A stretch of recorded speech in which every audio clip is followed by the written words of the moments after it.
The arrival of the frigid apocalypse found me reborn and thoroughly prepared, having stockpiled sufficient resources to live a solitary life in a northern village. Chapter 1.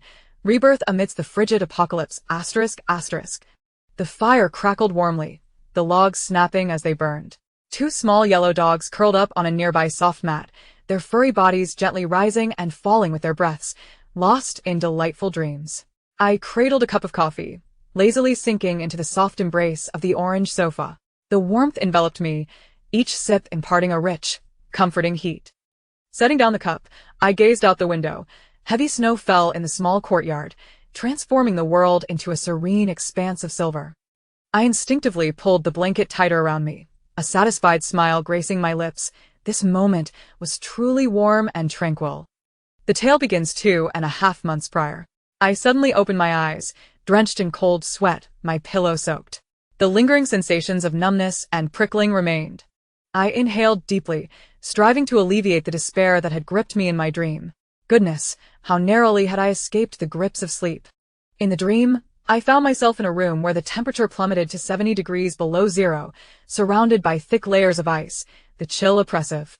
Wrapped tightly in my only blanket, I huddled in a corner, clinging to life. I could not recall how long I had remained motionless, as if my entire being had been encased in ice, my body slowly succumbing to the creeping cold.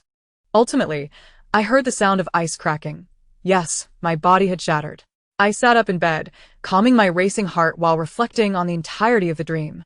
At first, the July sky appeared shrouded in a gray veil, with most of the country enduring over 10 consecutive days of gloom. People were merely puzzled, wondering if the weather could truly be so uniform across the nation. A small faction of netizens speculated, could the frigid apocalypse be upon us? Is it possible that a demon child is descending? Such abnormal weather typically heralds plagues. Yet, everyone dismissed these thoughts as mere jokes, believing it all to be coincidental. Days later, the temperature plummeted dramatically, fierce winds howling. Snow fell like heavy goose feathers, enveloping the earth in a chaotic haze, obscuring even the roads.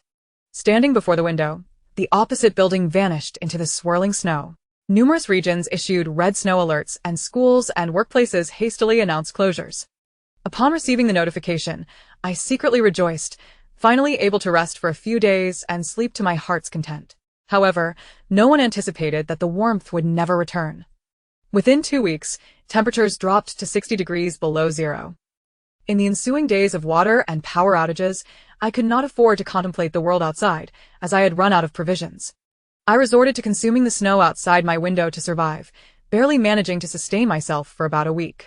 Ultimately, my obstinate spirit could endure no longer. Yes, I had succumbed to the cold in that frigid little room. Before my demise, I vowed that in my next life, I would never partake in dieting. A hearty feast of pork knuckles and barbecues would be a daily necessity. Was this a dream? How could it feel so real, as if I had lived through it? Pondering this, I began to order takeout, craving a pork knuckle today. Just as I picked up my phone, the date displayed was April 29th, 2025. I paused in confusion. How could it still be late April? Wasn't I attending a college friend's wedding in May, when a mischievous child had drenched me in a drink? I distinctly remembered feeling sticky all over, unable to take the final bridesmaid photo. How could it be only April? I even vividly recalled the bridesmaid dress, a sky blue fabric adorned with delicate white butterflies. In a hurry, I called my college friend Lily. The phone rang twice before she answered, her voice muffled as if she were brushing her teeth. Without indulging in pleasantries, I asked directly, "Lily, when is your wedding?" "June 6th, she replied, a hint of reproach in her tone. "I mentioned it a few days ago." "How could you forget?" She then asked, "Have you chosen your bridesmaid dress? What style is it?" She sensed something was amiss and continued, "Why are you so anxious all of a sudden?" "I wanted to surprise you."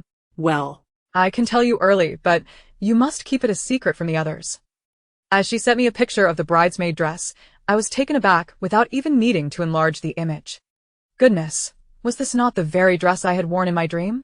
I offered a perfunctory compliment about its beauty and ended the call, my mind elsewhere. The pork knuckle had yet to arrive, and I began scrolling through my phone, attempting to prove that my dream was not merely a figment of my imagination.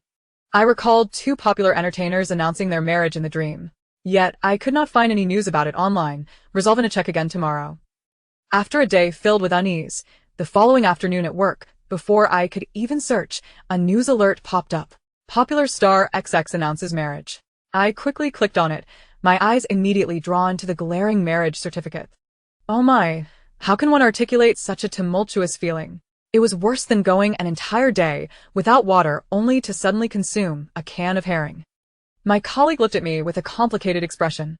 She noted my pale complexion, as if I had been possessed. Concerned, she asked if I had been working too much overtime and if I was feeling unwell. I shook my head, saying nothing, only aware that the apocalypse was truly upon us. Rising from my desk, I floated like a ghost to the manager's office. After knocking, I entered at his invitation, startling him with my pallor. He exclaimed, "Wang, what has happened to you?" "Manager, I wish to resign," I said, my expression as pale as a ghost as I uttered those few words. Perhaps my appearance was too striking, or my tone too poignant, for he asked no questions and readily acquiesced. He instructed me to collect my final paycheck from finance and to take care of myself. I could see the pain etched on his face. He did not wish to lose such a diligent employee, a small consolation for the 3 years of hard work I had devoted. I hurried home by taxi and immediately began planning how to survive in the impending frigid apocalypse. Chapter 2, Fundraising and Finding a New Home, My name is Wang Qingyi, and I am 26 years old. As a child, I lived with my parents in a small county town in the eastern part of Meng Province. After high school, due to my father's job transfer, we relocated to a city further south, where we purchased a home and settled down. Initially, I was elated to live in this new city with my parents. Yet, within 2 years, a tragic car accident took them from me, leaving me to reminisce about our once warm family of 3. At that time, I was 18 years old, and after my parents' passing, the house naturally became mine. However, relatives sought to seize this sole asset, resorting to various means to claim what I now called home. They feigned concern, desperately attempting to monopolize my residence in the southern city. For them, living in this urban area was a matter of prestige. Once I discerned their true intentions, I distanced myself from those foul relatives, striving to live independently and resiliently. As the apocalypse loomed, I resolved to create a meticulous plan. Yet, regardless of my strategies, the most vital element remained financial resources. Stockpiling food, firewood, and clothing, as well as constructing a shelter, all hinged on the availability of funds. I aimed to gather as much money as possible. My bank account held 460,000 yuan in savings, while I had 7,236 yuan in my WeChat balance. After settling my monthly payments for Meituan and Huabei, I was left with 5,036 yuan. In total, my assets amounted to 465,036 yuan. I had spent part of the compensation from my parents' accident during college, but I managed to save some while working. Thus, I was left with 460,000 yuan. Trembling as I gazed at the balance on my phone, I contemplated, "Dear parents, I must apologize. In the interest of preserving your daughter's life, this house must be sold, whether I wish it or not. Please do not hold it against me." I reside in a small city, and the house left to me by my parents could fetch around 800,000 at market value. I promptly contacted a local real estate agent to expedite the sale. I informed him of my urgent need to sell the property for cash, even if it meant accepting a lower price. The agent promised to keep me updated. While awaiting news from the agent, I began to devise a plan to construct an apocalyptic refuge. My psychological minimum selling price was set at 600,000, combined with my existing 460,000, totaling 1,060,000, which I estimated would suffice. Ultimately, I am but an ordinary citizen, devoid of the flamboyance often depicted in apocalyptic tales, and I possess no golden fingers. I dare not take out loans, nor have I ever relied on the lottery, so I do not harbor fantasies of constructing a multi-million-dollar fortress. My sole desire is to acquire a modest dwelling to stockpile essential supplies and weather the storm of the apocalypse. Why must I sell the house instead of residing there? The city I currently inhabit is situated in the southern region, characterized by high population density. Once the apocalypse strikes, the law will weaken, and those with malicious intent will begin to wreak havoc. A seemingly delicate woman, self-proclaimed as such yet capable of consuming 2 bowls of rice in one sitting, would undoubtedly be in peril if alone with a considerable stockpile of goods. The greater the number of people, the less secure I feel. Thus, I must escape this turmoil and seek refuge in the secluded depths of a forested area. My heart has long yearned for the ideal location, my family's ancestral home in a small county in eastern Meng province. I am well acquainted with the village, having spent time there before my grandmother's passing. The region is vast and sparsely populated. The distances between villages are considerable, with some households situated far from one another. Acquiring a rural property in such a remote area would be perfectly suited for my needs. It is now May 1st, and with the impending harshness of the apocalypse expected by late July, I have only 2 months to prepare and must act swiftly. I opened the 12306 app and purchased a night train ticket back to eastern Meng province. That evening, I boarded the train and, after a night of travel, returned to the small county that felt so familiar to me. Due to my father's frequent work trips to the countryside, I had made numerous journeys back and forth, granting me a comprehensive understanding of the various villages and towns in the area. I rented a car and began to survey each village, searching for those with lower populations, sparse housing distributions, and relative concealment. Ultimately, I identified 2 villages, Chibei Village and Apple Base Village. Both were exceedingly remote, rarely visited by anyone outside the local populace. Given the small number of residents, I could easily inquire about available properties and ascertain which houses were vacant. I posed as someone interested in purchasing a house to create agricultural short videos, making it clear that I did not intend to reside there permanently. In Chibei Village, I discovered 4 dilapidated houses with expansive courtyards, yet none particularly captured my interest. I then proceeded to Apple Base Village, where I found 5 available properties. The first 2 were similar to those in Chibei Village, but upon viewing the 3rd house, I knew it was the one. This house was remarkably different. Within a 3-kilometer radius, there were no other dwellings.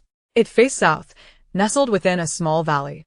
Surrounding the house were walls that appeared to have been excavated intentionally by the owner to create a foundation. The main house and its spacious courtyard were embraced by small hills. The main structure faced the courtyard, while to the west lay a row of dilapidated outbuildings, likely used for storing grain and tools. To the east, a low wall enclosed an approximately 80-square-meter grain-drying area, which featured a dry toilet in one corner.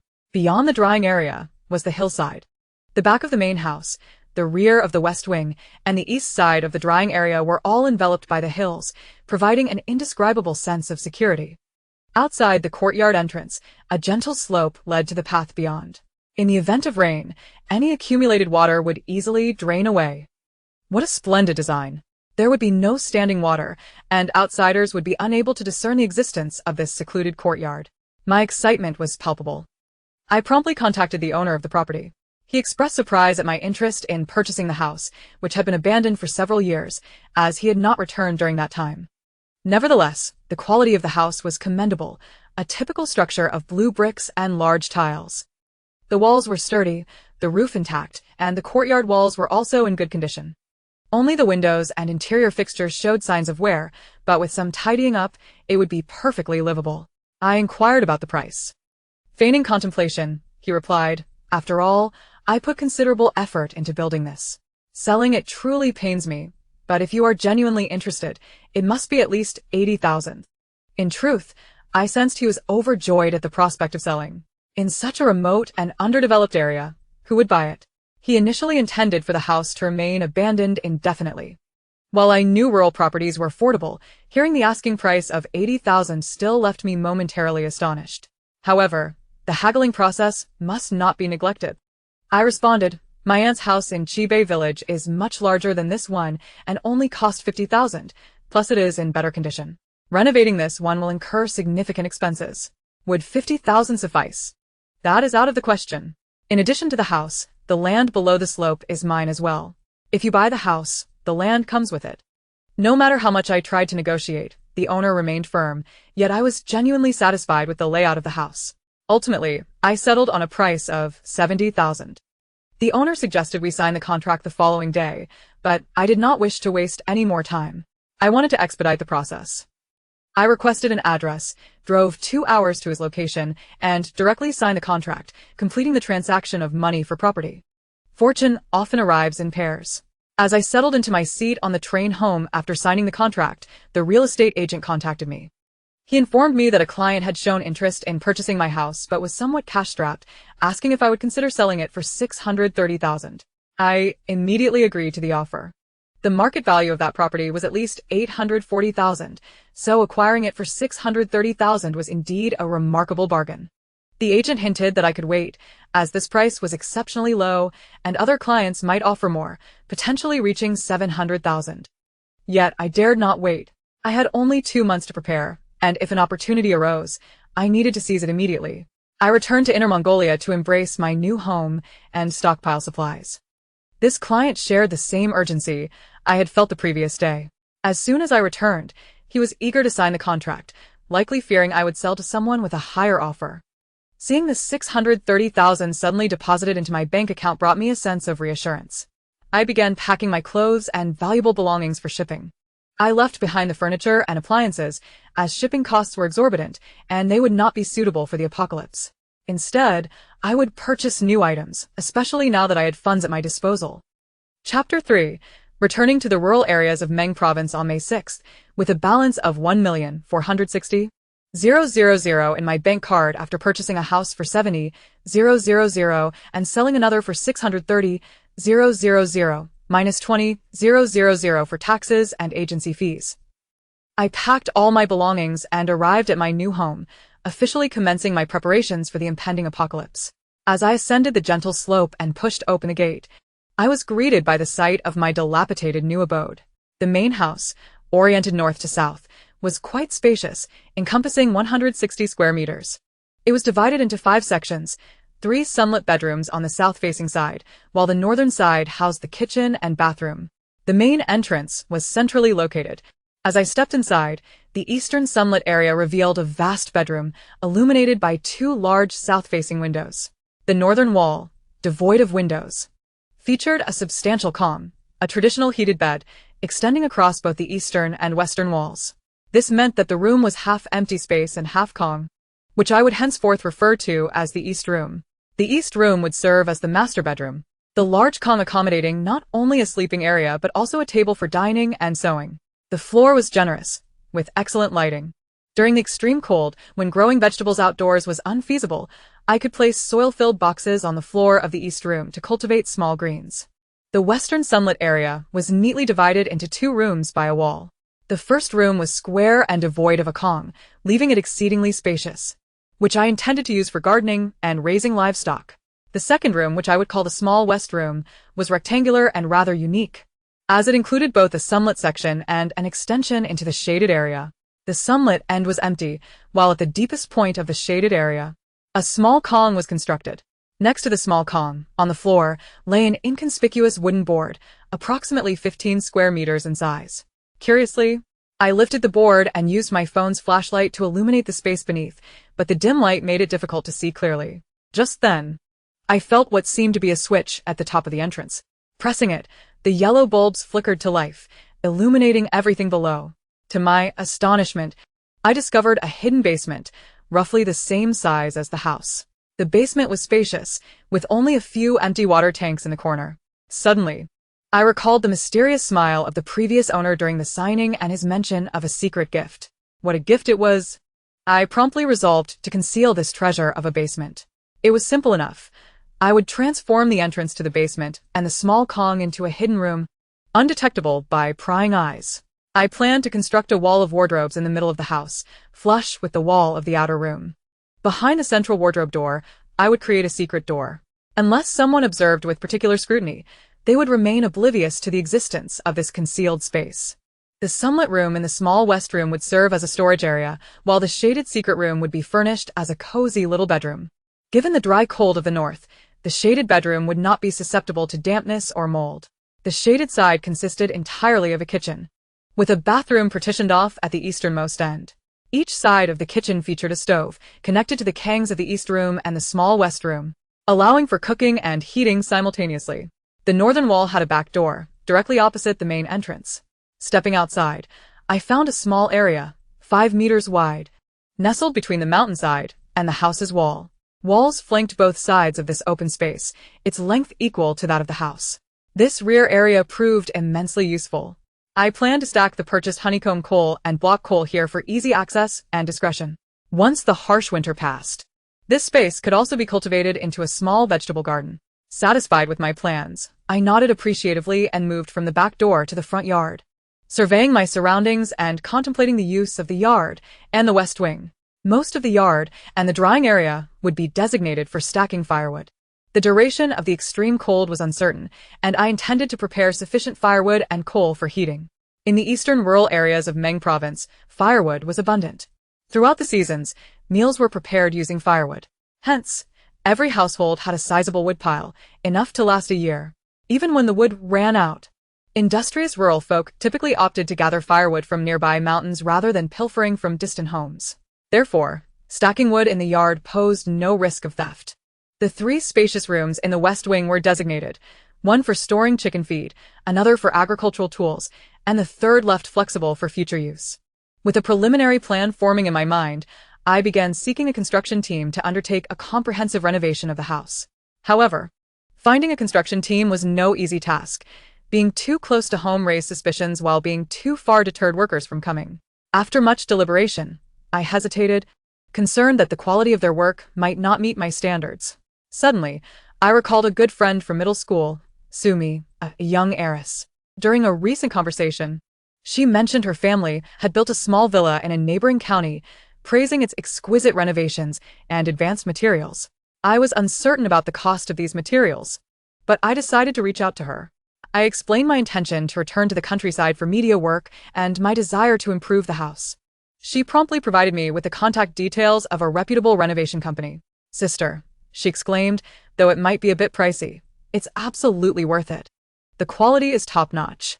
Her enthusiasm and innocence were infectious, prompting me to remind her of the unusual climate this year and to stockpile grains and coal. She shared that her new villa featured a grand fireplace on the first floor, which she adored, and that she had purchased a large warehouse of coal, enough to last 3 to 4 years. She even recounted how her mother scolded her for it recently. Listening to her woes brought me relief. She truly was the chosen one for the apocalypse.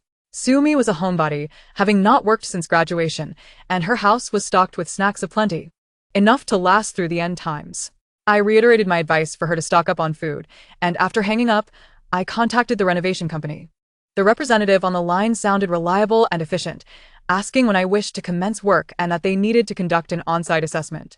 I expressed my eagerness to start as soon as possible, and we scheduled a visit for the following day to discuss the renovations face-to-face. By the way, I inquired if they could construct a Kang. The representative assured me they could. After ending the call, I noticed an unread message on WeChat from Sumi.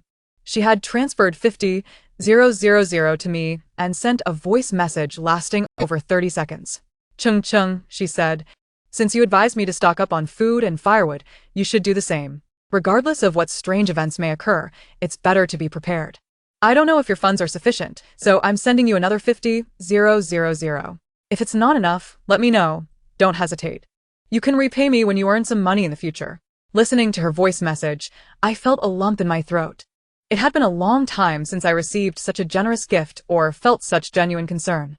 I understood why Sumi had such faith in my words and felt compelled to remind me to stockpile supplies. She was a true doomsday enthusiast, convinced that any hint of trouble signaled the arrival of the apocalypse.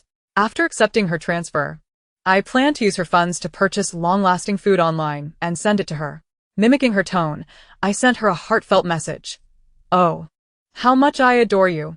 Thank you, darling. How could I survive without you?" Chapter 4. Purchasing a vehicle and acquiring furniture before nightfall. I hurriedly took a taxi to the town, intent on accomplishing 2 tasks. First, to purchase a small truck, and second, to buy furniture, primarily a sofa. I have no intention of having my supplies delivered directly to my door.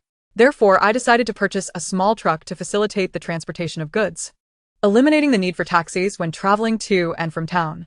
This house has been uninhabited for quite some time, and the heating stove has not been used for many years. I fear it may collapse or emit smoke in the future. Consequently, I plan to dismantle the stove and rebuild it. During this period, I find myself without a place to stay, so I purchased a sofa in advance, allowing me to sleep on it at night. A sofa is indeed a necessity for my daily life. I envision sitting on it, sipping tea, and reading during my leisure time. The small town is not particularly bustling, yet it is not desolate either. A long street stretches from west to east, flanked by various shops. There are eateries serving spicy hot pot, barbecue, and rice noodles, alongside several modest clothing stores. In the distance, a larger establishment stands 3 stories high. This is the only furniture store in the town. Upon entering, I found the owner lounging on a sofa, engrossed in his phone, with the sound of a short video narrating an obscure film playing in the background. As soon as he noticed my arrival, he promptly silenced his device and warmly inquired if I needed anything. I scanned the surroundings and replied that I was in search of a sofa. Upon hearing my request, the owner's eyes brightened. "Come, let me show you. This area is filled with sofas. You can choose the style and size you prefer." Although it is the only furniture store in town, the variety of sofa styles was surprisingly ample, albeit mostly antiquated.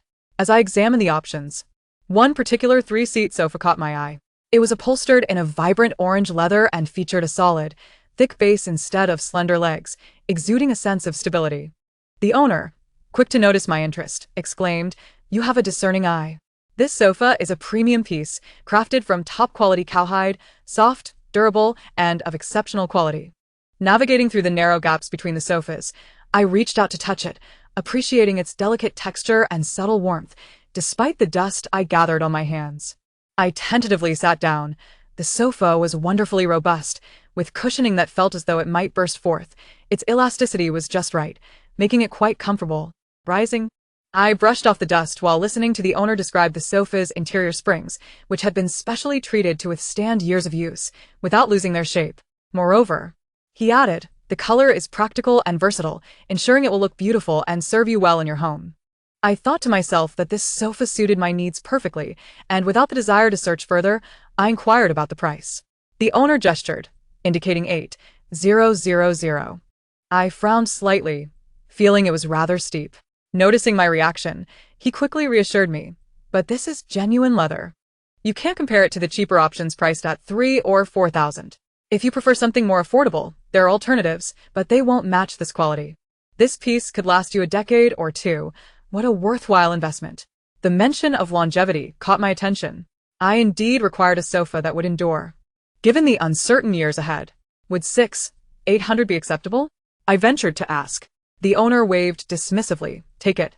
Instantly, I regretted not bargaining for 6,500. While grappling with my thoughts, I began to explore the other furniture within the store. I had a substantial list of furniture needs, and purchasing online was not an option, as I couldn't ascertain the actual quality. With time being of the essence, returning items would be impractical. Since I was already there, and the owner was amiable, I decided to purchase all the necessary furnishings. I had prepared a list of my required items in advance. For those that would see significant wear, I opted to buy in pairs, ensuring that if the apocalypse were to last for many years, I would have replacements. Conversely, I refrained from acquiring any impractical furniture, aiming to maximize space within my home. After nearly 2 hours of deliberation, I finally selected all the items on my list: a coffee table beside the sofa for 1,000, 3 wardrobes for the East Room totaling 3,000, 2 tables for 500, 6 chairs for 600, a writing desk with drawers for 1,500, 2 large kitchen cabinets for 2,000, 2 full-length mirrors for 200, and 5 ladders for 500. My sole criterion for selecting furniture was durability. I believed I had chosen items that would serve me well for an extended duration. I only purchased 2 large freezers, as I anticipated a power outage in the aftermath of the apocalypse and was wary of my budget, opting to defer the purchase of other appliances for the time being. The freezers would be utilized to store meat in advance, primarily for the 2 months preceding the impending crisis, totaling 3,000. I then realized I needed shelving and storage boxes to accommodate my future stockpiling, adding 30 large plastic storage boxes with lids for 820 shelves for 2,000. The owner was grinning widely, as it was rare for anyone in the town to purchase so much furniture in one go. He calculated the total: 22,700. I was genuinely surprised that I had managed to acquire so many furnishings for just over 20,000. It seemed that the currency in this small town operated on a different system, making it astonishingly affordable. After settling the payment for the sofa, I additionally provided the owner with a 5,000 deposit, requesting that he deliver the remaining furnishings to my home at a later date, which I would coordinate with him over the phone. Subsequently, I made my way to the town's only used car dealership, intending to purchase a small truck. By the time I had finished my research, Night had fallen. After 20 minutes of deliberation, I settled on a mid-sized truck, negotiating it down to 7,000 after some haggling. Following a swift completion of the paperwork, I drove the truck home, the sound of its rattling echoing through the night. As darkness enveloped the landscape, I navigated the rural roads, though fatigue weighed heavily upon me. I mustered the strength to encourage myself inwardly, reminding myself that this was merely the beginning. If I wished for a stable life in the future, these next 2 months would be challenging. I had to persevere. After this self-encouragement, I began to hum an unknown tune, gradually relaxing my mood. At 7:30 in the evening, I finally arrived home, exerting considerable effort to maneuver the sofa inch by inch into the master bedroom. After a quick wipe down, I paid no mind to anything else and collapsed onto the sofa, covering myself with my light jacket as I drifted into a deep sleep. Chapter 5. Home renovation. On May 7th, I was awakened early by the sound of my phone ringing. Rubbing my sore neck, I answered the call. It was a representative from the renovation company, informing me that they would arrive in 20 minutes. I sat up on the sofa, regaining my focus. I retrieved my toothbrush from my luggage and proceeded to brush my teeth and freshen up. From the truck, I grabbed the bread I had casually purchased the night before. Consuming a few bites along with half a bottle of mineral water, I took a stroll in the yard, marveling at the refreshing rural air. Before long, the renovation team arrived at my small courtyard. After exchanging pleasantries, we entered the house to examine the layout of the rooms. I meticulously outlined the changes I desired and my specific requirements. The staff listened attentively, jotting down notes as I spoke. 1. All doors and windows should be replaced with shatterproof and bulletproof glass, ensuring exceptional sealing and insulation. 2. Insulation should be applied to all walls throughout the house. 3. The roofs of the main house and the annex must be waterproofed and reinforced to prevent leaks from rain or collapse from snow for several years. 4. An airlock should be installed outside the main entrance to block cold air from entering the house, constructed with the same materials as the new doors and windows. 5. The heating stoves in the east and west rooms should be dismantled and rebuilt, using the highest quality materials that guarantee structural integrity for decades. Additionally, a stove should be installed in the east room, with the flue integrated directly into the heating stove. The installation of the stove will connect to the bathroom water heater, ensuring that hot water is available for bathing whenever the stove is lit. The 6 cooking stoves will be completely rebuilt, with the stove in the small west room constructed to replicate the original design. In the east room, new small stoves will be built on either side of the existing stove, facilitating simultaneous boiling and frying. Additionally, another stove will be installed in the outer room of the small west room. A wardrobe will be installed, flush with the wall of the outer room, featuring a hidden door in the center. The workers meticulously noted my requirements and measured various dimensions of the house, assuring me that they would return to the company for a quotation, which would be provided by 2 p.m. at the latest. If the price were agreeable to me, work would commence the following morning. I was acutely aware that this renovation would not come cheaply. Even the replacement of doors and windows and the addition of insulated walls would incur significant costs. After seeing the workers off, I drove to the town, filled my car with fuel, and treated myself to a bowl of spicy hot pot, reflecting on how delightful it was, wondering when I might indulge in it again. My primary reason for visiting the town was to procure some food, as I couldn't afford to make daily trips just for a meal during the renovation. I also intended to buy a new quilt, having shivered through the night. For now, I decided against stockpiling supplies, opting to wait until after the workers completed their tasks, as transporting goods back and forth without justification would be impractical. Around 1 p.m., the note-taking supervisor called me.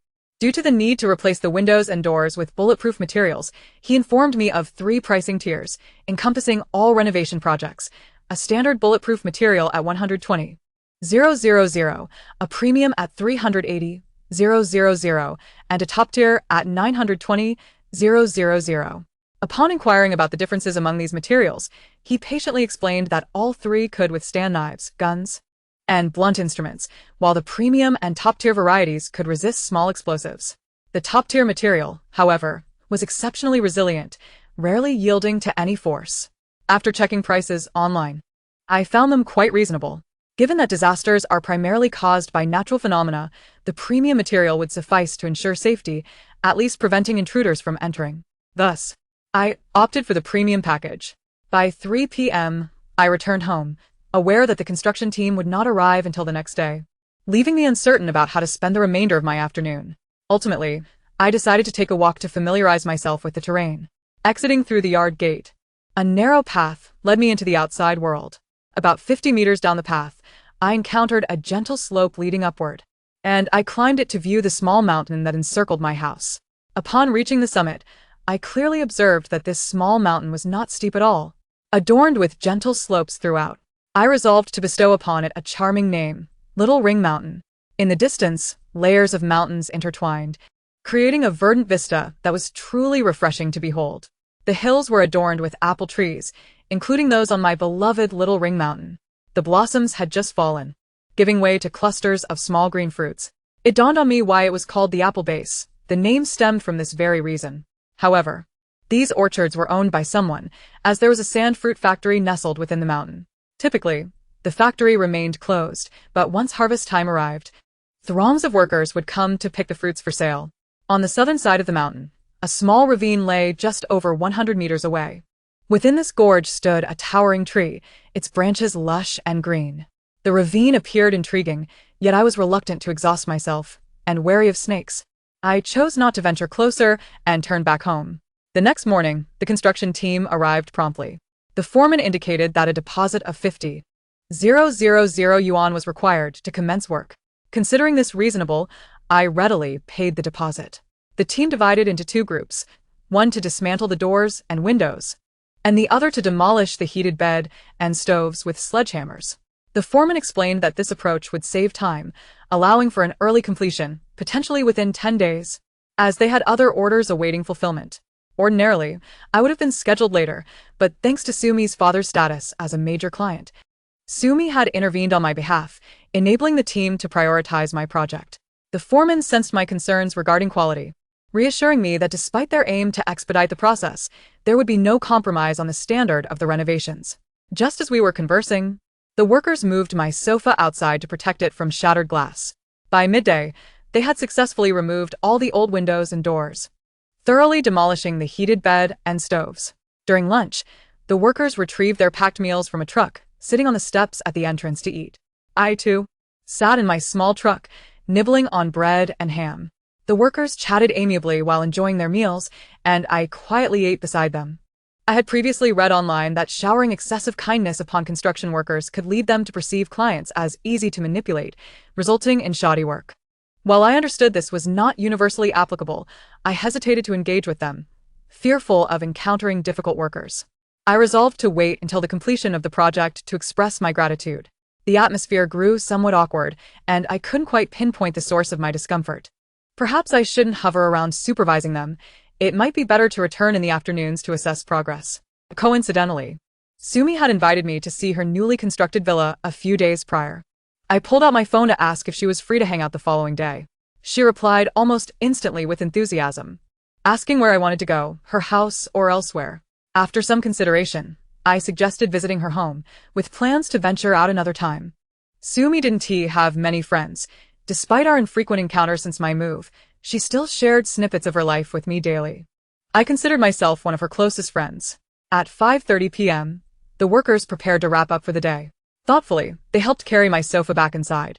I reclined on the couch, scrolling through my phone until around 8 or 9 o'clock, when I unknowingly drifted off to sleep. On May 8th, I experienced a dreamless night, awakening at dawn.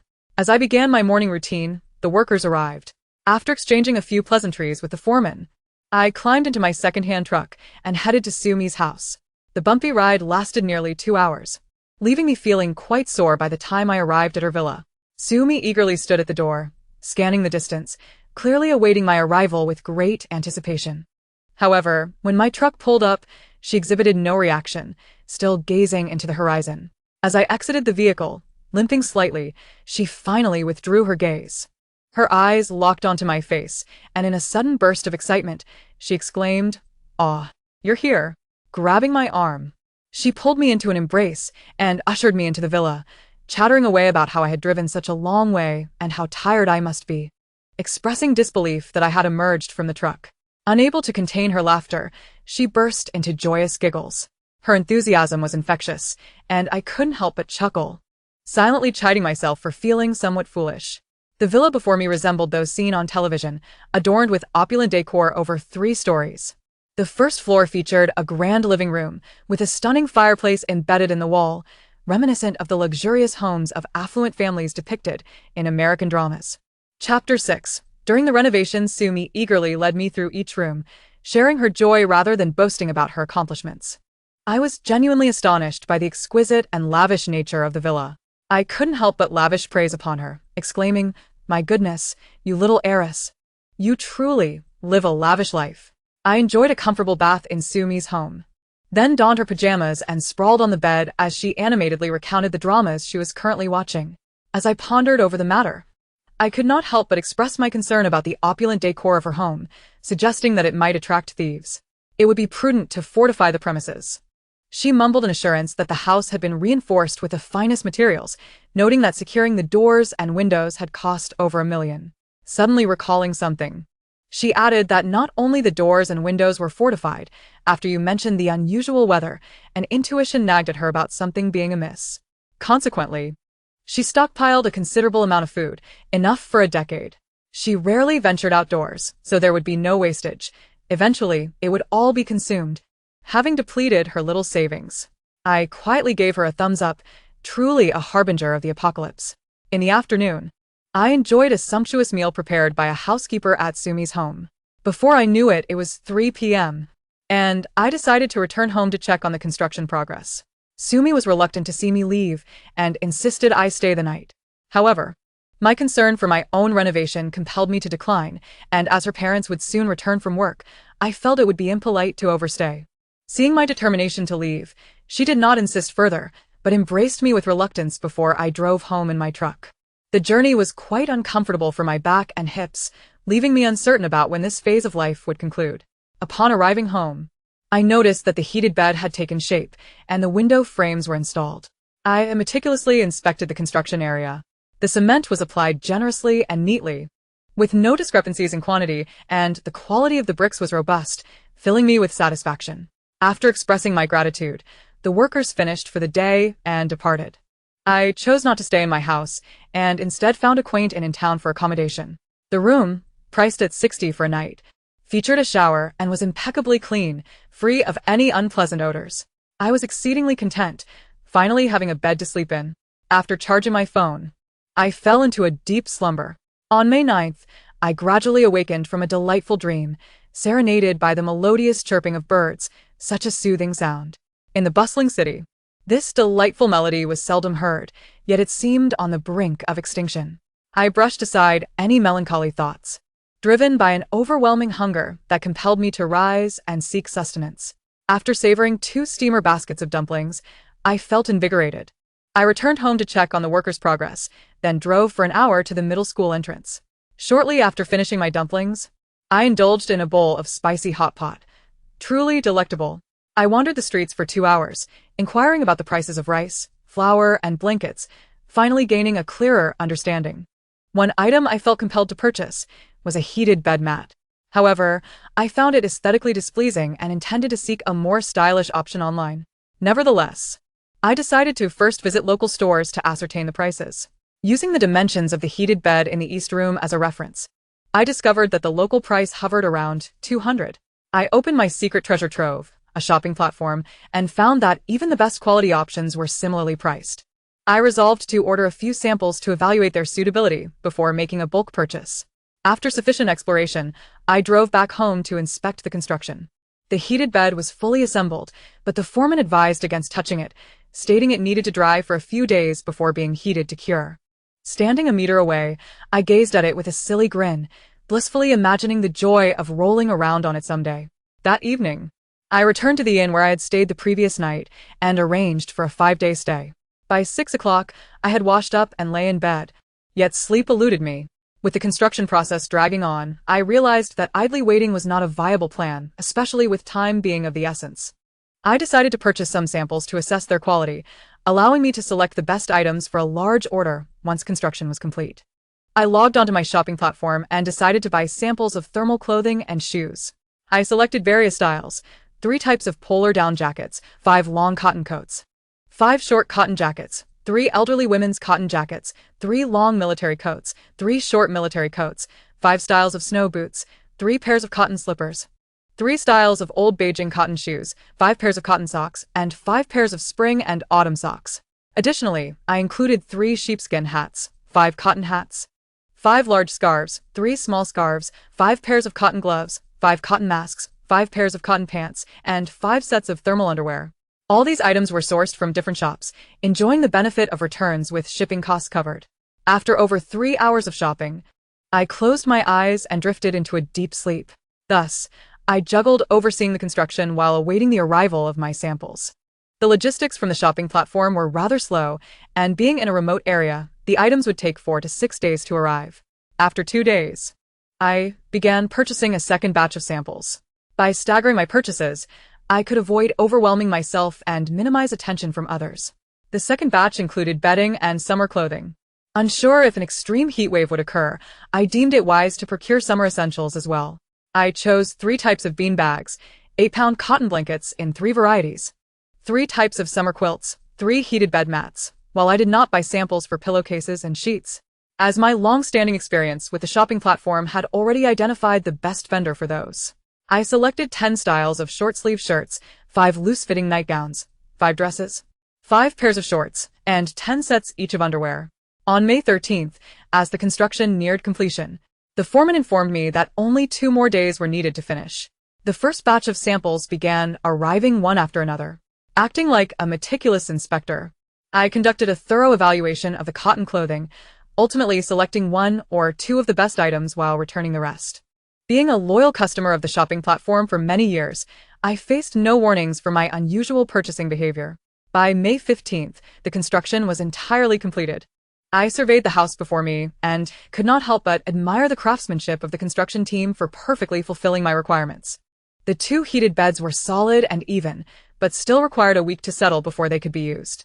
The kitchen was immaculate, adorned with white tiles. The large stove's iron pot had been replaced with a new and sturdy one. The doors and windows felt robust, and the walls were tightly insulated, revealing their original light gray hue. I opted not to repaint the walls, as the light gray was satisfactory, practical, and cost-effective. The wardrobe wall in the small west room displayed a natural wood finish, exuding an air of sophistication and weightiness. Upon opening the wardrobe door, I found a concealed panel that could slide to the right, granting access to a hidden room. The door was reinforced with sturdy metal and featured a lockable latch, ensuring that when one was inside, no outsider could gain entry. Climbing the sturdy ladder to the rooftop, I noted the robust construction materials that promised longevity. Once I completed the inspection, I promptly settled the full payment with the foreman. The workers efficiently gathered their tools and departed for my home. Chapter 7. Food and clothing. On May 16th, my balance stood at 638,001,230,000 for furniture, 7,000 for the vehicle, 380,000 for home renovations, 50,000 transferred to Sumi, 2,000 for accommodation and other daily expenses. I returned to the inn for the night, as the heated beds at home were still uninhabitable. The humidity in the house was high, necessitating open windows for ventilation and additional drying time. I did not wish to risk sleeping on the sofa and falling ill. This morning, upon opening my eyes, I reflected on my recent expenditures. With 600,000 remaining, I had ample resources for stockpiling supplies. Today held numerous tasks. Early in the morning, I called the furniture store owner to arrange for the delivery of my ordered furniture, eagerly returning home to await its arrival. When the furniture came, I directed the workers to place it in my desired locations, while any surplus items were stored in the west wing meant for agricultural tools.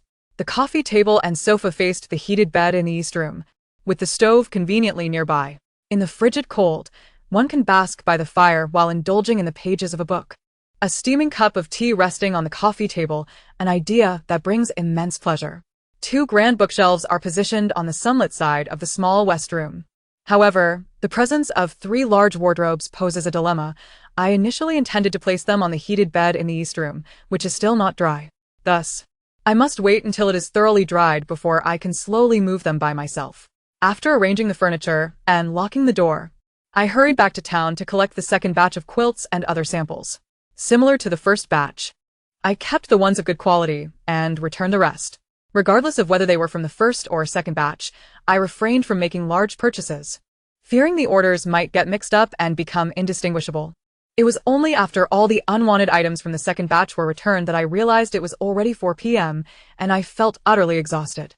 Upon returning to the inn, I took a shower and quickly sank into bed to engage in tasks that required little more than the movement of my fingers. My focus now shifted to consolidating the goods I had retained from both the first and second batches. The selected items predominantly consisted of lesser-known brands, yet their quality was assured, and they were affordably priced. Prior to purchasing, I communicated with each vendor, and due to my bulk order, I secured discounts. The purchased items included 3 polar down jackets for 3,000 yuan, the most expensive yet crucial for survival in dire circumstances, 10 long cotton coats, 10 short cotton coats, 20 long military coats, 10 short military coats, and 10 elderly women's cotton jackets, totaling 8,000 yuan, 50 pairs of snow boots from 3 different brands, 30 pairs of cute cotton slippers, 50 pairs of old Beijing cotton shoes, 200 pairs of cotton socks, 400 pairs of seasonal socks, amounting to 130,000 yuan, 10 sheepskin hats, 20 knitted hats, 20 large scarves, which can also serve as blankets, 500 cotton masks, 500 pairs of cotton gloves, 10 small scarves, and 20 sets of thermal underwear and cotton trousers, totaling 5,000 yuan, 10 soybean quilts, 10 8-pound cotton quilts, and 5 summer cool quilts, amounting to 3,000 yuan. 40 sleeve dresses in 4 styles, 100 short sleeve shirts in 5 styles, 10 sports jackets, 50 pairs of shorts in 3 styles, 15 dresses in 3 styles, 200 sets of lingerie, and 100 pairs of old Beijing summer cloth shoes, totaling 10,000 yuan. After securing the selected sample goods, I proceeded to purchase from familiar vendors whose quality I could trust. I ordered 30 sets of bed sheets and quilt covers. I have been using their sheets and covers since my university days.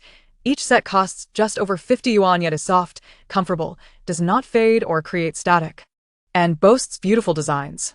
To express my fondness for the store, I purchased 10 sets of my favorite light yellow quilt covers, 10 sets of vintage dark brown ones, and 1 set of various floral designs, totaling 1,500 yuan.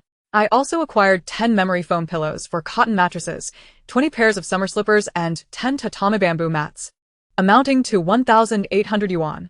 I purchased 4 sets of super blackout curtains, 4 sets of regular curtains, and 3 Northeast-style heated mats each for the large and small heated beds, totaling 5,200 yuan. With the winter clothing, shoes, socks, and bedding secured, this marked the first wave of online procurement, with the second wave to commence in a few days. Early the next morning, I dragged 20 shelves down to the basement, armed with a screwdriver borrowed from the furniture store owner, and began the arduous task of assembling the shelves. Initially, I struggled with the unfamiliar motions, my hands aching from the effort. It took me 2.5 hours to complete the first shelf, and I was on the verge of tears, even contemplating abandoning the shelves altogether in favor of simply piling the items on the floor. However, by the 3rd and 4th shelves, I gradually became adept, and the installation became increasingly fluid. By the end of the day, I had installed 12 shelves, feeling the onset of back pain, and I found myself speaking to myself with little regard for decorum, my language becoming more colorful. On the 3rd day, I continued my relentless battle with the shelves, and, just as darkness fell, I completed the installation of the 20th shelf. A sense of exhilaration washed over me, akin to a profound liberation, and I even doubted whether I had ever felt such relief at the end of a cataclysmic event. On May 19th, liberated from the confines of the shelves, I prepared to stockpile provisions. I planned to purchase 100 bags of rice and 100 bags of flour, each weighing 100 pounds. To avoid arousing suspicion, I intended to buy them from different stores. Driving my rickety little truck to the town, I visited 5 grocery stores, purchasing 20 bags of rice and 20 bags of flour from each. Given the substantial quantity, I requested delivery, offering an additional 100 yuan for transportation, to which the shopkeepers readily agreed, totaling 30,000 yuan. While buying the grain, I repeatedly emphasized that I was a purchaser for the apple factory on the mountain, assuring them that the supplies were for the factory's cafeteria and would be transported back up the mountain by their own vehicles. After departing the grain stores, I headed straight to the hardware and miscellaneous goods shop. Such shops in small towns offer a plethora of items, from kitchenware to farming tools. I bought 4 small carts for transporting heavy items, 10 each of shovels, wrenches, pliers, screwdrivers, scissors, axes, saws, and hoes, as well as 30 mops and brooms. I also purchased 10 rolls of plastic sheeting for greenhouse covering, useful for damp-proofing the basement and sealing drafty windows, as well as for shielding against wind and rain, an item of great utility that warranted a surplus. I had initially planned to purchase kitchenware online, but for crucial items like clay pots, I opted to buy them in-store. This included 5 clay pots for soup, 5 frying spoons, 5 kettles for boiling water, 2 plastic bathing tubs, 10 kitchen knives, and 5 cleavers for chopping bones, items of significant practicality, totaling 4,000 yuan. I had anticipated these were trivial items, light enough. But upon loading them into my vehicle, I realized the weight of the iron items was quite substantial. The clattering sounds accompanied me all the way, and by the time I finished unloading the vehicle late into the evening, I was utterly drained. On May 20th, upon awakening, I was greeted by a date on my phone that brought me joy, yet today proved to be anything but smooth. This was the day I had arranged for the grain store owner to deliver the supplies. My plan entailed staggering the deliveries from the 5 shop owners, one in the morning and one in the afternoon, allowing me to complete the deliveries within 2.5 days. After each delivery of 40 bags of grain, I would use the small cart to transport them to the basement, awaiting the next delivery. After the first batch of grain arrived, I did not rush to transport it to the basement. Instead, I took the plastic sheeting I had purchased the day before and laid it on one corner of the basement. Then, using the small cart, I rolled the bags of rice down to the basement door and rolled them inside. Another small cart waited in the basement to transport the rice to the corner, where I neatly stacked the bags on the plastic sheeting. Chapter 8. Grain and Clothing Quilts 2. After moving the first day's 80 bags of rice, my exhaustion reached new heights. Collapsed on the sofa, I couldn't help but search online for how many bags of rice an average person could transport in a day. The answer was 200 bags. Seeing this, I felt a strange sense of vitality surge through me, and the pain in my body seemed to dissipate somewhat. Whether from fatigue or sheer exhaustion, I soon fell into a deep slumber. The following day unfolded in a similarly nightmarish fashion. On the morning of May 22nd, the delivery personnel bombarded me with calls. I had numerous packages awaiting collection, and they urged me to retrieve them promptly as the storage station could no longer accommodate them. However, I still had 40 bags of grain left to transport, and with a heavy heart, I pleaded for an extension of 1 day. The delivery person finally relented, simply advising me to arrive early the next day. By midday, I had left 1 bag of rice and 1 bag of flour on the floor while transporting all other grain to the basement. I wrapped all the grain in plastic sheeting and secured it with tape, ensuring it could be stored longer while being protected from pests and moisture. With the afternoon free of pressing tasks, I found myself with a rare moment to breathe. I initially considered retrieving my package, but given my current physical condition, I would be unable to unload it upon my return. Thus, I decided to rest for the afternoon. Upon awakening early in the morning, I drove my small truck to the delivery station. I cannot recall the exact number of parcels, but I distinctly remember the delivery person as swift legs as he tossed countless large and small packages into the bed of my truck. I looked at him apologetically, explaining that these items were donations intended for children. The delivery man, exhausted and indifferent to which school the items were meant for, continued his task. Ultimately, my truck was filled to capacity, with some packages even precariously piled atop the others. Fortunately, I had the foresight to bring along some twine and plastic sheeting. I covered the entire truck bed with the plastic and secured it with several loops of twine before setting off for home, relieved that I had taken these precautions. Otherwise, the bumpy journey could have resulted in a loss of resources, transforming my contribution into a mere act of charity. Upon arriving home, I slowly unloaded the truck and began organizing the mountain of supplies. The items I had previously purchased from the general store remained unarranged, and I intended to sort them together. I set aside a complete bedding set for each room, ensuring to keep one set in use while storing the others. I retained enough clothing for personal use, along with one of each tool and kitchen utensil. Everything else was destined for the basement. The blankets, pillows, and winter coats were tightly compressed and sealed in multiple layers of plastic for easy transport. I planned to leave them as they were, confident that this method would prevent moisture and pests. The shelves were reserved for food, small tools, and precious items. I had no intention of cluttering them with bedding or clothing. I organized my clothes, bedding, and shoes by category, labeling them with sticky notes, and neatly stacking them in a corner, wrapped in large plastic sheets. Items such as underwear, socks, gloves, and masks, which are consumed frequently, were placed in large storage boxes marked with labels for easy access. The tools I purchased from the general store were neatly packed into boxes, which I slid onto the bottom shelf for convenient retrieval. By the time I finished organizing, it was already 7 p.m. Strangely, I felt as if my physical stamina had improved.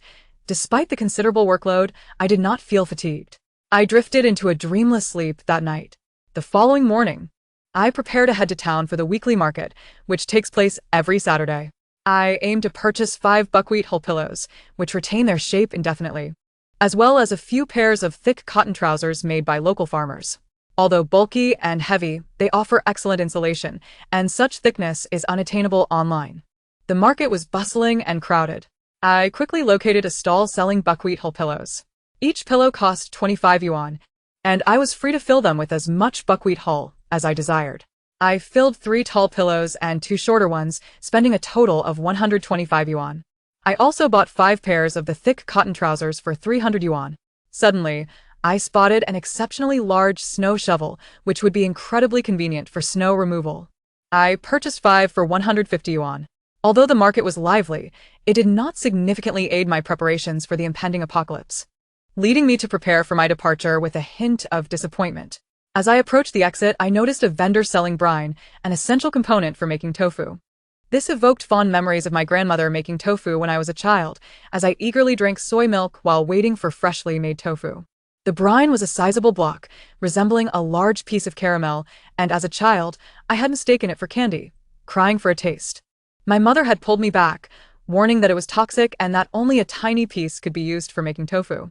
Nostalgia washed over me as I approached to purchase some brine. I inquired about the price, intending to buy the entire block. The elderly woman looked at me in surprise, asking why I needed so much brine, as tofu requires only a small amount. I explained that I often make tofu at home and prefer to stock up. She cautiously advised me on the necessary quantity of brine for making tofu. I listened attentively, recognizing the importance of such knowledge. After her persuasion, I settled on purchasing half a block, which she assured me would suffice for numerous tofu batches, costing me 160 yuan. Since I had acquired brine, it was imperative to purchase soybeans as well. I visited the grain store and bought 300 kilograms of soybeans. Not only can soybeans be used for tofu, but they can also be sprouted and stir-fried, yielding various culinary options, so I decided to buy a generous amount. While there, I also purchased 300 kilograms each of millet, mung beans, and glutinous rice. The shopkeeper, noticing my generous purchases, suggested I try some sorghum rice, but I vehemently declined, shaking my head. I detest sorghum and always feel discomfort after consuming it. My total expenditure on grains amounted to 4,000 yuan. At checkout, the shopkeeper generously gifted me some small packages of cornmeal, buckwheat flour, and job tiers to take home for sampling. She certainly knows how to entice customers. Thus far, I had nearly completed my grain purchases. After driving home, I followed the same method as before, transporting all the grains to the basement. By 5 p.m., everything was neatly organized. Chapter 9, Salt and Food, my favorite. Currently, my home has both electricity and water. I prepared a bowl of noodles for myself, and after enjoying it, I indulged in a hot shower. Dressed in the new nightgown I had bought, I settled comfortably on the soft sofa. I opened a certain app and embarked on the exhilarating second round of my online stockpiling endeavor. Today's focus was on accumulating delectable food items. Since I began preparing for the apocalypse, my greatest desire has been to stockpile a diverse array of delicious treats online. However, fearing a lack of funds, I prioritized essential items such as housing, warmth, and food. Now, with some money left, I felt liberated to splurge. I excluded heavier, less transportable items from my shopping list and planned to buy those in-store at a later date. The quantity of food purchased was determined by the shelf life of the items. Among similar food types, I endeavored to select those with longer shelf lives. Additionally, I informed the sellers to send me the freshest items available. I would return any with over half of their shelf life expired. Some sellers, pleased with my bulk purchases, readily agreed, while others claimed they could not guarantee the freshest products, prompting me to forego shopping at those stores. The final purchase details are as follows. Food and condiments, 200 bags of hot pot base from various brands, with a shelf life of 12 years. 100 bags of Chow's extra spicy hot pot base, 200 bags of chicken essence in 2 boxes, with a shelf life of 20 months. 300 bags of 13 spice mix from different brands, with a shelf life of 23 years. 50 bottles each of cumin powder, pepper powder, and Sichuan pepper powder, with a shelf life of 2 years. 200 bottles of various brands of soybean paste, with a shelf life of 2 years. 30 pounds each of spices such as star anise, cinnamon, and bay leaves. 200 bags of various flavored rice sauces and chili sauces. 80 pounds of fermented black beans, with a shelf life of 3 years, and 500 bags of fermentation powder, totaling 120,000. Dried vegetables, 50 pounds of dried gonkai, 100 pounds of dried kelp, 50 pounds of dried black fungus, 100 pounds of dried tofu skin, 100 pounds of dried shiitake mushrooms, 50 pounds of dried bean curd, and a total of 150 pounds of various dried chili peppers, totaling 9,500. Semi-finished noodles and flours, 100 pounds each of dried fine rice noodles and wide rice noodles.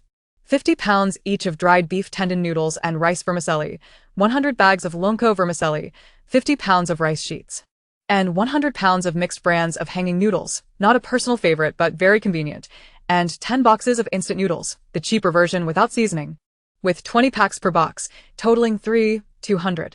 Instant staple foods, 200 bags of rice noodles from various brands, 50 bags of potato starch, 200 tubs of sour and spicy noodles from different brands, 100 bags of Xinjiang fried rice noodles, 200 bags of instant noodles of various flavors, 50 bags of Korean shin ramyeon, and 200 bags of domestic turkey noodles. Since everything was bought from the same store, the owner gifted me a box of ham sausages and rounded off the total, amounting to 6,000 yuan. Snacks, 10 boxes of various kinds of ham sausages, a delicious brand, no generic ones, 300 marinated eggs from Zhang Balala, 20 boxes of assorted spicy strips, 50 bags of Lay's potato chips, not a favorite, just enough, 10 boxes of Xiaodang Jia crispy noodles, 20 boxes of assorted candies, essential for critical moments, 1 box of small cookies, not a favorite, 1 box of compressed biscuits, 200 pieces of marinated chicken feet and legs, totaling 100. Beverages, 100 pounds each of jasmine tea, black tea, and Longjing tea, 50 cakes of ordinary tea, 50 pounds of small green citrus, though expensive. Tea is a valuable commodity in the apocalypse. It can be used for bartering in forced social situations, or simply kept for personal enjoyment, totaling 10,000. Additionally, 800 bags of milk tea powder, 100 jars of honey grapefruit tea concentrate, 100 jars of passion fruit tea concentrate, 500 packets of Nestle coffee, 100 bags of 500-gram milk powder, and 50 pounds of relatively expensive coffee beans, totaling 7,800. Canned foods, with an extended shelf life, 500 boxes of luncheon meat, 300 boxes of canned fish, 100 boxes of braised pork, 100 boxes of preserved meat with mustard greens, 30 boxes of blood glutinous rice, and 300 boxes of canned tuna in oil, totaling 13,500. Cured meat and sausages, with a long shelf life, Sumi's snacks are certainly well stocked, though I fear there isn't too much meat. Since she is not picky, I decided to buy double portions of cured goods, one for each of us.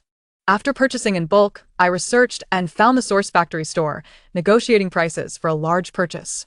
This included 500 pounds of cured pork, 300 pounds of Cantonese sausages, 200 cured chickens, not free-range but farm-raised, 50 cured pig trotters, 100 pounds of cured ribs, 100 pounds of various salted dried fish, and 5 whole smoked pig legs, totaling 30,000. Adding Sumi's portion, the total came to 60,000. The food stockpiled online is nearly complete. I simply need to patiently await the arrival of all items. And with that thought, I drifted off to sleep. On May 25th, I woke early, refreshed, and ready to head to the county town, eager to procure the condiments and food items I had not purchased online. Upon arrival, I indulged in 2 large meat buns and a bowl of wontons. Feeling so full I could barely bend over, I parked my small truck at the entrance of the largest supermarket in the town and began my shopping expedition. Today's essential tasks were to acquire oil and salt. In the oil section, I found my funds still sufficient, allowing me to choose the oil without concern for expenses. I aimed for the oils with the longest shelf life. Preservatives and additives posed no threat at this moment. I ultimately selected oil with a 2-year shelf life, priced at 85 yuan per barrel, planning to purchase 50 barrels. Next, I proceeded to the condiment section, preparing to buy salt in bulk. Typically, salt does not expire and can be consumed indefinitely. However, I wonder how long the apocalypse might last. If years pass without improvement, I might need to experiment with making pickles and cured meats to preserve food. Therefore, acquiring as much salt as possible was imperative. Estimating a multi-decade supply, I deducted the amount already contained in other food items and condiments. Using 68 bags of salt annually, I ordered 4,000 bags of 500 grams each, opting for the cheaper variant at 1 yuan per bag. I initially considered purchasing canned beverages, soy sauce, etc., but realized my truck would not accommodate them. Planning to return the next day for additional items, I opted against having the supermarket deliver, fearing staff might remember my address, which could lead to trouble in the future. The total for 50 barrels of oil and 2,000 bags of salt came to 8,250 yuan. I worried about transporting everything back in one trip. After contacting the used car dealer, I learned my truck could carry a maximum of 600 pounds, which eased my mind as I had the staff load my vehicle. With the weight of the salt and oil, the sound of the truck diminished, now producing a low rumble of resistance. I hummed a tune as I drove home slowly. Upon arrival, the melody faded. 2,000 bags of salt, packed into 50 bags per box, were still quite heavy. I cautiously placed them on the ground, fearing to damage the boxes, and fetched leftover wooden boards from renovations. I tilted the boards between the truck bed and the ground, sliding the boxes of salt and oil down. Using a small cart, I transported the salt to the basement, stacking it on the cart. I could push 4 boxes at once, and the oil could fit 6 barrels, significantly enhancing my efficiency compared to manual labor. Within 2 hours, everything was relocated to the basement. I cleaned the existing water tanks in the basement and poured the salt from each bag inside. After filling them, I sealed the tanks with plastic lids, binding them securely with rope, since the plastic bags used for salt could expire over time. Storing the salt in tanks would ensure a longer shelf life. Satisfied, I clapped my hands and returned to the surface, collapsing onto the sofa to rest. Chapter 10. Condiments and Beverages. On the morning of May 26th, I set off for the county town again on an empty stomach. After filling up, I went straight back to the supermarket from yesterday for further procurement. In the condiment section, I bought 100 barrels of my 2 favorite soy sauce brands, 200 barrels of vinegar, an essential, 20 barrels of oyster sauce, 50 bottles each of sesame oil and peanut oil, 50 bottles of sesame paste, 50 jars of local specialty pickled vegetables, and 50 bags of Sichuan peppercorns, totaling 500. In the beverage section, I purchased 20 boxes of 24 bottles of cola, 20 boxes of 24 bottles of orange juice, 20 boxes of 20 cans of almond milk, 5 boxes of 24 cans of beer, 80 boxes of 12 cans of various flavored Rio cocktails, my favorite, 5 boxes of high-proof liquor, 10 boxes of 6 cans of coconut juice, and 100 bottles of assorted sweet wines, averaging no more than 10 yuan, passing on the expensive ones, 300 jars of canned peaches, totaling 180,000. I called the staff who had helped me transport goods yesterday and pushed a fully loaded shopping cart toward the cash register. The cashier was the same young man as yesterday, clearly still astonished by my grand purchasing spree. His eyes widened at the sight of my impressive cart. When he announced the total of 24,500 yuan, I prepared to scan my payment. At that moment, the supermarket manager hurried over, a broad smile on his face, saying, "Hello. Thank you for your significant purchases over the last 2 days. Given your large order, we can offer you a 10% discount. If you find our product satisfactory and choose to return for more in the future, would that be agreeable?" Hearing this delightful offer felt like a stroke of good fortune. My heart soared, though I maintained a calm demeanor and nodded. The manager immediately instructed the cashier to recalculate the price, and ultimately, I paid only 22,050 yuan. The supermarket staff kindly assisted me in loading the goods into my vehicle. The manager expressed concern that my car might not accommodate all the items and inquired whether I required delivery. I politely declined, instead requesting that he find a trustworthy staff member to keep an eye on the items I had not taken. After the first batch was loaded, I transported it home, ensuring that I did not hasten my speed out of anxiety. Most of the cargo consisted of glass products, and I wished to avoid any breakage, due to my impatience. Upon returning home, I hastily unloaded the items. To save time, I did not carry them inside but instead stacked them in the yard. I then promptly departed for the county to retrieve the second load of goods. To my surprise, my small truck proved quite capable. managing to transport all the remaining items on the second trip. Once back, I placed the essential seasonings outside and stored the beverages while carefully transferring the rest to the basement. Heavier items like soy sauce and vinegar were prioritized for the bottom shelf, whereas frequently used and fragile items were placed on the second tier. As I organized everything, nightfall approached, prompting me to tidy up my home. The Kang had been drying for several days and was now thoroughly dry. After sweeping the two Kangs clean, I laid out the Kang mat I had purchased recently, neatly arranging it on top. The moment the mat was in place, the room transformed, finally resembling a home. I found a cloth and meticulously cleaned both rooms' Kangs, preparing to arrange my belongings.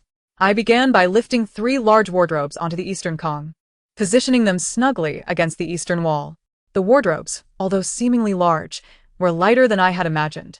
Raising one corner and slowly pushing it forward, I easily maneuvered each wardrobe onto the Kang. Once all 3 were aligned against the wall, I clapped my hands in satisfaction. Their width was just right, neither too long nor too short. Next, I brought the mattress, blanket, and pillows to the Kang, dressing it with a 4-piece bedding set and pushing it to the far west. A Kang table was placed between the wardrobes and the bed.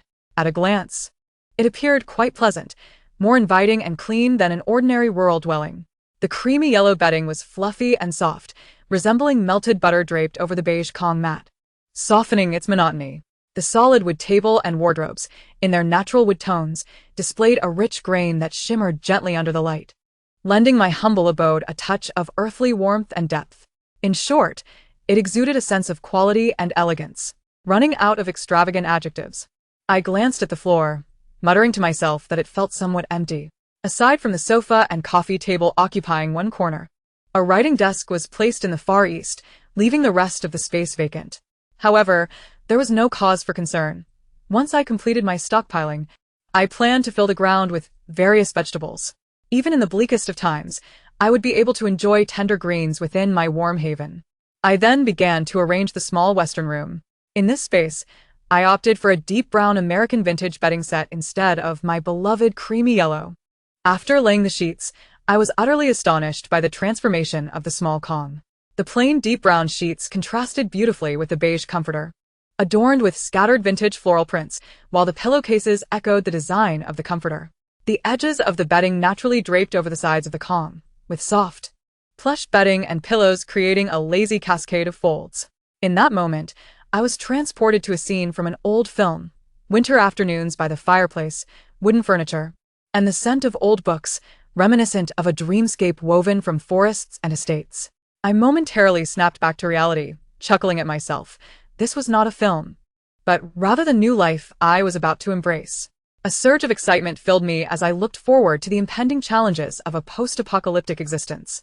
Indeed, humans are complex beings. Merely 2 new sets of sheets could uplift my spirits for an entire afternoon. After many days, I finally found myself resting on a proper bed. Well, a proper Kang, and it was time for my sofa to have a break. Before sleep, I reviewed the items still missing: fresh meat, coal, medicine, vegetables, toiletries, kitchenware, and seeds. The more I pondered, the more complicated my feelings became. After nearly a month of stockpiling, how could there still be so many essentials unacquired? With a frustrated exclamation, night fell, and I retired for the evening. Chapter 11. Toiletries, kitchenware, and medicine. On May 27th, my balance stood at 390,000. First online purchase of bedding and cotton clothing, 500 yuan. Second online purchase of food, 100 yuan. 100 bags of rice and flour, 30,000 yuan. Hardware tools, 4,000 yuan. Coarse grains and marketplace purchases, 735 yuan. First supermarket procurement of oil and salt, 250 yuan. Second supermarket procurement of beverages and condiments, 22,050 yuan. Daily expenses, 2,000 yuan. Due to many items still unprepared, I had a restless night. The next morning, I sat by the writing desk to review recent bills. With 390,000 remaining, I was pleased to find my expenses aligned without any discrepancies. Glancing at the logistics information, I noted that parcels were already en route, and all items would arrive in due course. A sense of melancholy washed over me as I pondered how to face the delivery personnel. Resolving this thought, I called Sumi to inform him of the supplies I had prepared for him. After he effusively praised my efforts, we concluded the call. With the second batch of food imminent, it was time for me to prepare for the third. I decided to remain indoors today, readying myself for the arrival of the food tomorrow to rejuvenate my energy. After a simple breakfast of instant noodles, I embarked on my third online shopping spree. This time, I focused on toiletries and kitchenware. I had long harbored a penchant for stockpiling, particularly for tableware and notebooks, but had restrained myself due to financial constraints. Seizing this opportunity, I resolved to indulge my desire for kitchenware. In terms of kitchenware, I ordered a total of 5 sets of steamers, 1 cooking pot, including a large iron pot and a clay pot, which I seldom use, 3 barbecue grills, with bamboo skewers, metal skewers, and brushes included, 5 frying pans, and 10 small copper pots for boiling noodles. For tools, I secured 10 long-handled iron spatulas, wooden spatulas, rice spoons, soup spoons, rolling pins, strainers, garlic mashers, and tongs. 15 graters, peelers, and small fruit knives, the latter being particularly prone to misplacement, and 10 silicone and wooden cutting boards. In the mechanical category, I acquired 5 traditional hand-crank stone mills, suitable for making soy milk and tofu, 3 manual meat grinders, and 5 manual juicers, along with 1 noodle-making machine. For consumables, I ordered 200 rolls of cling film, extremely versatile, 100 steaming cloths, 100 pairs of rubber gloves, 200 bags of disposable gloves, 500 steel wool pads, 500 dishcloths, and 200 small cleaning rags, at 5 yuan each. As for containers, I purchased 50 stainless steel basins of various sizes, 50 plastic basins of various sizes, 20 knife and utensil storage racks, 20 aesthetically pleasing chopstick holders, 20 ladles, 20 colanders, 10 large trays, 50 buckets, and my favorite category, tableware, which I selected carefully without focusing solely on affordability. I opted for complete sets of tableware including 6 small bowls, 2 soup bowls, and 4 plates. Why not single sets, you ask? Because I wanted replacements for any that might break. I chose 2 sets in creamy yellow, 2 in a minimalist high-grade gray, 2 in an in-style tulip design, 2 in an American vintage style, and 1 unbreakable stainless steel set. Additionally, I ordered 2 glass salad bowls, 5 macaron-colored double-handled plates, 50 pairs of stainless steel chopsticks, and 100 pairs of bamboo chopsticks, 30 stainless steel spoons, 10 forks and knives each, 10 cream mugs, 10 American coffee cups, 10 oversized juice cups, 5 unbreakable stainless steel cups, 5 cocktail glasses, 10 thermos cups, and 20 thermal flasks. Every conceivable kitchenware and tableware has been procured. In a bid to avail discounts, I endeavored to purchase similar items from a single store. Ultimately, the total expenditure for all kitchen utensils and tableware amounted to 190,000. As for toiletries, I refrained from over-purchasing, wary of expiration dates, and I plan to craft my own soap and laundry detergent in the future. The items acquired include 100 bars of soap, 50 bars of scented soap, 200 bags of laundry powder, 50 bottles of shampoo, 50 bottles of shower gel, 30 bottles of facial cleanser, 50 bottles of hand soap, 200 toothbrushes, 100 tubes of toothpaste, 100 towels, 20 bath towels, 20 loofahs, 100 bottles of dishwashing liquid, 25 wooden combs, 25 plastic combs, 500 packs of toilet paper, 500 packages of sanitary pads, 300 bags of snake oil ointment, and 300 containers of clam oil. The sanitary pads and toilet paper are prepared according to a 5-year supply. Beyond that, they risk fiber degradation and bacterial growth, rendering them unusable. Should the apocalypse persist beyond that time frame, I will resort to self-manufacturing or seek alternatives. To ensure quality, I opted for commonly available budget brands for toiletries, maintaining an approximate unit price of 30 for shampoo and shower gel. The snake oil ointment and clam oil are intended for application on the face and hands. Though I cannot guarantee access to luxurious skincare products during the apocalypse, I must ensure my skin does not crack under extreme cold. In my childhood, my mother would apply snake oil ointment on me, and my grandmother used clam oil to prevent cracks on her fingers. After all these years, I have repurchased them. The total expenditure for toiletries amounted to 280,000. After completing the purchase of kitchenware and toiletries, the morning slipped away. Sitting on the sofa in a daze, I contemplated the essential items still on my list. I had yet to acquire medications, which should be purchased from various locations, and it was time to begin stockpiling coal. Meat purchases were premature. I intend to stockpile a significant quantity, but my 2 freezers cannot accommodate it all. I shall wait for overcast and cooler weather before buying. Vegetables and fruits should also be reserved for last-minute procurement to ensure freshness. Seeds and similar items can wait until funds are nearly depleted. There is no urgency at present. It seems the immediate priority is to procure medications. I placed an online order for a batch of pharmaceuticals, diversifying my purchases across several pharmacies: anti-inflammatory drugs, cold medications, fever reducers, pain relievers, heat-clearing medicines, stomach medications, vitamins, iodine, gauze, adhesive bandages, alcohol, and more, ordering 500 yuan worth from 15 different pharmacies. Most prescription medications are also available online, with telehealth services offering electronic prescriptions. Thus, beyond the aforementioned medications, I imagined several ailments I might encounter and requested additional prescriptions from the online doctor. Having grown up watching wartime dramas where undercover agents risked their lives to deliver penicillin, I regarded it as a precious commodity. Initially, I intended to purchase some for the apocalypse, only to discover it was an anti-inflammatory drug. Nostalgically recalling those childhood dramas, I doubled my order of amoxicillin, azithromycin, levofloxacin, and ibuprofen. A nagging concern lingered in my mind. Would the police come knocking for my substantial online pharmaceutical purchases? After searching online, I found reassurance from fellow netizens who claimed it was unlikely. Nevertheless, I remained apprehensive, praying for the safe arrival of my medications. The total expenditure for online pharmaceutical purchases reached 350,000. The third batch of online shopping amounted to 820,000, leaving a balance of 3,080,000. Chapter 12. Summary and Coal. On May 28th, I rose early, not waiting for the delivery person to rouse me. After skipping breakfast, I drove to town.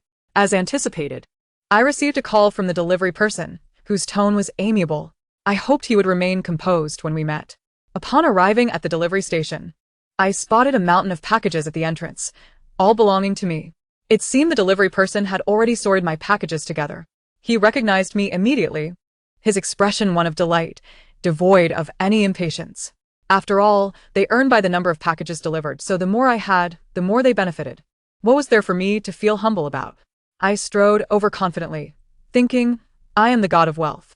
Seeing the volume of packages, I jokingly suggested that he should give me a heads up next time, allowing me to prepare in advance. The delivery person greeted me as I approached. Thank you for your trouble, I said, scanning the payment code on the wall to make the payment of 200 yuan. The mechanical voice chimed, and the delivery person's eyes brightened. I appreciate your help in loading the car, and I'll treat you to some meat tonight, I said with a warm smile. It's no trouble at all. Even without a meal, I would help you load the car, he replied. He added, but meat does give me more energy. Though the station charges for mailing items, the sudden influx of large packages always made me feel I was imposing. Additionally, the town only has one delivery station, run by a husband and wife duo, making them particularly busy. After deliberation, I decided to offer him a little extra for his troubles. It would ease my conscience and lift his spirits as well. Contemplating whether to give him 500 or 200, I ultimately decided that 200 was more prudent, considering I would have more packages arriving soon. Once the boss lady finished assisting another customer, she came over to help me load the car. The delivery person was experienced. He loaded the car efficiently, while the boss lady and I transported the goods. Despite the first load not fully fitting, I made a trip back to the house. And on the second trip, I managed to transport all the packages. Looking at the abundance of food, I felt a twinge of anxiety. Yet, I rallied my spirits and persevered. The basement mirrored the layout of the ground floor, albeit slightly larger. I organized various supplies into designated areas. In the master bedroom section, I stored grains, oils, and salts. The kitchen area housed various clothing and bedding. The section near the west door included several shelves for tools, while the entire west side was reserved for food storage. I began by moving packaged food items inside, organizing them by expiration date. Long-lasting items were placed on the inner shelves, while those with shorter shelf lives were positioned outward. This way, I would not forget to consume perishable items over time. The shelves were neatly lined with canned goods, instant noodles, and various types of rice noodles and spicy powders. All seasonings were also meticulously arranged on the shelves. Dried vegetables, packed individually and stored in burlap sacks, were not placed on the shelves but rather stacked against the wall. After moving all food items in, aside from the cured meats, the entire western area was filled, exhausting all available shelf space. The remaining space was in the center and half of the kitchen. I used a cart to transport the cured meats, placing them in the other half of the kitchen. Once everything was moved in, the kitchen's other half was nearly full as well. However, I noticed the upper space was empty, which felt wasteful, though I was unsure of what else to store there. The sheer volume of goods meant that I needed not only to transport them, but also to categorize and organize them. As a result, May 29th was spent entirely on moving and organizing, and I finally completed the task. After everything was set up, my body ached. After cleaning up, I lay in bed, researching the prices and qualities of coal and coal briquettes. Coal generates a higher calorific value and is somewhat pricier, while honeycomb coal boasts excellent combustion performance, is clean, easy to manage, and comparatively affordable. I found myself in a quandary between the two types of coal, ultimately deciding to procure both. I then began to calculate the amount of coal I needed, ensuring that I would acquire more than enough. According to information gathered online, 50 tons of honeycomb coal comprises approximately 50,000 pieces, with an average household consuming 3 pieces daily. With 2 stoves at my disposal, I could utilize up to 8 pieces each day, which would suffice for 17 years, even during the coldest months. The largest of my West Wing rooms remains unoccupied, measuring around 50 square meters. Based on the prescribed dimensions for honeycomb coal, a height of 15 meters across 21 layers would accommodate 70,000 pieces. Thus, storing my 50,000 pieces of honeycomb coal in this spacious West Wing is more than adequate, while purchasing solely honeycomb coal might suffice. My apprehension compels me to also plan for additional coal. The exact quantity would be determined after consulting further information the next day. In northern Mongolia, many households continue to rely on stoves during winter, leading to dedicated coal sales outlets. The following day, I rose early, drove into town for breakfast, and casually inquired about local coal suppliers. I then drove to a somewhat remote coal-selling establishment, which appeared to be a large farmhouse or warehouse. Its exact nature eluded me. A significant stockpile of coal was present. A portly man, sporting a beer belly and a keychain at his waist, approached me in greeting. "What can I assist you with, miss?" he asked. "I wish to purchase coal," I replied. "What type are you interested in?" He did not question my summer intentions for coal, perhaps acknowledging that various customers might have diverse reasons for such purchases during that season. "What varieties do you offer?" "I am interested in both coal and honeycomb coal." Upon entering the premises, he retrieved his phone to show me images of the available options, explaining the distinctions among 3 types of coal and 5 varieties of honeycomb coal. After a lengthy discussion about their origins and properties, I interjected to ask if higher prices indicated superior quality. "Certainly," he affirmed. "The more expensive the coal, the better it burns." I resolved to acquire the finest quality coal and honeycomb coal available, as this was not a moment for frugality. Inferior coal would only lead to my own discomfort. "How much coal can I fit in my 80 square meter yard?" I inquired. "Quite a considerable amount, at least several hundred tons. However, if you wish to avoid excessive height, you won't be able to store too much." With a sense of relief, I realized there would be ample space for the coal. If necessary, I could simply stack it higher. As a coal vendor, he would not be short on supply, even during extreme cold, opting instead to retrieve coal from his own warehouse. With my concerns alleviated, I proceeded to ask about the typical coal consumption for an average household during winter. If relying solely on a stove, 1 to 2 tons will suffice. With underfloor heating, 3 tons is necessary. This aligned closely with my previous online research, confirming that my earlier estimates were indeed accurate. I continued my inquiries, asking if I could receive a discount for my large purchase. "Of course, miss. The more you buy, the greater the discount," he replied, his demeanor brightening at the prospect. "I want the best. 40 tons of coal and 50 tons of honeycomb coal," I declared. Unbeknownst to the proprietor, the quantity I requested was quite substantial. His eyes narrowed into slits as he calculated the total price. In our small town, premium goods were scarce, and even the finest coal was not exorbitantly priced. The best coal was priced at 150 yuan per ton, though I negotiated it down to 100 yuan, while the best honeycomb coal was 950 yuan, reduced to 900 yuan. After applying a discount, the total came to 920,000 yuan.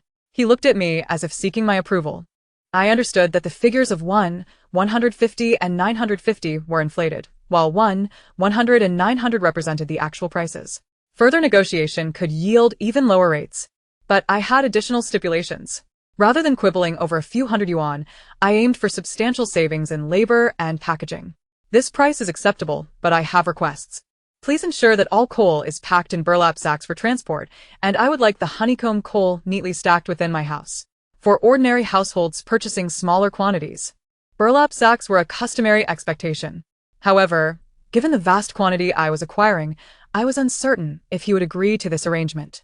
My request for the honeycomb coal to be stacked inside the house was particularly audacious, as coal vendors typically do not offer the service.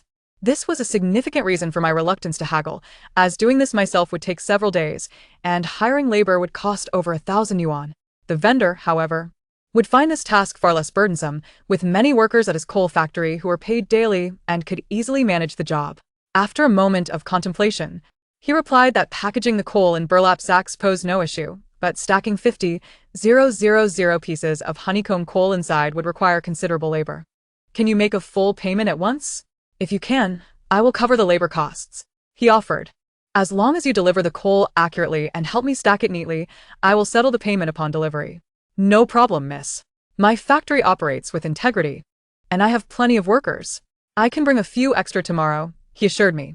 I paid a deposit of 5,000 yuan and arranged for the coal delivery the following day. Given my urgency, the owner likely began loading the truck that afternoon. At 9 a.m. on May 31st, a coal truck arrived at my home, accompanied by 6 workers and the portly owner. He descended from the large truck with a flourish and began lamenting, "Ah, I know you were in a hurry, and with the burlap sacks, we started loading yesterday afternoon and just finished at dawn." I thought to myself, isn't this your responsibility? And do you not see the price I am paying? Your efficiency is commendable. I will certainly make prompt payment, I responded, feigning the gratitude he sought. The owner, pleased by my response, became serious and called over the 6 workers. He asked where I wished to place the coal and where the honeycomb coal should be stacked. I provided detailed instructions, indicating that the coal should be piled in the northern section of the drying yard and the honeycomb coal stacked against the main house in the west wing. The workers diligently began their task, with 3 transporting coal and 3 handling honeycomb coal. The honeycomb coal was piled high on a small cart before being moved into the wing. Their movements were adept, able to carry 50 to 60 pieces at a time. And if they maintained this pace, the job would be completed by nightfall. However, I soon noticed something amiss. The quantity seemed insufficient. I hurriedly approached the owner, who was smoking nearby. With a knowing smile, he said, "Young lady, you truly lack some basic knowledge. This is only half." "What?" I exclaimed in confusion. "The mountain roads are too narrow for the coal trucks to navigate, so after this truck is unloaded, the next one will bring the rest. 2 trucks in total will deliver your entire order." He then added, "Where are your parents? Fortunately, you encountered me. Had you dealt with a more unscrupulous owner, you could have been deceived." I chuckled and jested. "That's why I chose to buy from you. I could tell you were trustworthy." The owner appeared to appreciate my compliment, squinting as he took a puff from his cigarette. Despite his disheveled appearance, he seemed kind-hearted and likely treated his family and friends with great loyalty. As midday approached, only half of the coal from the first truck had been unloaded. I asked the owner where they would be having lunch, to which he replied that they had brought their own provisions. Considering that coal handling was purely physical labor and that they would be working throughout the afternoon, I felt a pang of sympathy, fearing they might not have enough to sustain their energy.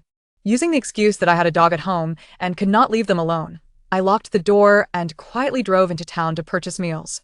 On the way, I contemplated the possibility that if they did not finish by afternoon, they might have to work late into the night. Thus, I resolved to buy enough food for 2 meals. I arrived in town and visited a stir-fry restaurant that I frequented during my childhood. I ordered a stew, 4 stir-fried dishes and a cold dish, pickled cabbage with vermicelli, braised pork, stir-fried shredded potatoes, 3 fresh vegetables, and cold mixed tiger vegetables. While the owner was busy cooking, I took the opportunity to visit a grocery store and a delicatessen. I purchased 25 large steamed buns, pickled vegetables, a roasted chicken, a pound of cold pig head meat, and a pound of marinated vegetables.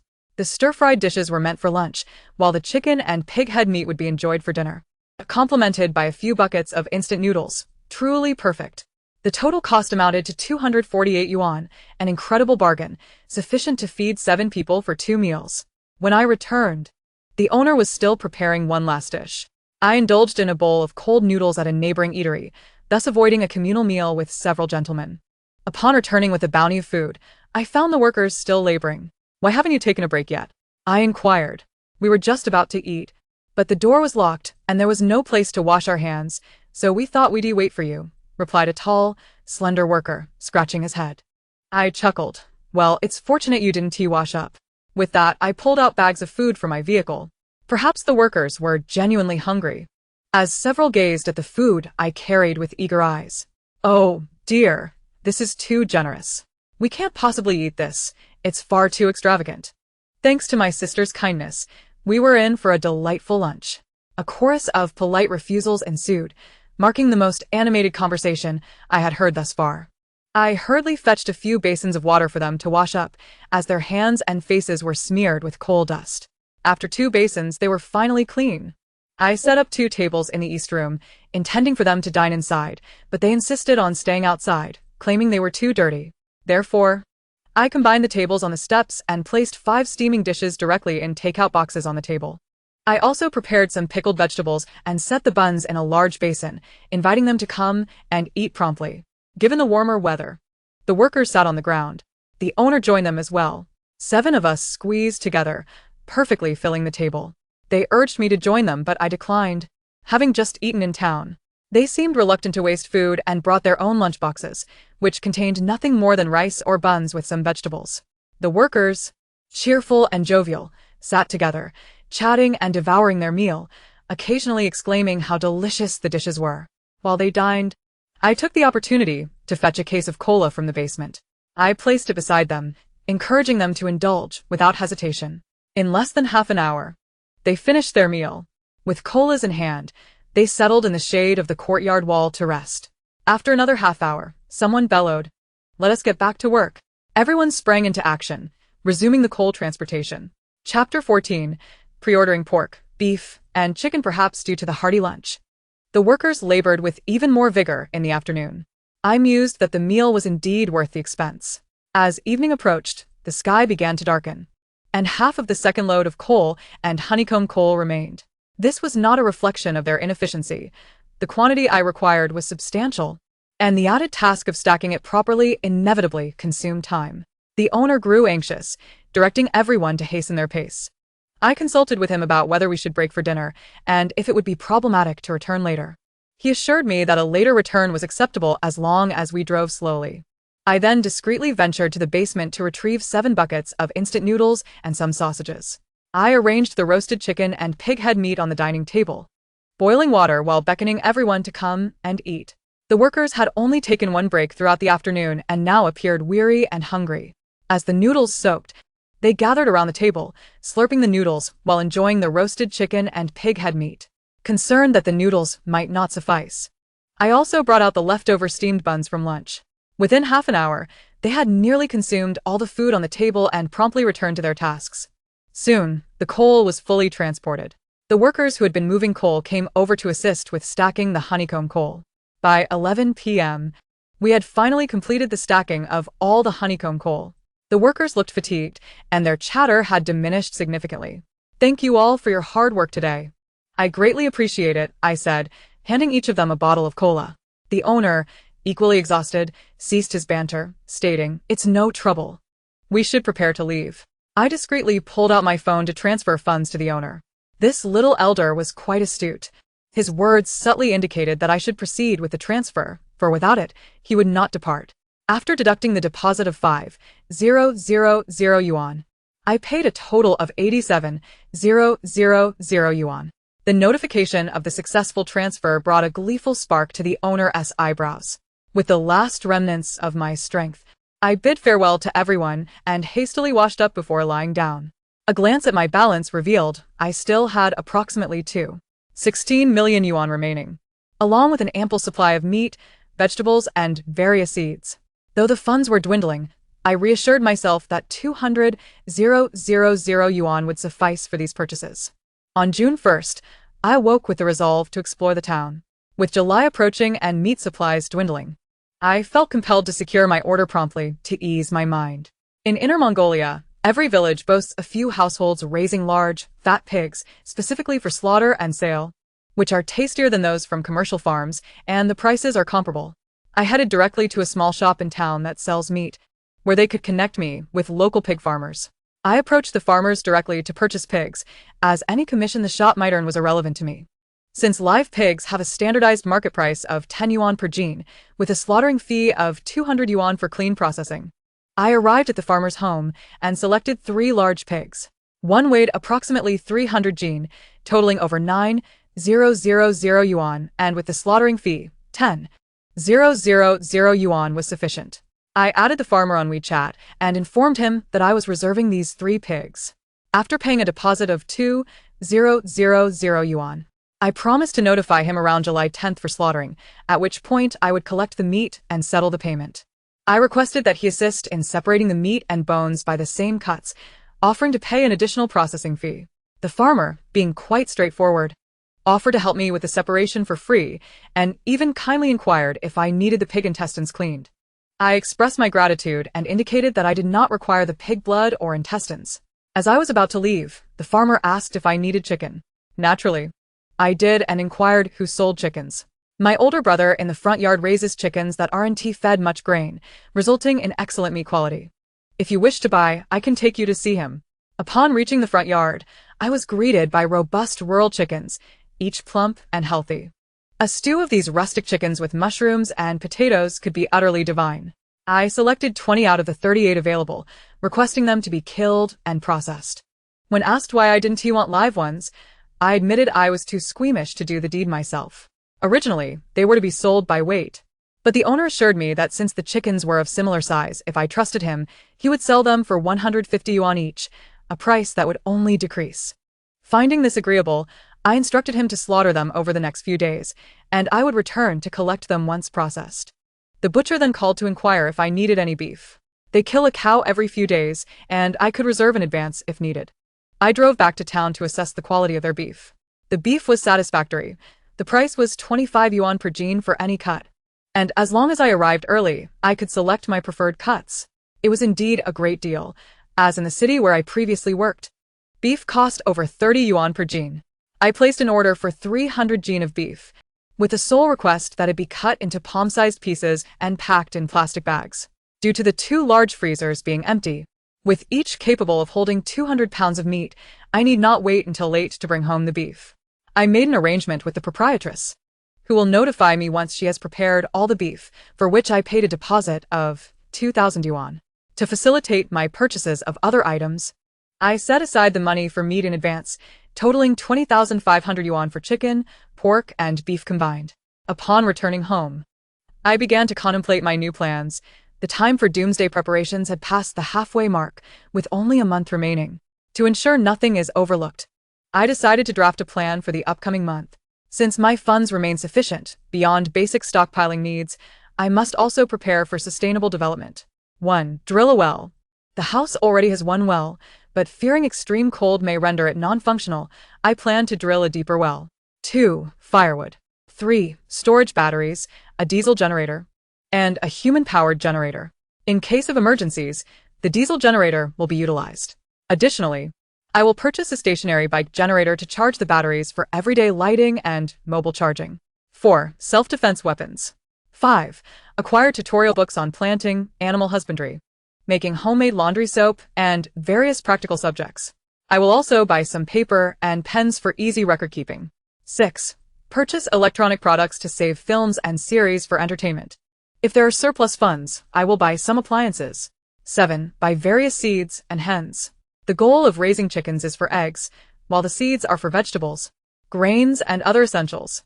8. Stock up on rodenticides, cockroach bait, and insect sprays. As the saying goes, natural disasters often lead to pest infestations, so it is wise to be prepared. 9. In the final days, buy vegetables and frozen foods. I recorded all my plans in a notebook, crossing off each completed task to ensure nothing was overlooked. Chapter 15. Summarizing, buying books, and drilling a well. On June 2nd, it was time to collect packages again. Suddenly, I remembered how many pharmaceuticals I had purchased and that no authorities had come knocking. I had been so busy these past few days that I completely forgot about my concerns regarding the police. I drove my small truck to the delivery station, It seemed that I had reached some sort of unspoken agreement with the delivery personnel. Upon seeing me, he immediately came forward to assist with loading. Without hesitation, I scanned the payment and transferred 200 yuan. When there were no customers to collect items, the proprietress came over to help. In just an hour, everything was loaded. During that time, I enjoyed a bowl of spicy hot pot. After satisfying my hunger, I returned home, energized to work. Before heading home, I stopped by a furniture store to purchase 20 shelves. Upon arriving home, I placed the shelves in the center of the basement, ensuring there was enough space for a walkway, just barely accommodating all 20 shelves. I spent an entire day merely assembling the shelves, puzzling over why this task seemed so daunting. June 3rd was entirely consumed by organizing. The most precious medicines were placed on the topmost shelf. However, that shelf was rather high for me, and standing on a chair was not a viable solution. I resolved to buy a ladder-style step stool the next time I visited town. A regular ladder leaned against the shelf might topple it, but a step ladder could stand independently, allowing me to climb directly up. The personal care items had also arrived in bulk, and I organized them neatly on the shelves. The few kitchen utensils and tableware I purchased were poorly packaged in flimsy cardboard or plastic bags. I unboxed them and transferred everything into my own storage containers. My beloved complete set of tableware was securely arranged on the shelves. The array of attractive mugs was not stored in the basement, but instead placed on the large bookshelf in the small study. The bookshelf is made of solid wood, featuring double glass doors at the bottom. The remaining sections are uniformly divided into neat compartments, exuding a minimalist elegance. Fragile glassware was stored behind the glass doors, while the colorful mugs were scattered across various compartments. I found great pleasure in my refined aesthetic, a delightful indulgence in self-admiration. Feeling inspired, I even went to the basement to retrieve some wine. I arranged the delicate bottles of sweet wine meticulously. The mint green liqueur resembled the fresh buds of early spring, while the deep purple wine retained the richness of night dew. As the cabinet doors closed, the vibrant colors blurred, akin to viewing a garden through a veil of morning mist. Light streamed through the glass, dancing upon the bottles, occasionally coalescing into a bead of light before silently slipping away. Reluctantly, I diverted my gaze from the bookshelf, took a shower, changed my clothes, and prepared to rest. Each time I stockpiled goods, it was exhilarating, yet the organization process was both healing and exhausting. On June 4th, I awoke and searched for well drilling teams in my city using short video apps. After consulting several, I ultimately chose a well drilling team from the neighboring county. Due to my oversight of stockpiling coal before drilling the well, I had to select a team from a different county to avoid drawing attention to my coal stash. Drilling to a depth of 30 meters cost 3,000 yuan at 100 yuan per meter, much less than I had anticipated. After confirming the drilling appointment for tomorrow, I found myself with a day free of plans. Recently, my physical stamina had been drained, so I decided to rest well for the day. Lying on the bed, I began researching which gardening and crafting tutorial books to purchase, including topics on planting, soap and skincare creation, basket weaving, fruit preservation, and pickling. I selected 20 titles, such as The Complete Guide to Planting, 200 Varieties of Pickles, Nana's Natural Soap Laboratory, Spice Production Techniques and Recipes, Soy Product Production Techniques and Recipes, and Fruit Wine Brewing, covering all aspects of sustenance. Turning to embrace this collection of books, I searched for a long time before finally discovering a second-hand bookstore offering excellent prices. For 300 yuan, I could acquire 80 books. After messaging the owner to negotiate a deal for 300 books at 1,000 yuan, he readily agreed. I requested that the books not be repetitive, and he assured me that would not be a problem. Next, I set out to stock up on various notebooks and pens. Collecting notebooks has been a long-standing passion of mine. I even had over 10 sent back when moving. Now, I sought to acquire even more. The array of beautiful notebooks was overwhelming, and I eagerly indulged in purchasing them. While bargaining, I secured a total of 40 notebooks for 600 yuan. I also selected attractive black and red gel pens, colored crayons, and markers, totaling 300 pieces and 4 boxes for 400 yuan. Suddenly, it struck me that I had forgotten to buy needles and thread, which I could use to learn knitting during my spare time. I purchased 10 boxes of large sewing kits and 100 skeins of various yarns, spending 500 yuan after negotiating the price. Afterward, I remembered some assorted small tools. 100 rolls of tape, 500 hair ties, 2 storage carts, 100 hooks, 100 drying racks, and 500 nails. Due to the large quantity purchased, I received a discount, totaling 500 yuan. My total online shopping expenditure for the day amounted to 3,000 yuan. On June 5th, the well drilling team arrived early. The original well is located east of the grain drying yard. The second well was positioned indoors, in the corner next to the stove in the small study. This way, the well would not freeze during extreme cold. The drilling continued throughout the day, and the 30-meter well was finally completed. I paid 3,600 yuan. For now, I would cover the new well with a heavy wooden board, reserving it for use when the original well became inoperable. That evening, I calculated my recent expenditures, including the reserved funds for pork and beef. My balance stood at 186,000 yuan, and as my funds dwindled, I found myself becoming increasingly frugal. Life in the world is often beyond one's control. Chapter 16. Scavenging wood and straw. On June 6th, both the poultry farmer and the butcher called simultaneously to inform me that the meat was ready. I set out early in my truck to collect meat from local farmers and butchers, settling the outstanding balance with the reserved funds. Without lingering on the streets, I drove straight home to store the meat in my large freezer. My 2 freezers were perfectly filled with 300 pounds of meat and 20 chickens. Subsequently, I drove off in search of firewood. Having researched online, I came across a suggestion from a user indicating that one could obtain a truckload of lumber for free from a furniture factory by simply offering a pack of cigarettes. Conveniently, our town has a lumber furniture factory, which I decided to try my luck at. Upon arrival, I found many workers diligently engaged in their tasks, using chainsaws to cut large logs into rectangular blocks, while others employed unfamiliar machines to slice the logs into thin sheets. The entire factory appeared devoid of any completed furniture. It resembled more of a lumber processing facility than a furniture factory. Standing awkwardly at the entrance, I repeatedly recalled the user's advice about the cigarettes. Who should I approach with the cigarettes? Suddenly, a deep voice boomed behind me, startling me. Turning around, I saw a lean, suntanned old man holding half a cigarette. I thought to myself, it seems I've triggered some sort of scenario, and is this how it unfolds? Sir, I wish to purchase some scrap wood for firewood, I said, advancing towards him while offering the pack of cigarettes. The pack cost 35 yuan, and since I had already bought it and was unsure of whom to give it to, I handed it directly to the old man. Oh, you want to buy firewood? He inquired, pocketing the cigarettes. He confirmed that scrap wood was indeed for sale at 1 yuan per pound, but since he had been guarding the gate for quite some time, he would offer me a discount, charging only 50 cents per pound because I was a relative of the owner. To my astonishment, it seemed the cigarette offer truly worked. I noticed the workers were busy, and I wondered if it was appropriate for me to enter now. Follow me, the old man instructed quietly, turning to walk away. I followed him as he led me around the factory, taking a considerable detour to the back. What lay before me left me speechless. If my coal was a small hill, this wood was a vast mountain. I found myself questioning, does anyone ever buy this lumber? Who would buy it? Every household has straw to burn. Who would spend money on this? I continued to probe. Aren't there any factories that need it? Those that collect it collectively? The town is too remote. Neither the county nor nearby villages have factories that require wood. Transporting it from farther away incurs costs, and the price offered is too low. The boss is too lazy to make that small profit, so he doesn't sell, the old man replied, feigning wisdom. But this doesn't seem like it has been stored for long. I still didn't quite understand. The factory workers take what they want to burn home, and the boss turns a blind eye. Just stop asking. You don't even need to pay 50 cents per pound. Just take as much as you can load. It's 50 yuan per truckload. Load as many trucks as you can. The old man abruptly cut me off, not allowing me to ask further questions. I sensed a hint of unease in him.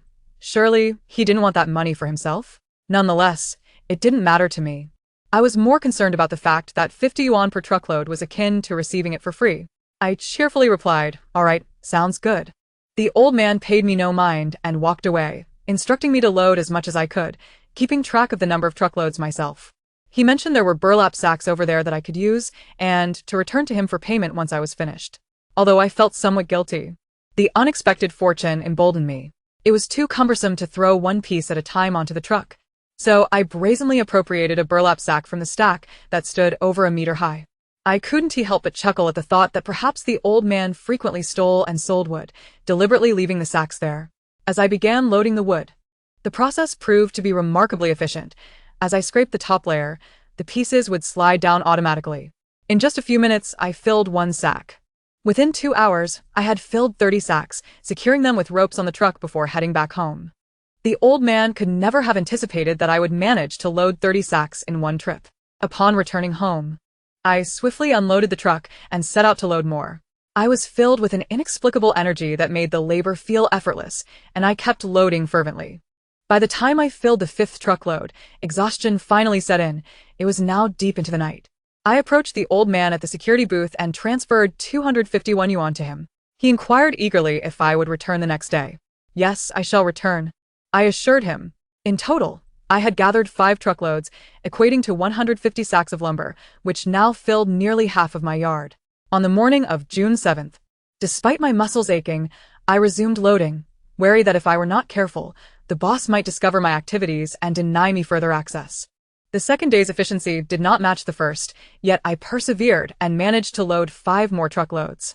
Before leaving, I transferred another 251 yuan to the old man. He no longer asked if I would return, as the mountain of wood had diminished to a mere hill. Upon returning home, I found no rush to unload the truck. As I had no space left, I stacked the 150 new sacks upright atop the previous 150, finally clearing some area in my yard. Gazing at the impressive sight occupying half my yard, I felt an overwhelming sense of pride. I, who once struggled with minor physical exertion, could hardly believe I had managed to load 300 sacks of wood and stack them. The total expenditure for 300 sacks of firewood was a mere 500 yuan. I was immensely proud. Have you ever encountered firewood costing less than 2 yuan per sack, with free burlap sacks included? Whether you have or not, now you have. On June 8th, as reason returned, I began to contemplate my needs beyond the logs, specifically for kindling, material that ignites the wood. This was exceptionally easy to procure. Vast fields were abundant with bundles of straw. In Inner Mongolia, land is expansive and sparsely populated. Every household possesses hundreds of acres. After harvesting corn, they have more straw than they can burn, leaving it piled in the mountains or in open spaces to decompose. My method of acquiring straw was straightforward. I drove 3 to 4 kilometers and pointed to a large pile of straw, inquiring with a passing shepherd about its owner. With so few families in the village, it was easy to find out. After receiving directions to a household, I approached them to ask if they would sell it to me. The family regarded me with curiosity, unsure why someone would want to buy firewood. If you want it, just take it. No charge, one of them eventually said. I insisted, please, it belongs to you. You should accept some money. After handing the older brother 100 yuan, I proceeded to load my truck. Seeing me offer money, the brother felt a bit embarrassed and insisted on helping me load. Let me do it. You won't manage with those little arms and legs. Within just over 40 minutes, over 100 bundles of straw were loaded onto my truck. I bound the bundles with the twine I had laid out beforehand, thanked him, and returned home. Not wanting the straw to occupy the other half of my yard, which served as my passageway and the exterior of the west wing, I pondered and decided to place the straw in the empty space of the threshing ground. Aside from a path, the threshing ground was now tightly packed with coal and straw. Chapter 17. Concentrated online shopping and organizing books. On June 9th, after the exhausting days, I resolved to take a day to rest. There was no need to push myself too hard. Falling ill at this point would be a significant loss. Resting meant engaging in online shopping. I aimed to purchase everything from my list in one go. For the next 4 to 5 hours, I navigated various shopping platforms, procuring supplies such as disaster relief medications, rat poison, and cockroach spray, all quite inexpensive, typically requiring only 10 yuan for an extended supply. Mouse poison costs 100 yuan. Cockroach bait is 200 yuan. Agricultural pesticides amount to 500 yuan for 5,500 bags. Mosquito repellent spray totals 200 units, culminating in an expenditure of 2,800 yuan. The costly generator batteries include 2 6,500 WH batteries, 10 200 WH batteries for exercise bike generators, 1 diesel generator, 2 sets of solar panels, and 5 solar lamps, altogether costing 4,350 yuan. Various seeds include 50 pounds of soapberry fruits, with the outer skin used for soap and the seeds available for planting trees. Additionally, there are 5 pounds of soapgrass seeds, 5 pounds of mint seeds, a total of 200 bags of assorted chili seeds, and 100 bags each of scallions, leeks, and cabbages. Furthermore, there are 50 bags each of garlic, shepherd's purse, cilantro, spinach, lettuce, and other vegetables, alongside 100 bags each of beans, eggplants, pumpkins, cucumbers, broccoli, tomatoes, winter melons, and radish seeds. For fruits, 50 bags each of strawberries, watermelons, grapes, and cherry tomatoes bring the total to 4,500 yuan. Self-defense weapons, purchased at a premium, include 5 electric shock batons, 5 baseball bats, 10 powerful slingshots, 1,000 steel balls, 5 high-strength compound bows, an additional 2,000 steel balls, and 5 iron-toothed wolf-toothed sticks, totaling 10,000 yuan. In terms of electronics, I procured 10 memory card movie players, 10 memory cards filled with films, 3 spare phones, 1 tablet, 10 MP3 players, and 2 second-hand card projectors, resulting in a total expenditure of 170,000 yuan. Soon after, I remembered I had forgotten to buy lighters and subsequently ordered 1,000 lighters. Essentially, I have acquired all necessary items for online shopping, and with the addition of yesterday's purchases of firewood and fuel, my total expenditure has reached 770,000 yuan, leaving a balance of 1,090,000 yuan. On June 10th, the delivery person called as expected, and I drove to the station to collect the books. After scanning a payment of 200 yuan, the delivery person quickly loaded all the books into my vehicle. Upon returning home, I organized the books and notebooks by category on the bookshelf, placing the stockpiled pens in a corner compartment. Although the books were secondhand, 80 were in nearly new condition, which pleasantly surprised me. Many were unfamiliar to me, although some were classics I recognized, such as the 4 great classical novels. Suddenly, I felt a sense of narrow-mindedness. I hadn't anticipated that the books I purchased would include such renowned literature. The task of organizing the books was accomplished with little effort. Since ordering the last batch of goods yesterday, my previous sense of urgency dissipated. Aside from vegetables and perishable items, as well as raising chicks, I had essentially stockpiled all necessary supplies. With nearly 110,000 yuan remaining, a sense of comfort and satisfaction enveloped me, akin to a child who has exceeded expectations in completing a task. After tidying the books, I reclined on my bed to rest, attempting to recuperate from the physical exertion of recent days. As I pondered what else needed to be done during this leisure time, I suddenly recalled an important matter. I had yet to purchase pots for planting vegetables. Surveying the east room, I estimated I could accommodate 15 to 20 pots. I also glanced into a square empty room that I planned to divide into 2 sections for raising chickens and growing vegetables, leaving a passage in the middle, which would also house a small stove. This arrangement would allow access to the small west room without the risk of chicken droppings contaminating the area, and would prevent the chickens from getting too close to the stove and risking burns. The idea was flawless, and the next step would be to procure the necessary tools to bring it to fruition. On June 11th, I rose early to visit the town's morning market. I had breakfast at home and directly purchased 2 large meat buns at the market. Afterward, I began to explore the stalls, many of which sold various farming tools. I planned to first acquire tools and pots for gardening. The small town did not have dedicated pots for planting. People typically used any old containers they could find. However, having just moved, I had no usable items, so I had to buy new ones. I eventually selected rectangular plastic pots, similar in size to my large trays, purchasing 30 at 8 yuan each, along with 5 small shovels for planting. Next, I visited a fertilizer vendor to buy 2 sacks of nutrient-rich soil for planting. Then, I turned my attention to items for raising chickens. Anticipating that the hens would lay eggs for me daily, I wished to provide them with a comfortable environment. So I intended to buy a proper chicken coop and feed. After browsing, I found only rudimentary iron cages, lacking the coop I envisioned. Thus, I decided to purchase the feed and grains first. I had reserved a west wing room to store chicken feed, a 50 square meter space that could accommodate hundreds of sacks. With storage no longer a concern, I began to buy grain in bulk. The most expensive chicken feed was 200 yuan per sack, and I bought 4 sacks, each weighing 100 pounds. In addition to chicken feed, I planned to procure grains from processing plants and local farmers. Farmers typically process their grain and sell the leftover bran to factories, which would resell it for a slightly higher price. At the factory, bran was priced at 0.5 yuan per pound, and I bought 30 bags weighing 50 pounds each for a total of 750 yuan. The factory also sold ready-made cornmeal at 120 yuan for a 100-pound bag, and I purchased 20 bags, bringing my total expenditure to 3,150 yuan when combined with the bran.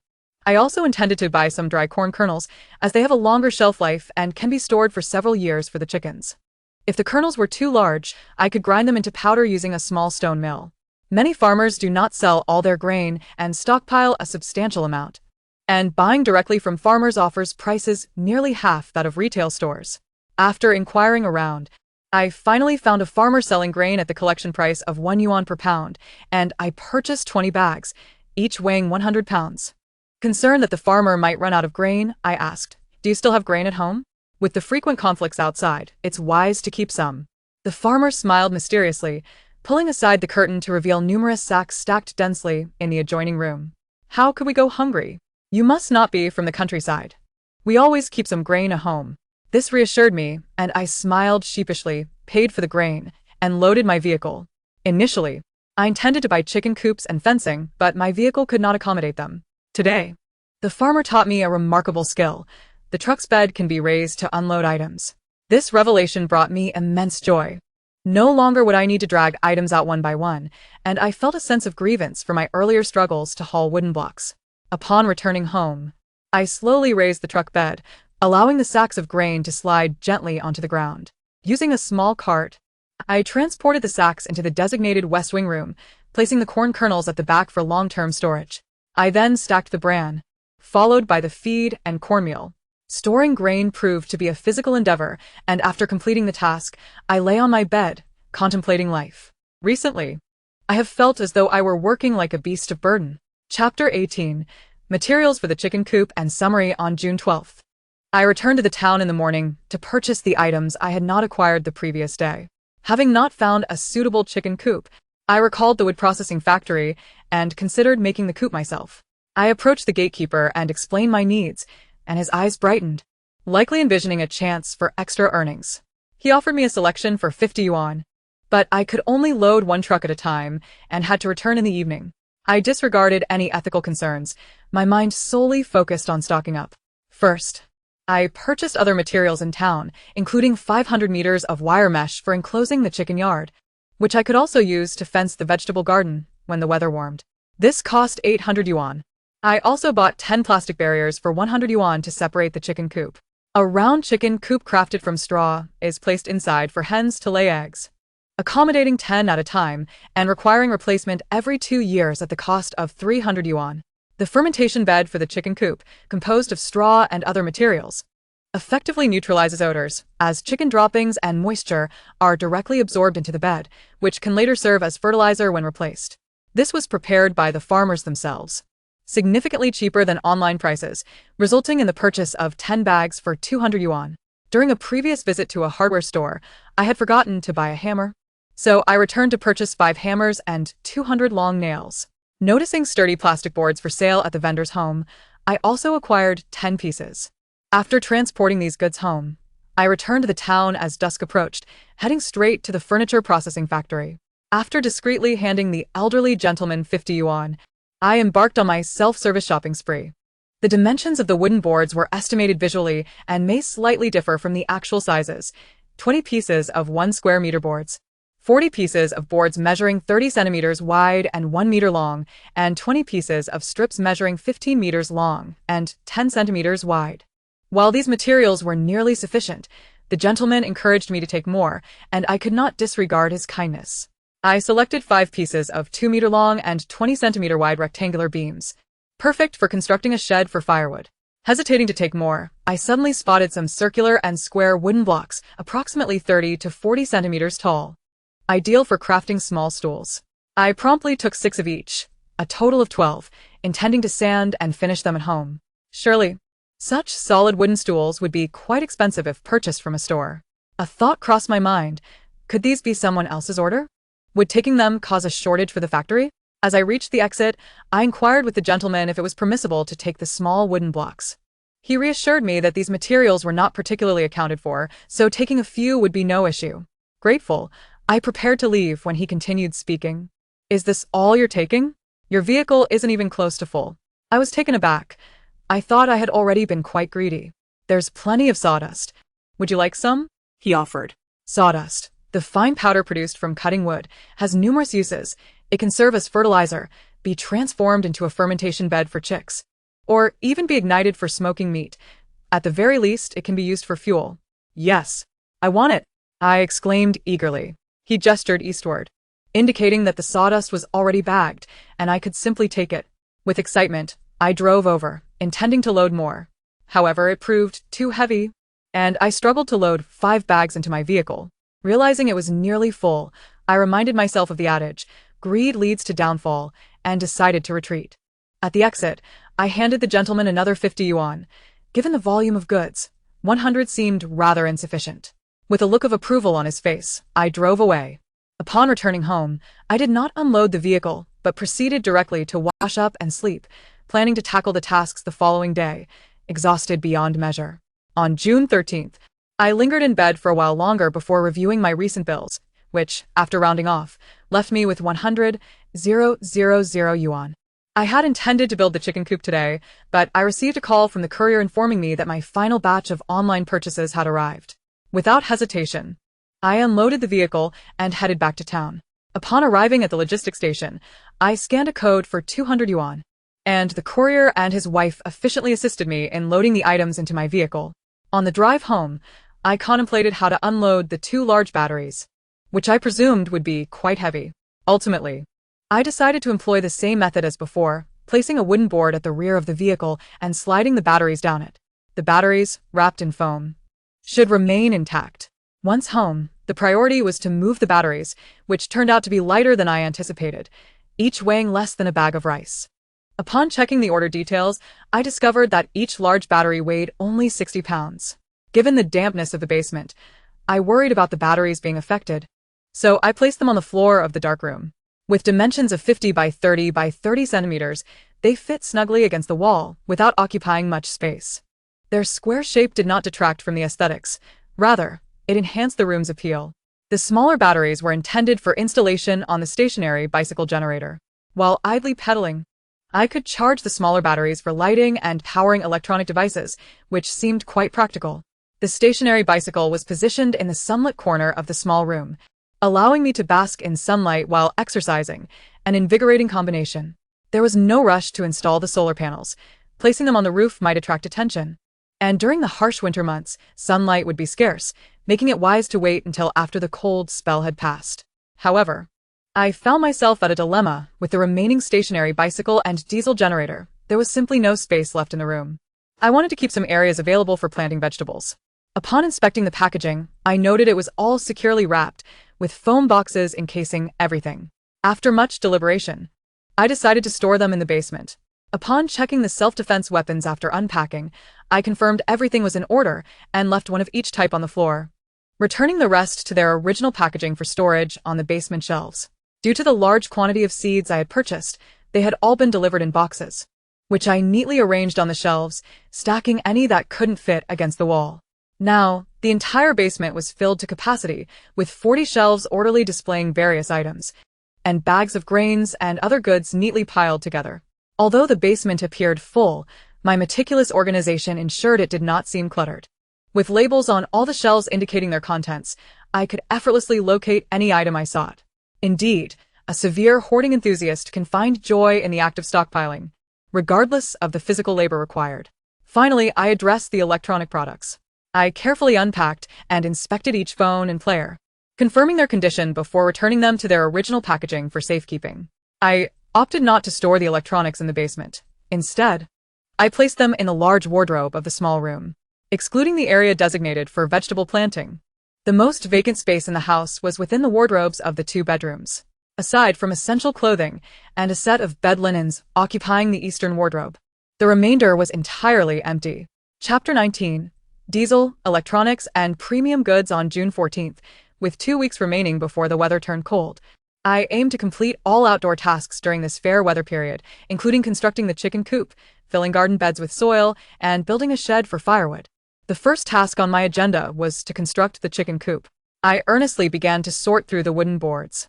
After a moment of confident fiddling, I realized that the task was not as simple as I had initially believed. My current manual dexterity seemed lacking. I can only say it is currently inadequate. I refuse to acknowledge that I have always been clumsy. Nevertheless, I must address the chicken coop construction issue. I efficiently loaded the necessary materials into the vehicle and began to rally assistance. First, I called the butcher, who claimed he did not know anyone skilled in carpentry. I then reached out to the poultry vendor, fortuitously discovering that he was quite adept with his hands and could indeed construct the chicken coop. He mentioned that he had built his dog's kennel and was available to help me with 1 or 2 today. I could not let him work for free, so I inquired about his fees. He straightforwardly quoted 150 yuan. Upon seeing the quality of the wood I had on my vehicle, his surprise was evident. This wood is brand new and of excellent quality. Where did you get it, young lady? He knocked on the boards and lifted them to inspect the underside. I bought it from that furniture wood factory. Ah? The furniture timber factory is capable of selling to individuals, despite primarily engaging in wholesale transactions. My companion bore a look of confusion. While offering him a box of cigarettes, I spoke with an affected gravity. His gaze shifted towards me with newfound intrigue, perhaps contemplating that I am an extraordinary young lady. I inwardly chuckled at my own audacity. What kind of chicken coop do you envision? I inquired, as he transitioned into the main topic. My concept was rather straightforward, a 2-tiered chicken coop featuring a wooden roof with dimensions of 100 centimeters in height, 100 centimeters in length, and 60 centimeters in width. On the left side of the first tier, I plan to install small 3,030 partitions. Within these partitions, I intended to place circular nesting boxes, as hens prefer to lay their eggs in cozy, concealed corners. Upon hearing my proposal, he nodded in understanding. He returned to his workshop, retrieved an air gun and a chainsaw, and commenced the construction of the coop. In just 2 hours, a flawless chicken coop emerged, tidy, robust, and reminiscent of those depicted in animated films. Do you have any plans later? I pressed further. Not much to do this morning, he replied, seemingly perceiving my intentions. Is it not sufficient? I remarked. This coop is splendid. If you have the time, could you craft another? I brazenly suggested. One coop costs 150. If you create another, that would total 300, I quickly added, fearing his refusal. Why not? Let us do it. I'll profit as well, he replied, displaying his generous spirit as he fetched more timber from his vehicle. I promptly transferred 300 yuan to his WeChat account, shaking my phone to confirm the transaction. No ruse, he said, his focus unwavering as he examined the wood.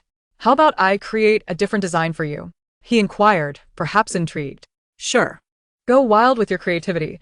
I'm eager to see your ideas. Any style of chicken coop will suffice. During the second construction, he exhibited greater proficiency, completing the second coop in just over an hour. While the dimensions were similar to the first, the base was elevated by a row of wooden slats. The entrance featured a large internal circle, with the rest of the coop cloaked in wood, enhancing its aesthetic appeal. The 4 corners were discreetly designed to provide nesting spaces for the hens. I was thoroughly impressed and did not hesitate to express my admiration. Wow, you're incredible. Truly a person of wisdom. He beamed with pride as he loaded the coop into his vehicle, imparting some essential advice. If you don't need it urgently, pick up 2 buckets of paint in town. Applying wood oil paint will prevent it from rotting and ensure longevity. I wholeheartedly agreed and planned to purchase it shortly. As I prepared to leave, I glanced around the yard and noticed a significant reduction in the number of chickens I had acquired. This was concerning, with the impending apocalypse. What would my companion eat if I took all his chickens? Why haven't he raised a new batch after selling the chickens? I queried. Oh. I've been too busy to attend to that, he replied, hands on his hips. You should buy another 20 or 30. Once they're grown, I'll come back to purchase them. My family has a large appetite for chicken, I suggested. He readily agreed, realizing that this trade could continue, promising to buy more chickens in the coming days. After our farewell, I headed to town to purchase the paint. Remembering the small tree stumps at home yet to be transformed into stools, I decided to buy additional paint to cover them all. I purchased 20 liters of transparent wood oil paint, costing 400 yuan, and 10 brushes, which the owner graciously gifted me. Upon returning home around 4 p.m., I took advantage of the daylight and followed an online tutorial to paint both chicken coops. To my surprise, the paint not only provided protection against decay, but also enhanced their appearance. Once applied, the wood gleamed with a rich luster, accentuating the grain and radiating a honey-like glow. It was truly delightful. The entire painting process was immensely therapeutic. On June 15th, my stockpile had grown considerably, with the exception of vegetables, fruits, and frozen goods. I felt emboldened to purchase some premium items, starting with diesel. Upon arriving in town, I acquired 30 20-liter plastic barrels. At each gas station I passed, I filled my small truck with fuel, then parked in a desolate area to siphon the oil into the barrels, following online instructions. My truck could hold 60 liters. And after visiting 11 gas stations, I successfully filled all 30 barrels. My heart raced. This felt more illicit than stealing wood. No, rather, transporting wood. This was outright illegal. The thought of being imprisoned during an apocalypse terrified me. My heart raced as I drove furiously back home. Regardless of whether my diesel stock was sufficient, such actions were not to be repeated. Feeling drained, I carried the diesel barrels to the basement, suddenly realizing it was already full. However, space is malleable. With some adjustments, I managed to create enough room for the 30 barrels. After a taxing day of driving and the anxiety of my actions weighing heavily on me, I chose to rest for the afternoon, leaving tasks for another day. The total expenditure for the fuel and barrels amounted to 5,000 yuan. On June 16th, I awoke revitalized, ready to venture into the county to purchase electrical appliances and premium goods. Using a navigation app, I located a reasonably reputable outdoor survival store, intending to buy a drone and binoculars. Given the impending apocalypse, quality was paramount. Ultimately, I selected 2 drones, 2 binoculars, and 50 magnesium fire starters, totaling 20,000 yuan. The fire starters were a complimentary gift from the owner. Carefully placing the valuable drones and binoculars in the back seat, I planned to find additional small appliances. I initially intended to visit the large supermarket where I typically stocked up, but I stumbled upon a newly opened wholesale store. This was precisely what I needed. I parked hastily and rushed inside. During the opening promotion, all items were at a 20% discount, and a banner advertising this special caught my eye. As I surveyed the surroundings, I found that even with the discounts, the prices were comparable to what I had seen before. However, bulk purchases from my usual supplier remained more advantageous, as they delivered to my town, while the county was quite far from home. Maneuvering a massive shopping cart, I first ventured into the small appliance section. 3 hair dryers, 3 electric kettles, 1 electric cooker, 10 desk lamps, 1 rice cooker, 10 electric blankets, 5 fans, 10 20-meter power strips, and 10 5-meter power strips. Next, I perused the daily necessities section. 50 rolls of aluminum foil, 100 bundles of plastic bags, and surprisingly cheap wet wipes at just 5 yuan for 50 packs. I also picked up 10 sets of nail clippers and ear scoops, 20 brushes, 20 raincoats, 5 umbrellas, 10 trash bins, and 10 organizers for undergarments and plastic storage.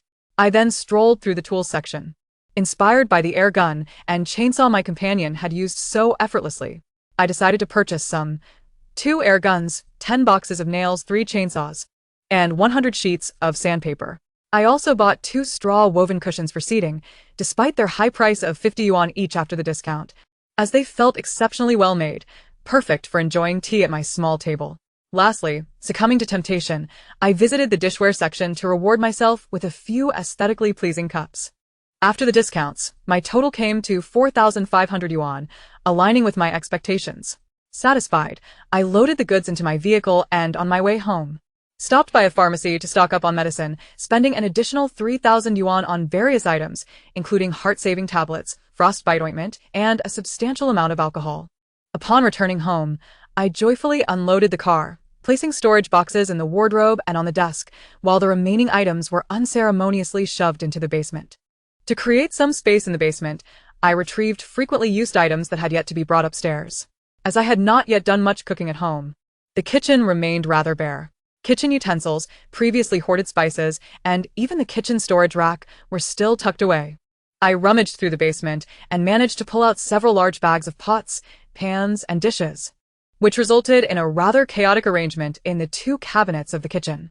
Perhaps the kitchen lacked 2 storage shelves and a prep area. After all, one cannot possibly chop vegetables and cook directly on the stove. I also organized a box of commonly used medications into the wardrobe. I unwrapped a battery and placed one in the east bedroom beneath the table, ready to connect to a power strip in case of a power outage. The other battery remained in its packaging in the dark room. I intended to store important items in the dark room, including electronic devices like my phone and the newly purchased drone and telescope. Thus, the dark room was in need of a storage cabinet, but with nightfall approaching, I decided to purchase one during my next trip to town. A glance at my balance revealed 660,000, which was quite sufficient. On June 17th, I woke up and prepared to drive to the town's furniture store to acquire additional furnishings. Over the past few days, I had been keenly observing the missing furniture: 2 cabinets for the dark room, 3 ladder-like stools, 2 storage shelves for the kitchen, a prep station, a shoe cabinet by the entrance, and a tool storage box. Upon entering the furniture store, the owner recognized me immediately.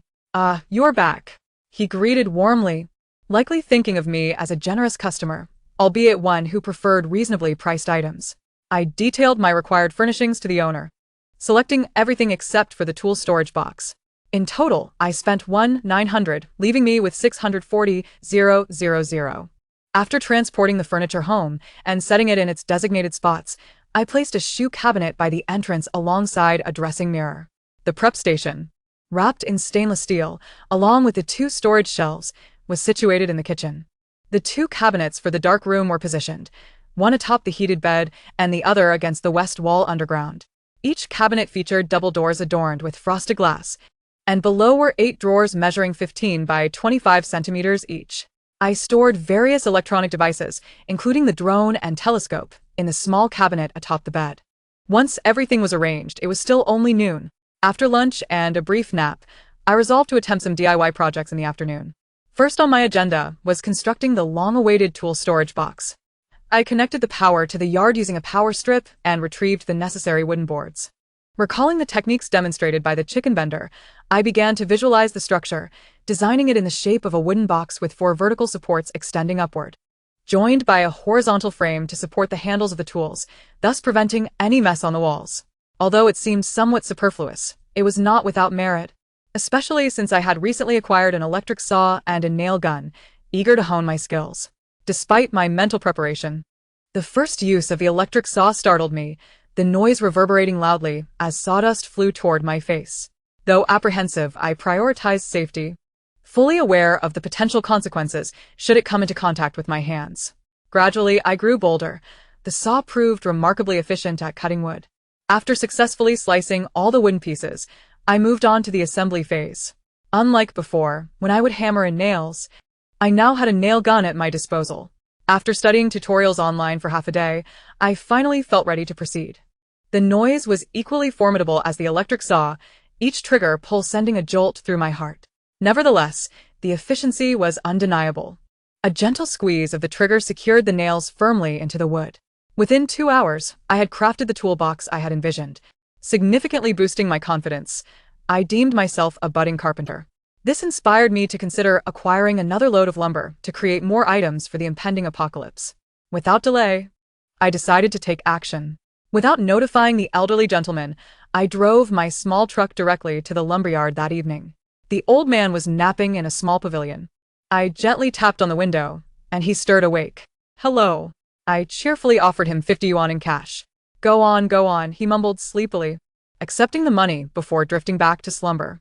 I rolled up my sleeves and began loading the lumber. All measurements were estimated.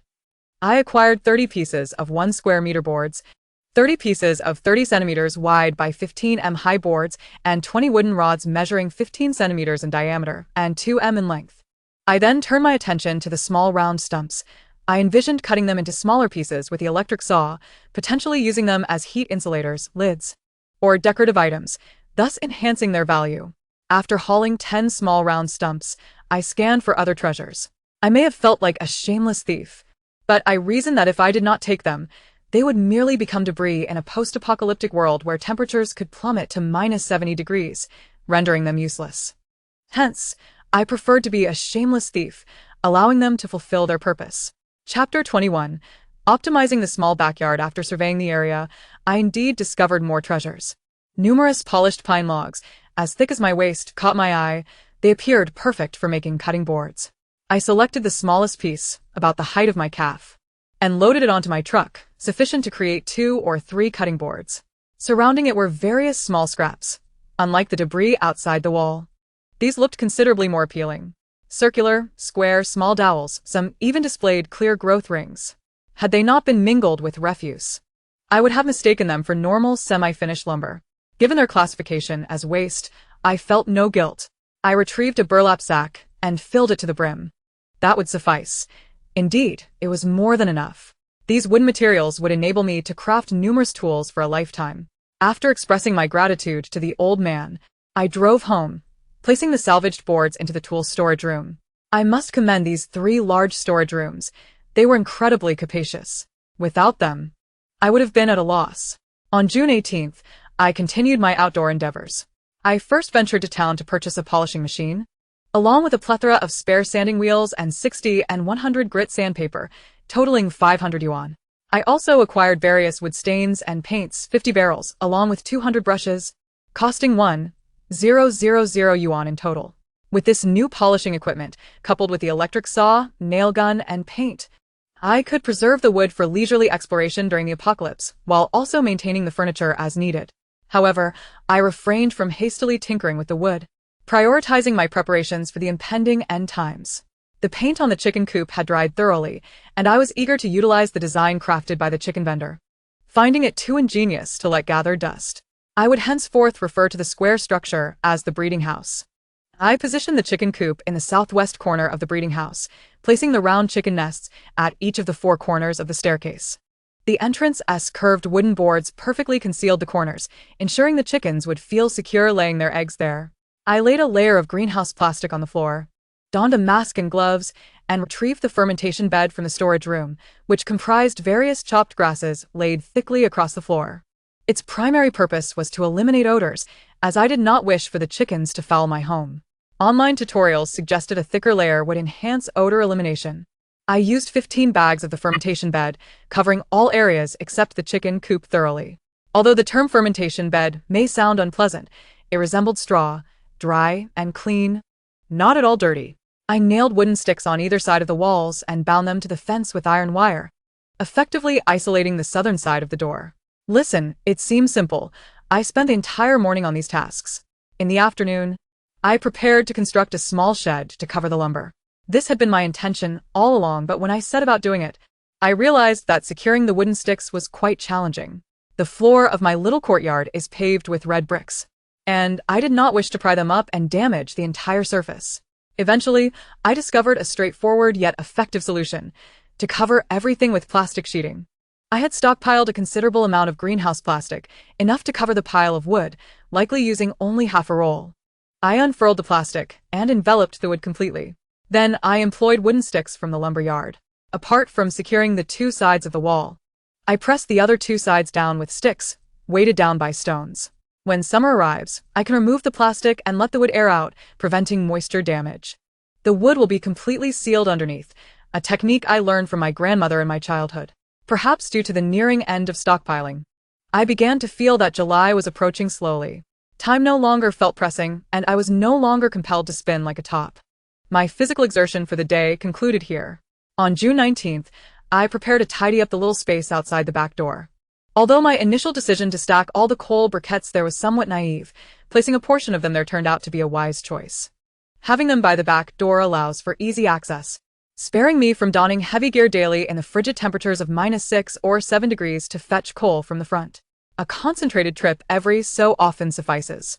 Upon reaching the back door, gazing at the towering mountain wall and the sky above, I realized I had overlooked this area.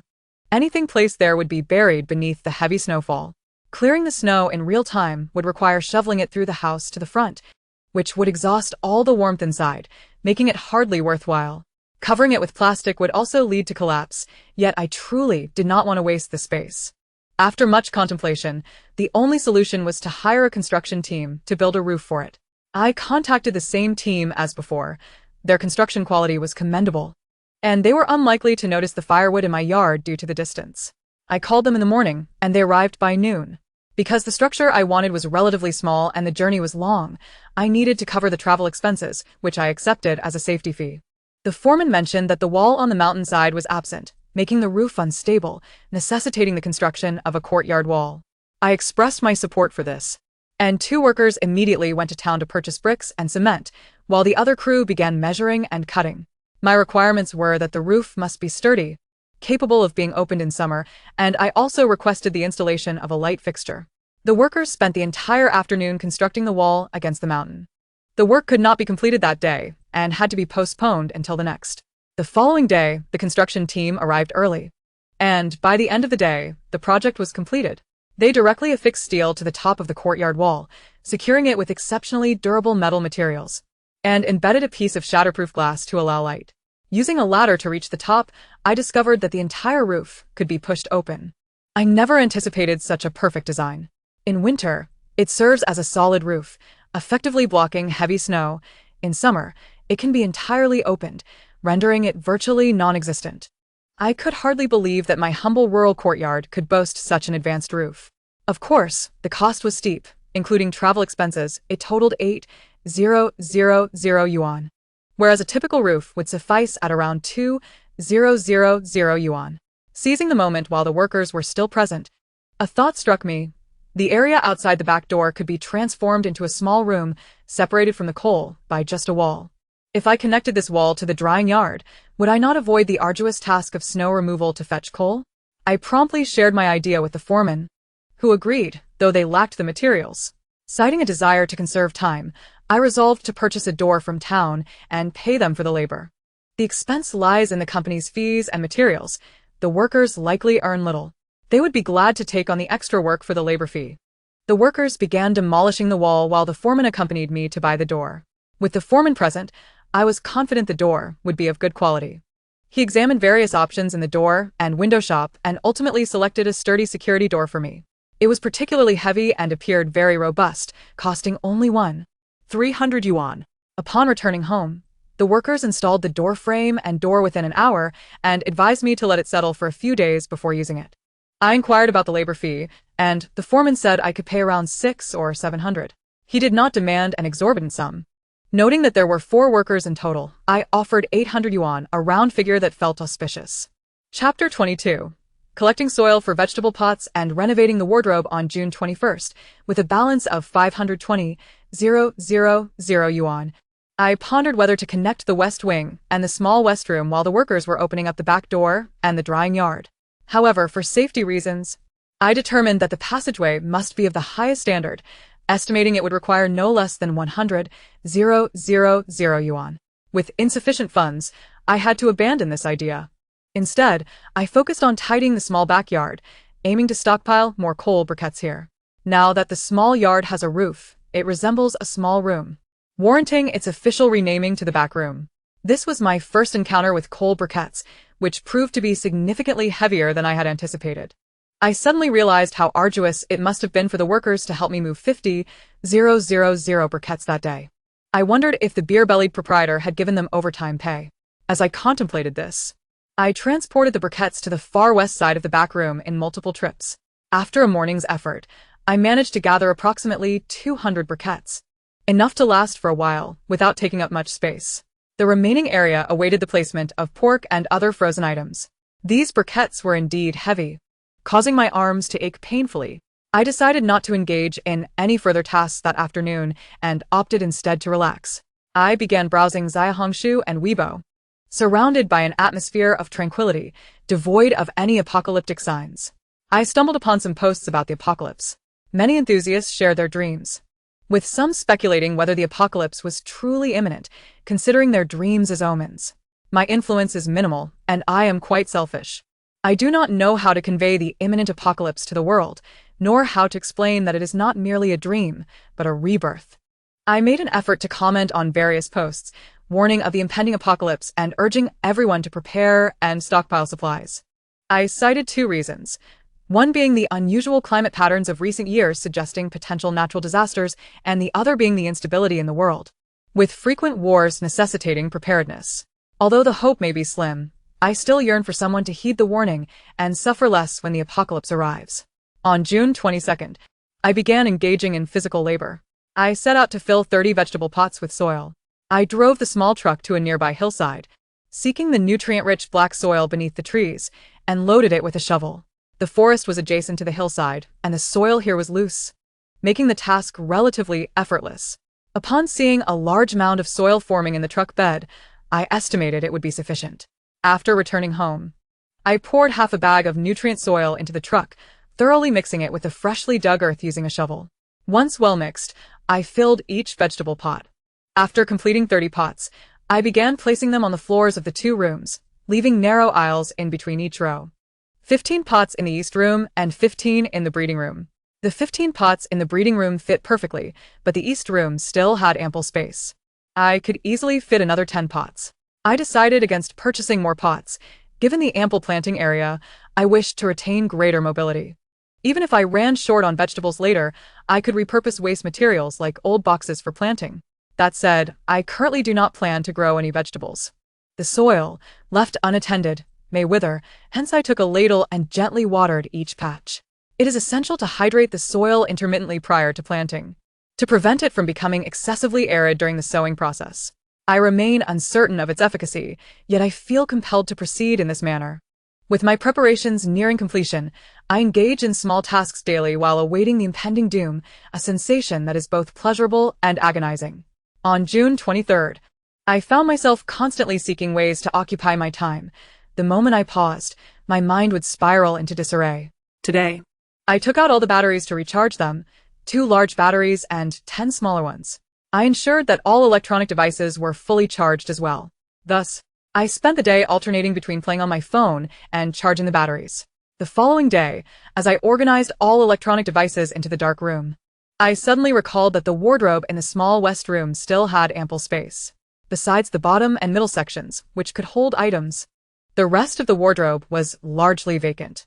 For someone like me, whose basement is overflowing, the sight of such an empty wardrobe felt more painful than losing money.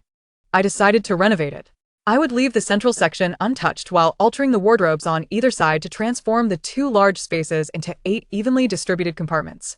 After measuring the dimensions, I cut a square meter of wood and used a nail gun to secure nails from the sides and top. The nails in the wall position were angled. Once I completed the renovations to the wardrobes in the west room, I turned my attention to the large wardrobe in the east room. I left 2 outer sections for hanging clothes while converting the inner space into 8 compartments as well. Once the renovations were complete, I began placing daily necessities inside the wardrobe. The east room, my master bedroom, would store items I frequently used during rest. now, 1 compartment holds a sewing kit and scissors for mending, another contains a medical box transferred from the small west room, and a third is designated for sanitary pads and wet wipes. The remaining compartments are temporarily empty, but will eventually be filled. The compartments in the small west room can accommodate a wider variety of items, with most frequently used essentials already stored there, yet I take my time to organize, adding items as needed. After renovating all the wardrobes, I prepared to clean the house thoroughly, starting with sweeping and wiping down both the interior and exterior.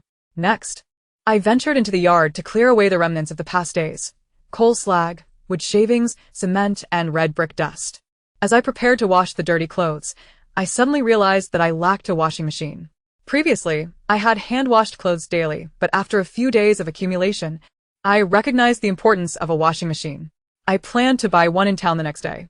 Concerned about the possibility of power outages rendering the washing machine unusable, I began searching online for manual washing machines. To my surprise, I discovered that such devices existed, and they were quite affordable. Who could have conceived such ingenious inventions? With a bit of spare cash in hand, I decided to invest in additional labor-saving, non-electric machines. I purchased 3 manual washing machines, 5 fully automatic washboards, 3 hand-cranked coffee makers, 2 hand-cranked blowers, and 3 manual slicers for meat. As I browsed, I also acquired a complete set of tea brewing equipment. My total expenditure amounted to $1,000, leaving me with a balance of $51,000. Chapter 23. The Splendor of the World on June 25th. I spent the entire night immersed in the joy of acquiring various manual machines. Upon waking, I pondered whether there were any foot-powered machines, and it dawned on me that a bicycle would suffice. I truly needed one. In the event of an apocalyptic scenario requiring travel, driving alone would attract too much attention, the noise making one more vulnerable to attack. Thus, I resolved to purchase a bicycle and 2 human-powered tricycles. The tricycles would facilitate transporting goods, collecting firewood from the mountains, or exchanging items with other farmers if necessary. Having 2 would provide additional security against theft. Upon arrival in town, I discovered that such tricycles were indeed available. They are remarkably efficient and can carry a substantial load. In addition to the tricycles, I ordered 10 extra wheels and a pump. The combined cost of the bicycle and 2 tricycles totaled $4,000. After loading the 3 vehicles onto my truck, I proceeded to the furniture store. I sought several sturdy shelving units to place in the back room. I certainly could not allow pork and various frozen goods to be strewn about. I neglected to inquire about the dimensions, but I purchased 5 of the largest shelving units available. They were simple yet robust wooden structures, lacking even doors. likely due to being unsold for an extended period. Despite the high-quality materials, the 5 units only cost 400 yuan. Upon returning home, I arranged the 5 shelving units in the back room, realizing that there was still ample space remaining. The area behind was indeed vast, leading me to feel that the 8,000 yuan spent on the roof was quite justified. The bicycle could be parked in the tool room of the west wing, while the room designated for chicken feed had sufficient space to store the 2 tricycles during heavy snowfall. In the following days, I found myself at a loss for further activities, ultimately deciding to indulge in the last vestiges of worldly pleasures before July arrived. Gazing at my remaining 50,000 yuan, I noted the affordability of vegetables and the necessity to refrain from hoarding excessive fruits, allowing for a reserve of 20,000 yuan. The remaining 30,000 yuan would be at my discretion. Rather than taking my small truck, I opted for a taxi to the county town. From there, I boarded a rattling little train, which took 3 hours to reach the city. My chosen destination was quite remote. The journey from home to the city required at least 5 hours. I booked a hotel for 200 yuan per night for 5 days, amounting to 1,000 yuan. Money that could have procured a substantial amount of supplies, now squandered. I found myself cycling to bars, balancing frugality with indulgence. By the time I arrived, it was already noon, and I decided to treat myself to a Japanese buffet. The price of 468 yuan was not cheap, but the marbled Angus beef, luscious and sweet durian, fresh salmon, and succulent hairy crab made it worthwhile. I recalled a question I had seen on Jihu. Have you ever had a meal that was utterly delightful? My answer is, this one. With the realization that I may never again enjoy exquisite cuisine in an elegant restaurant, this meal symbolized a severance between the past and the future world. This thought proved accurate, yet I experienced this severance on multiple occasions. In the following days, I savored various cuisines, including Guizhou sour soup hot pot, Korean barbecue, northeastern Chichihar barbecue, Xinjiang fried rice noodles, rice village bibimbap, grilled fish, Cantonese cuisine, Hunan cuisine, and Sichuan hot pot. Each meal was consumed with the awareness of the rift between the present and future worlds, leading me to feel overly full each night, rendering sleep elusive. When one is unable to sleep due to overindulgence, thoughts tend to drift towards past relationships, such as a former boyfriend, or friends with whom I had once been close but had since drifted apart. I even contemplated whether to seek out a handsome man with abs to revel with before the end. However, I hesitated, chastising myself for being too conservative.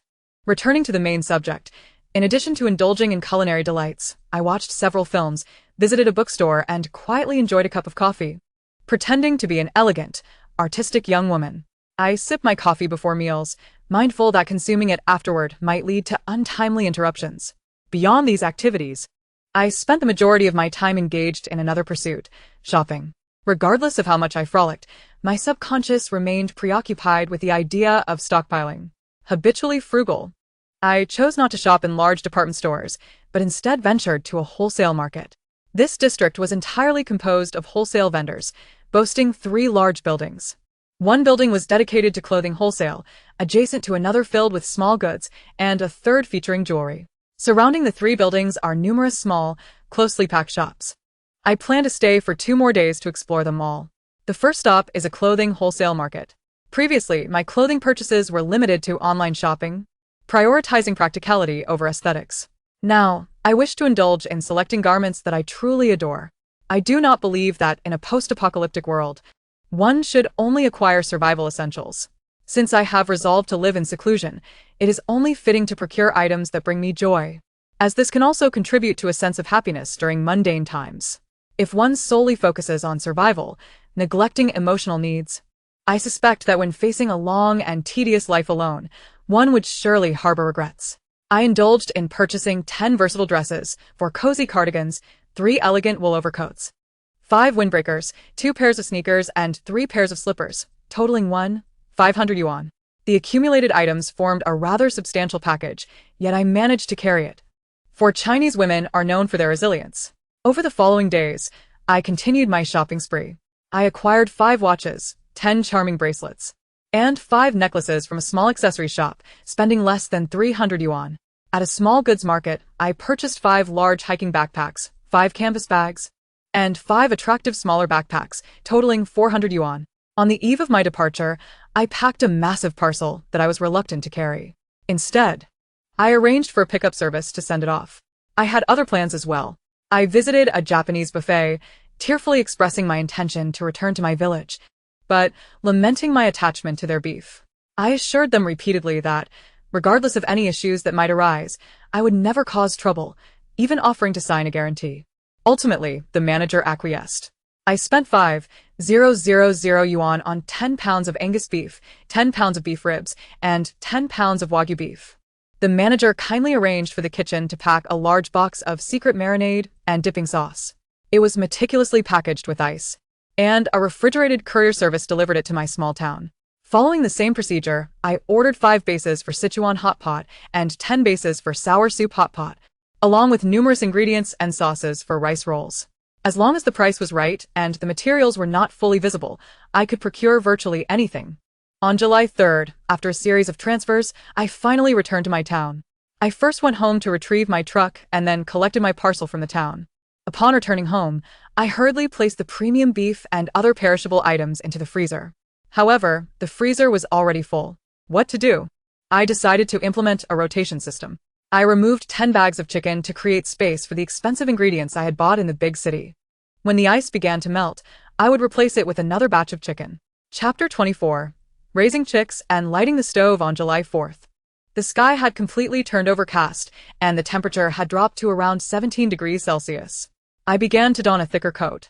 Venturing out, I spent 170,000 yuan, leaving me with 340,000 yuan in hand. The funds for pork were kept separately and not included in this total. It was time to commence my final preparations. I visited the local market. The sky was dreary, and the wind stirred up litter from the ground, giving the market a somewhat desolate feel. This atmosphere was reminiscent of autumn, even though it was only the beginning of summer. There were few shoppers, and the stall vendors chatted about the sudden drop in temperature. I found a vendor selling chicks, planning to raise 8 in total, but fearing that a few might not survive, I decided to catch 12, both roosters and hens. The chicks were inexpensive, at 3 yuan each, packed into a cardboard box, their soft yellow beaks constantly chirping. They were utterly adorable. The vendor asked if I wanted to raise some black chickens as well, priced at 5 yuan each, and I hesitated. Black chickens are very nutritious. Raising them would make it hard to part with them for meat, but if the apocalypse continued, I would indeed need to cull some for sustenance. Ultimately, I settled on 8. The vendor also sold feeders and water dispensers. After listening to his explanation, I found the water dispenser quite ingenious. When inverted and filled with water, the chicks could drink from the trough without dirtying it or spilling water everywhere. Although he suggested I buy just one for future use, I decided to purchase 5. The total cost for the chicks and feeders was under 200 yuan. After consulting the vendor about the essentials of chick care, I visited a veterinary shop to buy a variety of medications to prevent avian flu and treat common chicken ailments. Watching the 20 chicks huddled closely together in the box, I suddenly felt less lonely. I also bought 20 indoor thermometers and an additional 400 pounds of soybeans. It suddenly struck me that I had not purchased any seeds for crops, so I acquired 100 pounds of millet seeds and 50 pounds of buckwheat seeds. Finally, I returned home with the chicks. The chicks were still too young, and the vendor advised me against placing them in a cage. I found 2 large boxes, placing 10 chicks in each. I scattered some millet and filled a cut plastic bottle with water. One of the yellow chicks appeared a bit lethargic, keeping its eyes shut and huddling in a corner, often getting stepped on by the others. I had to separate it into its own box, fearing it would be cold. So I lined the bottom with paper towels.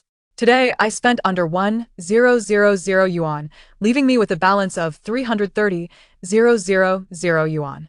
That night, the indoor temperature dropped to 14 degrees, and even with a thick sweater on, I felt chilly. It was time to start the heating stove. The stove ignited easily, producing no smoke. I first placed straw beneath the firewood, then piled on the logs. After lighting the straw, the flames gradually grew, illuminating the stove pit brightly. This was my first official fire, aside from the few days I had used it to dry out the heated bed. Lighting a fire should be a ceremonious act. I had been too busy lately to dedicate time to prepare a proper meal. I either ate out in town or brought food back, and when I had nothing else, I settled for instant noodles. Now, I prepared what could be considered my first true meal. I first rinsed the rice in a porcelain bowl, adding the appropriate amount of water, and placed it on the steaming rack in the pot. With no fresh vegetables at home, I could only prepare some meat. I slice some cured meat and sausages thinly, adding soy sauce and oyster sauce, and directly place them in the pot to steam. I also whisked 2 eggs, mixed them with water, and steamed an egg cake. After 10 minutes, I removed the egg cake, and after another 10 minutes, it was time to eat. The cured meat was rich and savory, while the egg cake was tender, perfectly complementing the fluffy rice. I polished off half a bowl of cured meat and a bowl of egg cake. After eating, I promptly washed the dishes, as there were many tasks awaiting me tomorrow. I did not want to leave any chores piled up. After washing, I checked the temperature of the heated bed, which was only slightly warm, a normal occurrence for a bed that hadn't been used in a while. So, I added more wood to the fire. Concerned the chicks might be cold, I temporarily moved them to the east room, but the indoor temperature was still quite chilly. I placed the boxes containing the chicks on the heated bed, covering them with an old piece of clothing, leaving a small opening for ventilation. After half an hour, the heated bed warmed up. I was delighted. I wouldn't need to burn more wood, and I promptly added 2 pieces of honeycomb coal to the fire pit, sealing the stove opening to prolong the burning time of the coal. Afterward, I took a hot shower and nestled into the warm, cozy bedding heated by the bed. Before long, something began to feel amiss. The heated bed became increasingly hot, causing discomfort on my side. I had to drag my bedding as far from the heated bed as possible. Then I remembered my chicks, as I lifted the cloth. A rush of warm air enveloped me, and the chicks appeared drowsy and sluggish. Yet, I remain uncertain whether they are merely overheated or have succumbed to slumber. Teetering on the brink of becoming roasted poultry, I hastily maneuver the chicks to the side of my bed. A glance at the thermometer reveals an indoor temperature of 24 degrees. The warmth emanating from the heated Kang envelopes my upper body, leaving me in a state of bemusement. Firstly, there is no need to worry about the Kang failing to provide heat. The extreme cold has been countered. Secondly, the sweltering heat is overwhelming, and prolonged exposure may lead to discomfort. The Kang is indeed slow to warm up. It struggles initially, but eventually becomes fervently toasty. On the morning of July 5th, one of the chicks perished. I feel a twinge of pity, yet it is not unexpected. I had calculated the potential losses when purchasing the chicks. Having just risen, the Kang still radiates warmth, although I can sense a slight chill in the air. Upon stepping outside, the cold intensifies. The indoor thermometer by the entrance registers a mere 12 degrees. The temperature has plummeted swiftly. I proceed to bury the yellow chick beside a small earthen slope outside. Following this, I ignite the Kang. In my childhood, my grandmother often remarked that one must never cease heating the Kang. A day without fire renders the room uncomfortably cold, and reigniting it takes considerable time. Today, I have tasks to attend to and cannot afford to waste time cooking. I first replenish the chick's food supply, ensuring it has ample provisions and water, placing it at the farthest end of the Kang, known as the Kang shao. I then insert a piece of honeycomb coal into the Kang and meticulously clean the kitchen, ensuring all firewood is neatly arranged in the stove. Confirming there is no risk of fire, I embark on my journey. Chapter 25. The final reserves. The weather grows increasingly frigid. The frequency of temperature drops aligning with the patterns of my previous existence, heralding the impending doom. With the drastic decline in temperature, these final days are the most opportune for stockpiling fresh produce and frozen goods. I must urgently complete my final preparations during this brief window. Glancing at the time and my savings, I note that on July 5th, I have 330,000 yuan, with at most a week's time remaining. Last night, I observed on a friend's social media post that, due to the dropping temperatures, the forecast predicts continued cooling, and a nearby vegetable greenhouse is liquidating its produce. Thus, I set off in my small truck, following the route provided by Gouda Map to the greenhouse to stock up. Upon arrival, I am struck by the impressive scale of the greenhouse. Stretching endlessly, there are at least 20 such structures. Although they are selling at a discount, the current season sees every household equipped with vegetables, resulting in a relatively sparse crowd. Approximately 20 individuals are scattered among the various greenhouses. The farmer and his spouse have set up a large scale at the entrance for weighing and payment. My order is substantial, so I approach the farmer directly. Do you have anyone else to assist? I require a significant quantity, and it would be ideal to have some help. The farmer's frown lightens slightly upon hearing my request. Yes, my nephew is inside. He calls out, and a slender, dark-haired youth in his 20s emerges. Take this young lady inside, and see what she needs help with. The young man readily agrees, and leads me deeper into the greenhouse. As we walk, We engage in conversation, and I learn the reason behind the discounted prices. The dropping temperatures, lack of sunlight, and insufficient preparation for summer heat have caused the greenhouse's temperature to fall. If they do not sell the vegetables soon, they will spoil, resulting in both financial loss and emotional distress. As all the farmers share the sentiment, they have begun to offload their produce in large quantities. The market supply channels are saturated, forcing them to retail directly to the public. We arrive at the various vegetable greenhouses. He introduces me to an array of vegetables. Except for cilantro, which is priced at 2 yuan, all leafy greens are available for 1 yuan per pound, while the remaining frost-resistant vegetables are sold at regular prices. The greens have not yet been significantly affected by the temperature drop, flourishing vibrantly and appearing delectable. I open my phone's notes app to calculate how much I should purchase, intending to blanch some in hot water and freeze them for later use. As long as the conditions remain sufficiently cold, I can stockpile as many greens as I desire.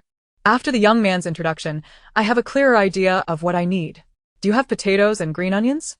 Yes, but those are at regular prices. Would you like them, sister? The youth's enthusiasm grows as he realizes I want more vegetables. Yes, I would like quite a few. Let us go discuss with my uncle at the entrance. The youth, unable to make decisions himself, leads me back to the entrance. After explaining my intentions to the farmer, he sets aside his weighing duties for the youth. What vegetables do you wish for? I will give you the standard wholesale price. Do you have mushroom spawn? I almost forgot about that. Mushroom spawn can last for a year. I plan to learn how to create more spawn from the existing ones, ensuring a continuous supply of mushrooms. Yes, I have some, and I can get you more if you want.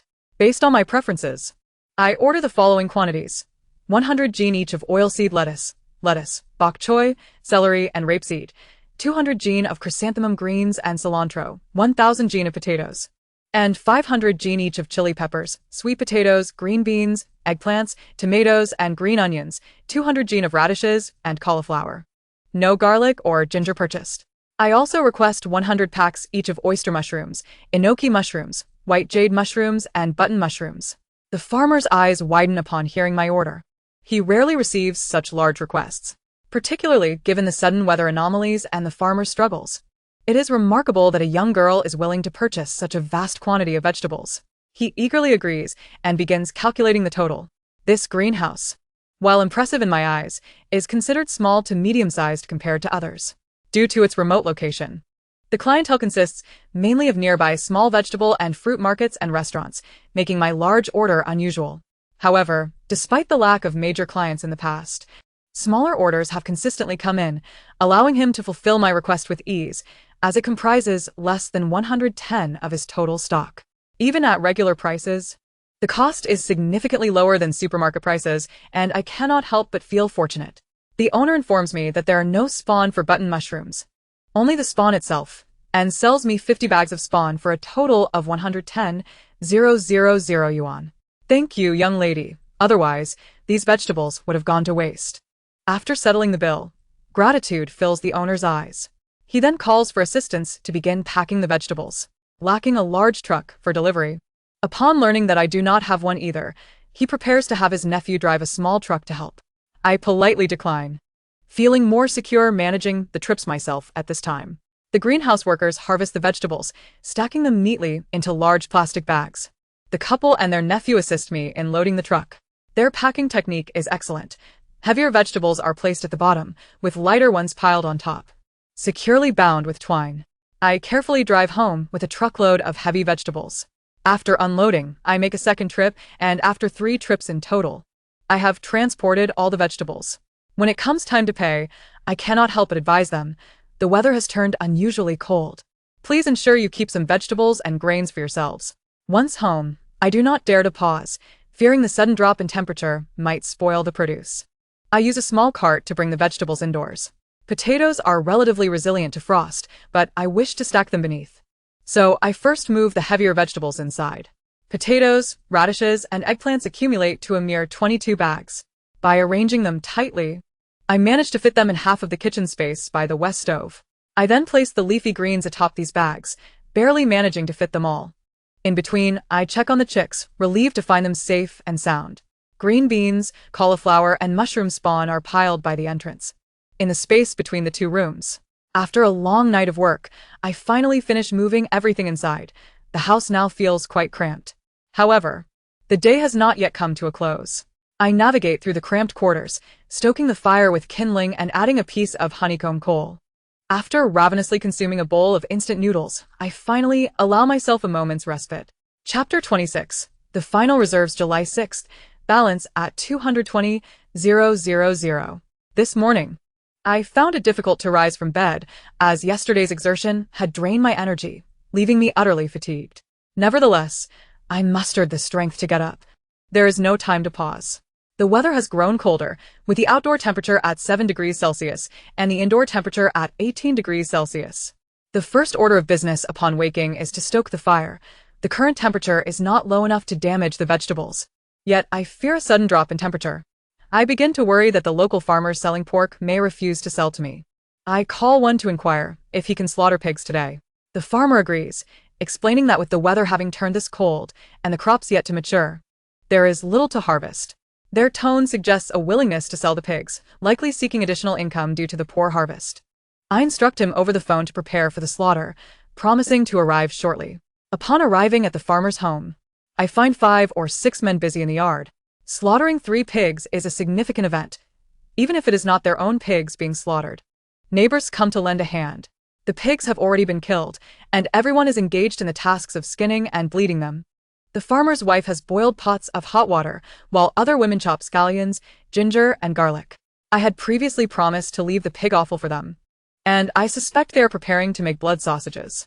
The male host and a brother selling chickens notice my presence and greet me warmly. The scene is somewhat gruesome, and I prefer to avoid it, retreating indoors to engage in light conversation with the women. They are friendly, discussing the cold snap. I am cautious not to say too much, merely echoing their sentiments that the weather is indeed peculiar and that it is wise to stock up on food and firewood. The farmers lament the wastage of crops, only to break into laughter and jest moments later. Wastage is fine. It saves energy for the men to exert themselves on you, quips a woman chopping scallions, ginger, and garlic. Another woman near the stove shoots her a disapproving glance and retorts, "Pa, let my man exert himself on you." Such blunt humor leaves me slightly taken aback. However, immersed in their lively and harmonious atmosphere, I find my own tension and anxiety easing. There is no need to worry excessively. Each household has stored grain, firewood, and meat, so they should not suffer too greatly. Their conversations meander through various topics, from their children abroad to their mothers in distant places, and the cruelty of Lou's daughter-in-law, who discarded newborn puppies. When the conversation shifts back to the weather, I cannot help but speak up, sharing my concerns more freely this time. It is essential to reach out to relatives, urging them to prepare adequately, to notify their children away from home to pay attention to insulation and food reserves, for the situation appears dire, and they should return home promptly. Those with little oil and salt at home ought to stock up as well. The farmers, upon hearing this, begin to praise me. "You city folk are different. You are so knowledgeable and considerate." After spending 2 hours in this bustling atmosphere, the blood sausages are ready. From the 3 pigs, there are 7 or 8 large basins filled with blood sausage. Once cooked, the elder sister calls out that the blood sausage is ready and hands me a piece the size of my palm. Without hesitation, I take it, nearly burning my fingers, prompting the hostess to quickly offer me a pair of chopsticks. Upon tasting it, I find it utterly delicious. The fragrant spices mingling with the rich aroma of pig's blood and lard, bringing immense satisfaction. The men soon join in, gesturing for larger pieces. The elder sister, wincing from the heat of the sausage, deftly slices it with a knife. The hostess remarks on how fortunate it is to have such a generous girl who sells pork and allows others to enjoy blood sausage. A man who has savored the blood sausage turns around and smiles broadly, saying, "Thank you, girl.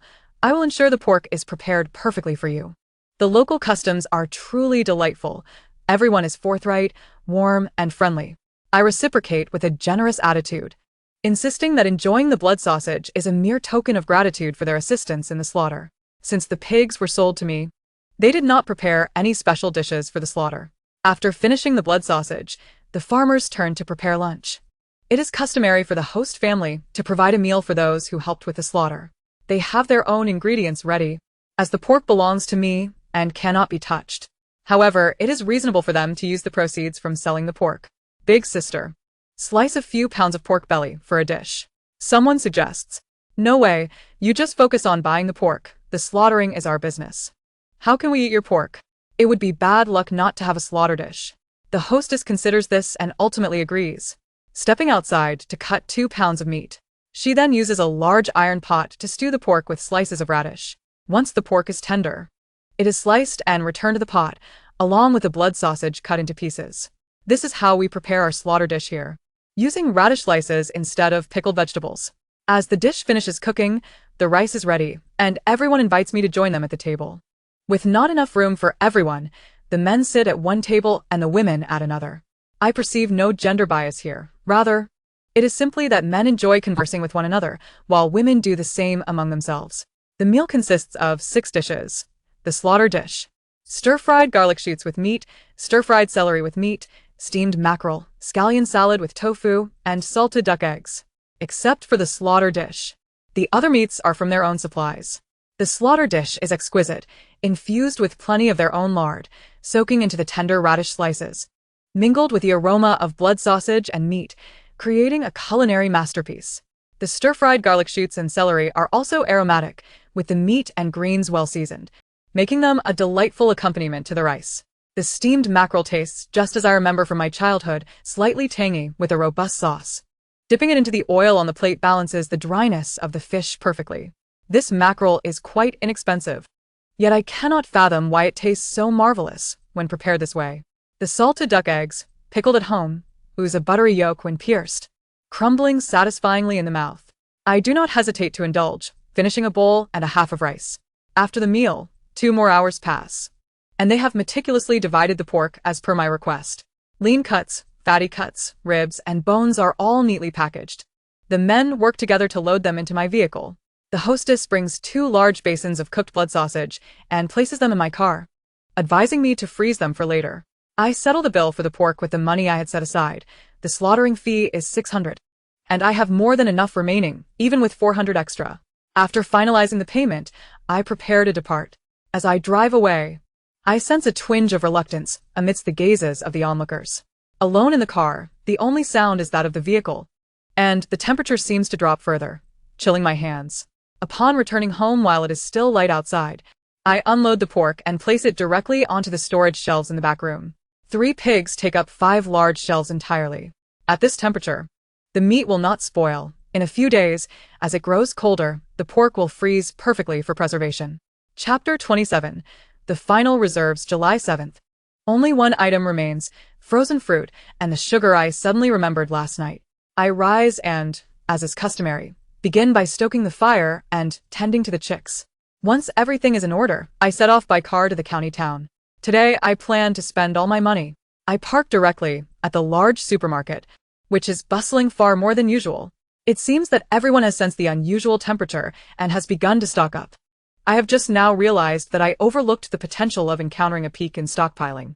However, the true peak will arrive with a heavy snowfall. Currently, the crowds are not overwhelming. Fortunately, my needs coincide with a time that is not particularly busy for others. Only the areas for rice, flour, oil, vegetables, and fresh meat are somewhat congested, requiring a bit of queuing. The frozen goods section has a few more people, but does not necessitate waiting in line, while the sugar and fruit sections are relatively empty. I first purchase sugar, opting for 300 packets of white granulated sugar, along with 100 pieces of Snickers chocolate bars. Following this, I selected fruits based on their shelf life and personal preference. 5 boxes of apples, 10 boxes of pears, 20 coconuts, 10 boxes of oranges, 20 pomelos, and 100 lemons. These appear to be the only fruits available for purchase. So I plan to acquire some dried fruits and nuts as well. 20 pounds of pine nuts, 100 pounds of sunflower seeds, 50 pounds of pecans, 20 pounds of dried longan, 20 pounds of raisins, and 50 pounds of dried red dates. I estimated the total cost to be around 8,000 yuan and asked the staff to take these items to the front for payment, requesting they inform me of the total once calculated. Next, I proceeded to the frozen goods section. The shelves were considerably depleted, so I opted to ask the staff for assistance rather than taking multiple trips myself. I requested 12 varieties of hot pot ingredients, each in 3 large bags, including various fish balls, beef balls, and fish tofu. Additionally, I ordered 20 bags of semi-finished crispy meat, bone-in meat, sesame balls, and chicken strips, along with 10 bags each of sausage links and bacon, 30 bags each of volcanic stone sausages and Taiwanese sausages, and 100 vacuum-packed steaks. I also grabbed 10 bags each of frozen pancakes, stuffed pastries, soup dumplings, and zongzi, as well as 100 bags of wontons. Following that, I ventured to the fresh food section, purchasing 100 blocks of duck blood, 100 bags of cold noodles, and 50 bags each of fresh lotus slices and konjac nuts. With the earlier purchases factored in, I anticipated I had nearly exhausted my budget. Upon checkout, the total came to 190,000 yuan. I instructed the staff to help load the items into my vehicle while I continued shopping. Given my recent significant expenditures, my credit limit had reached 30,000 yuan, which I intended to utilize entirely by heading to the premium goods section of the supermarket. While many were stockpiling affordable pork and beef, few opted for top-grade beef. Having not purchased much during my last visit to a Japanese restaurant, I decided to indulge in some premium cuts today. 50 pounds each of beef short ribs, beef brisket, beef chuck, and diaphragm, totaling around 10,000 yuan, indeed significantly cheaper than at the restaurant. I then selected additional meats as I have a penchant for fried chicken, but find that the chickens from home turn out tough and old. It is the tender farm-raised chicks that are ideal. Thus, I headed to the poultry section where I chose 100 pounds of chicken wings, 100 pounds of chicken thighs, 100 pounds of wing roots, 100 pounds of chicken feet, and 50 pounds each of chicken gizzards and hearts, along with 100 farm-raised chicks, collectively costing 10,000 yuan.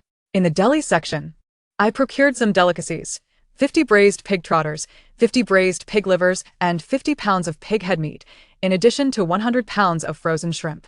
After checking out, I still had a credit limit of 5,000 yuan remaining. I began to assess my needs within the supermarket, ultimately selecting various items that I found necessary. Noting that the barbecue skewers received from online shopping were insufficient, I purchased an additional 300 metal skewers. I also stocked up on breadcrumbs for fried chicken, marinades for barbecuing, and an assortment of stewing packets and sweet and sour sauces. Furthermore, I acquired a few fresh fruits and vegetables with shorter shelf lives to consume in the coming days, along with an assortment of snacks and pickled vegetables that I had seldom tried before. When I proceeded to check out, I discovered I still had 1,000 yuan remaining and decided against spending it, keeping it as reserve funds. Today, I spent a considerable sum of 50,000 yuan, after which the manager attended to me and graciously offered some complimentary gifts, trial samples from collaborating brands, including food, health products, and kitchenware. I did not examine them closely, intending to explore them at home. Afterward, I drove home with a vehicle fully laden with goods. Despite the significant expenditure today, most items were relatively expensive, allowing me to fit everything in the car. As I prepared to leave, the supermarket became increasingly crowded, likely due to people coming directly after work to stock up. The weather was growing colder, and aside from the supermarket, other places were rather deserted. I could even see my breath in the chill. Upon arriving home, I intended to place the meats in the back storage room, only to find no available storage cabinets. I moved the temperature-sensitive fruits into the small sunny room and placed the other meats outside, where it was certainly below freezing, eliminating any concern about spoilage. I first gathered kindling to start a fire in the stove, then used the adjacent burner to prepare a bowl of rice noodles, adding greens and the hot pot ingredients I had purchased today. It was delightfully spicy, and I perspired after finishing the meal. Not wishing to occupy the writing desk, I realized I could only eat on the heated bed, as I lacked a low table. Tomorrow, when I visit the town to buy a storage cabinet, I will also procure a low table.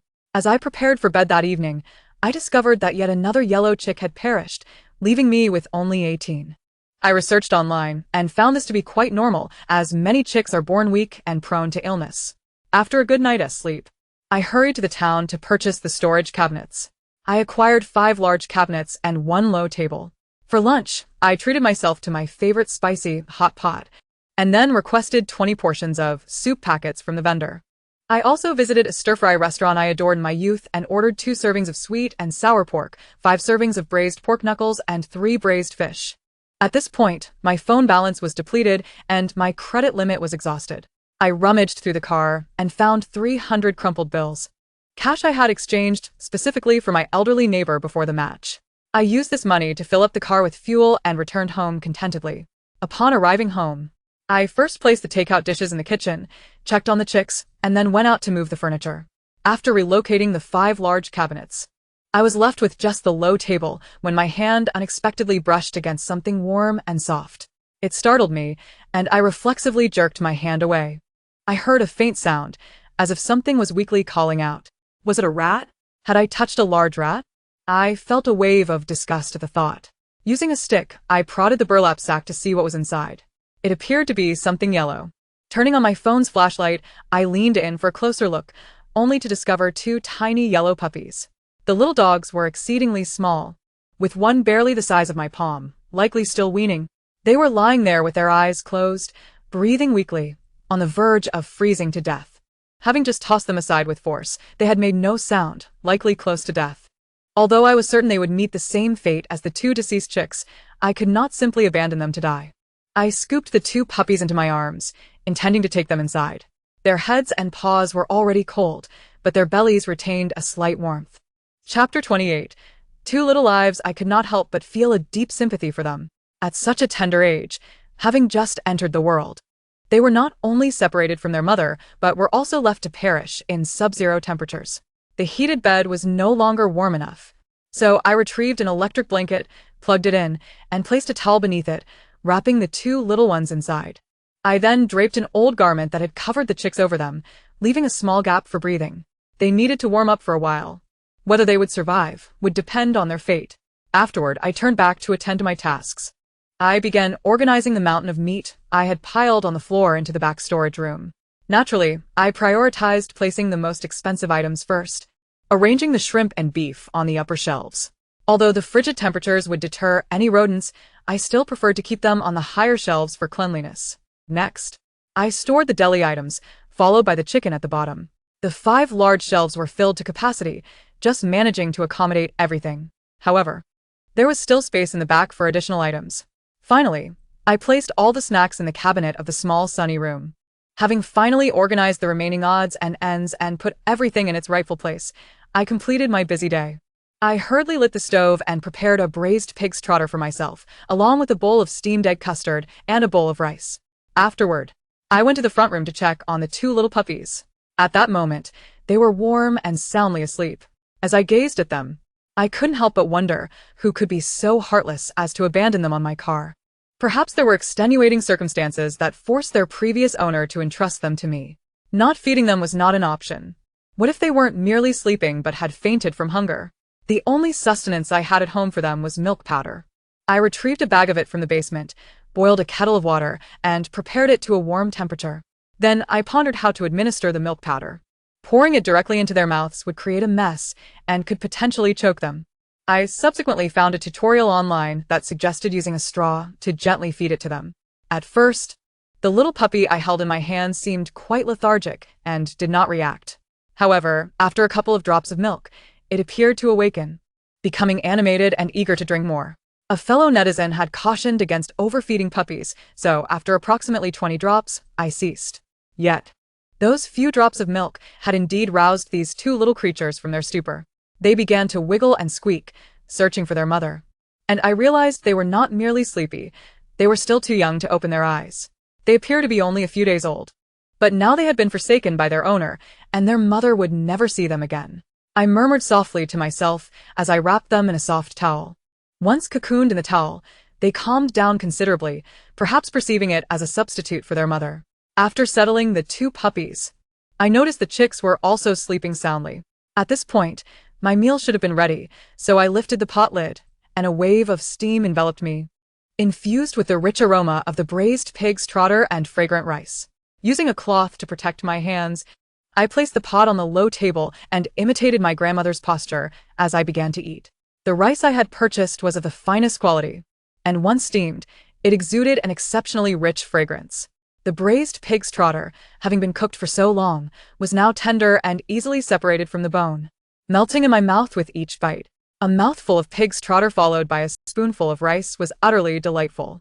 After a while, I mixed all the rice into the egg custard, which had been my favorite combination since childhood. I added a small amount of the braising sauce from the pig's trotter, and the fusion of the egg custard and rice, enhanced by the rich brown color of the sauce, became even more tempting. taking a generous spoonful of the egg custard and rice into my mouth. It slid down my throat without the need for chewing, a delightful combination that was both hot and fragrant. After finishing my meal, I tidied up the remnants and rinsed everything clean. I then added a piece of honeycomb coal to the stove and sealed the opening.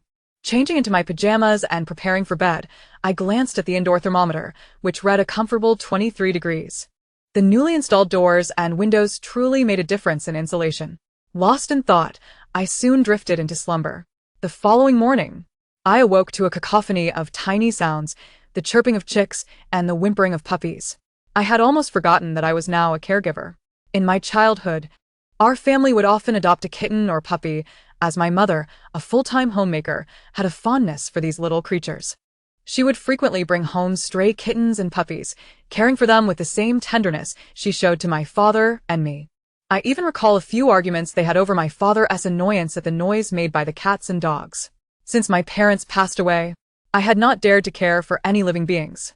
I lacked the confidence to look after them and feared seeing their innocent faces that reminded me of my mother, as well as the inevitable sorrow of loss. When I first encountered the two little ones yesterday, I even wished they would simply pass away. I felt unworthy of the responsibility of being their owner. However, as their body temperature gradually returned to normal and they nudged my hand with their paws for milk, I suddenly felt the vitality of life and resolved to care for them. I lifted the cloth from the two little creatures, watching them squirm around on the towel. I gently tapped one on the forehead, reminding myself that since they were here, they needed to thrive. I then stood up, dressed, and went to prepare milk for the puppies. Their restlessness indicated hunger. Clumsily feeding the puppies took half an hour. Following my daily routine, I began to stoke the stove. I must admit that the monotony of this task was beginning to wear on me, even before the day had truly begun. I replaced the paper towels for the chicks, provided fresh water and millet, and prepared to drive my little truck into town. I had gathered everything I needed, primarily to purchase supplies for the two dogs. What could I do without money? I decided to take advantage of Alipay's offers. I borrowed 5,000 yuan and headed to town. The only pet store in town seemed to have been neglected for some time, with the pet food's shelf life not particularly fresh. I opted not to purchase dog food there. Even if I bought it, it would only last a year or two. Eventually, they would need to eat what I cooked. Dogs in rural areas traditionally consume leftovers, so it would be better for them to adapt to human food from the start. However, I needed to buy medications.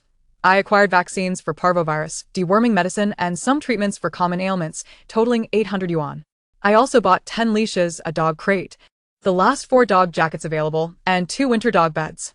Given the uncertainties of online shopping, I resorted to purchasing 5 cans of lamb milk powder as a substitute. After buying the lamb milk powder, hunger gnawed at me, and it was already noon. I went straight to enjoy a delicious bowl of spicy hot pot. Who could have invented such a delightful dish? Now that I had some money, I decided to treat myself with a few extra portions of hot pot ingredients. The last time I took home soup dumplings, they didn't last long, so this time I would select items that could be stored for a while. I employed my usual pitiful demeanor to persuade the owner to pack a bit more of the ingredients for me, emphasizing my fondness for their hot pot and requesting only the ingredients that could be preserved for an extended period. The owner, seeing my plight and recognizing the ambiguity of their original recipe, graciously agreed.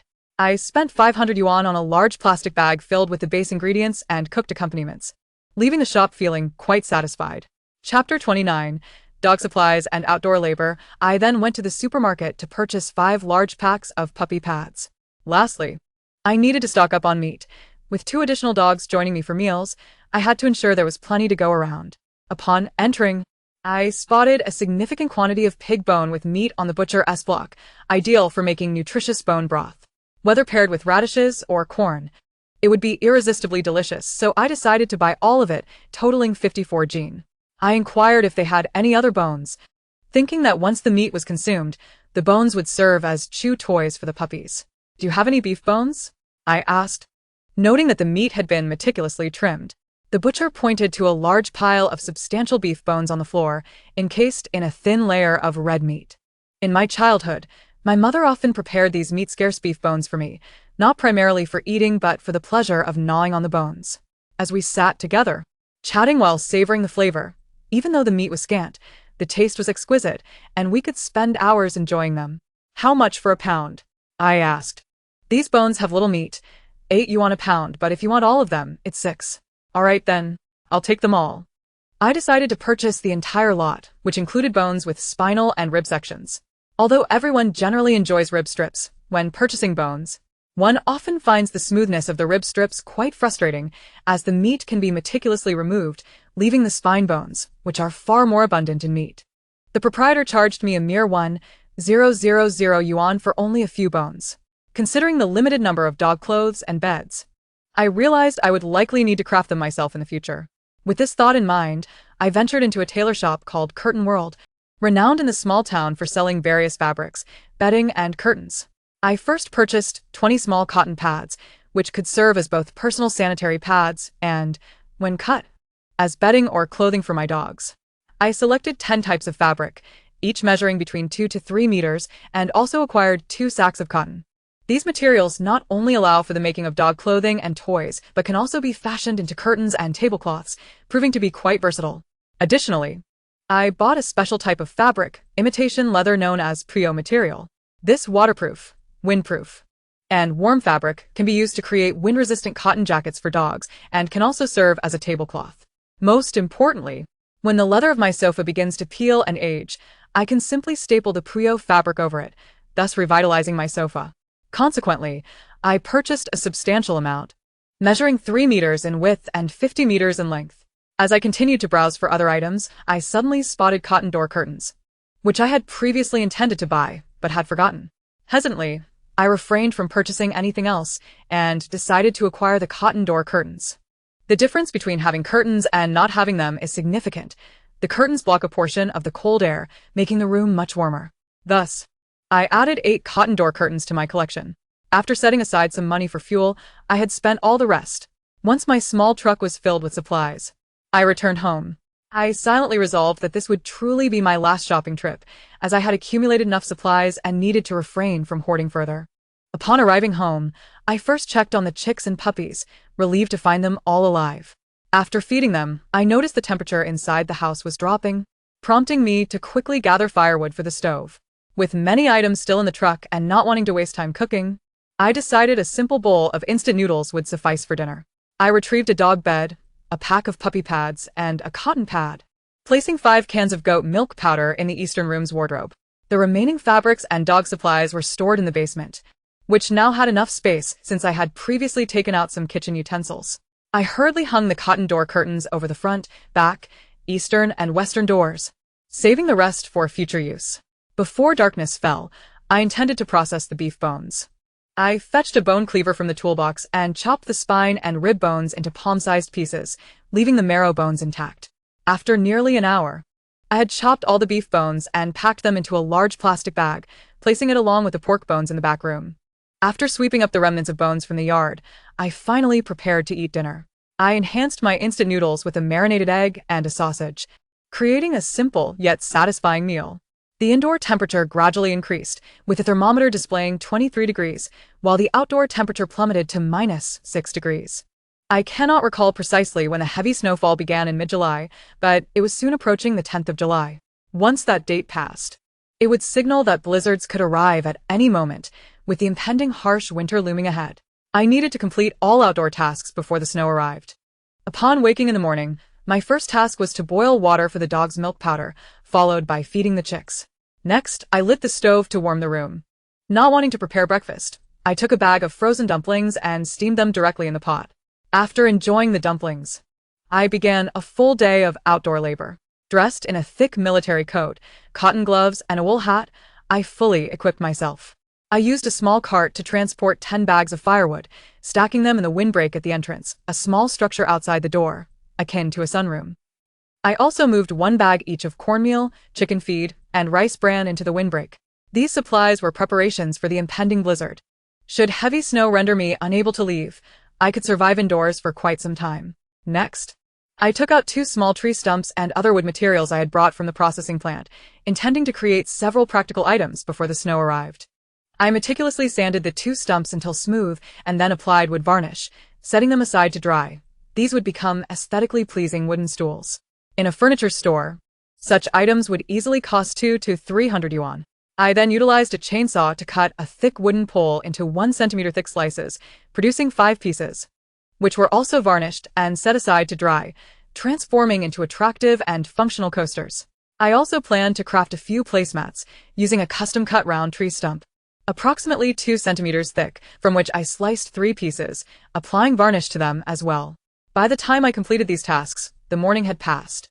Although the indoor temperature had dropped slightly, the morning fire still burned. There was no need to rekindle the stove. I simply added a piece of honeycomb coal. Taking advantage of the electric cooker while it was still functioning, I prepared a sumptuous, spicy hot pot using pre-packaged seasoning. I added various ingredients, including sausages, meatballs, vegetables, and a block of instant noodles, achieving a flavor as delightful as that found in restaurants. In the afternoon, I set about constructing several large wooden boxes. With all 10 cabinets in the back room filled to capacity, yet ample space remaining, I decided to create large boxes to serve as freezers. The construction of these boxes was straightforward. I used a square meter piece of wood for the base and a fixed 30-centimeter wide wooden planks around the sides.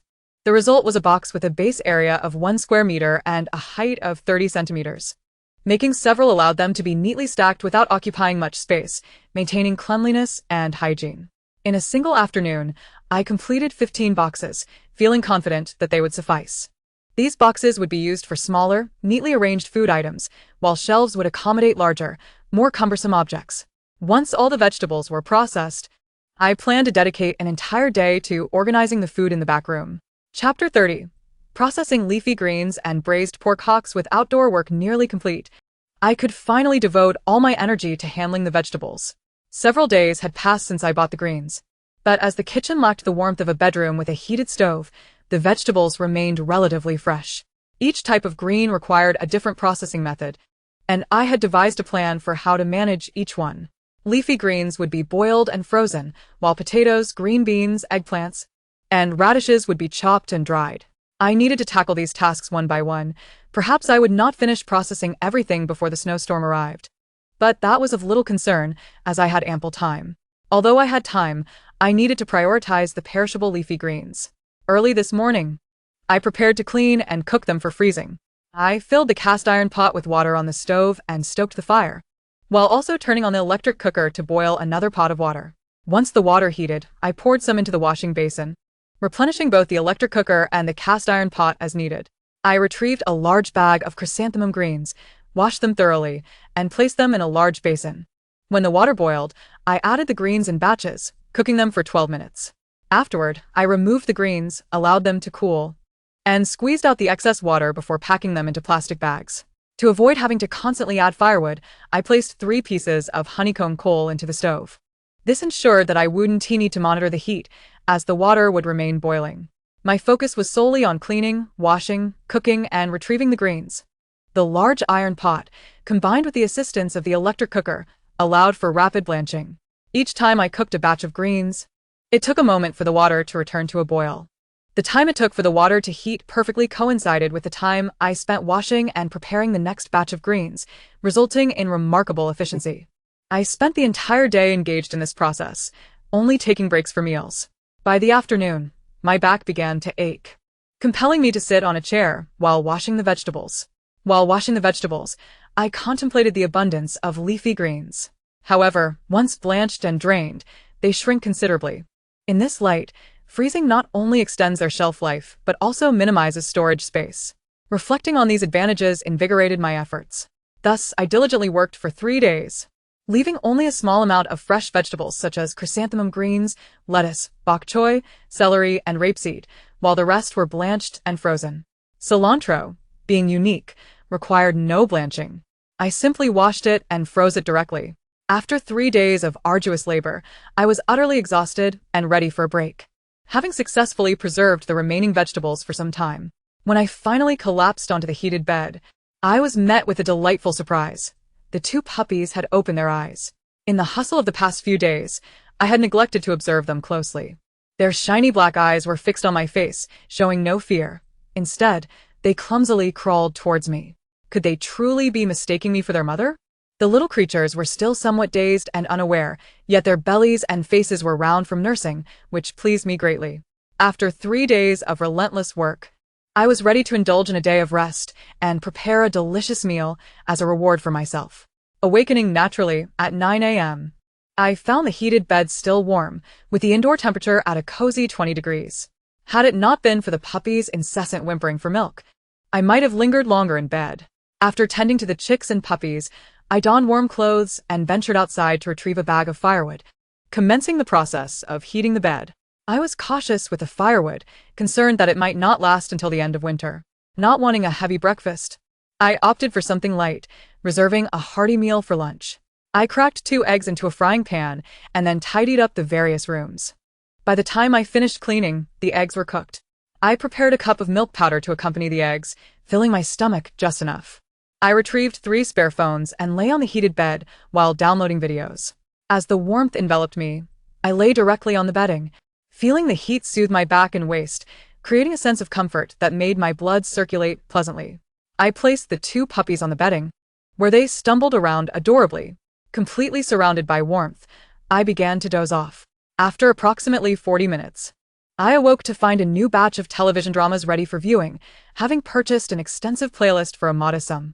Stretching, I realized it was time to rise and prepare a grand meal for myself. I first took out the braised pork knuckle I had frozen from a previous meal at a restaurant. Then, I rinsed some rice and set it to steam alongside the pork knuckle.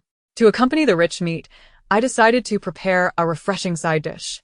I cleaned and shredded scallions and chilies, chopped cilantro into segments, and combined them in a large bowl, adding soy sauce, vinegar, sesame oil, sugar, and chili oil to create a harmonious blend. After allowing it to rest for 20 minutes, I had a delightful cold dish ready. About half an hour later, I positioned my newly purchased table in the East Room, placing 2 homemade heat-resistant mats on it. Lifting the pot lid released an enticing aroma of the braised knuckle mingling with the fragrance of steamed rice, which made my mouth water involuntarily. Eagerly, I served the knuckle and rice on the mats, bringing along the freshly prepared scallion and chili side. I picked up a piece of glistening, amber-hued knuckle skin and savored it in one bite. Its tender, rich flavor melted in my mouth with just a gentle bite. After 3 bites of knuckle skin, I added a mouthful of scallion. The moment the scallion touched my palate, its unique spiciness and freshness mingled with the savory and slightly sweet seasoning, providing an exquisite sensation to my taste buds. Next, I enjoyed the lean meat beneath the knuckle skin, which was tender and juicy, contrasting beautifully with the flavor of the skin. I topped my rice with scallions and devoured it, relishing the spicy delight. I found myself nodding in approval, affirming the deliciousness of my meal. I rushed to the small West Room for a can of cola, taking a hearty sip that perfectly complemented the flavors of the meat and rice. After finishing my meal, I carefully wrapped the remaining half of the pork knuckle in a plastic bag and returned it to the freezer for future cravings. Chapter 31. Processing vegetables after a day of rest. I felt rejuvenated and prepared to continue processing the vegetables. The temperature had consistently hovered around -6 or 7 degrees for the past few days.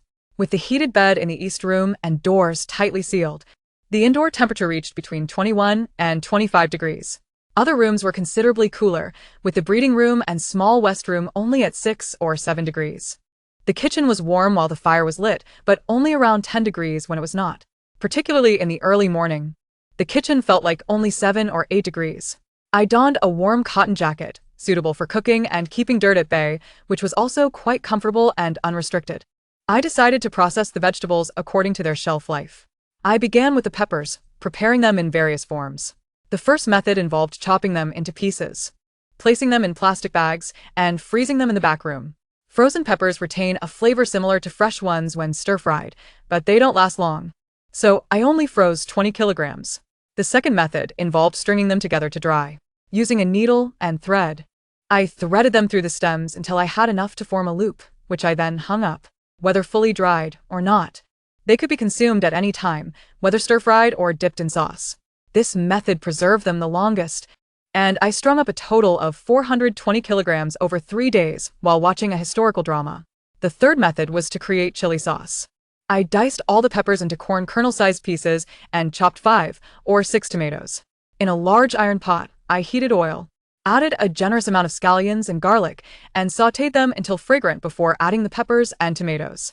I then incorporated a blend of 13 spices, oyster sauce, sugar, salt, MSG, soy sauce, and vinegar, adding enough water to cover the peppers, stirring continuously as it simmered. Once the mixture thickened and the moisture evaporated, my chili sauce was complete. I transferred it to a large bowl, allowing the top to be covered with a layer of red oil. This chili sauce, once prepared, was exceptionally fragrant, with a sweet and spicy flavor that could be enjoyed directly with rice, or used to fill bread or wraps. The remaining 60 kilograms of peppers were made into chili sauce, yielding 3 large bowls, with a small jar set aside, and the remainder frozen in the back room for long-term storage. Once all the peppers and vegetables were processed, I found the kitchen significantly less cluttered, allowing for more freedom of movement while tending the fire. Next, I turned my attention to the cauliflower. Although I am not particularly fond of fresh cauliflower, I do enjoy dried cauliflower. Thus, I intended to dry all 200 kilograms of cauliflower, cutting them into small florets and blanching them for a minute before draining. I then cleared the heated bed, moved the bedding to the far east, and evenly spread the drained cauliflower on a layer of plastic, occasionally turning them over as they dried on the warm bed. The conventional method involves drying under the sun.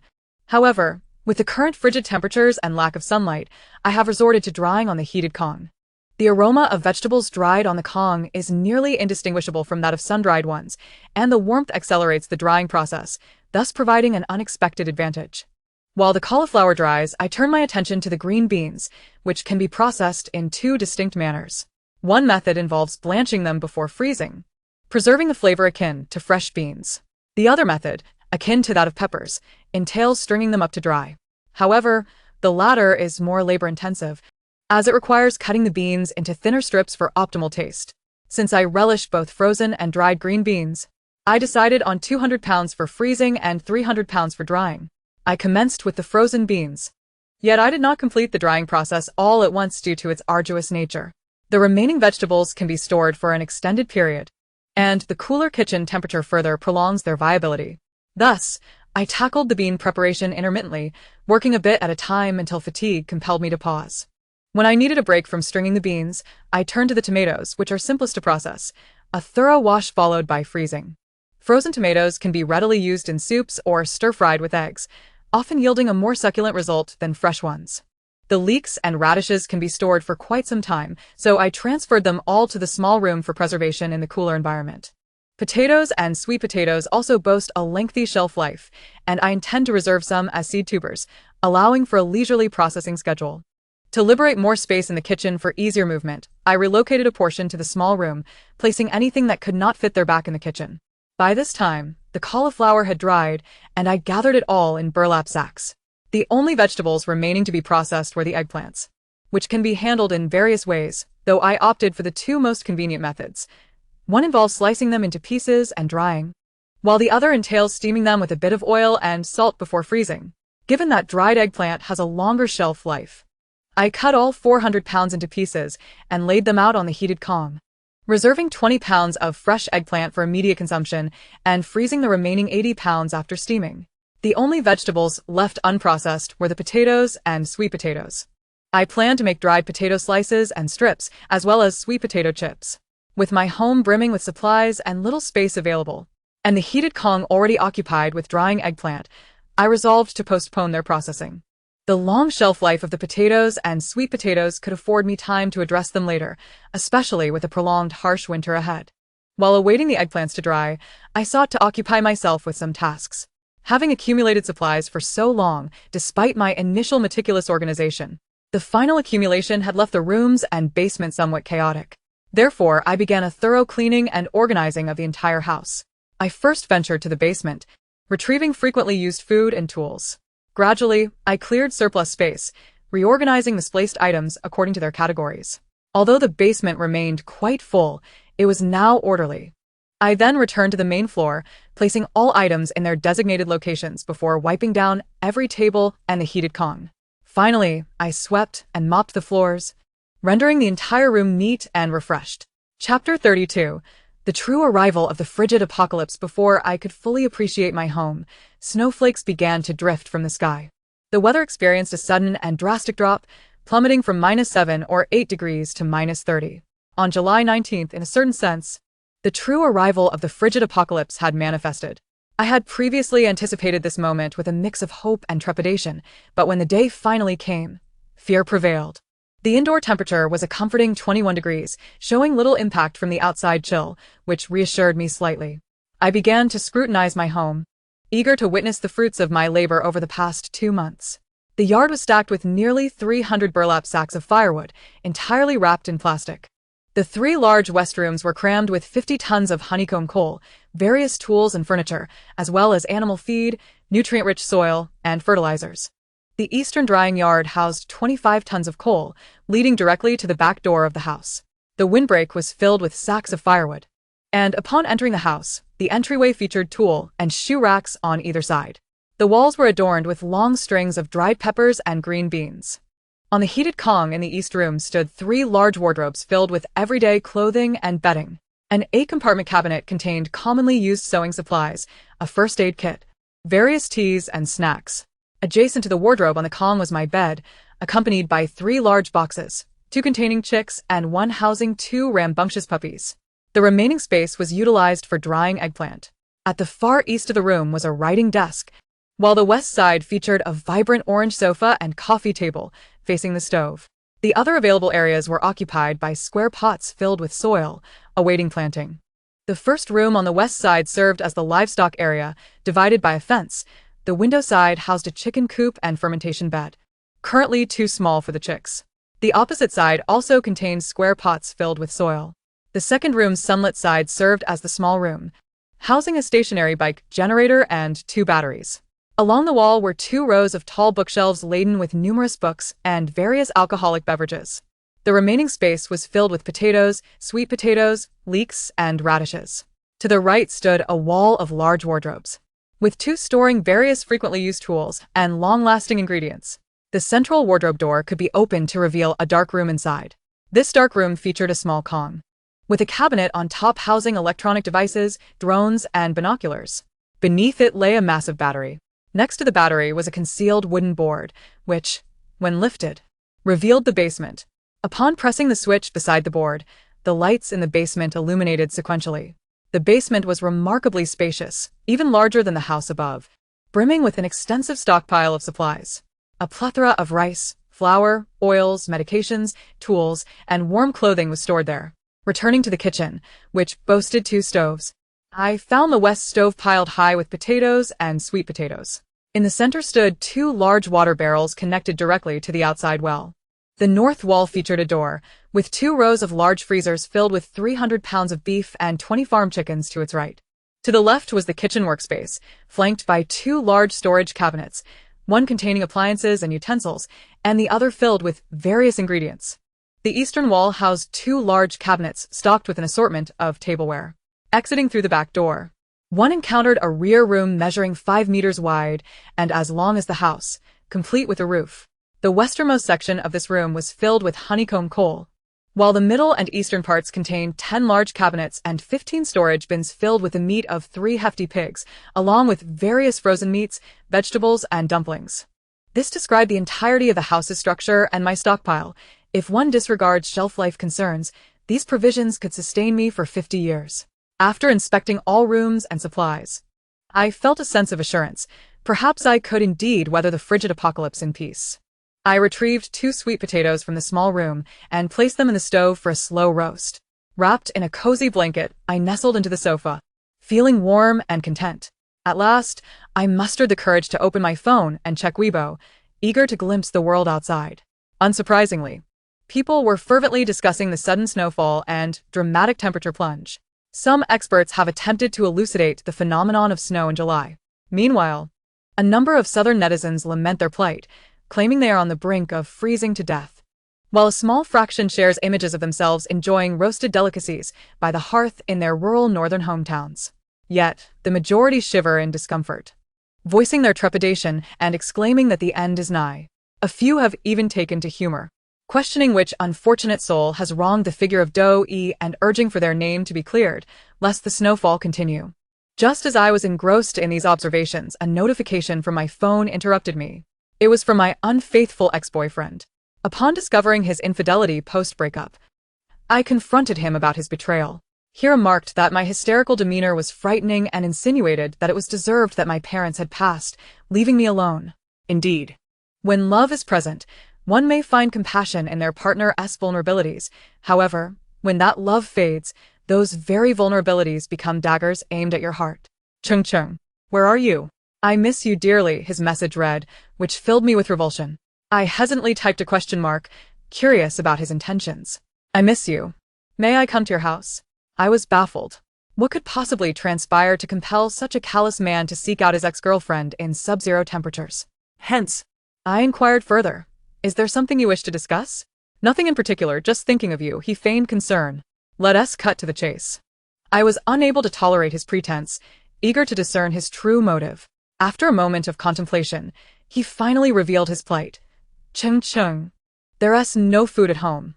I am both hungry and cold, feeling as if I might perish. please help me.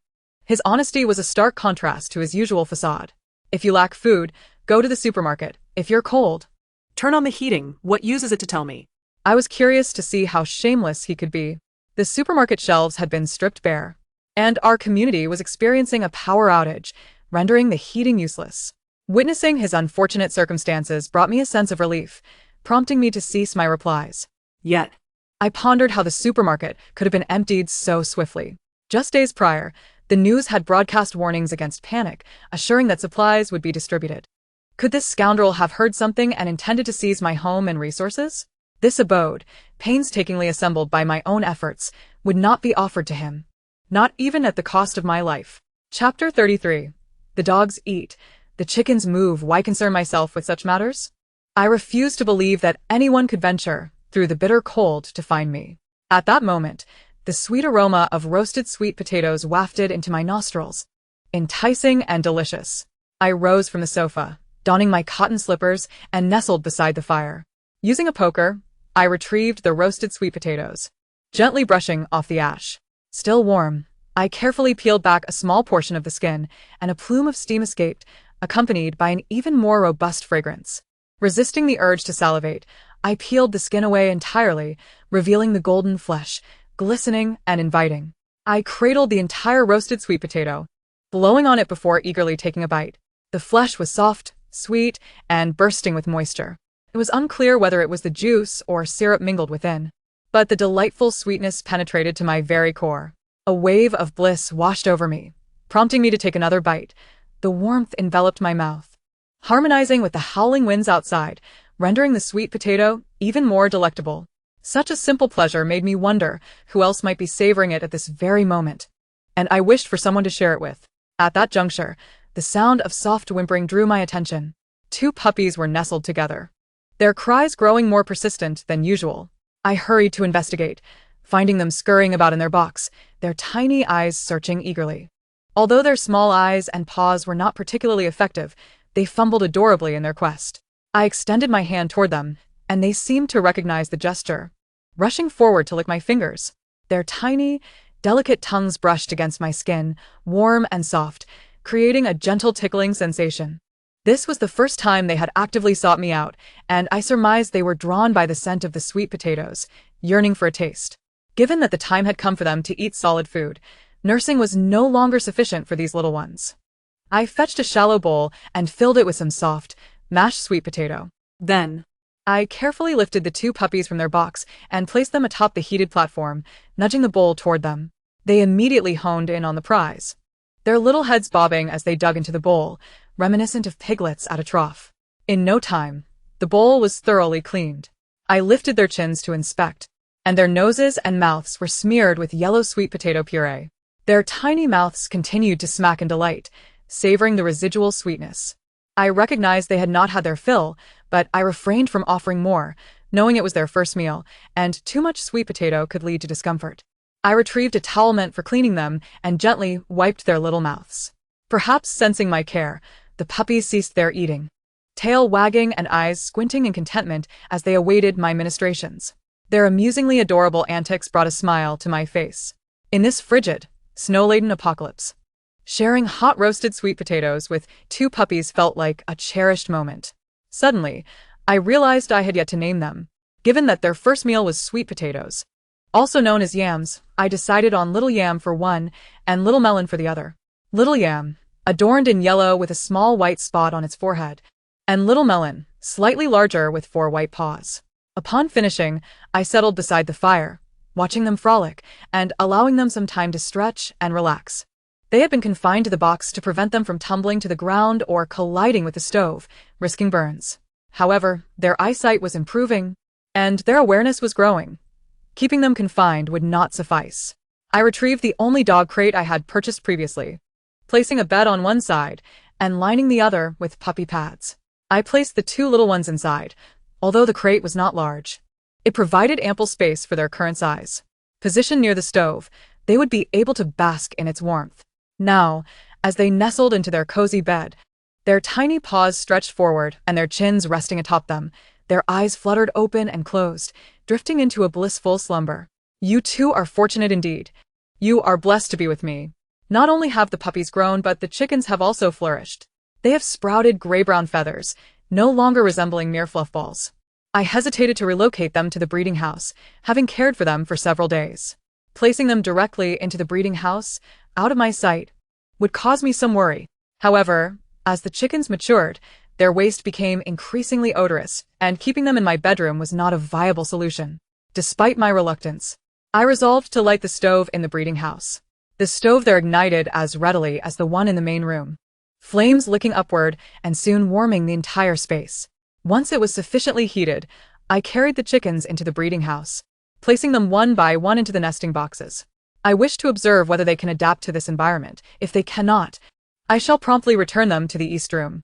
Once the chicks entered the coop, they frolicked with great enthusiasm, peering around curiously, occasionally inspecting the pure wooden nesting boxes and scratching at the fermentation bed with their little claws.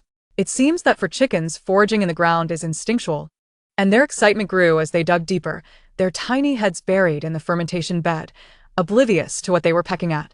Humph, ungrateful little creatures.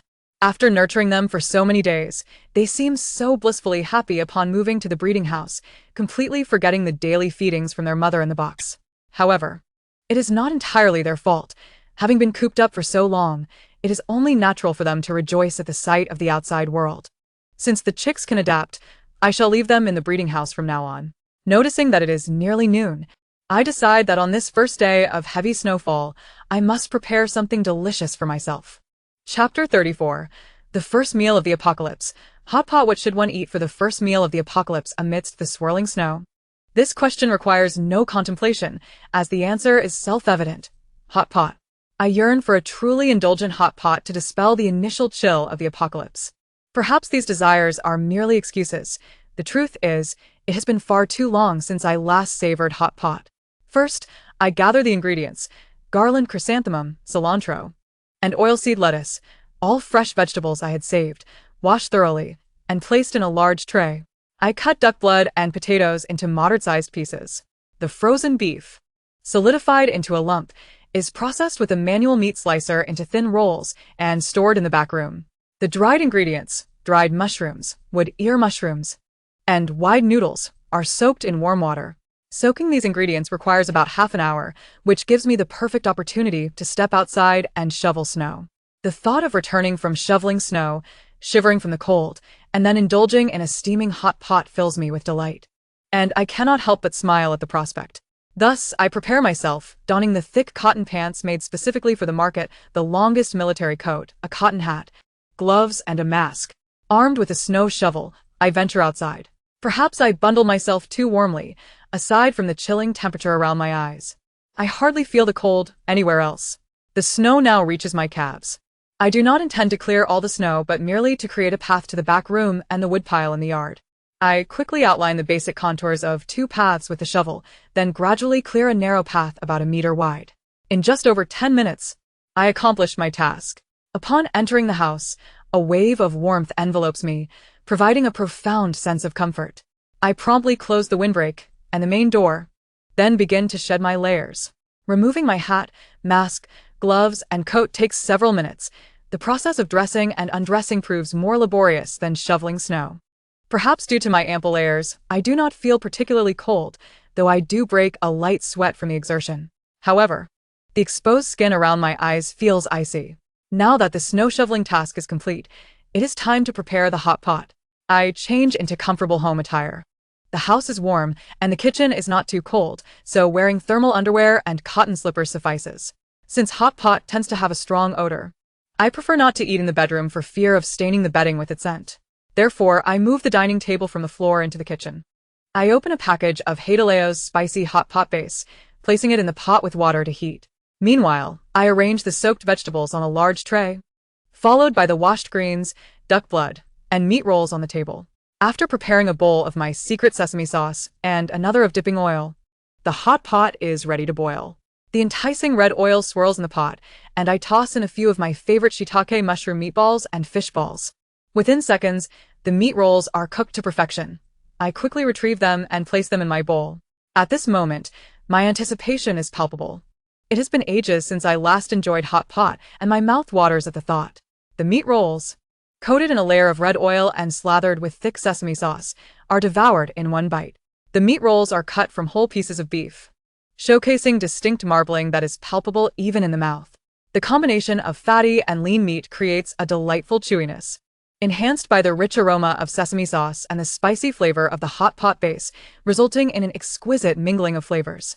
It is as if I am simultaneously captivated by both tenderness and sensuality, leaving me momentarily dazed and craving more. Thus, I proceed to cook an abundance of meat rolls, indulging in them wholeheartedly. Once the meat rolls are finished, my meatballs are now ready. I first scoop the hot pot balls into my bowl, followed by the garland chrysanthemum, duck blood, potatoes, and various greens. The waiting period for everything to cook becomes a slow, pleasurable experience of savoring the hot pot balls. I begin with the beef meatballs, taking a small bite and allowing the warm broth to cool before swallowing it whole. The aroma of beef intermingles with the bouncy texture of the meatballs, creating an increasingly delightful flavor with each chew. Next, I enjoy the fish balls. Their skin is springy and soft. Eating just the skin is already delightful. But who could imagine that the filling inside is even more astonishing? Juicy and tender meat is encased within, making each bite utterly delicious. As I finish these, the vegetables in the pot are gradually cooked as well. I begin with the greens. The tender garland chrysanthemum is coated in red oil, and its small leaves, resembling tiny claws, hold on to plenty of sauce. I quickly scoop some into my bowl, savoring the refreshing flavor and crisp texture, perfectly complemented by the robust aroma of sesame sauce and red oil, a match made in heaven. The seasoning is incredibly fragrant, yet the garland chrysanthemum remains refreshing, preventing any sense of greasiness. Next, I enjoy the tender potatoes, silky duck blood, crisp garland chrysanthemum, and the wonderfully absorbent wood ear mushrooms, indulging bite after bite until the tray is nearly empty and the dipping sauce dwindles. Finally, I wash down the meal with half a can of cola, the chilled bubbles washing away the lingering spiciness. With a long, satisfied burp, I can't help but exclaim how wonderful it feels. After spending some time scrolling through my phone and daydreaming, I muster the energy to wash my bowl. I must admit, cleaning the hot pot broth can be a bit of a hassle. Afterward, I wash my face in the bathroom, preparing to return to my room for some relaxation.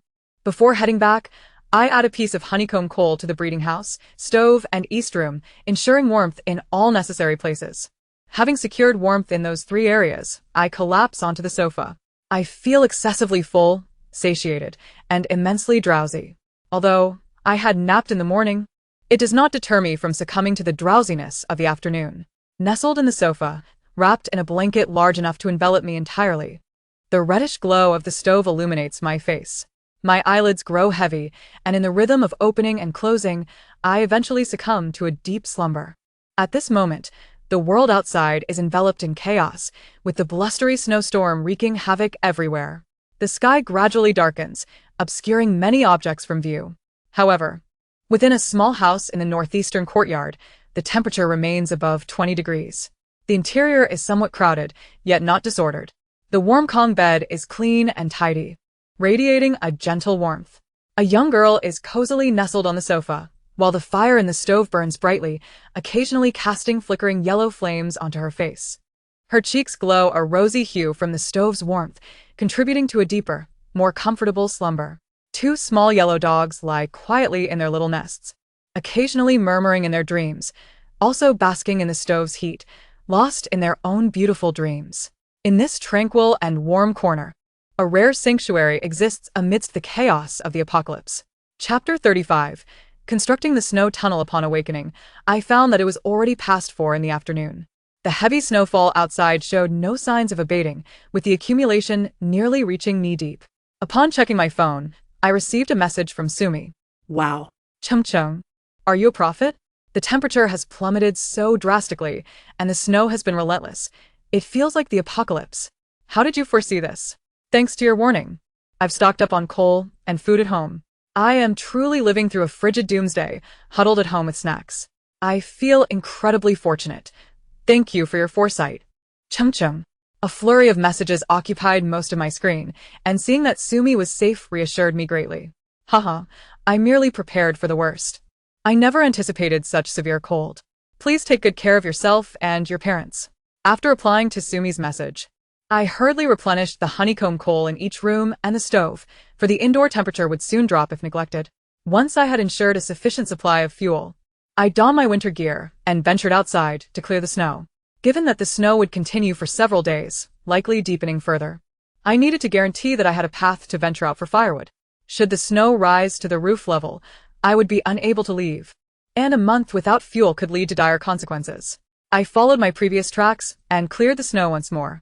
The snow that had fallen on the areas I had previously shoveled was fluffy and uncompressed, making it a light task to remove this time. The snow was piled on either side of the path, which now reached waist deep. If the snowfall persisted at this rate, I could not afford to shovel every day. Such a routine would be exhausting. I needed to devise a way to construct a roof over the path, creating a snow tunnel leading to the woodshed and firewood. The specifics of the construction could wait until the snow had reached a certain depth. Upon returning indoors, a wave of warmth enveloped me. Compared to the chilling experiences of my past life, having such a cozy refuge amidst the relentless snowstorm provided immense comfort. I shed my heavy coat and the chill of the outside, replacing them with loose, comfortable loungewear. With my home attire settled, it was time to feed the chickens and the dog. The chicks, once cramped in 2 cardboard boxes, now resided comfortably in their coop, happily exploring, scratching at the fermentation bed, and enjoying their newfound freedom. Since they had settled into the coop, I decided to switch from millet to regular chicken feed. The stove was continuously supplied with honeycomb coal, keeping a pot of water warm. I mixed a handful of chicken feed and cornmeal with warm water until it formed a paste, pouring it into the feeding trough. The chicks, sensing the delightful aroma, hurried over to peck at the feed. This was their first encounter with such fragrant nourishment, and they eagerly jostled for their share, quickly consuming it all. Afterward, I filled their water dispenser with warm water. The chicks took turns pecking at the water, tilting their heads back to drink. They repeated this process several times, quenching their thirst. In the past, my grandmother had also provided warm water for the chicks during winter, stating that the cold made it essential for them to have something warm. I followed her example, and it seemed the chicks indeed enjoyed the warmth. Seeing the chicks so content, I turned to tend to the puppies. I prepared a mixture of warm water and powdered goat's milk, soaking a handful of puppy food in it. Once the kibble softened, I served it to the pups. The 2 little dogs, drawn by the enticing scent, eagerly nudged each other, their noses and chins dusted with white milk. However, this did not prevent them from finishing an entire bowl of the milk-soaked kibble in no time. After feeding the puppies, I wiped their mouths clean with a towel.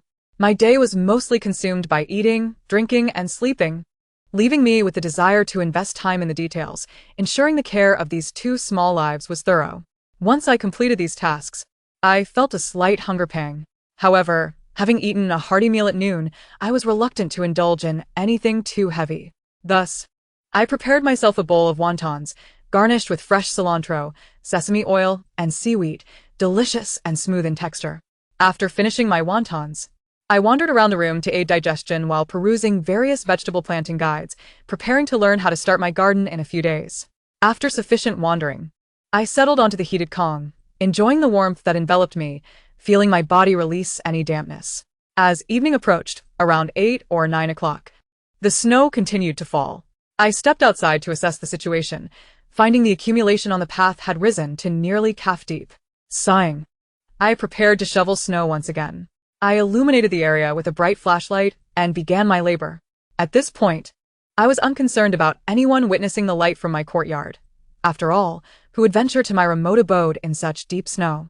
After clearing the snow, the height on either side of the path had nearly reached my shoulders.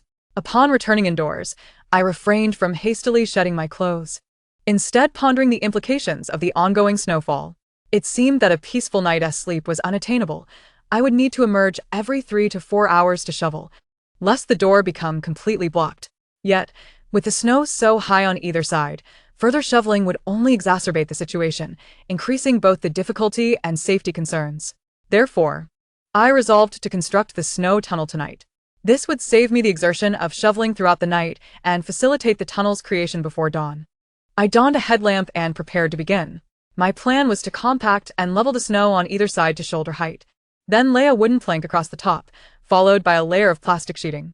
This would create a tunnel with snow walls on either side, topped with a wooden and plastic roof. Given the snow's excellent support and the narrow width of the tunnel, I was not overly concerned about the weight of the snow above compromising the structure.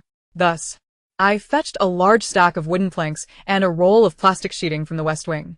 I unrolled one end of the plastic and covered the path, pressing it against the snow walls, then weighted it down with a plank. I continued to roll out the plastic, laying additional boards as I progressed, repeating this process while carefully maneuvering a stepladder. After half an hour, I had completed half of the tunnel, yet I felt the biting cold seeping into my bones. Despite wearing gloves, my fingers were stiff with cold, and my toes inside the snow boots ached. Not wanting to rush, I returned to my room to warm myself by the fire. Chapter 36. Preserved meat and vegetable porridge and gardening. I did not dare linger too long. Once my hands and feet felt sufficiently warmed, I donned 2 pairs of gloves and ventured back out to continue my construction. My technique had become much more adept since I began, and within another half hour, the tunnel was fully completed. The return journey along the newly built path allowed me to survey the entire snow tunnel. It was entirely devoid of light, requiring my flashlight to illuminate the way. The walls were neat snow structures, shaped meticulously with my shovel. Above, the plastic sheeting and wooden planks created a solid roof, preventing any snow from seeping through. The boards were spaced 10 centimeters apart rather than laid fully, as my supply was limited. However, the snow's remarkable strength rendered the gaps inconsequential. As long as the passage is intact when I rise tomorrow morning, it shall be deemed a successful construction. After an evening of strenuous labor, coupled with the biting cold, I retreated indoors to indulge in a hot bath, followed by soaking my feet in warm water. Nestled within the comforting embrace of my warm bedding, I prepared to drift into slumber while the howling wind raged outside. Cocooned in the warmth, listening to the wind's lament, I found solace in the thought of the sheltered snow passage I had created, and tranquility enveloped my heart. Before long, I succumbed to dreams. Upon awakening the next morning, I discovered that the snow continued to fall, having already blanketed half of the window. The interior of the house was dim, compelling me to light a lamp. Outside, the temperature plummeted to a chilling -45 degrees, yet within, it remained a cozy 21 degrees. Remarkably, the insulation and quality of the windows and doors proved to be exceptional, as the frigid outdoor conditions had not encroached upon the warmth inside. I hurried to stoke the fires in the Kang, the eastern room stove, and the breeding room's furnace. Once the flames danced to life, I donned heavy clothing and ventured out to inspect the passage. The snow passage appeared dark, necessitating the use of a flashlight for illumination. I walked uninterrupted to the western annex and the woodpile, the ground beneath my feet free of snow, while the snow walls stood resilient on either side. A surge of excitement and pride filled me. Indeed, I was a genius of construction, having intuitively crafted such an excellent snow passage. Returning home, I felt a wave of reassurance wash over me. Even if the snow fell for 10 days and nights, or 100, I would remain unafraid. With firewood to burn and meat to eat, what was there to fear? Satisfied with the safety of the passage, I turned my attention to preparing breakfast. On a snowy day, one craves something warm. Thus, I decided to make a comforting porridge. After rinsing the rice thoroughly and adding copious amounts of water, I placed the pot on the stove in the eastern room. I then attended to the chickens and dogs, and upon my return, the rice had begun to boil. In the kitchen, I sliced some cured meat and sausage, adding them to the pot to cook alongside the rice. Leaning against the sofa, I awaited the rice's transformation while perusing online forums. Reports flooded in of power outages, blocked roads, and people freezing to death in their cars by the roadside. Many lamented their plight, having run out of food, while others cried for help, claiming robbers had invaded their homes and taken their last provisions, pleading for the police to rescue them. In such dire circumstances, Law enforcement was likely preoccupied with restoring order and repairing power lines, leaving little time to attend to these individual grievances. I sighed deeply. This was merely the beginning, and chaos would only escalate, leading to further tragedies. Sumi became my sole online confidant, sharing gossip from the surrounding area. Tales emerged of a heartless husband sheltering his mistress, while locking his legitimate wife outside to freeze, and a cruel mother-in-law forcing her daughter-in-law out in search of food, never to return. As we chatted, the aroma of the cooking rice intensified, wafting enticingly towards me. I hurried to the kitchen to wash some lettuce leaves, chopping them into small pieces to stir into the pot. Setting a heat-resistant mat on the Kang table, I brought the pot to the table. With a ladle, I served myself a bowl of porridge, the silvery rice swimming among the deep red of the cured meats and sausages, with vibrant green lettuce interspersed, a feast for the eyes. I blew gently on a spoonful of the porridge before tasting it. The tender grains released a rich fragrance of rice, melting in my mouth. The savory cured meat and subtly sweet sausage lent a delightful chewiness, their flavors intensifying with each bite, perfectly satisfying my palate. The crisp lettuce provided a refreshing counterbalance. Thus, I savored nearly 3 large bowls of this delectable concoction of savory, tender porridge with vegetables and cured meats. With only a small amount remaining, I poured it into the dog bowl, allowing my 2 little companions to share in the delicacy. It was essential for them to grow accustomed to my leftovers, after all. Puppies do not live on air alone. The moment they caught the enticing scent of the cured meat, they rushed over, their little mouths eagerly devouring the porridge, soon finishing off the bowl. After relishing my meal, a light sheen of sweat formed on my brow, my pores opened wide, and I felt an overwhelming sense of relaxation and comfort. It was time to tend to my pots of vegetables. With the back room frozen and filled with many greens, I did not feel the urgency to cultivate fresh vegetables. Instead, I contemplated experimenting with diverse planting methods to yield fruits and other vegetables that were currently lacking. With internet access still available, I bypassed the need for books, perusing various planting techniques and considerations on social media. In truth, most methods were quite similar. In nutrient-rich, loose soil, one adds moisture to keep it damp, lightly sprinkling seeds before covering them with a layer of soil, awaiting germination. Following this approach, I filled a pot with chives, bok choy, cilantro, garlic, cherry tomatoes, and cucumbers. In another 2 pots, I planted grapes, strawberries, watermelons, and cantaloupes. The remaining pots were left empty, awaiting my decision on what to plant next. Overplanting would only lead to waste.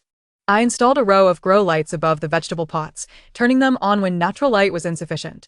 Planting these did not consume much time, and after washing my hands, I found myself feeling somewhat idle. I wandered around the house, intending to process some potatoes. First, I peeled and washed them, cutting them into chunks and slices.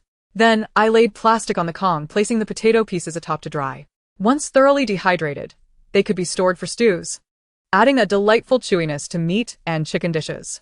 I processed a total of 10 kilograms, which perfectly filled half of the Kang. Once this batch was dried, I would move on to the next. Having completed these tasks, I felt a twinge of hunger. It seemed I had exerted enough energy for the day, and I was reluctant to cook again. Instead, I decided to explore the basement as if shopping in a supermarket. With a small bag in hand, I browsed the shelves, pretending to peruse a grand grocery store. The basement was not overly cold, making it an agreeable retreat during this frigid season, and I even saved on firewood.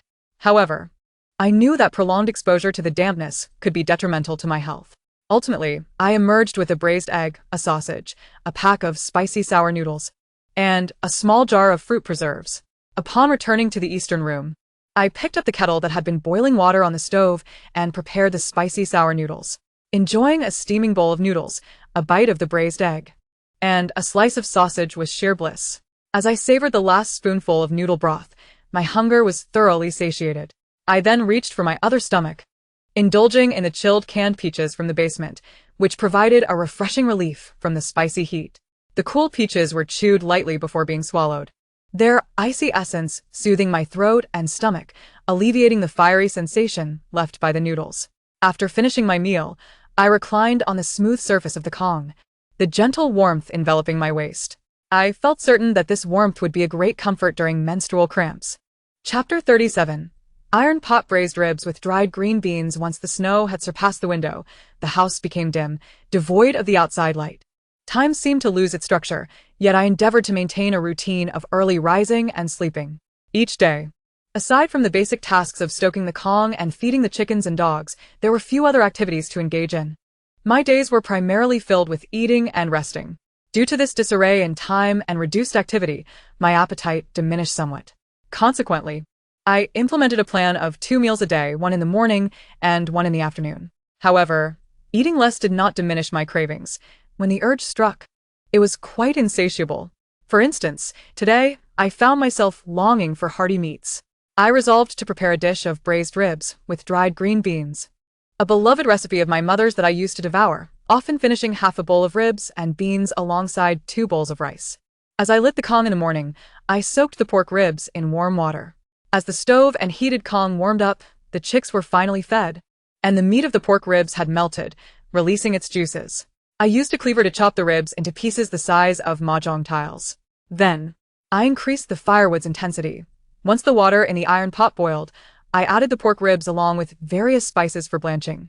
When the ribs changed color and a frothy layer formed on the surface, they were ready to be removed.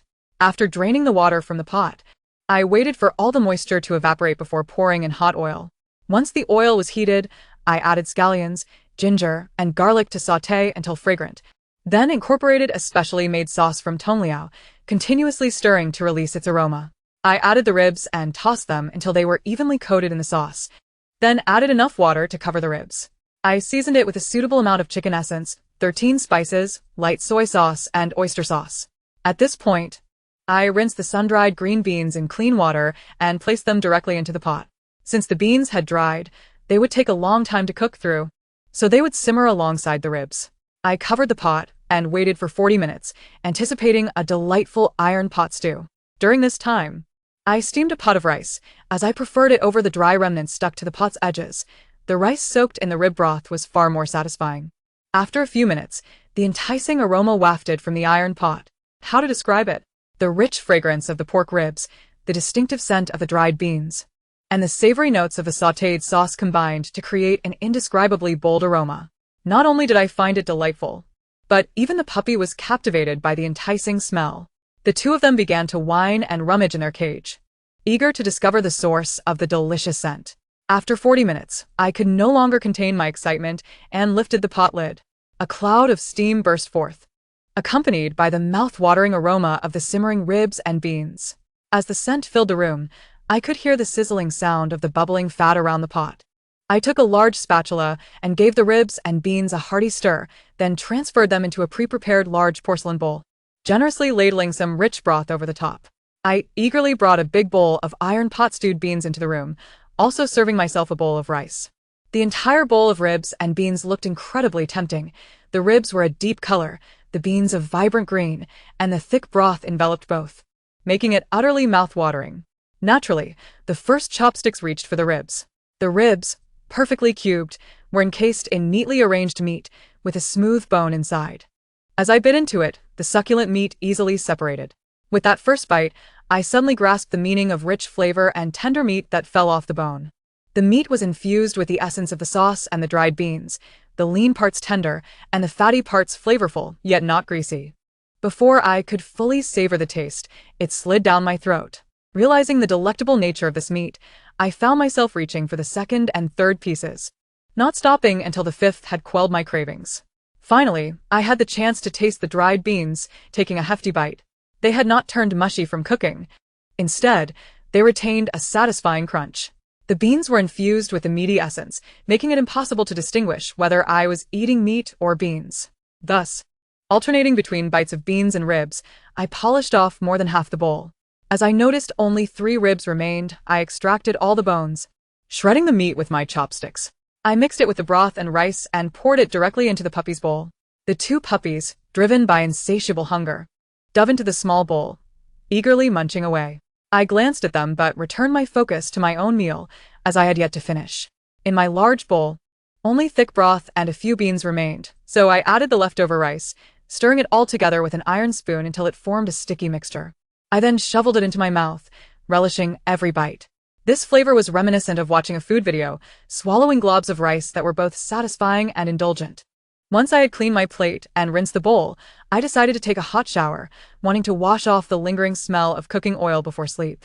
After feeling refreshed, I retrieved a book of literature from the small west room. Sitting on the heated Kang, leaning against the wall, I placed the book on the table and began to flip through its pages. As I read, I absent-mindedly played with my damp hair.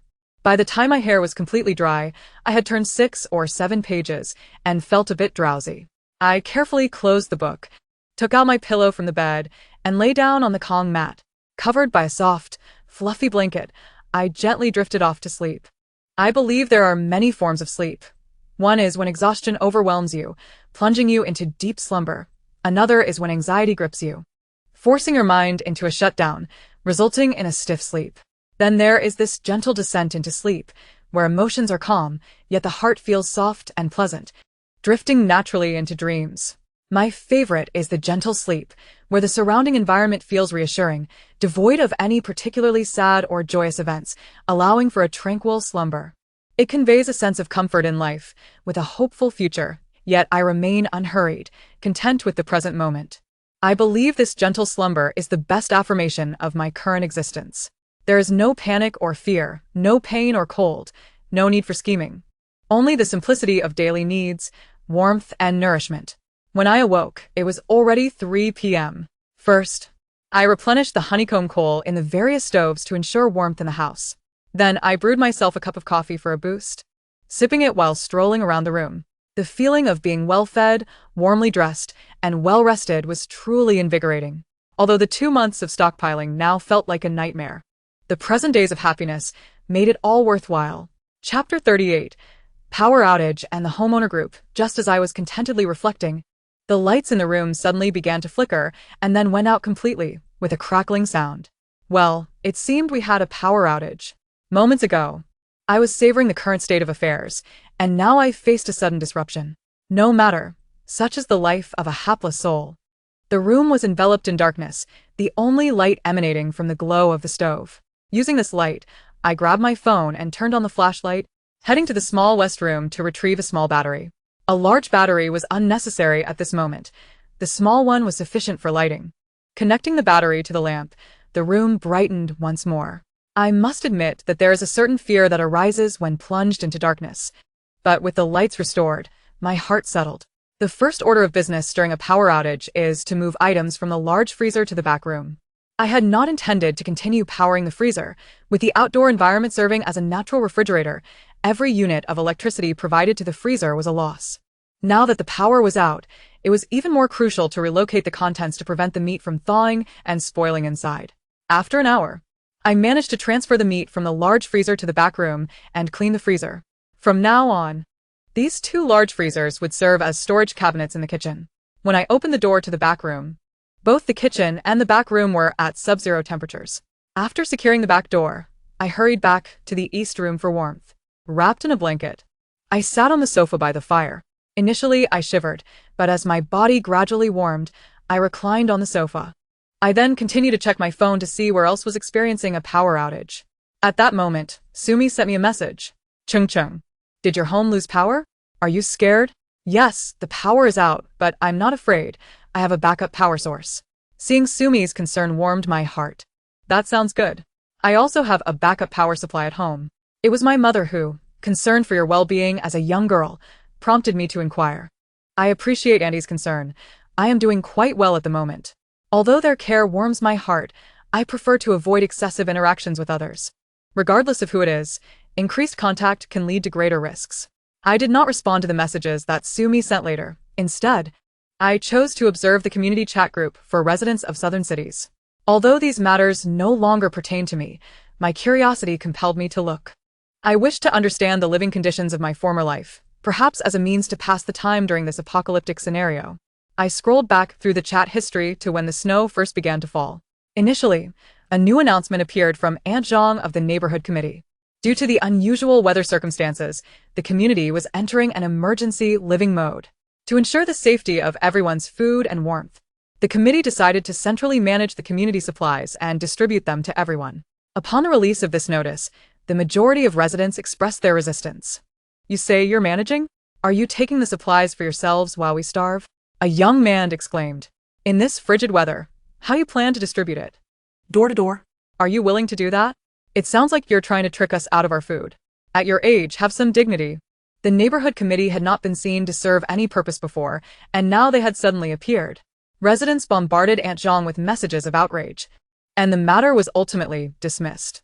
What followed were messages of mutual assistance among residents. My child has a fever.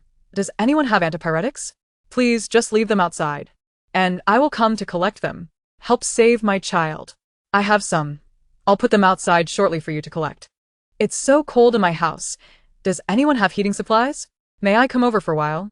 Such requests for visits to others' homes received little to no response, as few were willing to genuinely invite unfamiliar neighbors inside. Moreover, given that every household was struggling to stay warm, few could offer assistance. Is anyone living alone? A girl with a red avatar sent a message that piqued my curiosity. Are you a girl? Me too. Shall we try teaming up?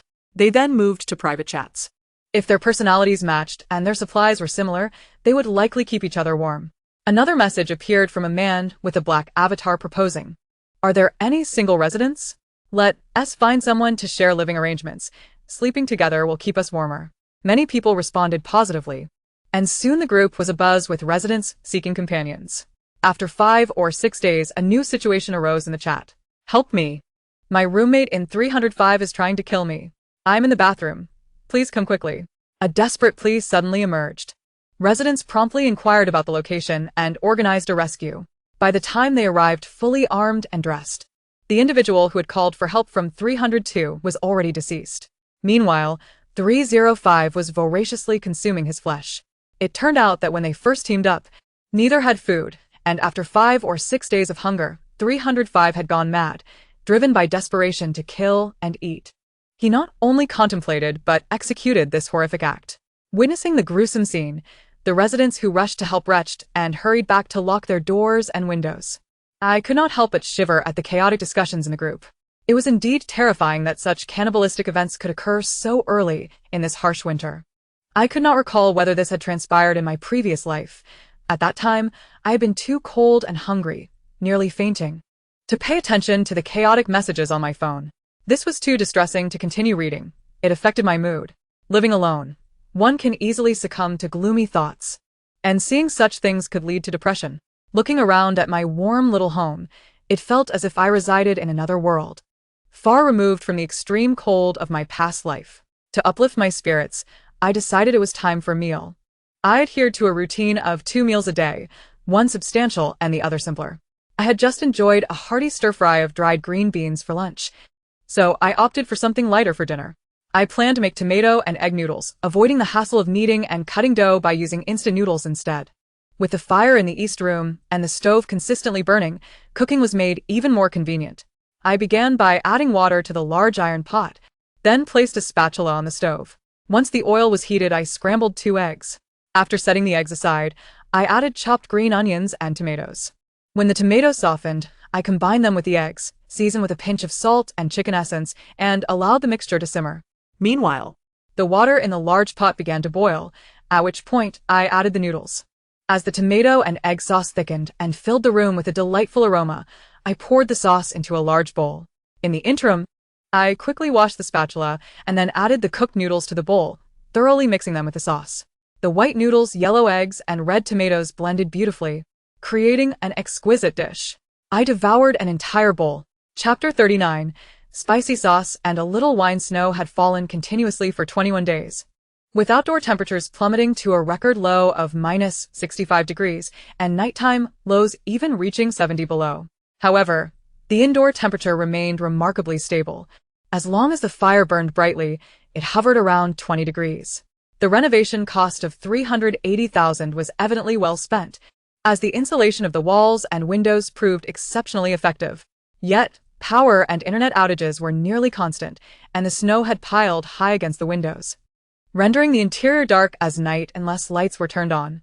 To prevent suffocation from lack of air, I opened the doors and windows, using a stick to poke holes for ventilation. Occasionally, power would return for an hour or two, during which I would charge my batteries and phone. The 2 small batteries provided ample energy for my daily lighting and phone charging needs. Now, my daily tasks included tending the fire, feeding the chickens and dogs, and watering the vegetables. These chores had become second nature to me, neither difficult nor burdensome, and they offered a perfect opportunity for exercise. After completing these tasks, I typically sought entertainment to enrich my life, whether snuggling on the sofa, basking in the warmth while binge-watching a series, or playing with a puppy. In the past, I had often fantasized about retiring to such a life. Little did I know that at not yet 30, I would be living this comfortable retirement life ahead of time. Despite the loneliness brought on by a lack of social interaction, I found greater joy in the comfort of solitude.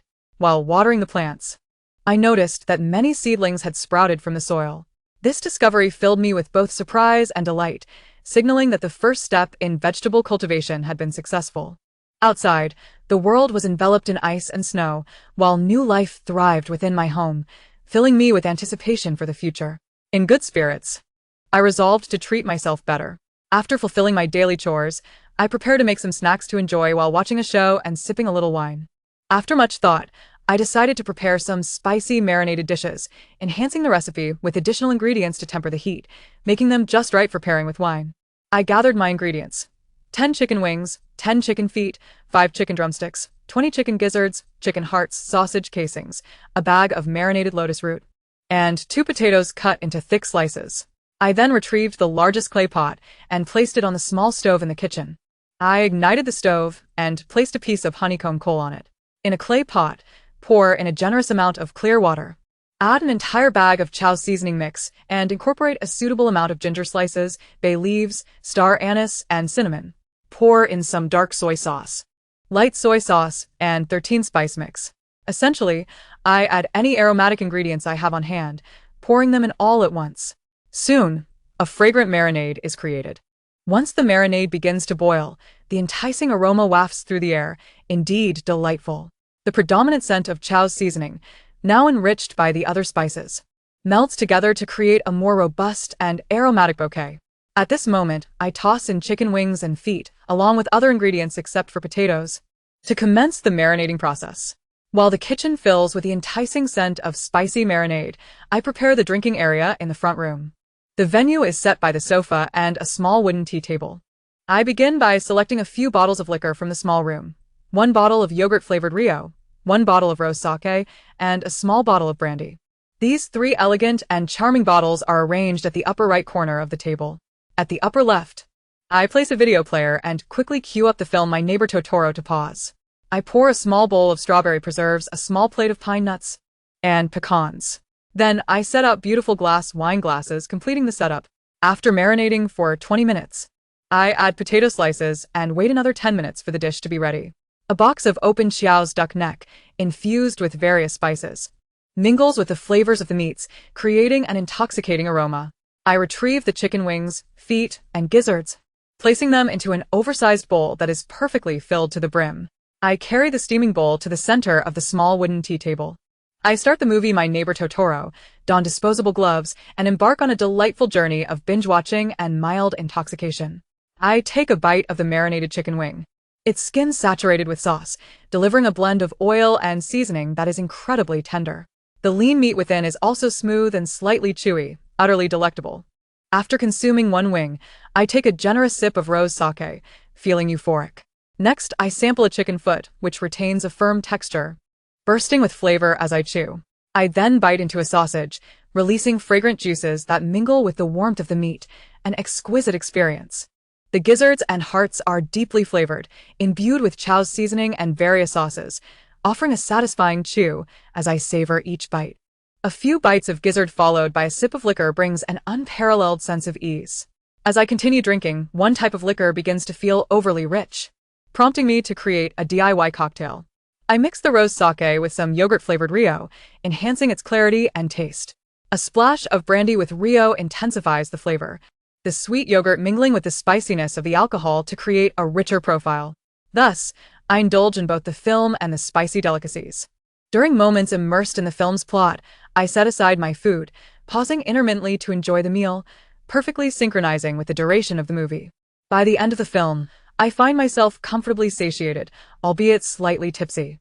A wave of drowsiness washes over me, and I leisurely tidy up the tea table, grabbing a small blanket draped over the sofa to cover myself.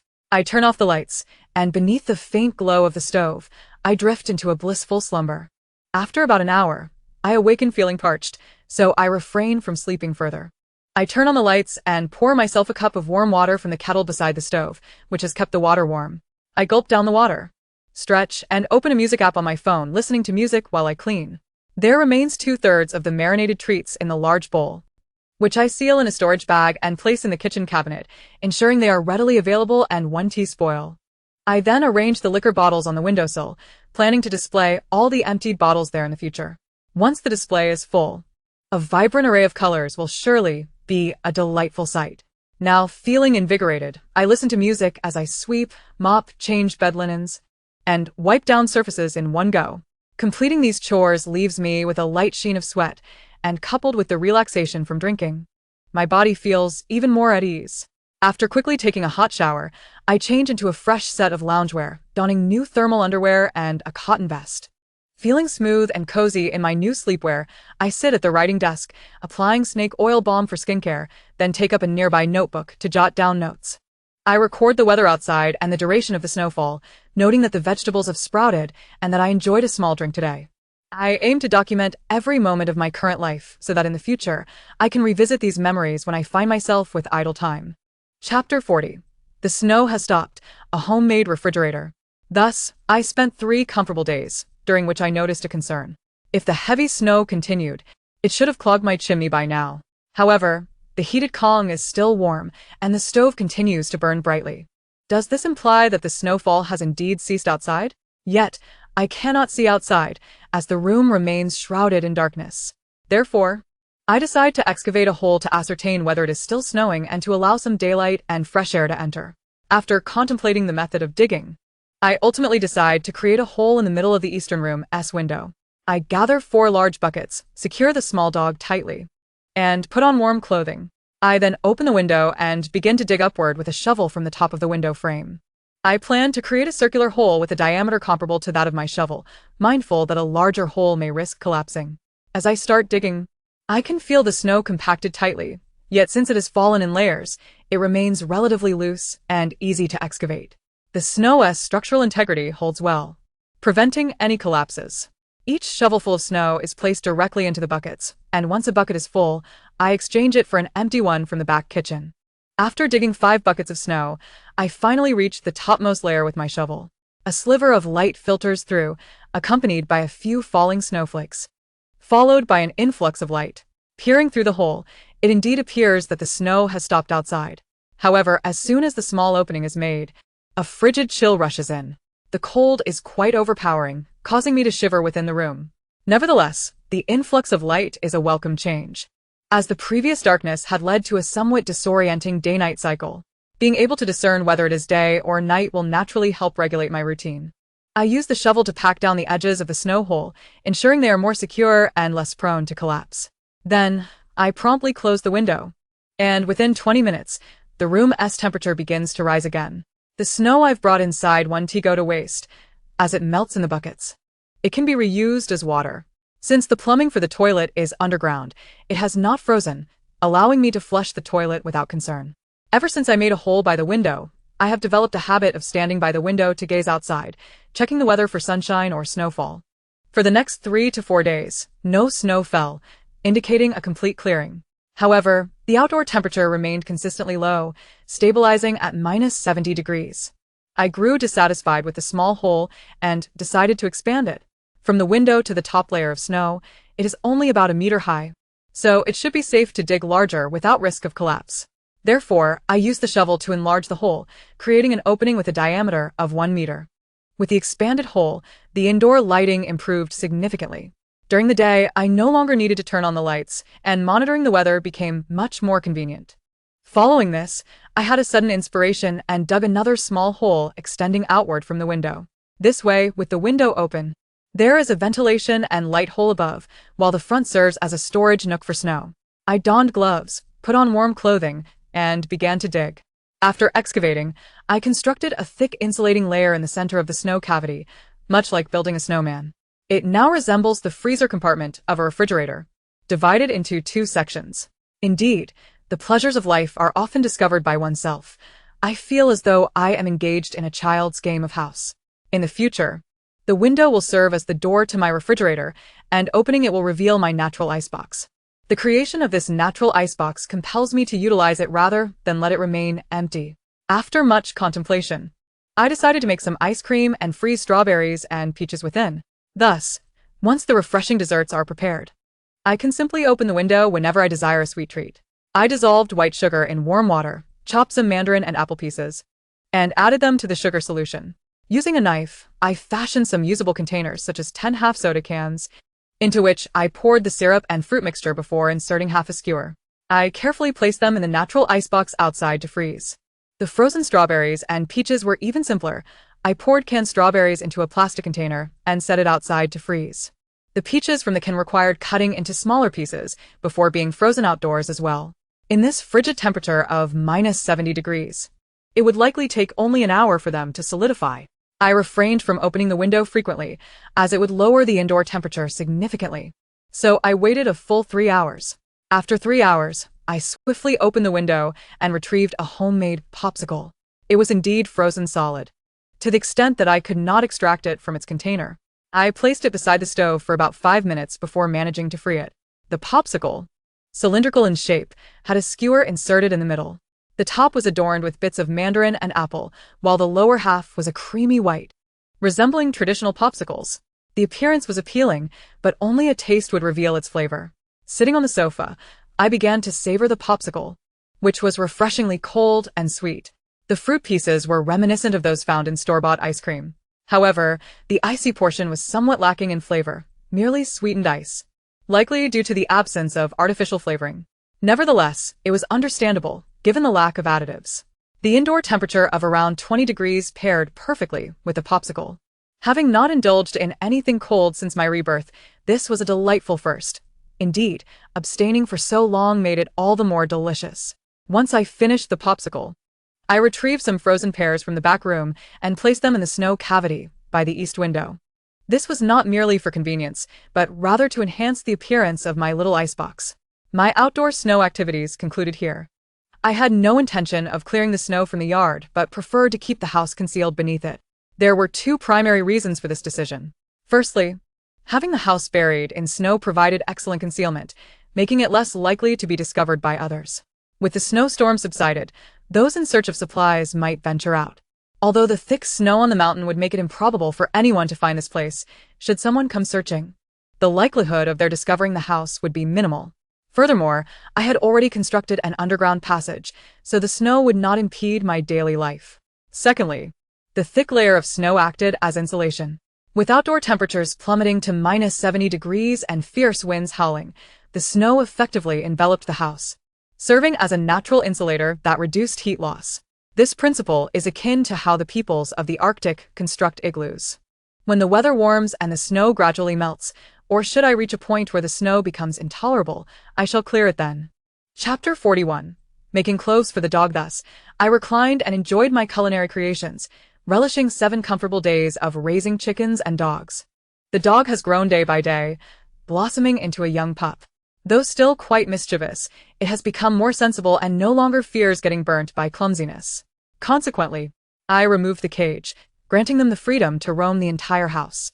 Initially, upon the cage's removal, they cautiously explored their surroundings before erupting into exuberant play, bounding around with joy. Given their small size, they were unable to leap onto the sofa and cause any trouble. However, the pressing issue at hand was their toileting habits. The 2 puppies had been well trained since birth to use pee pads in their nest, so wherever the pads were placed, that is where they would relieve themselves. However, as they grew larger, their output increased, and the warmer indoor temperatures exacerbated the odors. Additionally, the daily collection of pads led to an accumulation of waste, which became a considerable problem. Therefore, I resolved to establish an outdoor toilet for the 2 puppies, allowing them to experience nature, though it was quite cold, which was of little consequence. I designated the toilet area near the pile of firewood and burlap sacks. First, I cleared the snow from that area, donning thick clothing and wielding a shovel and 2 buckets to excavate approximately 1 cubic meter of snow. I transported the snow indoors to melt for flushing the toilet later. Next, I shoveled some softer snow to cover the 1 square meter area, where I would train the dogs to relieve themselves. Once this area accumulated waste, I would use the shovel to collect it and set it aside. When the weather warmed and the snow melted, I could even use the dog's waste to create fertilizer for growing crops and vegetables in the future. After constructing the outdoor toilet, I returned indoors to prepare clothing for the dogs to wear outside. First, I needed to make them warm garments, followed by 4 pairs of shoes. I referred to previously saved online tutorials and began knitting a thick sweater for the dogs using the simplest stitch, the plain stitch. Initially, it was quite challenging. Each stitch required considerable effort, and I often made mistakes. Thus, I spent a whole day unraveling and re-knitting without producing anything resembling a proper garment. By the second day, my technique improved slightly, and I felt confident enough to knit while watching a show. However, due to my clumsiness, I still made errors, resulting in a piece of knitted fabric riddled with holes. On the third day, I started anew, my technique more refined this time. While watching shows, I knitted without making mistakes. Aside from tending to the stove and feeding the chickens and dogs, I managed to produce a neatly knitted piece of fabric in just one morning. Observing the fabric filled me with a sense of accomplishment. My hard work had not been in vain, and I could finally proceed to the next step. I held the fabric against the dog to ascertain the positions of its 4 paws. Following the tutorial's instructions, I began to knit the sleeves. By the end of the third day, I had completed a full sweater for the dog. On the fourth day, I finished a second sweater. 2 sweaters were sufficient, one for each dog. Now that my technique was honed, I could knit more for them during leisurely moments. Currently, the urgent task was to create 2 outer garments for them. I selected a very soft lining fabric from the material I had purchased at the curtain store and cut a piece of leather for the outer layer. Then, I prepared about a pound of cotton and set to work making cotton coats for the dogs. Following the tutorial, I sketched out the fabric pieces that needed to be cut. Once cut, I spread a thick layer of cotton evenly over the lining fabric. I then cut the leather fabric and placed it atop the cotton. Gently lifting the lining, cotton, and leather layers, I stitched them together, subsequently sewing the necessary seams as per the tutorial.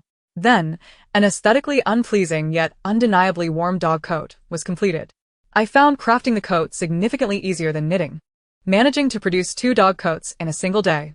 Next came the creation of dog shoes. Employing the same method, layering 3 pieces of fabric and then sewing them together inside and out. Before long, I had fashioned 8 pairs of shoes. After completing everything, I refrained from rushing to take the dogs outside, allowing them to acclimate to their new shoes and coats for 2 days. Clearly, they struggled to adjust. The 2 little creatures, adorned with 8 shoes, scurried about with their legs in disarray. It was a true spectacle of chaotic movement. Despite this, I did not relent and remove their shoes out of pity. Instead, I endeavored to help them adapt further. To my surprise, the dogs acclimatized rather quickly, and by the second day, they walked with newfound coordination. Since they had achieved this balance, I did not insist they wear the shoes indoors, yet the coats remained on. The 2 frequently dashed around the house, and aside from the breeding room and the eastern room, the other spaces were rather chilly, particularly the small western room, where the temperature hovered around 10 degrees. To prevent them from catching a chill, it was quite beneficial for them to wear their coats regularly. Little D donned a sky blue coat, while Little Guas sported an orange-yellow one. On the 4th day, after completing their garments, I finally prepared to take them outdoors for a stroll. I layered their coats over their sweaters and secured their 4 shoes before opening the front door and calling them out. To my astonishment, the dogs did not retreat as I had imagined, feeling the cold. Rather, they were filled with delight at the prospect of exploring the outside world. They sniffed around, even marking their territory on the snowy walls to the left and right. Perhaps, in their subconscious, they recognized that this was not home, but the great outdoors. Dressed warmly enough, they did not feel particularly uncomfortable and instead frolicked towards the snow-covered tunnel. Upon reaching the area near the firewood sack, which I designated as their toilet, the excursion came to a close. I had preemptively laid down a pee pad near the toilet to help them associate the spot with the pee pads indoors, facilitating their understanding of where to relieve themselves. Sure enough, both dogs urinated a little on it. The following day, I once again took them outside, and they used the same pee pad to relieve themselves. By the 3rd day, I removed the pee pad, and the dogs naturally went to that spot to do their business. I was overjoyed and pleasantly surprised to discover how simple it was to train dogs to use a designated toilet area. Of course, I could not dismiss the possibility that my 2 dogs were particularly intelligent. From that day forth, I removed the pee pads from indoors, and the dogs ceased to relieve themselves inside. Instead, they awaited their designated outdoor toilet time each day. Occasionally, when they suddenly felt the urge, they would whimper before tugging at my pant leg, leading me towards the door. I had never anticipated that my dogs would exhibit such intelligence. Had I unwittingly raised the fabled empathetic dog? I felt an overwhelming sense of pride. Chapter 42. Harvesting vegetables and tasting freshness shortly after the dogs mastered their toilet training. Another delightful piece of news arrived. The vegetables I had planted were ready for harvest. The chives had grown tall, the cilantro had developed mature leaves, and the bok choy was also ready to be enjoyed. The immature plants had grown considerably as well. The watermelon and grapevines were sprawling everywhere, prompting me to search for 2 wooden sticks in the western room to support their climbing. Once secured, the vines reached up to my chest. The greenery in my home seemed to flourish suddenly, creating a vibrant visual feast and refreshing the air. After erecting the vine supports, I decided to indulge in a vegetable tasting session.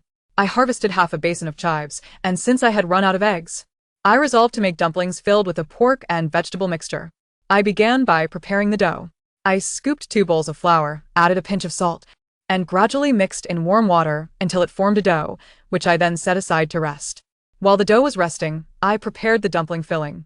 After washing the chives thoroughly, I finely chopped them. Next, I selected a piece of pork with a balanced fat-to-lean ratio and ground it using a manual meat grinder. I placed the fattier portion of the ground pork into a large bowl, adding a generous spoonful of soybean paste and a splash of vegetable oil. I then incorporated a blend of spices, including 13 spices, chicken essence, soy sauce, and oyster sauce, followed by a ladle of boiling water to mix thoroughly. The hot water would melt the fatty portions, transforming them into flavorful oils that would add a delectable richness to the dumplings. Once the fatty pork blended harmoniously with the various spices and paste, I folded in the chopped chives and the remaining meat mixture, stirring vigorously in one direction until the filling was well combined. This was my mother's method. Previously, I had struggled to replicate her dumpling filling, but after observing her meticulous process, I realized my errors lay in the preparation steps. The secret was to first dissolve the fatty oils and soybean paste in hot water before introducing the other primary ingredients to achieve a delicious flavor.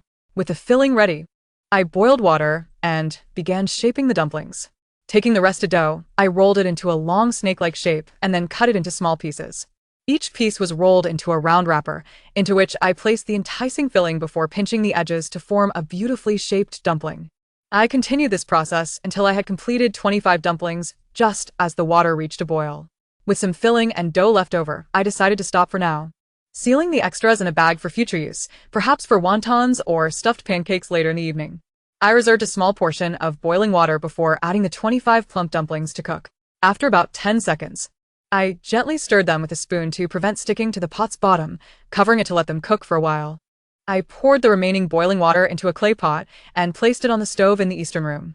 I retrieved several hot pot meatballs from the back room to add to the pot, along with a sprinkle of chicken essence and salt.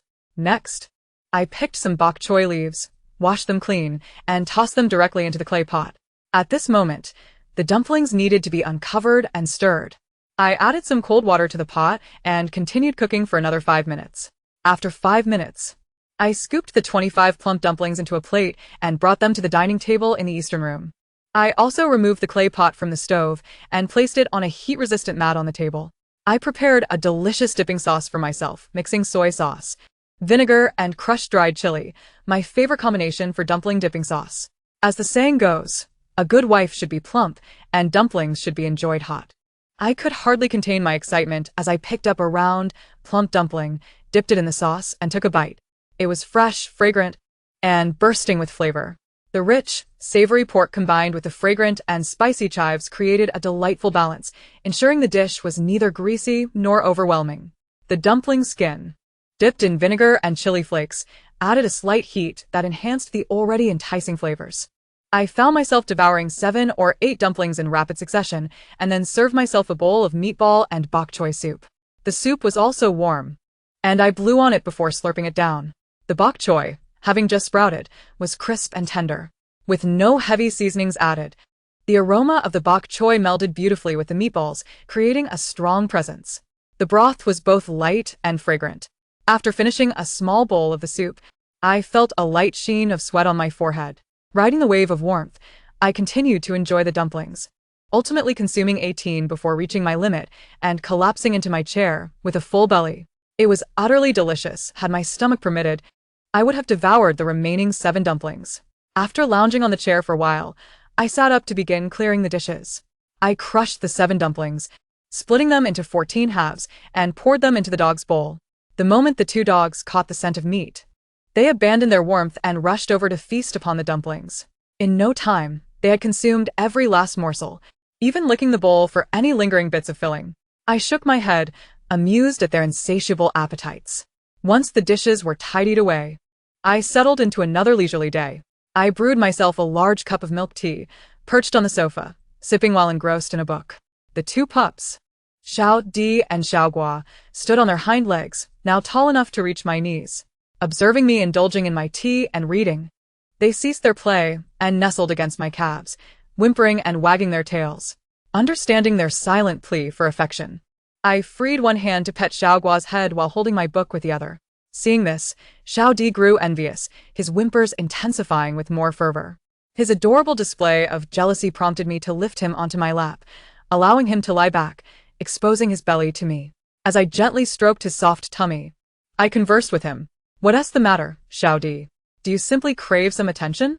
Hearing my cooing voice, his eyes squinted with delight, and his ears transformed into adorable flaps. However, the other pup soon stirred restlessly at my feet. Yes, Xiao Gua also yearned for a cuddle. He nuzzled my thigh insistently, and noticing my lack of response, directed his head towards Xiao Di, emitting low growls as if to warn him to back off. Witnessing their affectionate rivalry for my attention, I couldn't help but chuckle. Reluctantly, I embraced both of them on the sofa, with one pup resting on either side, and they finally settled down. As dusk crept in, I held a book in one hand, basking in the warmth of the fire while sipping my steaming milk tea. The 2 little dogs slept soundly on either side of me. In that moment, I felt an overwhelming sense of peace and comfort. Chapter 43. Birthday. A month had swiftly passed. During this time, my daily routine consisted solely of tending to the stove, feeding the chickens and dogs, and indulging in food and drink. Life, though simple, was fulfilling and secure. However, any slight change within my household brought me immense joy. Now, 2 significant events were approaching.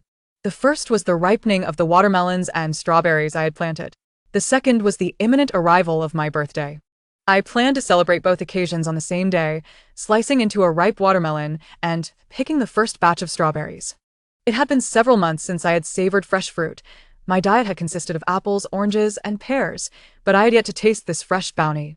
Moreover, since it was homegrown, the experience demanded a sense of ceremony. On my birthday, I awoke early to stoke the fire and tend to the chickens and dogs. Then I began preparing a celebratory feast. I crafted a menu: milk buns, a fruit platter, cumin beef, crispy meat, stir-fried bacon with chives, and chicken stewed with mushrooms. With the buns included, this was a sufficient spread. Since I could not bake a cake, I decided to make milk-flavored buns instead. I poured 3 bowls of flour into a mixing bowl, added 1/3 of a packet of milk powder, 3 tablespoons of sugar, 2 tablespoons of oil, and then sprinkled in dry yeast.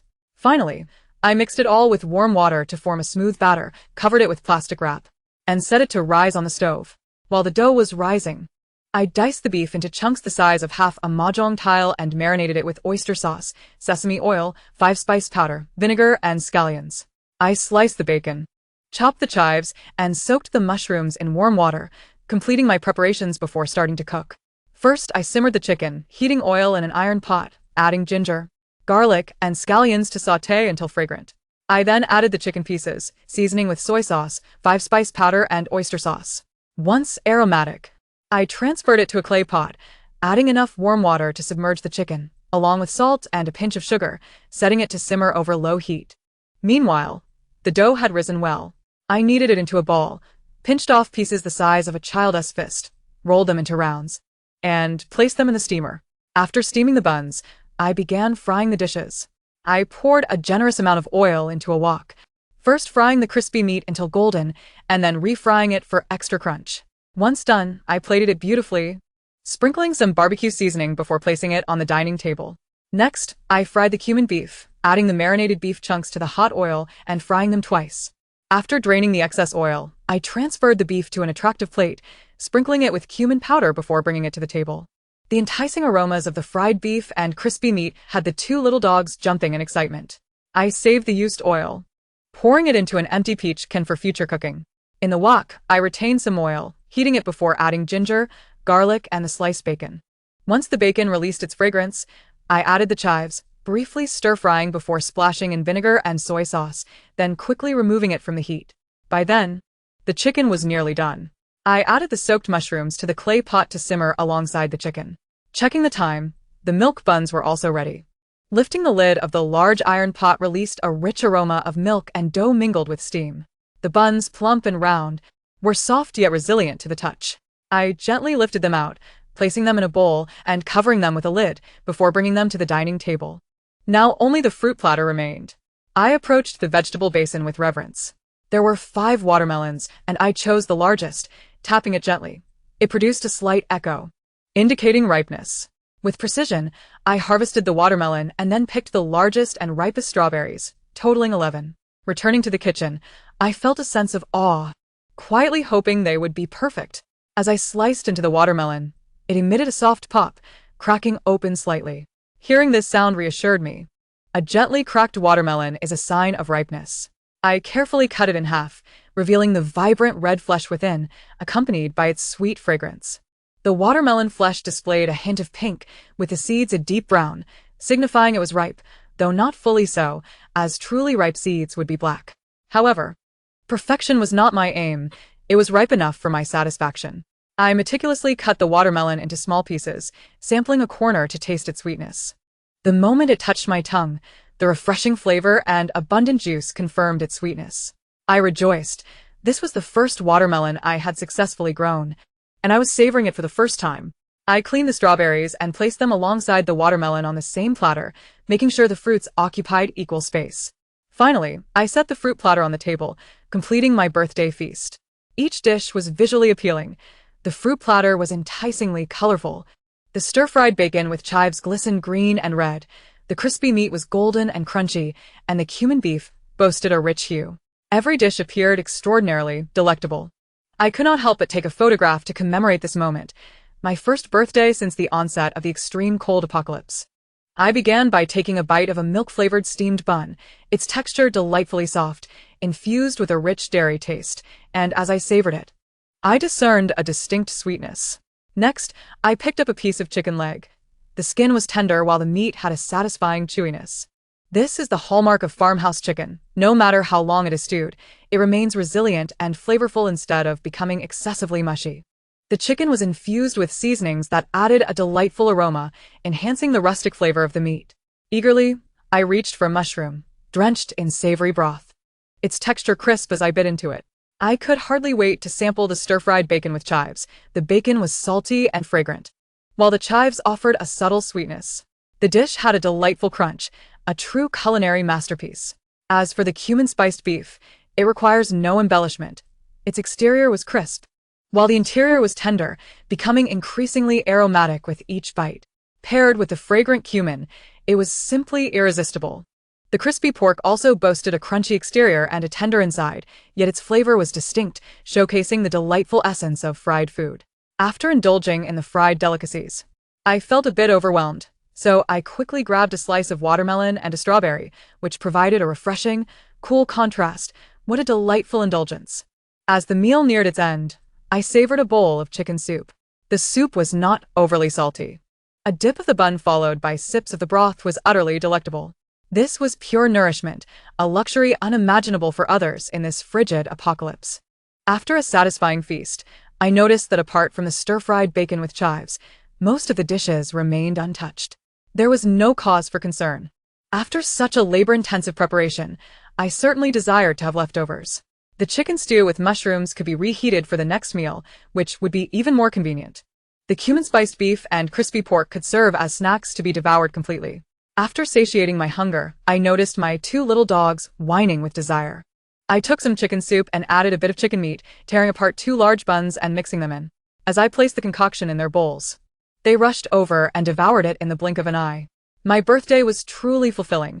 I concluded by wishing myself a happy birthday. Chapter 44. The chickens lay eggs half a month after my birthday. The chickens at home began to lay eggs. Since the onset of the apocalypse, several chickens had perished. Some were caught in the cage, while others inexplicably died in their sleep. I was uncertain of the reasons, but I was certain it was not due to any contagious disease. Otherwise, the rest would have suffered as well. Currently, 12 chickens remained in the coop, 3 black hens, 7 hens, and 2 roosters. This morning, while feeding the chickens, I was pleasantly surprised to discover 2 eggs in the nesting box. This brought me immense joy, as it had been 2 months since our last egg supply was depleted. Finally, the chickens had started laying eggs, allowing my egg-eating journey to continue. Not knowing which hen had laid the eggs, I looked at all the hens, filled with affectionate gazes. The chicks must eat well to continue producing eggs. Thus, today I put in more effort while feeding them. Having collected the 2 eggs, I prepared to enjoy them thoroughly. I cracked 1 egg into a bowl. Being my own chickens, the yolk was exceptionally golden and the egg white remarkably clear. It looked absolutely delicious. I whisked the egg with chopsticks, added warm water, and placed it in a pot to steam, intending to make a steamed egg cake to accompany my rice. It had been ages since I last enjoyed a steamed egg cake with rice, and I craved that taste immensely. The other egg was simply fried in a pan. Fried eggs were another of my cherished preparations. Once both eggs were cooked, I mixed the steamed egg cake evenly with the rice. Taking a generous spoonful, the warm egg cake enveloped in the rice released rich and subtle flavors, creating an utterly satisfying taste. The fried egg was consumed piece by piece, starting from the edges. The crisp edges contrasted with the soft yolk in the center. After savoring the fried egg, I felt immensely satisfied. I eagerly anticipated the next day, hoping to find more eggs. Upon awakening the next morning, I heard the familiar clucking of the hens. Previously, I had thought this sound was merely their calling, but now I realized it signified that they were laying eggs. I hurried to prepare their feed, and, while feeding them, I occasionally peeked into their nesting boxes. To my delight, I discovered 3 eggs inside, indicating that the hens had begun to lay eggs consistently. I collected the 3 eggs, but did not consume them today. I recall that my grandmother used to do the same. Eggs collected did not necessarily need to be eaten all at once. Rather, they could be saved little by little until a substantial quantity accumulated. As long as there were eggs stored at the bottom of the box, whenever they were consumed, the hens would lay new ones. This way, I would always have eggs available. Over the next month, the number of eggs in the nesting box gradually increased. After a month, I was able to collect 7 eggs daily. 2 of the eggs were green, likely laid by the black hen. Thus, I deduced that of my 3 hens and 1 black hen, some were not laying eggs. I was uncertain about the reasons for their lack of egg production, or which specific hen it was. However, this was inconsequential. I simply hoped they would recover swiftly. Therefore, I diligently continued to feed them.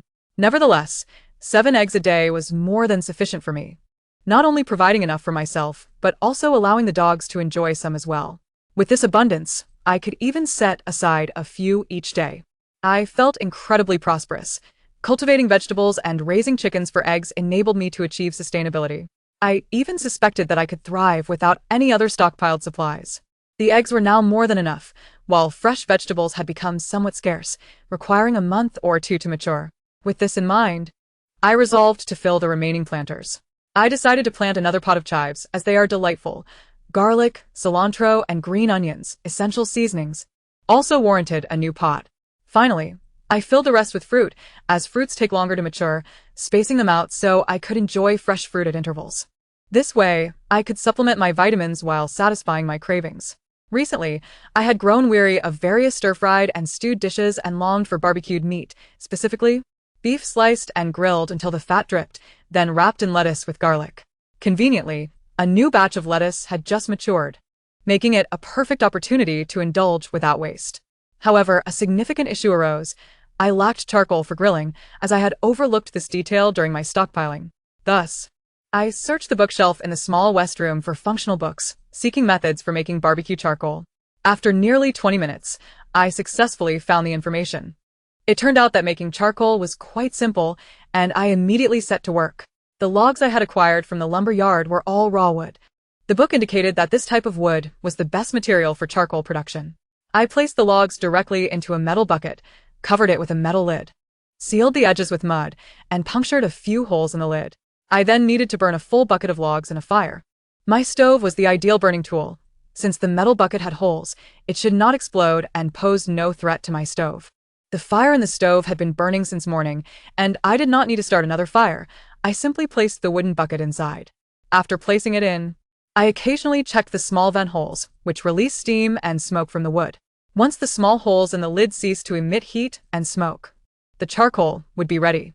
I gently removed the metal bucket and let it cool on the kitchen floor for an hour.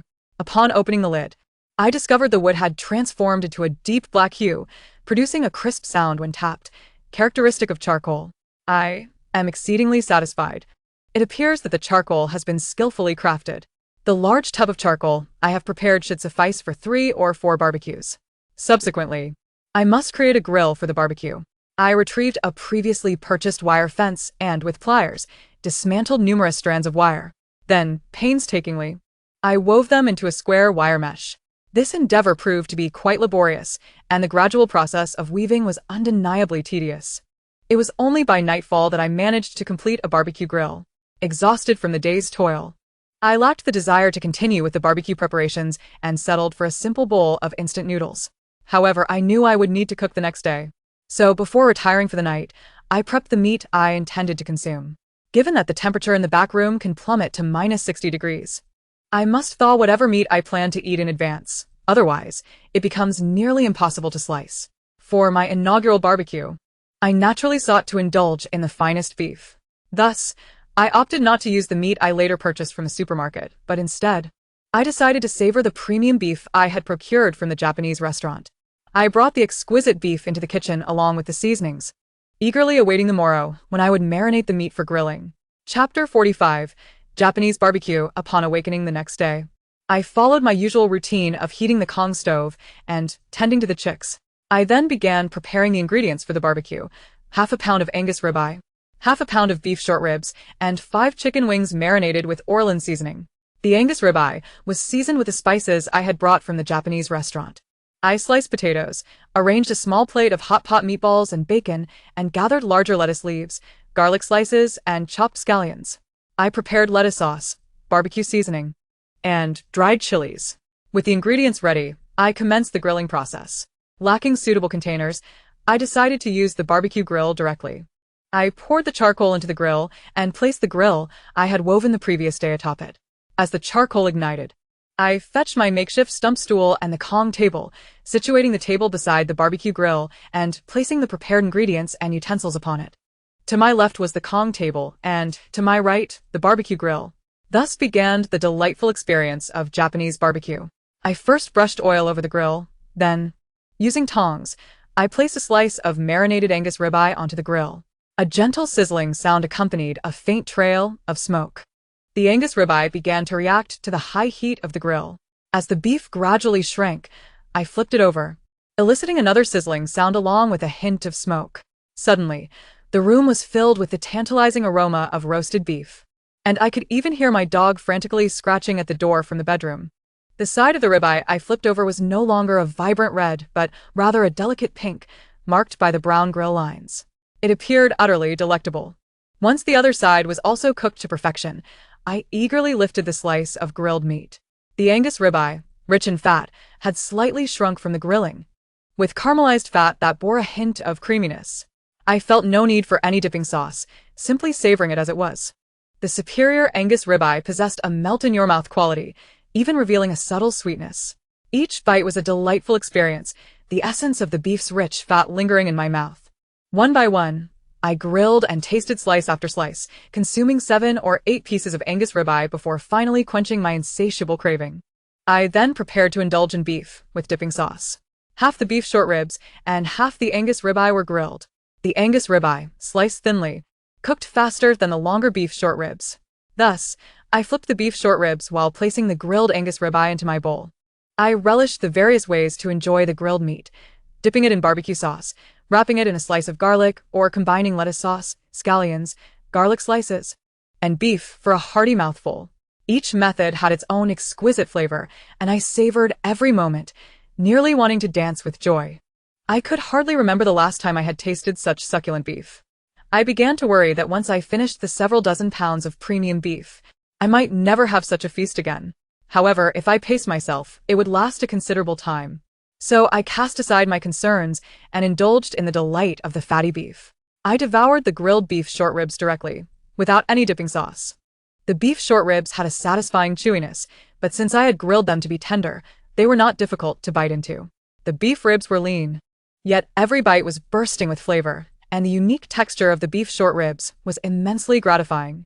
After relishing the plain grilled meat, I began to incorporate garlic cloves, barbecue seasoning, and lettuce wraps into my meal. Before I knew it, I had consumed half a pound of beef short ribs and half a pound of Angus ribeye. Naturally, I saved a few pieces for my dog to enjoy later. I then turned my attention to grilling potato meatballs and bacon on the greasy grill. At this moment, I retrieved 2 pieces of handheld flatbread from the back room. Once the potatoes and bacon were grilled to perfection, I placed them all into a plate. I then laid the 2 pieces of flatbread on the grill, utilizing the remaining embers to toast them. While the flatbreads grilled, I enjoyed the grilled potatoes and hot pot meatballs. When the flatbreads were finally done, I had already consumed a decent portion of the items on my plate. I then spread lettuce sauce on the flatbread, sprinkled some barbecue seasoning, added dried chilies, scallions, garlic slices, lettuce, and the grilled potato bacon hot pot meatballs. I rolled everything up in the flatbread, creating a wrap as thick as my arm. Could this be the legendary wrap that encompasses all? I looked at the hefty roll in my hand and let out a hearty laugh. Then, with a wide grin, I took a decisive bite. 1 word, delightful. 2 words, utterly satisfying. 3 words, simply marvelous. There could not possibly be a more delicious creation than this wrap. The exterior was crispy while the interior remained tender, complemented by the soft and flavorful potatoes and the savory hot pot meatballs and bacon. Truly a culinary masterpiece. Moreover, the addition of fresh lettuce provided a luxurious touch, making this the perfect wrap that one could only dream of enjoying in a perfect life. I was rendered speechless by the delectable flavor of this massive wrap, consumed one bite after another, savoring each mouthful. Before long, I had devoured the entire giant wrap. A profound sense of fullness compelled me to regain my composure. The remaining piece of flatbread and some hot pot meatballs were too much to continue. Any further consumption would lead to discomfort. Thus, I began preparing a delightful lunch for my dogs, tearing the flatbread into small pieces and mixing in the hot pot meatballs, bacon, and beef. After thoroughly combining the ingredients, I released my 2 ravenous pups. They charged towards the barbecue grill with fervor, seemingly intent on overturning it. I called out sharply to halt them. Little Gua and Little D, stop right there. The 2 pups skidded to a halt just before the grill. I placed the bowl on the ground and tapped it, and they immediately understood, rushing to me without any further pleasantries, diving into their feast of barbecue. It seemed that they had been driven mad by the aroma of grilled meat while I had been enjoying my meal. They didn't even pause to inspect what was in the bowl, they simply devoured it with gusto. I do not mean to boast, but anyone who follows me is bound to grow plump and robust. In this post-apocalyptic world, who else could enjoy such a fine meal? Surely, my household is one of a kind. As I indulged in my self-admiration, I began to clean up the remnants of the barbecue. First, I scrubbed the grill with a steel wool pad, determined to ensure that my hard work was well maintained for future use. I then disposed of the remaining embers into the stove and returned the barbecue grill to its original place. Following this, I set about washing the pots, pans, and dishes. Once everything was tidied up, I treated myself to a relaxing hot shower. Barbecuing is undeniably exhilarating. Yet the lingering scent of smoke clinging to one's attire can indeed be quite off-putting. After a refreshing bath, allowing my hair to cascade freely, I slip into the warm embrace of my cozy bed. Nestled under the covers, I indulge in a carefully curated selection of downloaded films while listening to soothing melodies. Such bliss. It is truly wonderful to be in a state of self-sufficiency, gathering resources for my solitary existence. With a contented sigh, I drift into a sweet slumber. Chapter 46. Making tofu. As the spring festival approaches, it is customary in our rural community to prepare a pot of tofu before the celebrations. I was eager to experiment with some new culinary creations, especially since I had a sizable block of brine that had yet to be utilized. The night prior, I soaked the yellow soybeans and retrieved my small stone mill. Upon rising the next morning, I tended to the stove and fed the chickens. I checked the soaked yellow soybeans, which had now swelled and softened, crumbling effortlessly under my fingers, indicative of a successful soaking. I brought the beans to the stone mill, placing a bucket beneath the outlet. Carefully, I fed the soybeans through the narrow opening at the top, adding fresh water in a 1:3 ratio. As I turned the mill, the beans flowed down and creamy, milky soy milk began to emerge. Grinding the beans was a lengthy endeavor, but I was in no hurry. I found a film to watch while I worked, and the entire process took the duration of the movie to complete. Next, I needed to filter the freshly ground soy milk to separate the soy pulp. Lacking a specialized cheesecloth, I was relieved to recall that I had previously purchased a substantial quantity of breathable fabric from a curtain store. I descended to the basement and selected the finest piece of gauze for my tofu-making endeavors. I laid the cloth over another empty bucket and poured the soy milk carefully onto it. Once the entire bucket of soy milk had been transferred, I gathered the cloth and squeezed out any remaining liquid. Ultimately, I yielded 2 large buckets of soy milk. I poured the filtered soy milk into a heated iron pot, benefiting from the warmth of the coal beneath, which spared me the need to gather firewood. Vigilantly, I monitored the pot as the soy milk boiled over, necessitating my full attention. After 5 minutes of boiling, I ladled the soy milk into a bucket, ensuring I adhered to the time requirement to avoid any unpleasant bean smell in the final tofu product. I set aside a generous bowl of the freshly made soy milk for myself. The hand-ground soy milk was an exquisite treat, fragrant and rich, markedly different from what one finds at the market. As the remaining soy milk cooled, I could hardly contain my eagerness to sip on the warm beverage. I poured a small bowl and added a spoonful of sugar, stirring it until well combined before savoring each delightful sip. The homemade soy milk was thick and aromatic, a truly delightful indulgence. After 2 bowls, I noticed the temperature of the remaining soy milk had dropped to around 80 degrees Celsius, suitable for curdling. I dissolved the brine I had purchased from an elderly lady in water, then gently stirred the soy milk as I gradually introduced the brine. Once I observed large curds forming, I ceased stirring and allowed the curds to set for about 10 minutes, permitting the proteins to solidify adequately. After the time elapsed, I retrieved my largest basin and lined it with the gauze. I poured the curds into the basin, gathered the cloth, and secured it with a bucket of oil for weight. With 2 basins of curds, I prepared 2 batches of tofu. A shorter pressing time would yield soft tofu, while a longer duration would produce firmer tofu. I pressed one batch for 20 minutes and the other for half an hour.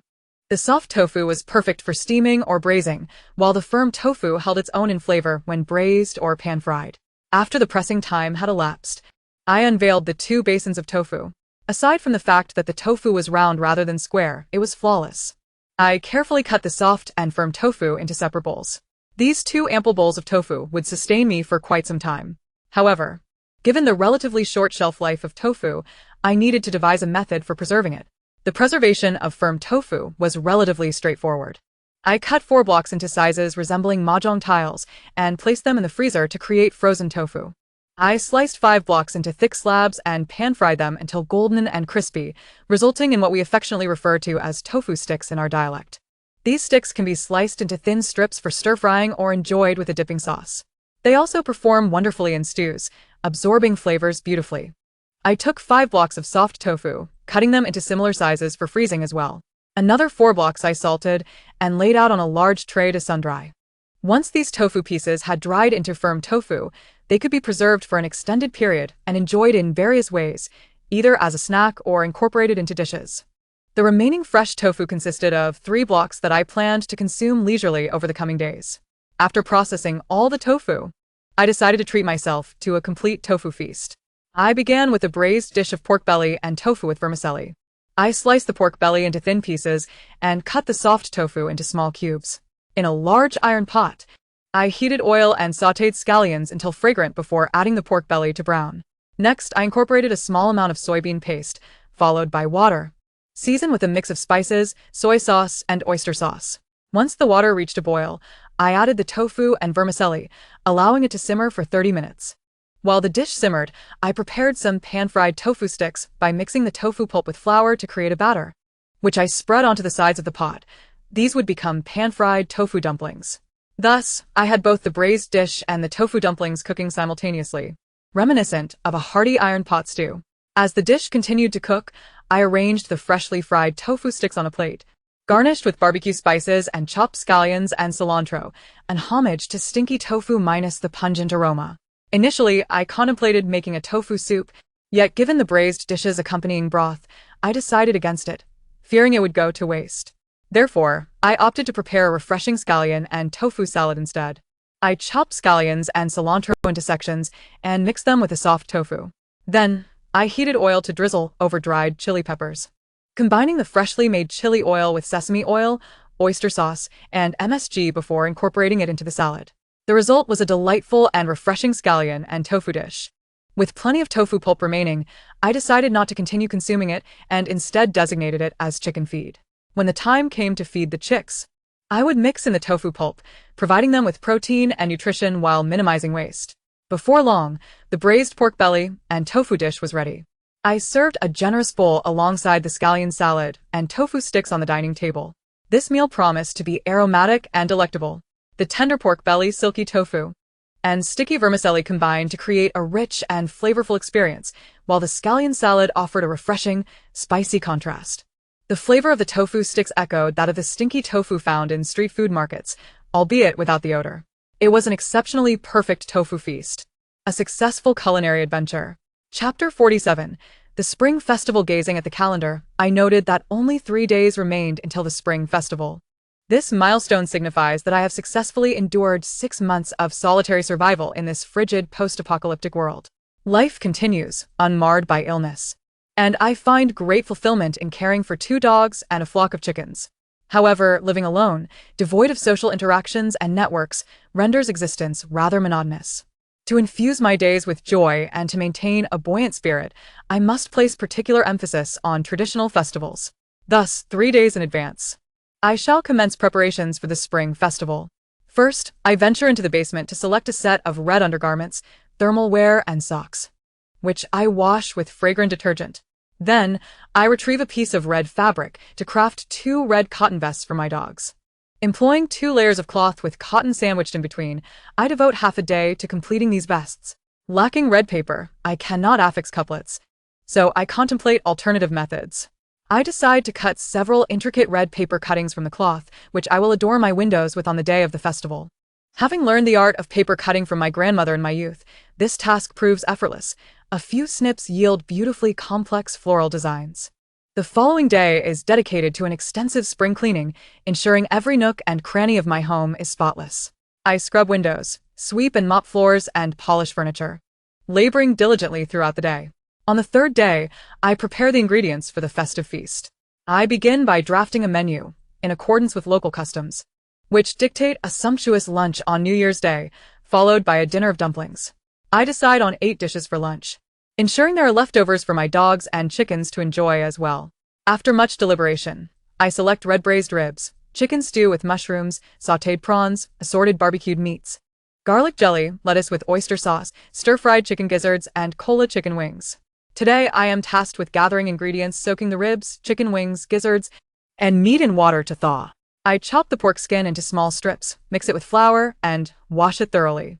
I then place it in a clay pot, adding various seasonings and water, allowing it to simmer for 3 hours before pouring it into a large bowl to set. On the day of the festival, I rise early to warm the room and don a brand new red outfit.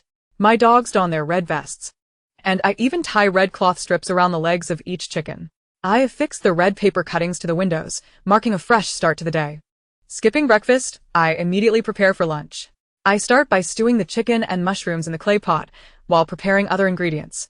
I slice the gizzards into decorative shapes, score the chicken wings on both sides, and cut the ribs into bite-sized pieces. I blanch all the ingredients in boiling water. On the left burner, I prepare the red braised ribs, while on the right, I cook the cola chicken wings. Once both dishes are ready, I place them in serving dishes to keep warm on the heated Kang. Subsequently, I stir-fry the gizzards, sauté the prawns, and prepare the lettuce with oyster sauce, with the rice steaming in the background. By the time all the dishes are complete, it is already afternoon. I meticulously arrange each dish on the table, setting an additional pair of chopsticks and bowls on either side, as if my parents were there to celebrate with me. I capture the moment on video before indulging in the New Year feast. This year, I choose not to finish my meal before feeding the dogs. Instead, I share the delectable dishes with them first. After all, enjoying a meal together is far more delightful. I pull up a classic New Year skit on my phone, laughing and savoring the food as I watch. The aroma of the red braised ribs fills the air, the pork jelly is delightfully chewy, the barbecued meats retain their signature texture. The chicken soup is both fresh and fragrant, and the lettuce with oyster sauce is crisp and refreshing, accompanied by sips of sweet liquor. Outside, the cold winds howl, while inside, warmth envelopes me. The scents of food and laughter intertwine, filling the room with joy. For reasons unknown, I have always felt drowsy after finishing this festive feast since childhood. This year is no exception. After a hearty meal, I feel a pleasant warmth and little desire to move. I wash my hands, wipe my mouth, and recline on the Kang for a brief nap. Upon awakening, I find it has grown dim outside. The clock reads 4 p.m. Sleepy-eyed, I switch on the lights and transport the leftover dishes to the kitchen, grouping those that can be reheated together, as enjoying leftovers can also be delightful. After cleaning the table and washing the dishes, I prepare a platter of fresh fruits. A selection of canned goods, assorted nuts and seeds, candies, and snacks, along with 2 bottles of juice, all arranged on the Kang table. Leaning against the wall, I stretch my legs beneath the table, playing an unseen New Year's Eve gala on my phone. I sip my drink and nibble on nuts and snacks as I watch the show. This leisurely enjoyment continues until 8 or 9 in the evening, when I realize I can no longer eat and must prepare for dinner, dumplings. I set the dough aside to rest and chop some celery to mix with a meat filling for the dumplings. Once everything is ready, I take my time before starting to wrap them. I embrace my 2 dogs, dressed in their festive red, capturing their adorable poses on video while singing New Year greetings. However, my dogs appear less than enthusiastic, their expressions not quite photogenic. What do they understand? They only know that their owner has prepared a feast and has allowed them to indulge in meat. As for the fuss of filming, it eludes their comprehension. So, I let them be, tossing them playfully aside before indulging in my drink and resuming my show. At 11 o'clock, I rise from the warm Kang, rummaging through my makeup bag for an old coin. I head to the kitchen to begin wrapping the dumplings, cranking up the volume of the Spring Festival Gala as I work. When making dumplings at home, the filling must be ample and the wrappers must be thin. I craft 30 large dumplings, one of which contains the coin. At 11:45, I drop them into boiling water, serving them on the table precisely at midnight. The freshly picked celery is tender and flavorful, and the pork is delectably juicy. I manage to consume 22 dumplings before admitting defeat. The remaining 8 are offered to the dogs, who find 4 dumplings each a trivial challenge. If I do not break them apart for them, they can devour them whole, scarcely noticing the filling, swallowing them without breaking the wrappers. After the dumplings, a wave of drowsiness washes over me, yet I resist the urge to sleep. I remain on the warm Kang, snacking on nuts and sipping my drink while watching a film. Tonight's feature is Up, a movie I have seen many times. Yet each viewing seems to soothe my spirit anew. Eventually, fatigue overtakes me, and rather than retreating to my bed, I grab a small blanket and settle down on the warm Kang, drifting off to sleep. The Spring Festival has been a fulfilling experience, albeit tiring, yet filled with cherished memories. Chapter 48. Snow and exceedingly spicy fried chicken. Just days after the Spring Festival, snowflakes begin to dance through the sky again. Unlike the previous heavy snowfall, this one appears much gentler. Delicate flakes softly descend, with no wind to disturb their descent, creating a serene atmosphere. This is the view I catch from the shelter of the windbreak. In the earlier blustery snow, the northwest corner remained devoid of accumulation, allowing me to observe the weather closely. The windbreak, unlike the indoors, serves as a transition between the outside and inside, and the temperature remains quite low, at least minus 20 degrees. Wrapped in a coat and cradling a warm cup of tea, I sip while gazing at the snow through the corner of the windbreak. Eventually, the cold becomes unbearable, and I retreat to the warmth of my room. A quick glance is sufficient. There's no need to endure the chill outside for too long. Upon entering, warmth envelopes me instantly. I settle on the sofa, basking in the heat while finishing the remaining half cup of tea. Contemplating what to indulge in today, I yearn for something with a robust flavor. Only dishes that are exceedingly spicy and sufficiently greasy can truly complement the snowy weather. Perhaps I shall prepare some fried delicacies. I plan to deep fry a whole chicken, along with chicken wings, potato wedges, and sweet potato fries. First, I will marinate a whole young chicken and the wings in a fried chicken seasoning mix. To enhance the infusion of flavors, I shall pierce the surface with a toothpick to create small holes. While the chicken marinates, I will cut 2 potatoes into wedges and slice 2 sweet potatoes into fries. Additionally, I will defrost 5 skewers of chicken tenders, 5 skewers of meat and bone together, and 3 volcanic stone sausages. Next, I will pour a generous amount of oil into a cast iron pot and heat it over a wood fire. When the tip of a chopstick dipped into the oil produces small bubbles, the oil is nearly ready. I will coat the marinated chicken in breadcrumbs and gently place it into the hot oil. With a sizzle, the chicken begins to bubble and fry in the pot. At this moment, I shall also add the chicken wings along the edge of the pot. Once the chicken is golden and firm, I will retrieve both the chicken and wings, allowing them to cool slightly before frying them again for a second crisping. The finished fried chicken and wings exhibit a golden hue and a delightful crunch. I will sprinkle cumin powder and fiery chili powder over them, making the dish visually enticing. Then, I will boil the cut potato wedges in water for 5 minutes. Afterward, I will coat them in a prepared slurry of water and starch before frying them, stirring occasionally to prevent sticking. Once the wedges are crispy and golden, I will drain the excess oil and season them with barbecue spices, resulting in a perfect dish. The sweet potato fries will be treated similarly, boiled for 5 minutes, coated in the slurry, and then fried until crispy. After frying, I will dust them with a touch of sugar, yielding a soft and sweet treat. Lastly, I will fry the meat and bone skewers, chicken tenders, and sausages together in the pot. The hot oil will produce a satisfying sizzle, and after the first fry, I will fry them again. Once cooked, I will sprinkle them with barbecue spices and chili powder. Meanwhile, I will chill 2 bottles of cola in the snow, emulating the plating styles of online food vloggers. I will take a large tray, line it with parchment paper, and artfully arrange the fried chicken, wings, chicken tenders, meat and bone skewers, sausages, potato wedges, and sweet potato fries, creating a vibrant display of various shades of golden yellow. With my chilled cola in hand, I will retreat indoors, where warmth envelopes me. Seated across from my grand platter of fried delights, I will pour myself a generous glass of ice-cold cola. As I immerse myself in the nostalgic series Reply 1988, I will savor the fried chicken alongside my viewing experience.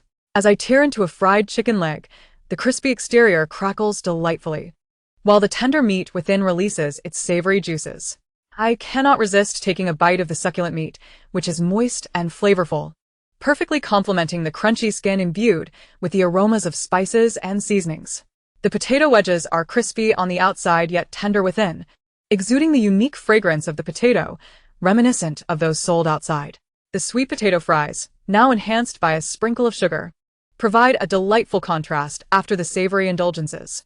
The volcanic stone sausage, which I have long craved, boasts a slightly tough exterior, bursting with juices upon biting into it. Next, I shall tackle an extremely spicy chicken wing, its exterior fried to a satisfying crisp while the interior remains tender.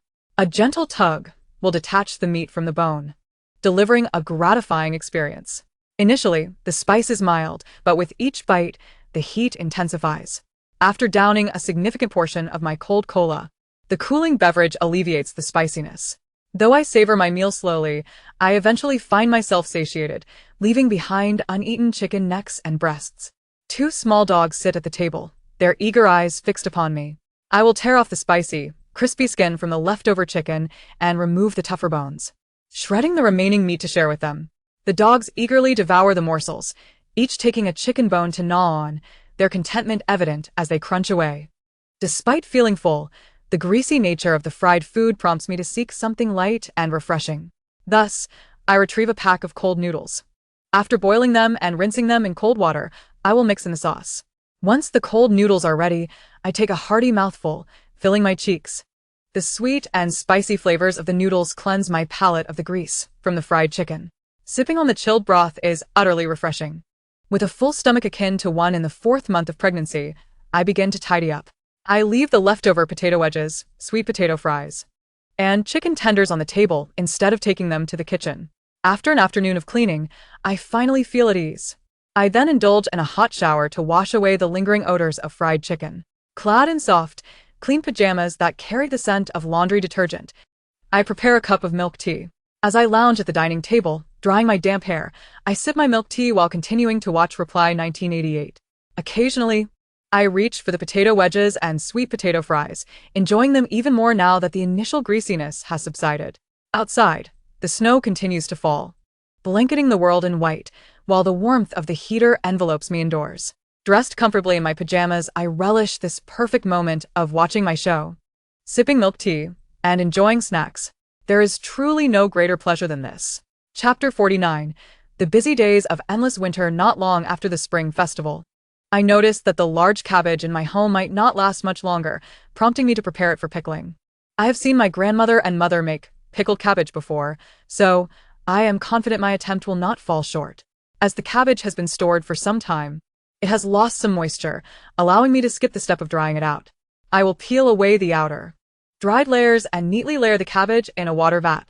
With each layer of cabbage, I will sprinkle salt, continuing until I have filled 2 vats. Next, I will move a large stone from the back room, which has been there since my arrival. Its clean and heavy appearance convinces me not to relocate it, as it will serve its purpose later.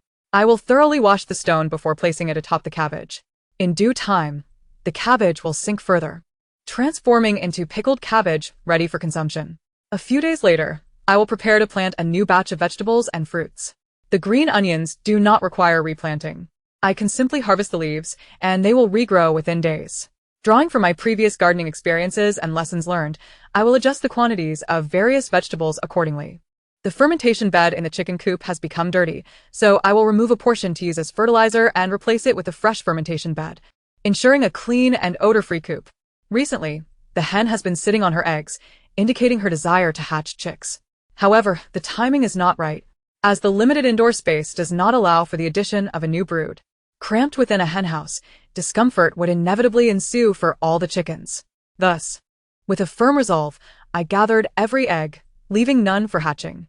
The accumulation of eggs grew increasingly abundant, far surpassing what I could consume alone, necessitating a daily share for the dogs, ensuring that my household did not overflow with eggs, maintaining a balanced stock of 2 boxes. One day, yearning for the crisp delight of fried mushrooms, I recalled the numerous bags of mushroom spawn stored in the small west room, which had long gone unused.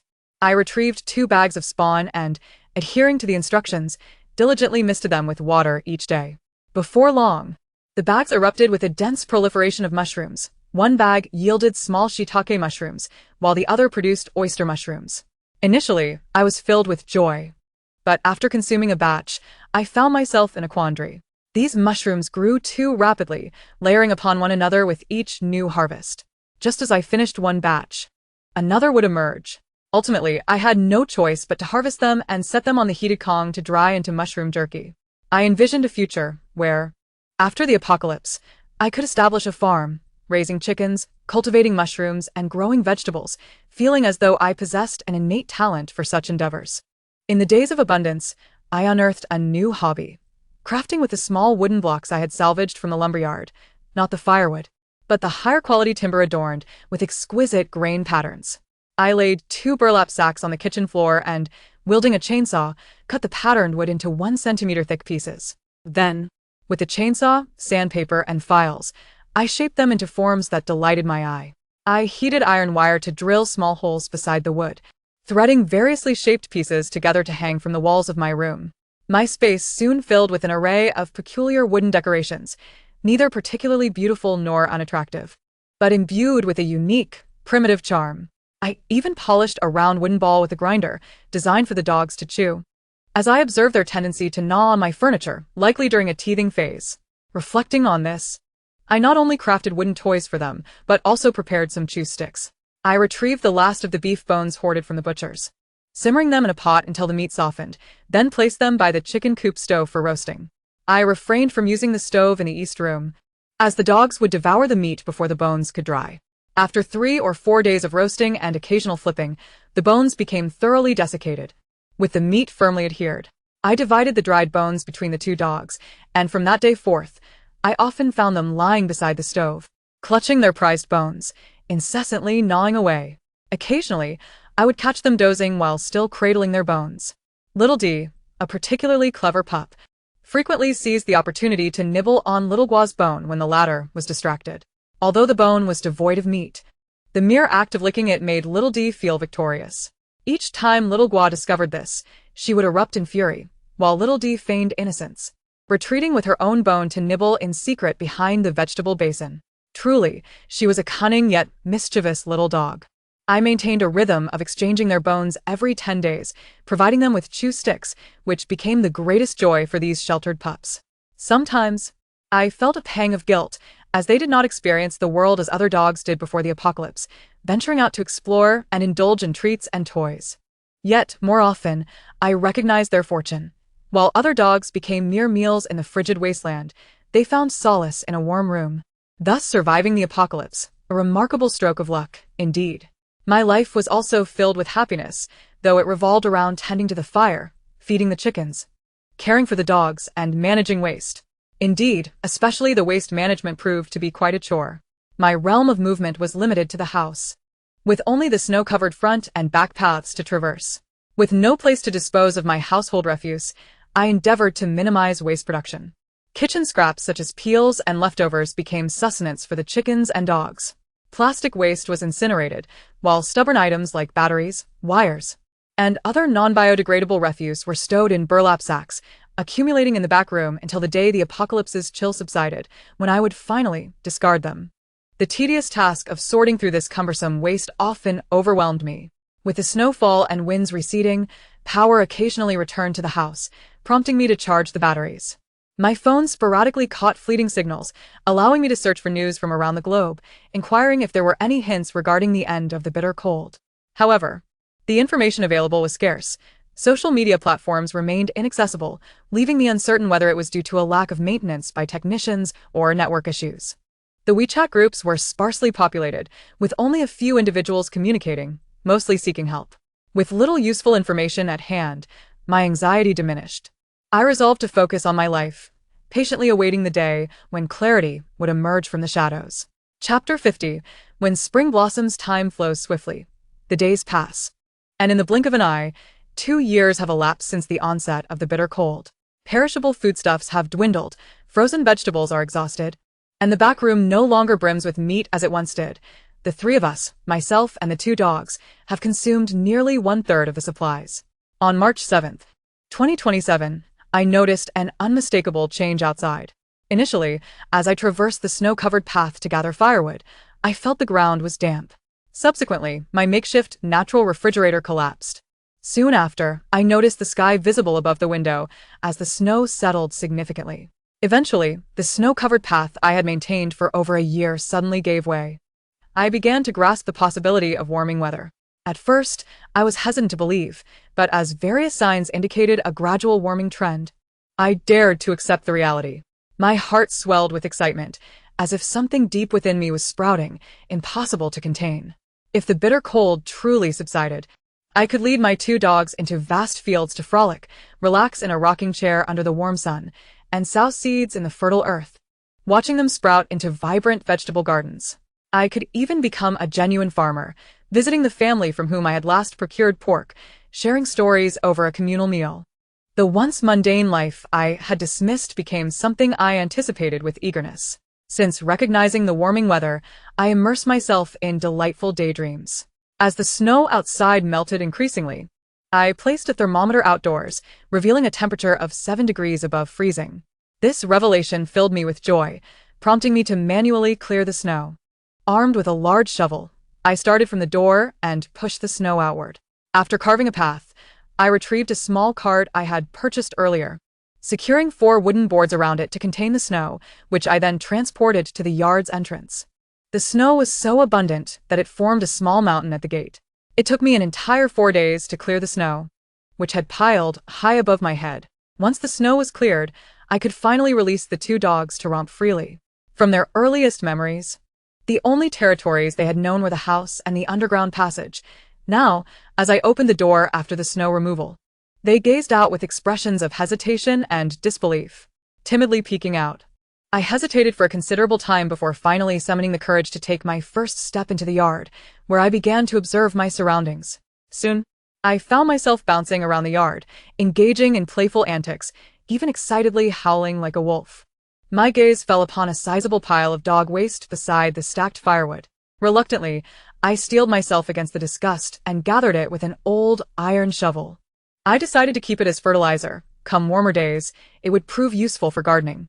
The weather warmed rapidly, and after another fortnight, temperatures reached a pleasant 10 degrees Celsius. The sun gradually emerged, breaking through the clouds. When the brilliant sunlight poured into the yard, I retrieved the long-forgotten solar panels.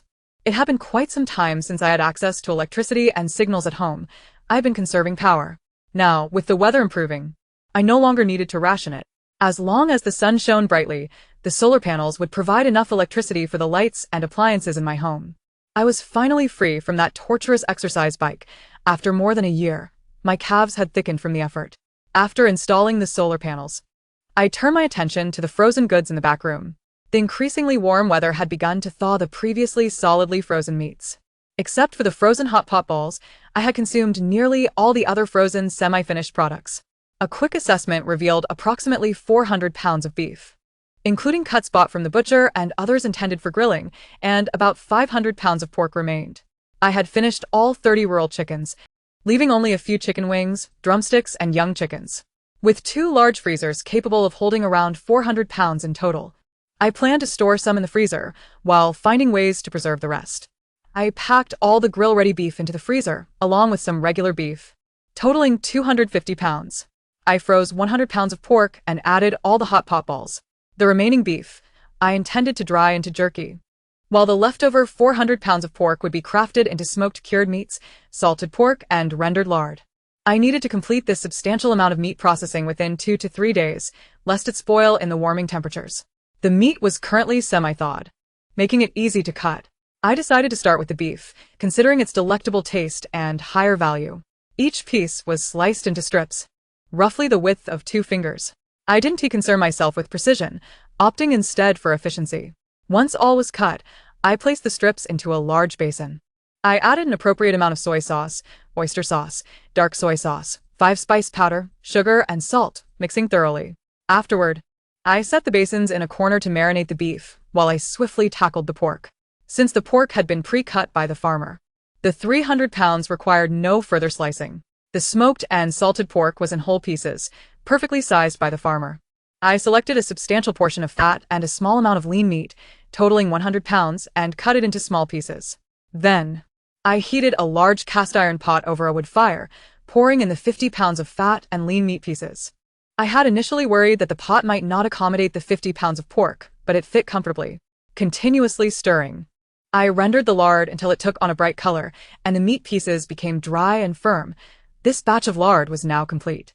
I poured the lard into a large basin to cool before transferring it gradually into jars. From the 100 pounds of pork, I rendered lard in 2 batches, yielding 3.5 jars of lard and a substantial basin of leftover pork cracklings. The aroma of the cracklings was irresistible. I couldn't help but take a bite. They were hot, crunchy, and bursting with the rich flavor of rendered fat. Exhausted from the day's labor, I retrieved some barbecue seasoning and garlic chili sauce, dipping the cracklings directly into the sauce as I savored them. The lean meat had a delightful chewiness, reminiscent of beef jerky, while the rendered fat was not greasy, offering a crispy and flavorful bite. I only stopped when I had created a small pit in the basin. I sprinkled salt evenly over the cracklings and left them out to air dry, hoping this would extend their shelf life. As dusk approached, I found myself utterly fatigued, reminiscent of the initial days of stockpiling.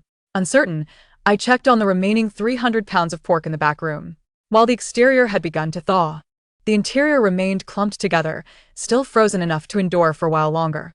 I quickly washed off the lingering smell of rendered fat and collapsed onto the bed, falling into a deep sleep. Chapter 51.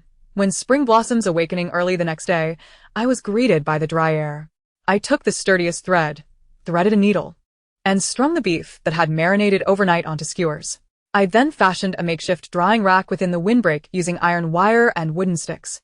By intertwining 2 wires at the top of the windbreak and suspending a wooden rod, I created a simple drying rack. I constructed 3 such racks inside the windbreak. Removing one end of the drying rack, I hung the beef skewers before placing them back.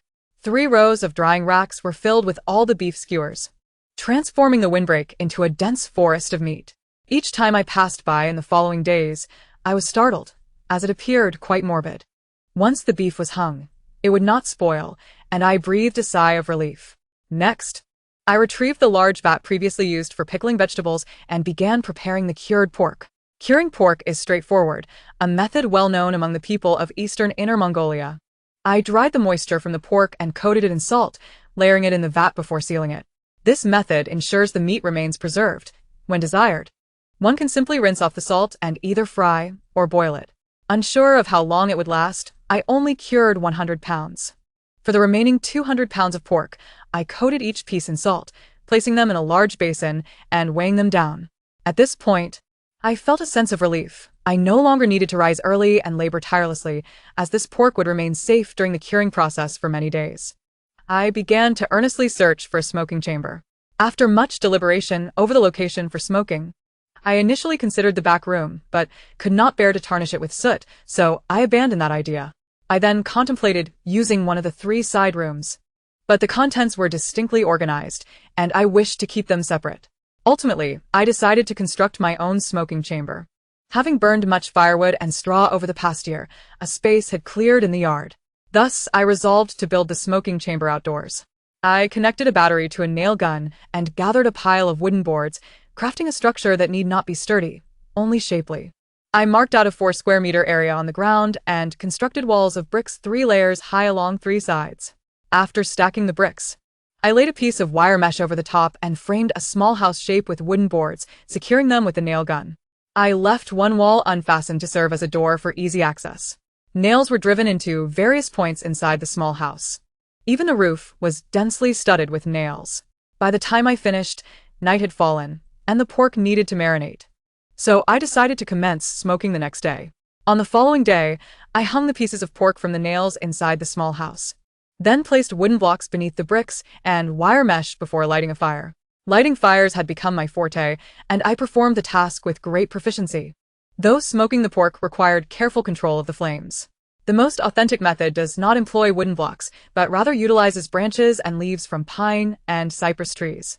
However, currently, I am somewhat hesitant to venture outside, so I must make do with the smoke from wooden blocks. After igniting the wood, I sprinkle a small amount of water on it, and the thick smoke begins to rise. Once the dense smoke envelopes the surroundings, I return indoors to fetch an old bed sheet, which I then wrap around the small house. From time to time, I check beneath the wire mesh to ensure the kindling is alight. As long as there is a significant flame, I sprinkle a touch of water to extinguish it. The jerky has been hanging for 2 days and has begun to dry. While monitoring the smoking process, I remove all the jerky and place it in an iron pot to steam over high heat. After steaming for 60 minutes, I hang it on the clothesline shielded from the wind. Once the jerky is steamed, it is cooked, and once it dries a bit more, it will be ready to eat. The cured meat has been smoked for an entire day and night. Whether it has been adequately smoked remains uncertain, but I have certainly transformed it. My 2 little yellow dogs have taken on a color reminiscent of dark soy sauce. Observing the promising hue of the cured meat, I decide to conclude the smoking process. Subsequently, aside from the room designated for storing coal, I string iron wire across the other 2 rooms to create a drying rack, where I hang rows of beautifully smoked cured meat. This arrangement should allow for long-term preservation. After completing all these tasks, I can finally relax. All frozen food has been dealt with, either preserved in the freezer, rendered into oil, or transformed into cured, dried, and smoked meats. Having accomplished all this, I do not intend to continue working. I currently have no plans to plant vegetables, grains, or relocate the chicken coop. This hesitation stems from my uncertainty about whether the warming trend is temporary, or if the extreme cold has truly passed. I have decided to observe for a while longer. Once I am certain that the bitter cold has genuinely ended, I will begin to strategize how to live in normal weather. Thus, I continued to observe for another fortnight, during which the temperature gradually rose to 14 degrees Celsius. I finally became convinced that the extreme cold was behind us. What awaited me next would be the bloom of spring and the revival of life. The snow outside has essentially melted away, and most of the water flows out along the gentle slope beyond the front door. The small amount of water that remains does not concern me, as it will dry up in the sun. Once the snow has melted and the soil has been warmed by the sun, the pathways will become traversable. However, as the era of extreme cold has just concluded, electricity and internet services have not yet resumed, leaving me unaware of the conditions outside. Therefore, for the time being, I do not plan to venture out. I will wait until I can catch wind of some news before making any decisions. Since the weather has confirmed its warmth, I am preparing to relocate the chicken coop. There is a vacant patch of land situated between the west wing and the main house. It is not cluttered with anything and is of a suitable size for a chicken coop, with a mountain wall behind it and the walls of the small west wing and the west wing on either side. I only need to enclose the area with wire mesh to create a secure coop. I retrieve the additional chicken cage that my brother had initially constructed for me and place it in the corner near the wall of the west wing. I then gently transfer the chicks one by one to this open space. At night, I will ensure they return to the coop. During the day, they can roam freely within this small area. Initially, the chicks are a bit timid, reminiscent of how my little dogs reacted upon discovering the yard. However, they soon overcome their fear, begin to explore curiously, and peck at the ground for food. Observing their behavior, I feel that living outdoors must surely be more comfortable for them than being cooped up indoors. With the weather warming, the chicks have adapted well to the outside temperature. However, unlike indoors, I must ensure that they return to the coop at night. I also encircle the coop with wire mesh to safeguard them. In my childhood, I often heard my grandmother lament about various creatures that would kill or abduct the chicks. I absolutely cannot allow any harm to come to my little chickens, so I must provide them with the strongest protection. Chapter 52. When spring blossoms, April is the season for sowing. Unless unforeseen circumstances arise, it is indeed time for me to start planting vegetables and grains. The sun has been shining brightly these past few days, quickly solidifying the muddy roads. I prepare to venture outside to assess the situation. First, I will use a drone to survey the surroundings. I can see patches of vibrant green grass emerging from the ground, with melting snow forming small puddles. Yet, I have not encountered a single person. When I purchased the drone, the proprietor had informed me that it could fly over 10 kilometers. Thus, I boldly steer the drone towards the two nearby farms. The yards show no signs of life, not even a footprint. It appears that I am the only person left in this vicinity. Once I confirm my safety, I set out with my backpack, equipped with a stun baton, a baseball bat, and a slingshot. I chose not to bring my two dogs, fearing they might be too reckless on their first outing. Once I familiarize myself with the terrain and circumstances, I will consider bringing them along. I climb the small slope where I previously observed the landscape. Following the slope, I ascend the mountain that the house backs onto, known as the Little Ring Mountain. From the summit, I use binoculars to scan the surroundings. As far as my eyes can see, there are no traces of humanity. However, I do spot several mountains adorned with a continuous stretch of fruit trees. A portion of the trees has perished, yet the majority have begun to sprout tender buds and blossoms. According to the normal climate, flowers would typically be in bloom by now. Nevertheless, given the recent warming, it is not unusual for them to only be budding at this time. It seems that it will not be long before the mountains are blanketed in blossoms. I envision the sight of pear, peach, and apple blossoms carpeting the hills, stretching endlessly before my eyes. This brings to mind a historical drama I once watched, 3 Lives, 3 Worlds, 10 Miles of Peach Blossoms. At that time, historical fantasy dramas were not as plentiful as they later became. So, as someone who had not seen many grand spectacles, I was genuinely captivated. The sight of peach blossoms sprawling across the mountains, paired with a haunting melody, left me utterly enchanted, bringing me to tears. I was still in high school, recovering from a cold at home, with an 4 in my hand. As I watched the character suffer, tears streamed down my face. My father returned home from work and teased me about my emotional display, claiming that even when he passed, I might not cry so sorrowfully. However, he never witnessed the extent of my grief when he left this world. I wish not to dwell on those memories, but rather to contemplate the future. I envision a boundless peach blossom forest, where the fragrance of flowers wafts through the air. It is simply beautiful. I shall become the master of this land. Yet, if the true master returns, I will honorably step aside. After wandering for quite some time without encountering any dangers, I decide to return home. I summarize the current situation in the vicinity. Several mountains are covered with fruit trees, promising a bounty of fruit in various seasons. There is ample space between the trees, allowing for extensive cultivation if I choose to farm. Following the gentle slope at the entrance of the yard, I note 2 flat plots of land on either side at the bottom of the slope. In truth, the flat land at the bottom of the slope is ideal for planting vegetables, but it is too far from home and could easily attract unwanted attention. If thieves or ill-intentioned individuals were to notice, it would be difficult for me to detect their presence. Therefore, I plan to plant vegetables on the northern slope, specifically on the vacant land among the apple trees. The 2 flat plots at the bottom of the slope will remain untouched for now, until I feel secure enough to cultivate them. This way, I can remain discreet in the mountains while maintaining constant surveillance. I only need to lie by the window and gaze toward the north to monitor the vegetable patch atop the mountain. Should anyone approach the mountain, they will be easily spotted if they come too close to the house. At present, there is no longer a need for a fire stove at home. The heated Kang alone suffices to keep warm. This afternoon, I prepared a simple bowl of noodles on the stove in the east room, satisfied my hunger, and organized my farming tools and seeds. I retrieved the necessary hoe and iron pick and selected a few seeds I wished to plant. I also found several pairs of old Beijing cloth shoes suitable for spring and clothing convenient for tilling. The essential preparations for my farming endeavors were thus completed. Since I plan to commence agricultural work tomorrow, I decided to prepare some easy-to-eat meals in advance. When I grow weary from labor, I can simply heat these meals without expending energy on cooking. However, these dishes must not be too hasty. Strenuous labor demands adequate nourishment, lest I tire easily. I began by making a large pot of braised pork. I took a piece of frozen pork from the freezer, thawed it in warm water, and cut it into pieces the size of mahjong tiles. After blanching the pork in boiling water to remove impurities, I heated oil in the pot, sautéed the fermented soybean paste until fragrant, and then added scallions, ginger, and garlic. Next, I incorporated the pork pieces and stir-fried them quickly. I added some sugar and continued to stir-fry until the pork was nearly done, then poured in additional warm water.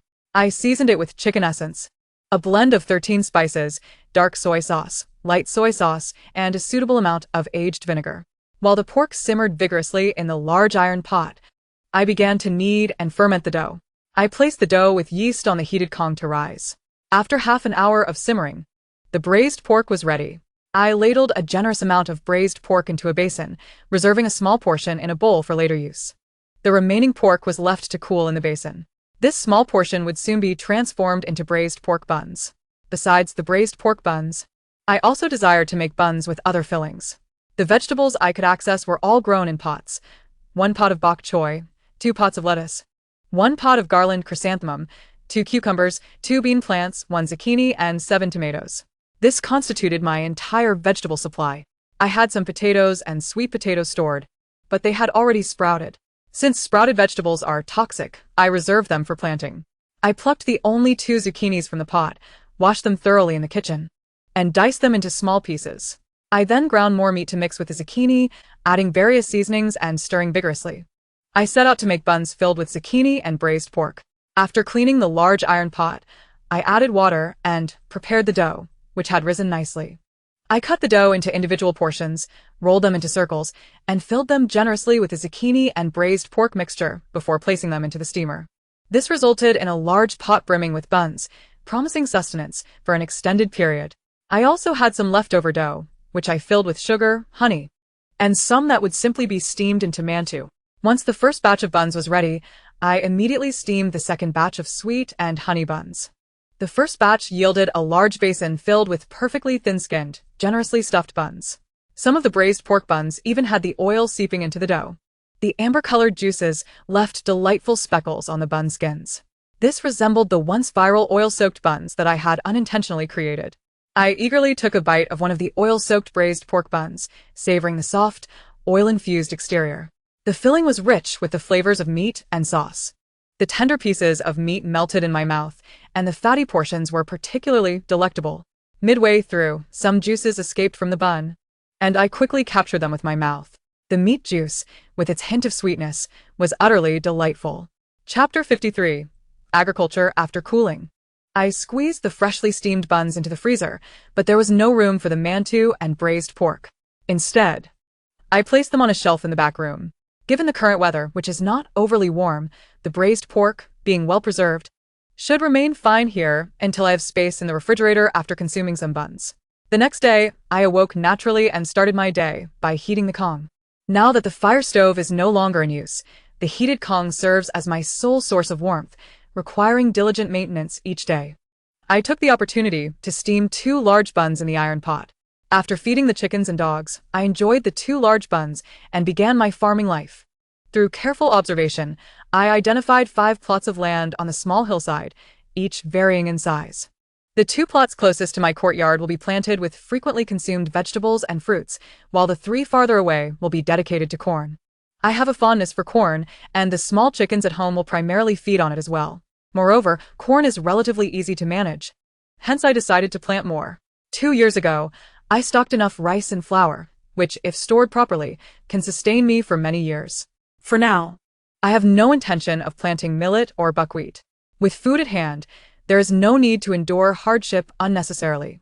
In the coming days, I will focus on vegetable planting, utilizing a land that gently embraces the small courtyard.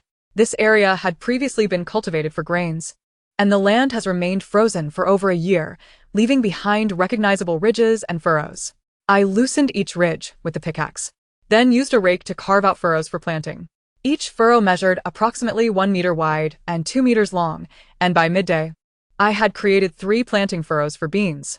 I felt my pace was somewhat slow, but considering it was my first experience planting, a degree of clumsiness is to be expected. Upon returning home around noon, I was indeed quite fatigued. I promptly heated the iron pot to steam a sweet bun, a zucchini bun, and a small bowl of braised pork. Perhaps due to the laborious work, lunch was particularly delicious today. I polished off a bun filled with zucchini, paired with the rich braised pork. After my meal, I refrained from rushing back to the fields, as I did not wish to exhaust myself. Instead, I lay on the sofa for an hour's nap, and upon awakening, I prepared a large cup of tea before heading back to work. As dusk approached, I had managed to carve out 4 planting furrows, sowing 4 furrows of chili peppers, 2 of green peppers, and 2 of serrano peppers. Over the following 5 days, I created a total of 32 planting furrows, sowing various vegetables, including 2 furrows of cilantro, chives, garland chrysanthemum, lettuce, bok choy, 3 furrows of scallions, garlic, eggplants, tomatoes, cucumbers, pumpkins, and 4 furrows of beans. Throughout these 5 days, I consumed all the prepared buns and mantu, naturally growing weary of them. In the meantime, I hurried to finish planting all the necessary vegetables. I dedicated myself to cooking nourishing meals and leisurely tending to other crops. In the subsequent 2 days, I did not carve additional planting furrows, but instead dug holes in the spaces between the fruit trees. I planted the sprouted potatoes and sweet potato tubers, along with watermelon seeds.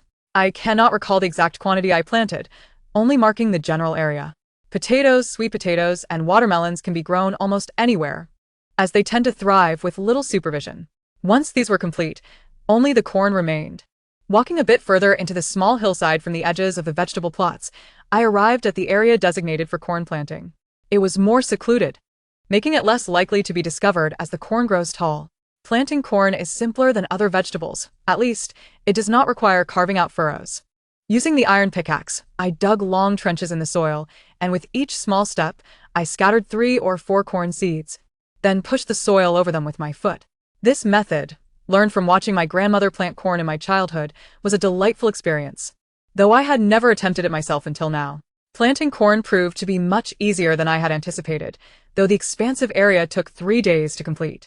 As of now, I have accomplished all my spring planting tasks.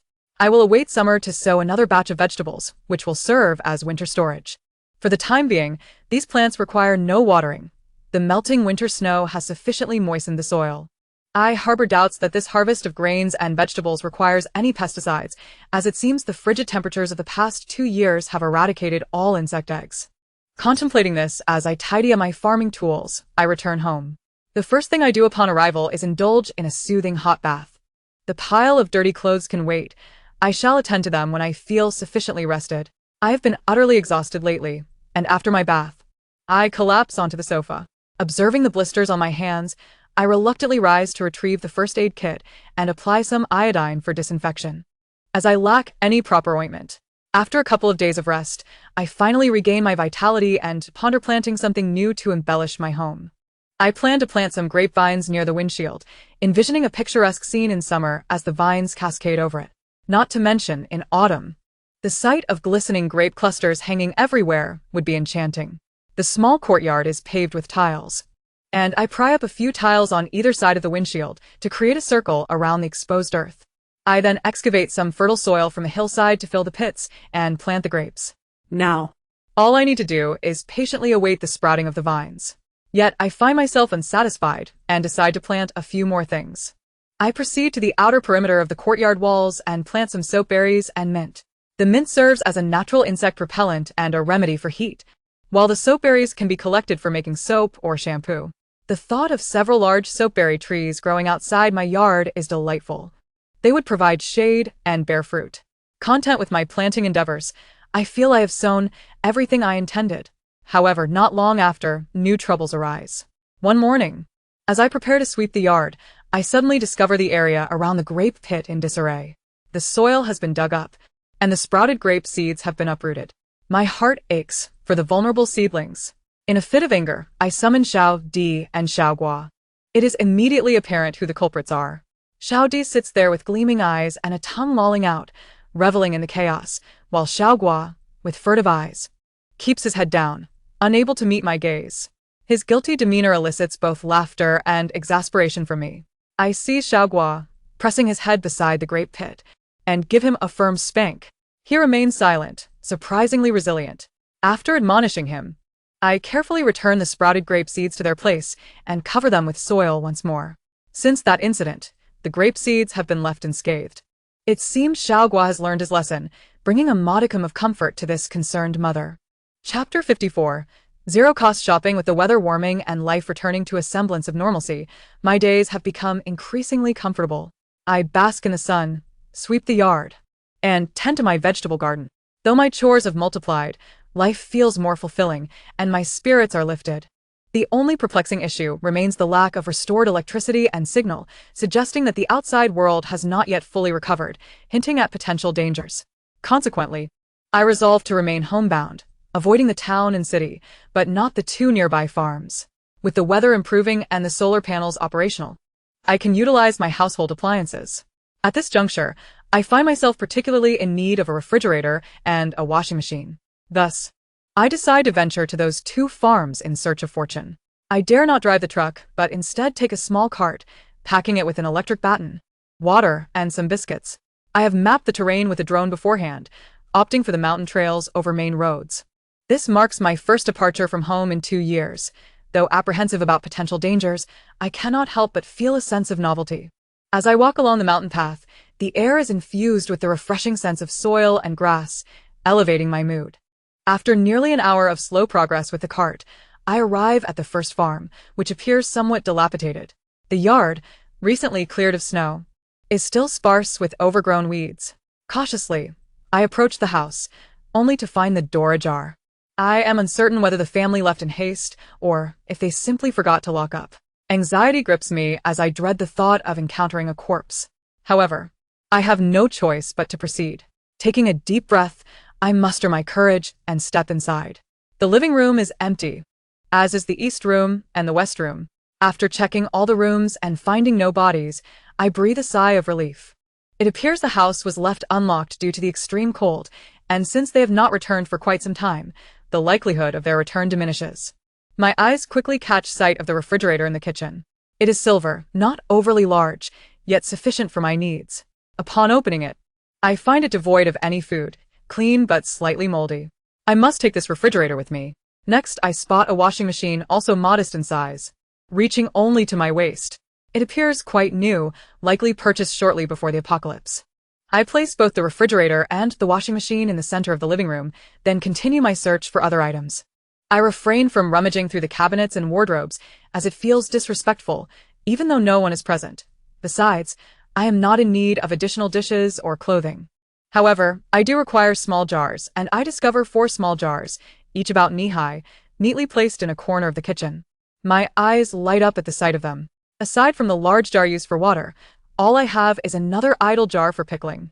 I have been vexed about how to pickle meats while also preparing sauerkraut. Now, these small jars have come to my rescue. With them, I can pickle several varieties of preserved vegetables, and my joy is boundless. I bind the refrigerator, washing machine, and 4 small jars securely to the cart. This cart is remarkably spacious and sturdy, making it effortless to carry these items. Regrettably, there is no air conditioning in the house.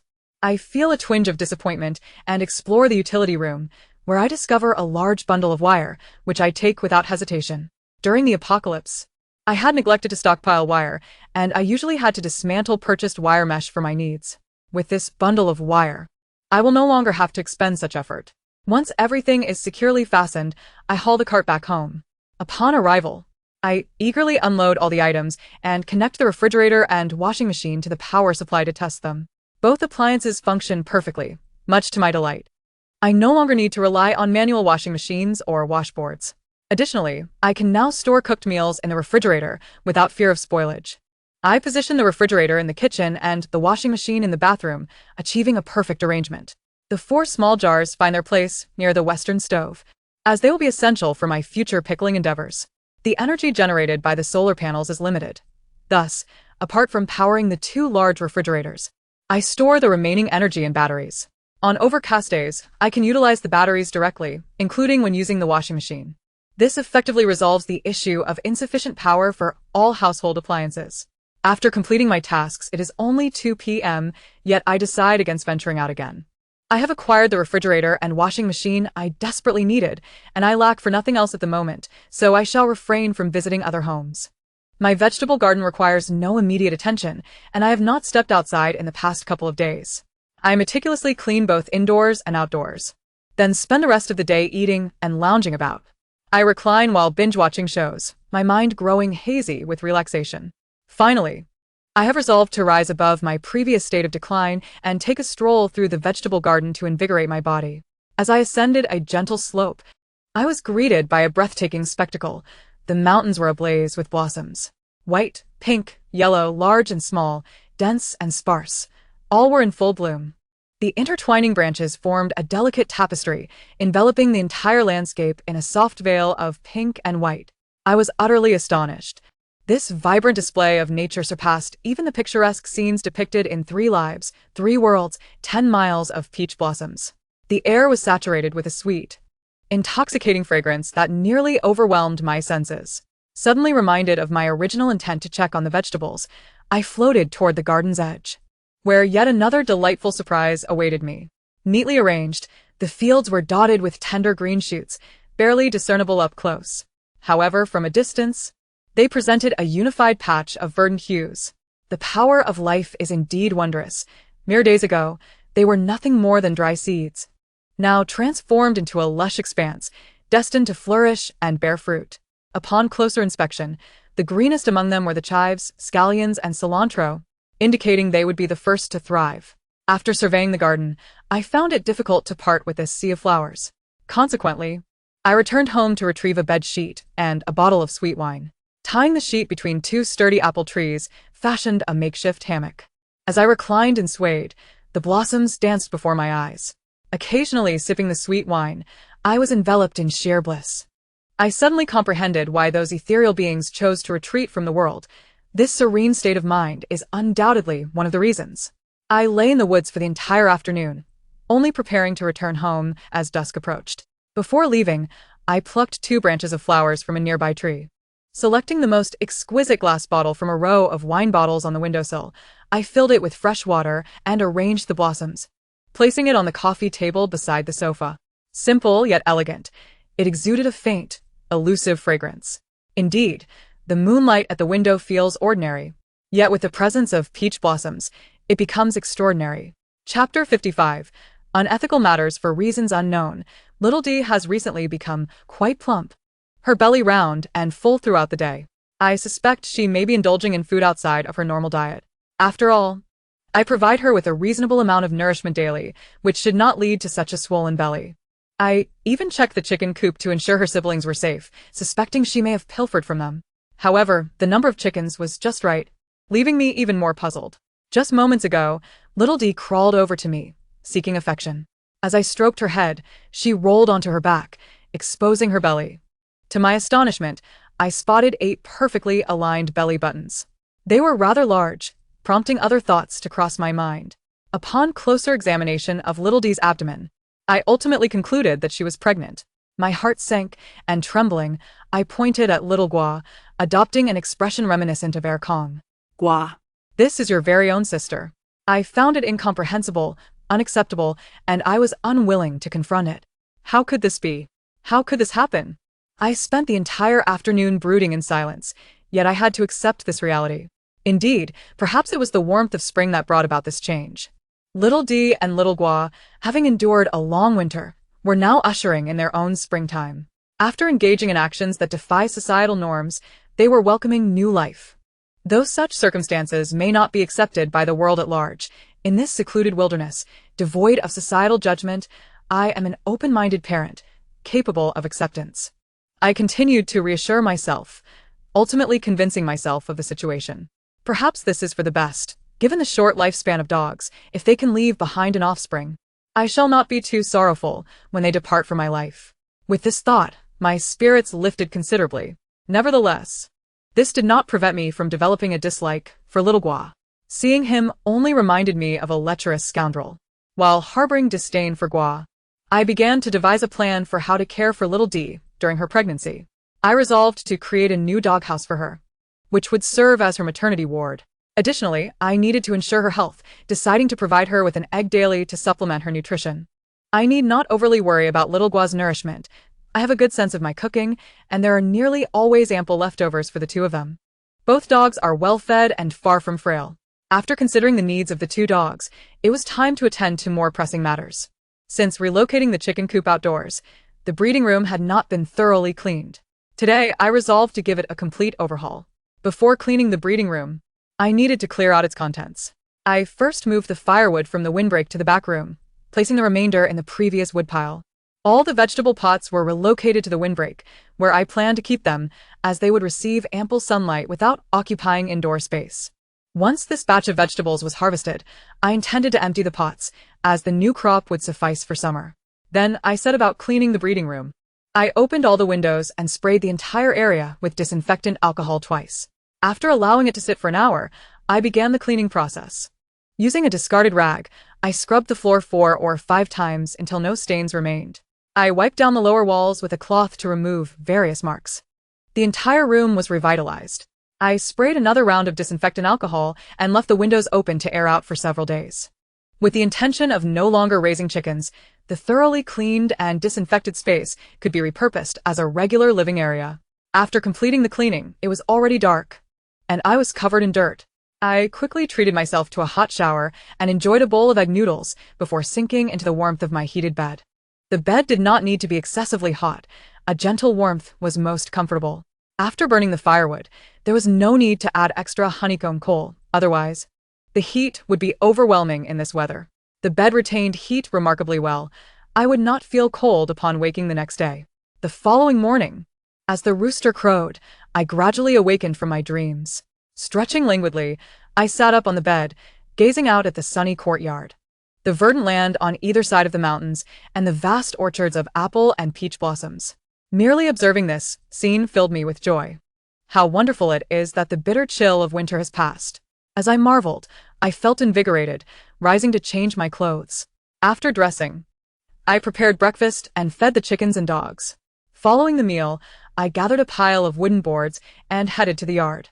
It was time to showcase my carpentry skills once more. I was about to construct a doghouse for the unborn puppies, serving as Little D's maternity ward. The doghouse was not difficult to create. Using 1 square meter of wood, I fashioned a large wooden box. The roof was designed to form a pointed apex, where the two sides met. I cut a grand arched entrance with an electric saw. In no time, I had completed the basic shape of the doghouse. Next came the beautification process. I used a sander to smooth the edges and corners to ensure the dogs would not get snagged by splinters. Then, I took out wood varnish to coat the exterior of the doghouse. Unsure if the varnish would harm the puppies, I refrained from applying it inside. I then retrieved the colored paint I had purchased earlier and painted 2 black paw prints on the front door, adding whimsical flowers and plants on either side. Although the dogs may not appreciate the artistry, I certainly do. The designs are infused with my love for them. Once finished, I placed the doghouse against the courtyard wall to dry. This is unlike the past, when the 2 dogs were still young. I could simply let them bask in the yard. Now, however, I fear that if left outside, they might cause some destruction. Watching the gentle sunlight bathe the doghouse fills my heart with joy. As I leisurely stroll towards the chicken coop, I suddenly recall that one hen wishes to incubate eggs. Whether it is one expectant mother or 2, the care required remains the same. Why not tend to both mothers simultaneously? With this thought in mind, I promptly take action. I give a simple cleaning to the old chicken coop I had previously used and place it in a corner of the chicken pen. Then, I introduce a small chicken nest made of straw, which I had purchased earlier, and place 5 freshly laid eggs inside, curious to see if the hen will respond. If a hen is willing to settle in and incubate the eggs, there is a high probability that chicks will soon arrive. I had anticipated that a hen might wish to sit on the eggs, yet I did not expect it to happen so swiftly. After arranging the old coop, I return to my room to prepare lunch. After enjoying my meal and taking a brief nap, I awaken and head back to the chicken coop, where I find a hen nestled down, diligently incubating the eggs. It is a yellow and black feathered hen, sitting obediently on the nest, blinking at me as I approach, as if to say, please do not disturb my incubation this time. The hen's adorably foolish demeanor amuses me, truly endearing. How delightful it is to have successfully initiated the task of attending to two expectant mothers. Chapter 56. Seasonal delicacies unless there is an urgent matter at hand. I make it a point to stroll through the vegetable garden every morning after breakfast. The growth in the garden is remarkably rapid. It changes almost daily. It has been approximately 15 days since I planted the vegetables, and now all the seedlings have grown significantly, reaching about the height of my fingers. For crops such as beans, watermelons, potatoes, and sweet potatoes, I did not sow many seeds, resulting in sparse but sturdy seedlings. Occasionally, a hole will yield 3 or 4 sprouts, and I plan to allow them to grow a bit more before transplanting them elsewhere. In contrast, the cilantro, green onions, bok choy, and garland chrysanthemum, which can be consumed directly, were sown with plenty of seeds. They now grow densely, crowded together. It is time to thin them out. The seedlings I pull up will not go to waste. I shall consume them the same day. The freshly sprouted seedlings are tender and delectable, far superior to fully matured greens. I head home to fetch a washing basin, and then, in the overcrowded areas of the seedlings, I remove the weaker ones, leaving behind the robust few to continue their growth. After all, they are my handiwork, and being so small, I cannot bear to pull up too many. Nonetheless, I still manage to fill a basin with cilantro, garland chrysanthemum, bok choy, lettuce, and green onions. Gazing at these tender greens, I decide to prepare a hot pot for dinner. Thus, I hurriedly carry the basin of greens home. Upon entering the kitchen, the greens require no further preparation. I simply wash them thoroughly with water. The roots are tender and do not need to be discarded. I only need to rinse away the light soil. When it comes to cooking greens, nothing beats Guizhou's sour soup hot pot. I've been reluctant to use the sour soup base I purchased from the city, but today presents the perfect opportunity to savor it alongside the first harvest of greens. I begin by soaking the dried ingredients, dried mushrooms, dried gourd, dried kelp, and dried vermicelli in warm water. I steam a pot of rice and gather some dried chili peppers. In an iron pot, I place nothing but the dried chilies to sauté. Once the coarse peppers begin to darken slightly, I remove them to cool. After they cool, I place them in a thick plastic bag and crush them with my hands, transferring the crushed chilies to a small bowl for my dipping sauce. Next, I prepare the broth. I pour an appropriate amount of oil into the pot, then add a generous spoonful of the rendered meat fat I had prepared earlier. After sautéing, I incorporate chopped green onions, garlic, and tomatoes. Once fragrant, I add a small amount of water and the sour soup hot pot base, resulting in a richly aromatic broth. While it is possible to simply use water with a sour soup base, I desire a more flavorful experience, hence the additional steps. As the hot pot broth begins to boil, I prepare the other ingredients. I slice off some enoki mushrooms, thinly slice the cured meat, cut the sausage into small pieces, and slice the beef. I rinse the dried vermicelli, dried gourd, and dried kelp several times with water. I cut the duck blood into small blocks and soak the hot pot meatballs in water. At this point, the broth is boiling, and I add all the ingredients except for the greens. I then prepare my dipping sauce by mixing the crushed chilies with chopped green onions, cilantro, soy sauce, vinegar, and a spoonful of the original broth. I serve a bowl of rice and place the dipping sauce on the stove. Then, I bring over a chair and sit by the stove, eagerly awaiting my meal. Once the broth reaches a rolling boil, I do not add all the greens at once. Instead, I only blanch a small portion. The greens are still tender, and if I were to cook them all, they would likely become mushy in no time. The small greens only need to be blanched for a few seconds, and they quickly change color, becoming perfectly cooked. I can hardly contain my excitement as I lift the greens and place them into my dipping sauce. Without waiting for them to cool, I eagerly pop them into my mouth. The greens are both tender and crisp, soaked with the flavorful, sour broth, awakening my appetite. The standout among them is the green onion. When cooked, it becomes refreshingly crisp and sweet, complemented by the tangy, spicy dipping sauce, creating a flavor sensation like no other. The crunch of the green onion is audible, yet it is far from tough. It is easily chewed and swallowed. At this moment, paired with a generous mouthful of white rice, The combination of savory, spicy flavors and fluffy rice is divine. I relish every bite of the greens, finding them utterly satisfying. After finishing a substantial portion, I turn my attention to the other ingredients in the pot. The thinly sliced beef absorbs the essence of the broth, yielding a tender texture that pairs beautifully with a tangy dipping sauce. The tender enoki mushrooms and crisp gourd are equally delightful, palatable in every manner. The real stars of the show are the sausage and cured meat. Their rich, aromatic flavors, enhanced by the broth, create an addictive experience. The hot pot's sour and spicy profile makes every ingredient exceptionally delicious. Of course, no meal is complete without a serving of rice. Enjoying Guizhou's sour soup hot pot can be intense on its own, but paired with rice, it becomes a fragrant delight, the true essence of the dish. Unbeknownst to me, I managed to finish an entire pot, yet I still found myself wanting more. I served an additional bowl of rice and ladled the hot pot broth into it.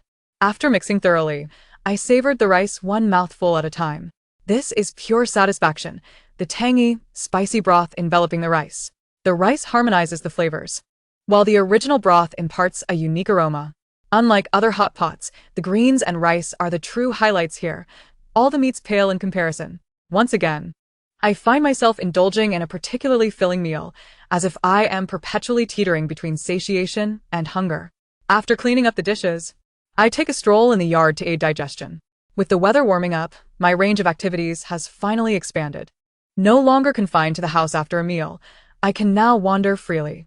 A few days later, the seedlings in the garden have grown significantly once more, leading to their crowding again.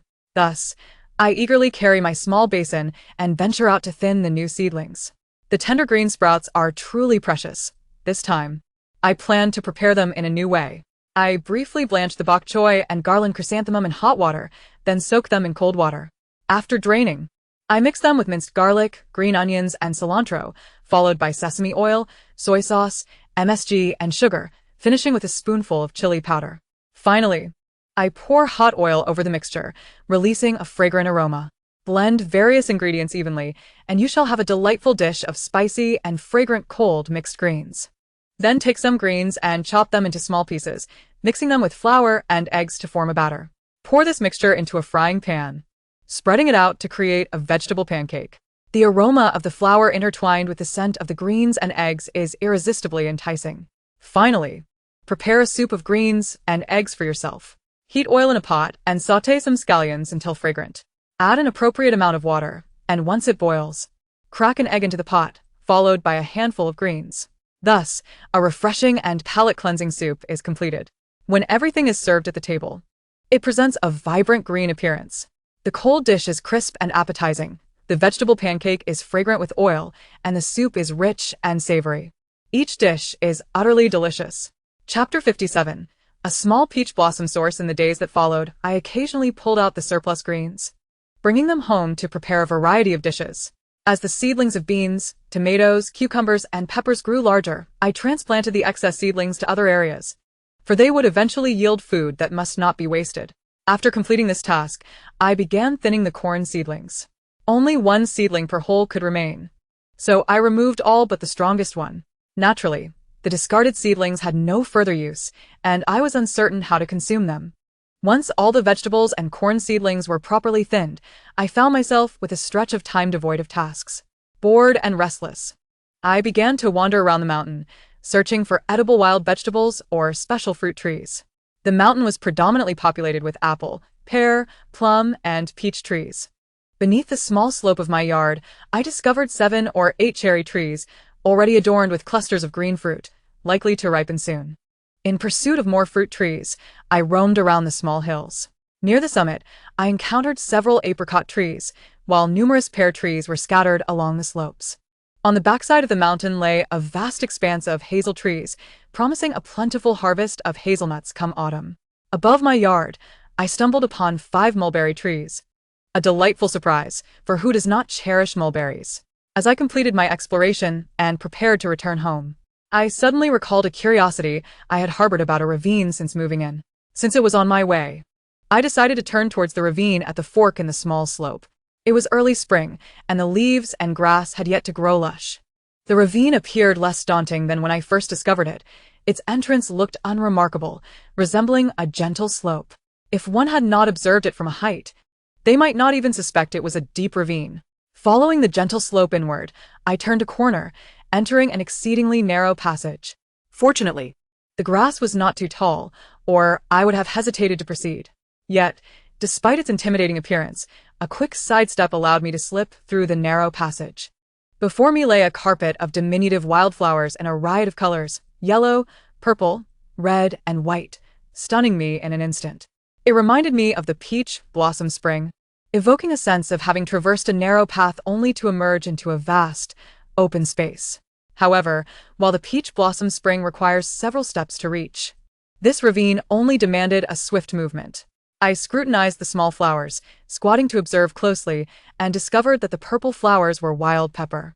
Their unique flavor is particularly delightful when added to stews. I intended to collect some before heading back.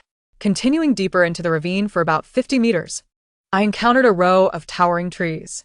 Passing through the trees, I was astonished by the sight that greeted me, an oval pond. Beyond the pond lay the edge of the ravine, marked by steep cliffs. The water in the pond flowed from the high cliffs, cascading through the crevices.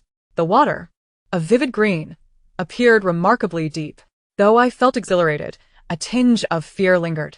I picked up a stone and threw it in, the sound echoing as it plunged into the depths. I wondered if the previous owner of my yard had ever discovered this place.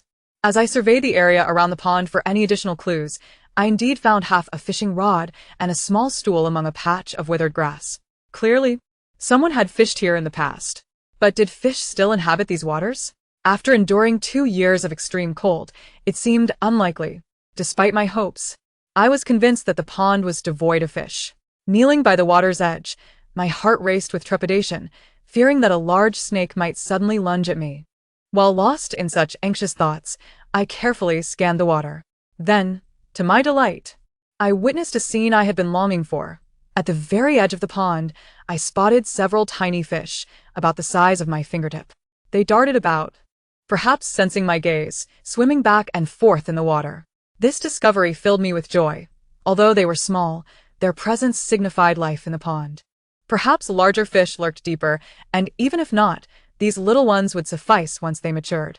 How wonderful it was to think that, even after a post-apocalyptic winter, I might still have fish to eat. Moreover, this was in Inner Mongolia.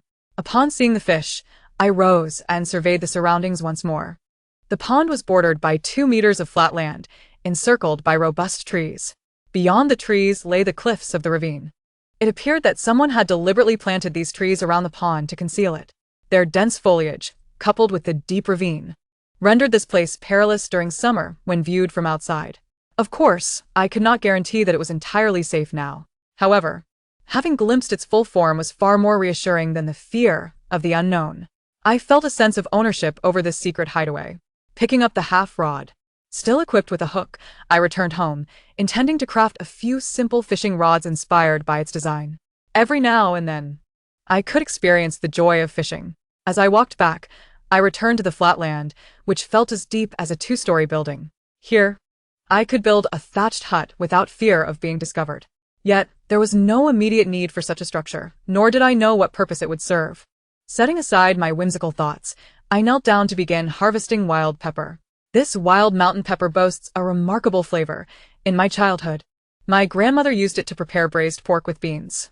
The dish would bubble enticingly, and its aroma was simply irresistible. With half a fishing rod and wild mountain pepper in hand, I returned home. First, I placed the pepper into an empty jar. Then, mimicking the shape of the fish hook, I crafted 10 hooks from iron wire, sharpening their ends with a grinder. I also collected some dry branches from the mountain, trimming away the excess twigs and smoothing the thinner portions. After polishing the branches with the grinder and coating them with wood varnish, I fashioned a small notch at the end of the fishing rod. I tied a sturdy line to the notch, attaching the other end to the hook, thus completing my rudimentary fishing rod.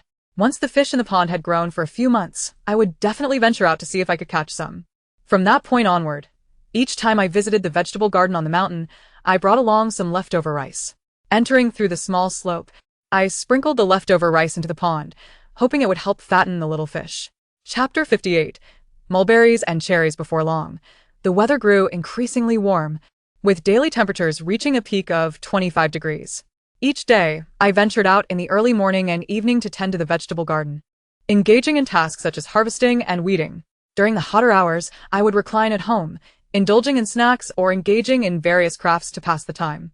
The chives, garland chrysanthemum, and cilantro were harvested in abundance, providing a seemingly endless supply of greens. Those that I could not consume immediately were cooked and frozen for later use. When fresh vegetables became scarce, I would retrieve them from the freezer. When I grew weary of leafy greens, having stored enough, I ceased further harvesting, allowing them to bloom. Now. The small vegetable patches were adorned with clusters of white and yellow flowers. Once these flowers yield seeds, I would save them for future planting. At this moment, the cherries began to ripen gradually. Initially, they were quite tart, so I waited for them to deepen in color. Before I knew it, bright red cherries adorned the branches. From a distance, the clusters of red were a striking contrast against the deep green leaves. I plucked a few and savored them, though still a tad sour. They had a delightful sweetness, bursting with juice, making for a truly delectable treat. Each morning, while the sun was still gentle, I would gather a large bowlful. When the sun became too fierce to venture out, I would lounge on my bed, enjoying cherries and scrolling through my phone. I collected the cherry pits and scattered them nearby when I checked on the garden, hoping that in a few years, new cherry trees would sprout. The two dogs grew increasingly wild, often accompanying me on my excursions, frolicking through the hills. I paid little mind, for such beauty in nature is meant to be savored. After several days of indulging in cherries, I suddenly recalled the mulberry trees on the mountain. Rising early, I climbed the hill and discovered that the mulberries were indeed ripe. Some had turned a deep black purple, perfectly mature, while others remained in shades of green and red, not yet fully ripened. Having prepared beforehand, I retrieved a small bowl and filled it to the brim with luscious black-purple mulberries. Fully ripe, they were sweet and devoid of any tartness. A delightful indulgence that I could savor endlessly. Without gloves, my hands became stained with dark juice, but I paid it no mind. No one would see the mess, and it would wash away in a few days. In this fragrant spring, I reveled in the freedom offered by cherries and mulberries. I found myself too full to eat much else, as each day, my stomach was contentedly filled with these fruits. As the mulberries and cherries began to ripen in abundance, they created a stunning tapestry of red and black interwoven among the green leaves. Following a recipe from a book, I crafted several jars of mulberry and cherry wine, storing them in the basement for future enjoyment. As the cucumber and bean vines grew larger, I scavenged for some dead branches on the mountain to support their climbing tendrils. Once they bore fruit, they would hang conveniently from the trellis, making for easy harvesting without the risk of rot. Just as I finished constructing the trellis for the beans and cucumbers, a gentle rain began to fall. It was a timely blessing, as I had planned to start watering the garden the following day, and now nature had done it for me, saving me considerable effort. During the rain, my little dog, Xiao Di, appeared particularly lethargic, lying flat on the ground and breathing heavily, suggesting she was about to give birth. The breeding room had been well ventilated for some time and was now quite clean. I placed the new wooden doghouse I had made inside, lining it with soft padding, and called Xiao Di over. Understanding my intent, she promptly settled into the doghouse, spending most of her time napping within. The rain continued for 3 days, without ceasing. Concerned that the downpour might damage my vegetables, I donned a raincoat and used a shovel to dig a drainage ditch, allowing the rainwater to flow away gently. This would nourish my plants without drowning them. As I returned home, having removed my raincoat, I heard soft, delicate sounds emanating from inside. My first thought was that a mouse had entered the house. Moving quietly towards the source of the sound, I suddenly remembered that Xiao Di might have given birth. Indeed. She was gently licking a bundle of tiny, disheveled pups. They were still damp and emitted faint whimpers. I cautiously approached the doghouse, and Xiao Di lifted her head, showing no signs of resistance. I leaned in closer to count them. There were 4 in total. My goodness, for puppies would surely consume a considerable amount of food. Though I felt a pang of sympathy, I was nonetheless delighted by the arrival of new life in my home. Upon closer inspection, I noticed that 2 of the puppies were black and white, while the other 2 were yellow and white. Both Xiao Di and her mate, Xiao Gua, were yellow and white. How could they possibly have produced black and white puppies? I was puzzled but respected the mystery of genetics, as I recalled some lessons on recessive traits. It was time to prepare dinner, and with the damp weather, a warm meal was in order. I minced the freshly picked bok choy with some meat, then crafted a batch of wontons.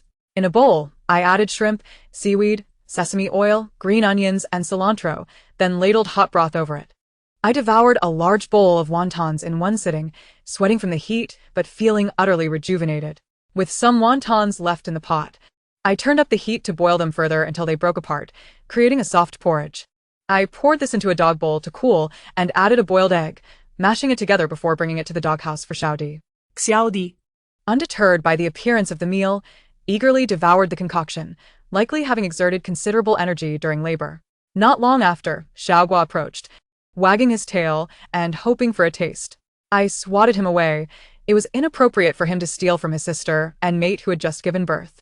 After Xiaodi finished, I mixed the leftover noodles from breakfast with some dog food and served it to Xiaogua, who, without hesitation, gobbled it up. The following morning, the rain had ceased, leaving the air fragrant with the scent of moist earth. Taking a deep breath, I felt as though my lungs were rejuvenated. However, the recent rains had stripped the petals from the later blooming flowers, leaving only a few scattered remnants clinging to the branches. I ventured to the breeding room to check on the puppies, finding their fur had dried nicely. I retrieved some old puppy pads I had used for Xiaodi and Xiaogua and placed them in the doghouse, hoping to provide a bit more comfort for the little ones. As a child, I would accompany my grandmother to gather a delicacy that sprouted after the rain, known locally as digua pie, or sweet potato skin. After our harvest, we would sauté it with eggs, resulting in a soft, fragrant dish. Gazing out at the sunlit, rain-cleansed landscape and the verdant rolling hills, I felt an urge to seek out this delicacy myself. The rain had ceased not long ago, and the grass was glistening with dew. I donned my waterproof boots, tucked 2 plastic bags into my pocket, and set out. I surmised that the sweet potato skins might be found on a small dirt slope. Arriving at the familiar slope I traversed daily to reach the vegetable garden, I found no signs of the prized fungi. Chapter 59. A cluster of small ping-pong balls. After searching several locations without success, I began to doubt whether these fungi even grew in this area. Ultimately, I decided to explore a low-lying area outside a small gully, where the moisture might better support fungal growth. Upon entering, I was delighted to discover a patch of sweet potato skins nestled beneath sparse green leaves. I knew this area was a treasure trove. Cautiously, my foot stepped onto the open ground, striving to avoid trampling on the sweet potato peels. Gently, I began to collect them, taking care to minimize contact with excessive dirt. The peels were soft and easily soiled, making the washing process rather cumbersome. Yet, their deliciousness rendered the inconvenience insignificant, especially since they were free. After about 10 minutes of foraging, I gathered a small collection of sweet potato peels into my possession. Upon returning home, I immediately pressed water from the well and began to meticulously cleanse each piece. Bending over for a while made me feel somewhat fatigued, prompting me to retrieve a small stool to sit upon while I continued washing. After rinsing them thoroughly, I splashed water over them vigorously, finally feeling satisfied with their cleanliness.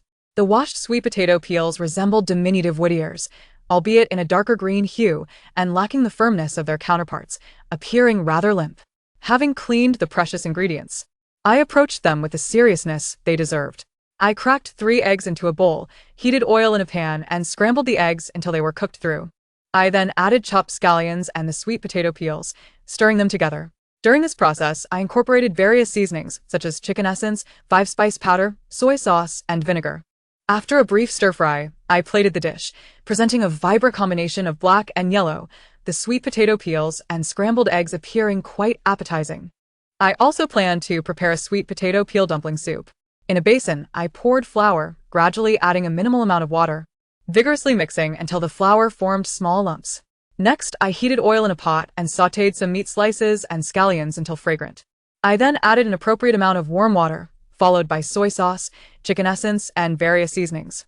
Once the water reached a boil, I scattered the small dumplings into the pot, stirring frequently. When the dumplings were nearly cooked, I added a handful of sweet potato peels and a few green vegetable leaves. As the soup reached a boil once more, the dumpling soup was complete. A couple of drops of sesame oil drizzled on top released an enticing aroma. The thick soup, interspersed with dark sweet potato peels and vibrant greens, looked incredibly tempting.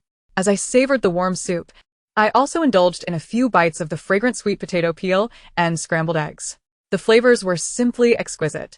After finishing my meal, I mixed the remaining soup with the eggs in the pot. I first served it to the little one named Dee, and the leftovers were given to the little cub named Gua. Gua had been behaving well lately, no longer mindlessly frolicking, occasionally peering at the puppies from the doorway. Finding him slightly more agreeable, I decided to be less stringent with his meals. While Dee was eating, I prepared some leftover goat milk powder for him, hoping he would drink more nutritious sustenance, benefiting his health and ensuring the puppies were well fed. The puppies, still bewildered and with their eyes yet to open, spent their time eating and sleeping, much like Dee and Gua in their infancy. However, their future promised greater happiness, unlike Dee and Gua, who had been confined within the house for 2 long years. After feeding Dee and Gua, I proceeded to tend to the chickens. Influenced by Dee's recent experiences, I found myself unconsciously observing the hen sitting on her eggs. To my surprise, I discovered that she had quietly hatched several chicks, perhaps 7 or 8, resembling a string of small ping-pong balls trailing behind their mother. As the hen approached to feed, they scampered after her. The other chickens appeared gentle, not bullying the chicks. The miracle of life unfolded before me. Mere days ago, these had been cold eggs, now transformed into vibrant yellow beings. This revelation caught me off guard, yet filled me with joy. I decided to isolate the hen and her chicks. When I first raised chicks, I had fed them millet, so I intended to do the same for these newly hatched ones. Creating a separate enclosure proved too troublesome, so I opted for free range. I removed the old nesting box from the coop and placed it in a protected corner. That night, the hen nestled with her chicks there, while during the day, she could take them out to explore, foraging for small insects and wild greens. This reminded me of my grandmother's house, where I often witnessed a large hen leading her little brood around. Emulating her seemed a foolproof plan. In the following days, I frequently observed a speckled hen leading her tiny fluff balls around the yard, pecking at ants near the wall, or nibbling on grass sprouting between bricks. No matter where the mother went, the little yellow balls swiftly followed. Gua, though hesitant to venture inside to see the puppies, was brave enough to watch the chicks. He often seized the opportunity to paw at them when the mother hen was distracted. The chicks, being so small, would tumble over with a simple nudge, much to Gua's delight, as he danced around in excitement. However, his joy was typically short-lived, as the mother hen quickly noticed the mischief. With wings spread wide and feathers bristling, she would charge at Gua, pecking fiercely. Whether Gua was truly frightened or simply averse to trouble, he would swiftly flee with his tail tucked beneath him. Each time I witnessed this scene, I would scold Gua sharply. Yet he paid no heed to my reprimands, grinning foolishly as he earned my forgiveness, only to repeat his antics later. This made me consider Gua a carefree fool. However, my perspective changed quite abruptly. Following the end of the harsh winter apocalypse, wildlife had become scarce. Not only were flies and mosquitoes rarely seen, but the chirping of birds had also diminished significantly. In this context, one morning, an unexpected visitor arrived at our home, roused by Gua's barking. He rarely barked, having spent the frigid apocalypse largely silent. Yet today, he emitted a low, threatening growl. Instantly alert, I grabbed a baseball bat from beside my pillow and cautiously approached the windbreak to observe outside. Gua was in a half-crouch, fixated on something ahead, growling in warning. A bird, about the size of Gua, stood in the yard, facing the nesting box of the newly hatched chicks. Gua positioned himself between the nest and the bird, barking defiantly. It seemed this bird intended to prey on the chicks, and Gua had keenly detected the threat, bravely standing guard despite the danger. Reacting swiftly, I pushed open the door and swung the bat at the bird. Perhaps intimidated by my imposing figure, the bird took flight and fled. Upon seeing the bird escape and my emergence, Gua shifted to a comically eager demeanor, wagging his tail exuberantly. Meanwhile, his fur still stood on end, clearly rattled by the earlier encounter. I felt a surge of emotion, though I lived alone. Gua had assumed the role of a little guardian for our family. I knelt down, stroking Gua's head, offering encouragement and reassurance. "It's all right, little one, you did wonderfully." Gua seemed to relish my sudden affection, his tail wagging more slowly, and he began to lick my palm with his tongue. Though usually carefree, he demonstrated remarkable bravery in a critical moment. This inspired a change of heart within me. I resolved to overlook his mischief with his sister in the future. Rising, I turned my attention back to the nesting box. The hen was watching vigilantly, her wings shielding her chicks closely. I sighed, realizing my poor judgment had frightened both Gua and the mother hen. In the evenings henceforth, I shall no longer expose the chicken coop to the elements. Thus, I relocated the coop to the windbreak. From now on, as darkness descends, I shall diligently tend to all the little lives within my abode. I shall usher the chickens into their coop and secure the wire mesh. The mother hen and her chicks will be placed within the windbreak, while the small doggies must also be brought indoors, away from the yard. Such events must not recur. Should the little dog be pecked in the eye by a large bird, or should any chicks be snatched away, I would find it impossible to forgive my own negligence. From that day forward, it seems my laziness has somewhat abated. My leisure time is no longer spent merely lounging or idly watching. Instead, I find joy in mending the chicken pen, tidying the yard, or reinforcing the garden walls. I yearn for my humble home to be more resilient and secure. Thus, I lead a fulfilling and pleasant life, day by day.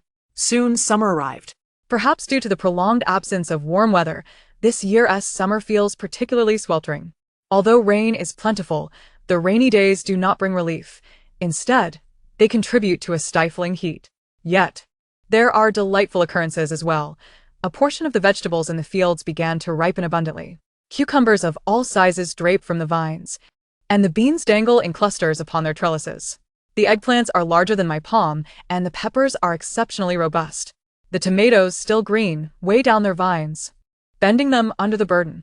Aside from the vegetables, the nearby watermelon plants are also bearing fruit, though they do not yet appear ripe. Sweet potato vines sprawl everywhere. As summer settled in, the vegetables began to mature, and I finally attained a sense of freedom regarding my vegetable harvest. I concocted various delectable dishes for myself daily.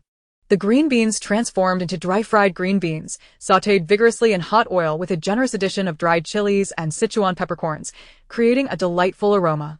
I prepared stewed green beans with pork belly, as well as buns filled with a mixture of green beans and minced pork. The first batch of green beans was fresh and tender, yielding an abundance that I relished every day without growing weary of them. The cucumbers, having just formed, were equally tender. They could be enjoyed as a refreshing snack, nibbled on casually, or transformed into delectable side dishes such as smashed cucumbers, cold cucumber salad, and even cucumber-filled dumplings. Grated cucumber mixed with salt to extract moisture, then combined with a touch of oil and aromatic spices, became a delightful filling for dumplings. The cucumber dumplings, fragrant and refreshing, are particularly enjoyable in summer. The methods for preparing eggplant are numerous: minced meat eggplant, soy sauce eggplant, and even steamed eggplant tossed with scallions. I also made fried eggplant patties, each preparation more delicious than the last. Among all the vegetables, I eagerly anticipated the peppers. It had been ages since I had savored fresh peppers. Long before they reached their peak spiciness, I would indulge in them, dipping them in sauce and wrapping them in pancakes. As their heat intensified, I began to prepare chopped chili sauce, sautéed green peppers, and braised meat with green peppers, truly a culinary marvel. Each ripe tomato was consumed immediately after being washed, and if I craved more, I would harvest the underripe tomatoes to create a comforting tomato and egg soup. I would fry up large oil cakes, tearing them into pieces to soak in the tomato and egg soup, a satisfying and hearty meal. In the sweltering summer, indulging in a variety of refreshing vegetables, coupled with the freedom of having an abundance, brings immense comfort to both my stomach and spirit. Since this crop of vegetables matured, the variety of dishes in my household has multiplied exponentially. In addition to the daily harvest, I began to preserve vegetables. I recalled my mother mentioning that if green beans remain on the vine too long, it would hinder further bean production and render them increasingly fibrous. Therefore, once the beans reached a certain maturity, I promptly harvested them all, filling a large bucket. Upon returning home, I spread burlap sacks across the kitchen floor, seated myself on the cool tiles, sipped cola, and trimmed the beans. After slicing them, I laid them out on a large piece of plastic in the yard to dry. With the current heat and bright sun, I was able to dry them completely in just 2 days. Once dried, I stored them in burlap sacks for winter consumption. Eggplants were treated similarly. I set aside enough for my everyday needs and sliced the remainder for drying in the yard. Cucumbers required cutting and salting before drying. The prepared cucumbers, coated in salt and placed in a mesh bag, were weighted down with a stone overnight. The next day, they were ready for drying in the sun. These salted cucumbers, once rehydrated in winter, can be enjoyed in a manner akin to pickled radishes, both fragrant and crisp, with a delightful chewiness. Peppers were dried simply by placing them in the sun until fully desiccated. Despite the preservation of these vegetables, there was no need to ration them. They were simply too abundant to consume all at once. Given that I intended to plant another round of vegetables soon, to be harvested in late autumn, it was essential to prepare for the winter bounty. The vegetables harvested in late autumn would constitute the true winter provisions.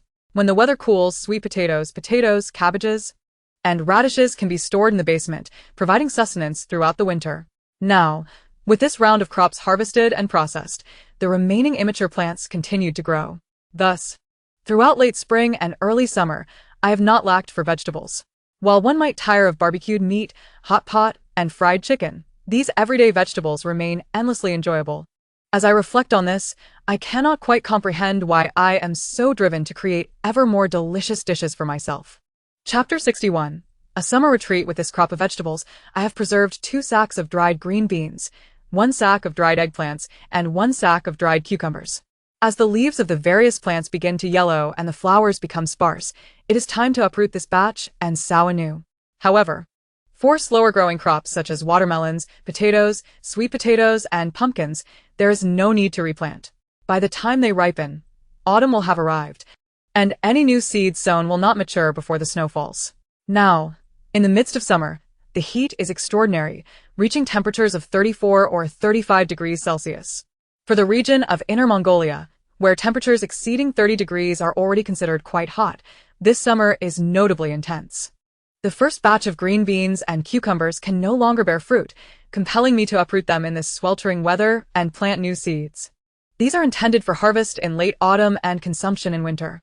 In addition to beans and cucumbers, I must also plant white radishes and Napa cabbage, which are staples of winter storage for northerners. They yield abundantly, have a long shelf life, and can be stored in the basement for an entire winter. I also intend to plant cabbages, bok choy, chrysanthemum greens, and cilantro.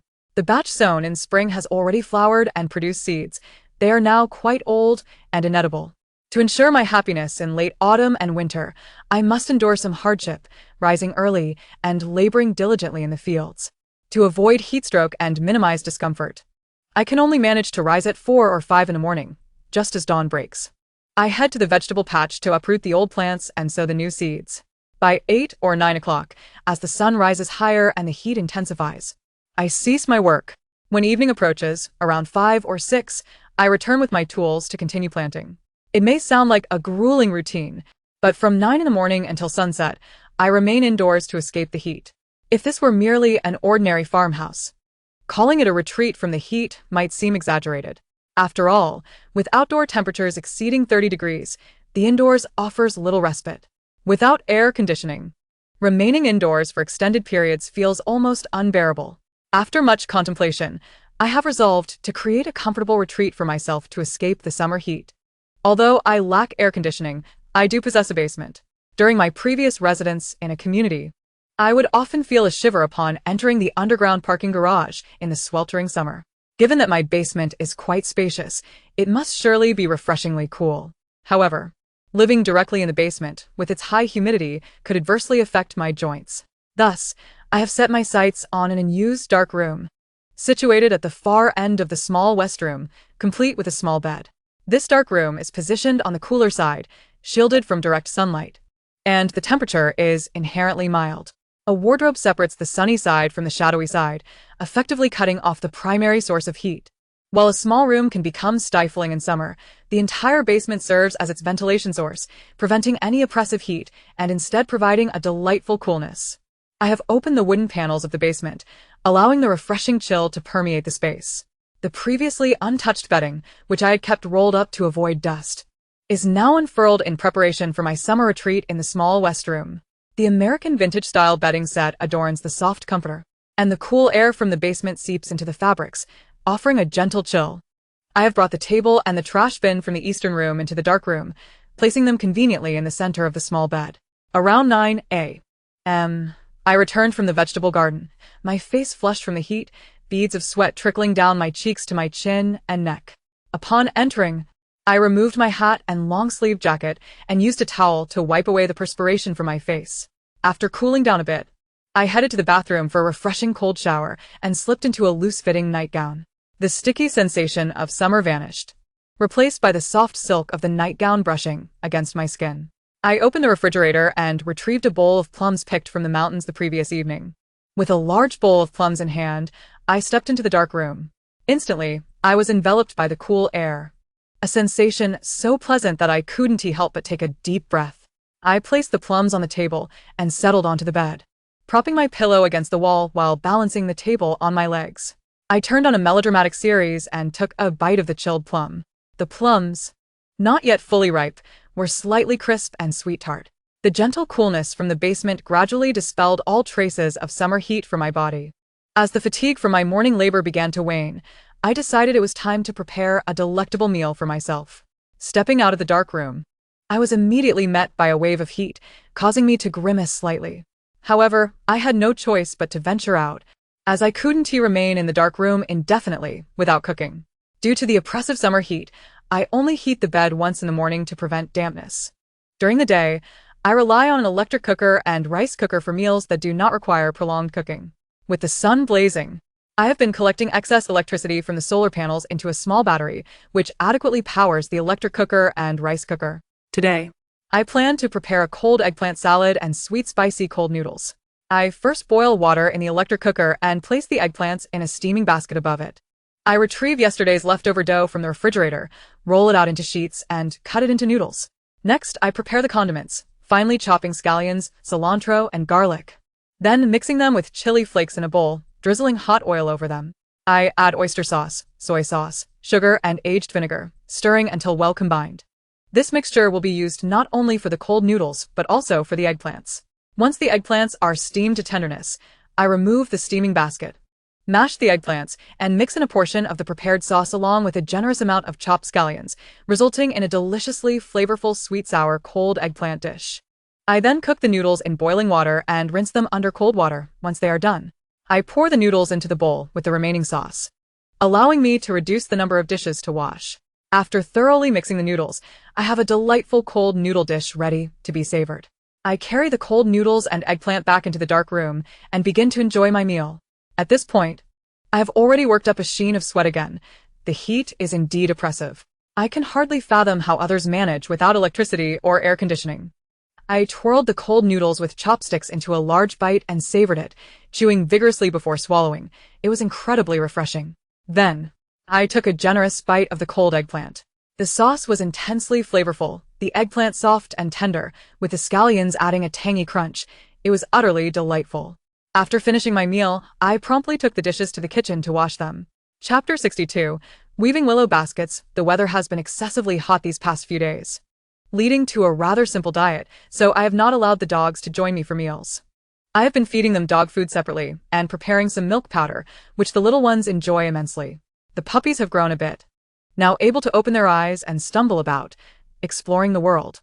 Little D and Little Gua have been sprawled on the floor, lacking energy and mostly sleeping. In contrast, the puppies seem unbothered by the heat, full of energy, and crawling about playfully. Seeing that Little D and Little Gua were struggling with the heat, I invited them into my newly created summer retreat. The emotional value of having the two dogs around was tremendous. Upon entering, they were momentarily stunned by the sudden wave of coolness, before comfortably settling down on the floor, refusing to leave. Concerned that the basement's chill might be too intense for the recently whelped Little D, I placed a newly made cotton mat on the ground. Little Gua, with a cheeky demeanor, assumed it was prepared just for her and immediately climbed onto it. Little D looked at Little Gua with a silent expression, then cautiously settled onto a corner of the mat. Sometimes, I feel that Little Gua resembles a clueless man who doesn't know how to care for his partner. I sighed at Little Gua and stepped out of the dark room. Outside, I gathered the 4 puppies and brought them into the dark room. These 4 plump little balls of fur squirmed in my hands. Fearing they might tumble into the basement, I placed them on the bed. They squeaked inquisitively, observing the unfamiliar surroundings. Upon hearing the puppy sounds, Little D lifted her eyelids. Spotting me near the puppies, she felt reassured and closed her eyes to resume sleeping. "No need to fuss. Your mother isn't attending to you," I said as I gently pressed down on the plumpest puppy, massaging its little belly. It ceased its whining but struggled to get up with its tiny paws. so clumsy yet adorable. Unable to bear its struggle, I assisted it in flipping over. The 4 puppies, worn out from my antics, lay still on the bedding, fast asleep. With the 4 puppies nestled on the bed and little D and little Gua resting beneath, a profound sense of happiness washed over me, mingling with my growing drowsiness. I lay down beside the 4 puppies, wrapping my arms around them to prevent them from tumbling off the bed while I slept. I drifted into a deep slumber, but halfway through, I awakened from the cold. My nose felt chilly, prompting me to pull a summer quilt over myself and continue resting. I slept for less than an hour before being stirred awake by the soft whimpers of the puppies. Glancing at the time, it was 3 p.m. There was still ample time before I needed to rise and tend to my chores. With the room now comfortably cool, I covered the basement's wooden panels. I placed the puppies on the ground, entrusting their care to little D and little Gua. I donned a long-sleeved jacket and sun hat, grabbing a sickle before stepping outside. As soon as I exited the house, a wave of heat enveloped me, making me feel breathless. I quickened my pace, eager to finish my task swiftly. Walking along the small dirt slope outside the courtyard, I approached the rural road. There stood several grand willow trees, their lush branches cascading downwards, each trunk as thick as the waist of 3 grown adults. With one hand grasping a willow branch and the other wielding a sickle, I diligently attempted to sever the branches as close to the roots as possible. After harvesting some from one tree, I would move on to another, mindful not to ravage a single tree to the point of death. In just over 20 minutes, I amassed a hefty bundle of willow branches, my body drenched in sweat. Upon returning home, I first stripped the leaves from the branches on the kitchen floor. Then, cradling a pile of bare willow twigs, I ventured into the dark room. As I entered, a refreshing chill enveloped me, a delightful sensation indeed. My little dog greeted me with unrestrained joy, wagging its tail furiously. I rolled up the bedding and placed the willow branches atop the heated Kang.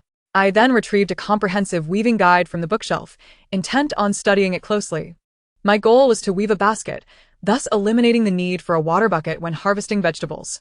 The basket would allow me to rinse the vegetables directly at the well, facilitating the process with its draining capabilities. As I perused the tutorial, I marveled at the wisdom of my ancestors. Once I felt sufficiently informed, I set to work. However, translating my visual understanding into practical skill proved to be a challenge. As I began to weave the base, issues arose one after another. The willow branches in my hands seemed to have a will of their own. I either broke them due to excessive force or misaligned them, resulting in a crooked shape. After wasting 2 sets of branches, I gradually honed my technique. It wasn't until my 3rd attempt that I successfully crafted a decently shaped base. Glancing at the clock, I realized that it was already 6 o'clock. I had squandered so much time merely on the base. Feeling exhausted and realizing my eyes were weary, I decided to set it aside for the time being. With the sun now setting, it was time to stretch my limbs and engage in some physical activity. Armed with radish seeds and a heavy iron hoe, I made my way to the vegetable plot on the hillside. The outdoor temperature had significantly dropped since midday. Although it could not be deemed cool, it was certainly more bearable. Upon reaching the vegetable plot, I hefted the weighty hoe. In the area where I had previously uprooted old seedlings, I began to create neat furrows in the freshly turned soil, which exuded a damp and fragrant aroma. Grasping a handful of radish seeds, I imitated my grandmother's technique, gently flicking my wrist to scatter the brown seeds like rain into the furrows. I reminded myself not to be greedy, muttering that too densely sown seeds would fail to thrive. In spring, I had often uprooted excess seedlings that I could not consume, leaving me with a slight aversion to the process. As I sowed the seeds, I remained vigilant, carefully pushing the loose soil back into place with my feet. I avoided compacting the soil too firmly, for that would hinder the germination of the seeds. By around 7 o'clock, as dusk approached, I had sown several plots and decided it was time to conclude for the day. The vegetable patch was dotted with fruit trees, although labeled as apple trees. Most were actually sand pear trees. The sand pears had grown quite large but had yet to ripen, their tartness still evident. I selected a few that were slightly blushed and stowed them in my pocket. I then wandered to a slightly distant area to pick some plums. The sand pears and plums would serve as delightful snacks after dinner, conveniently providing a dose of vitamins. Next, I visited the potato patch, uprooting a couple of potato plants. Digging into the soil beneath the plants, I searched with my hands until I unearthed a cluster of small potatoes. These potatoes were about the size of eggs. While not yet fully matured, they were certainly edible. My craving for potatoes was insatiable. I could scarcely wait for them to grow larger. Occasionally consuming one or two from a substantial yield should not be deemed wasteful, I reasoned. Having worked for merely an hour, I felt little fatigue as I cheerfully bounced home, a bounty of fresh produce in hand. Chapter 63. Stewed potatoes with preserved meat. Since I had not indulged in the salted preserved meat after its curing, today I decided to prepare a stew of potatoes and green beans. I retrieved the salt-cured meat, rinsed it clean, and sliced it into thin pieces. In a pot. I heated oil and added the meat, allowing it to release its savory aroma. Next, I incorporated chopped scallions and garlic, sautéing them until fragrant, followed by a spoonful of fermented bean paste. I then added the washed green beans and potato chunks, stir-frying them together. Once they were nearly cooked, I poured in a generous ladle of water, ensuring it just covered the ingredients. Meanwhile, I started steaming a pot of rice, eagerly awaiting the meal's completion. As the rice and stew cooked, I prepared some scallions, cilantro, and bok choy, chopping them into small pieces and placing them at the bottom of a large porcelain bowl. When the preserved meat and green beans stew reached maturity, the broth had thickened beautifully. I ladled the stew directly into the large bowl, the scallions, cilantro, and bok choy nestled beneath the steaming hot ingredients. I filled my bowl with a generous serving of rice, unable to contain my anticipation any longer. I sampled each component, beginning with the green beans, which had become tender and absorbed the thick, flavorful broth along with the essence of the preserved meat. A gentle bite melted them in my mouth, perfectly complemented by a scoop of rice. Next, I savored the potatoes, their once yellow hue transformed to a rich brown. Their shape had softened and rounded, their texture delightfully grainy and infused with the sauce's essence. Absolutely delectable. Indeed, opting for young potatoes was a wise choice. The ones I had personally cultivated were simply exquisite. Finally, I turned to the preserved meat. The northern-style salt-cured meat differed significantly from its southern counterpart, perhaps due to its more straightforward and rustic preparation, resulting in a robust flavor. The unique taste and saltiness paired with a remarkably chewy texture made it a delight. The fatty portions had transformed into a translucent hue, offering a rich, fragrant experience without being overly greasy. The most enjoyable part was undoubtedly the preserved meat skin. I had always relished it since childhood. After devouring the skin from my grandmother's preserved meat, she would take me to visit other relatives. There, they would generously serve me stewed green beans laden with preserved meat skin, which I savored with great delight. Though I was not intimately acquainted with those relatives, I distinctly remembered them saying, "I know you love this, so I'll make sure to prepare extra for you." Little did I know that one day I would be the one to cure preserved meat and stew the skins myself. Had I continued my life in the previous city, I might never have tasted stewed preserved meat skin again. I picked up a whole piece of preserved meat skin, intentionally left uncut, and took a bite. The skin had not yet reached its optimal flavor. The best preserved meat skin is firm and chewy, becoming increasingly flavorful with each bite. Today's skin also had a nice chew, though it was not as laborious to bite into. While it may not rival that of my grandmother's or relatives, it was still quite delicious in my current circumstances. The preserved meat skin had turned a deep brown, infused with rich, savory aromas, becoming more delightful with each chew. I devoured the entire substantial piece of skin in one go. After several more bites of green beans, potatoes, and preserved meat, my large bowl of stew was reduced to half its original volume, with the rice similarly diminished. At this point, I concluded my initial tasting and prepared to enter the main course. I inserted the iron spoon and chopsticks to the very bottom of the bowl and began stirring upwards. The scallions, cilantro, and bok choy, once a vibrant green, had been transformed into a deep green by the heat of the freshly cooked stew, appearing tender. I continued to stir, occasionally breaking or cutting the potatoes and green beans into smaller pieces. Once all the scallions, cilantro, and half a bowl of stew had harmoniously melded together, it was time to eat. I scooped the mixture of stew with scallions, cilantro, and bok choy into my bowl, filling it to the brim with 2 generous spoonfuls, and once again incorporated it with the rice, until every grain of rice was enveloped in potato mash and thick sauce. I then brought a sizable spoonful to my lips, relishing every moment. Who truly comprehends the level of satisfaction derived from a delectable meal? The tender, stewed potatoes and green beans, their raw flavors gently coaxed away, yet preserving the delightful crunch of scallions, cilantro, and bok choy. A medley of fragrant aromas intertwines, harmoniously paired with the fragrant rice, providing an immense gratification to the palate. Once I have savored every morsel in my bowl, I pour the remaining rice from the pot into the grand ceramic bowl of stew. After a thorough mixing, I ladle the mixture into my bowl. Feeling the need for a bolder flavor, I add a touch of Lao Gan Ma chili sauce and a few drops of aged vinegar. The taste intensifies, becoming richer and more aromatic. In truth, I could indulge in another bowl, yet my little dog, Xiao Di, has been feasting on dog food for several days now. As I prepared the stew, they gazed at me with longing eyes, eagerly vying for my attention. The remaining half bowl of stew mixed with rice is better left for them. I emptied the large ceramic bowl, transferring the food into 2 dog bowls. Instantly, the heads of both dogs plunged into their bowls, unable to lift them back out. Xiao Gua, ever impatient, swiftly devoured his portion, then fixed his gaze longingly on Xiao Di's bowl. Xiao Di, in contrast, exhibited a certain decorum, but perhaps due to a lack of sustenance in previous days.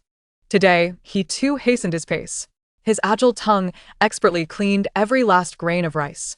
Upon seeing Xiao Di finish a share, Xiao Gua's eyes brimmed with disappointment.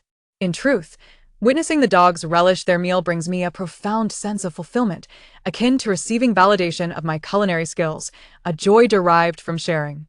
Cooking for oneself, when the dish is exquisite yet solitary, can evoke a sense of loneliness. Yet, these 2 dogs perfectly alleviate that solitude. Shall I treat you to an egg tomorrow? I nudged Xiao Gua's damp nose, and he responded with an excited bark. Observing these 2 contentedly nuzzling against my legs, I suddenly felt an overwhelming sense of being needed, and it was indeed wonderful. I rose to prepare some goat milk powder, soaking a portion of puppy food to feed the 4 little pups. Each pup requires individual feeding due to their small size and delicate stomachs. They must wait to consume foods high in salt until they mature a bit more. Unlike their parents, the puppies are unpicky. Any food is a treasure. They huddle around their bowls, emitting sounds reminiscent of piglets at feeding time. After cleaning the dishes, I took a shower and donned a loose-fitting nightgown. After securing all doors, I returned to my dim room to rest. This dim room shall henceforth serve as my summer sanctuary. I did not bring the dogs inside. The evening temperature was mild. Even outside, it was not too warm for them. They remained outside, vigilant, helping to guard the home. Upon entering my room, I noticed the willow branches I had woven earlier still rested on the heated bed. Sleep eluded me, so I continued my exploration.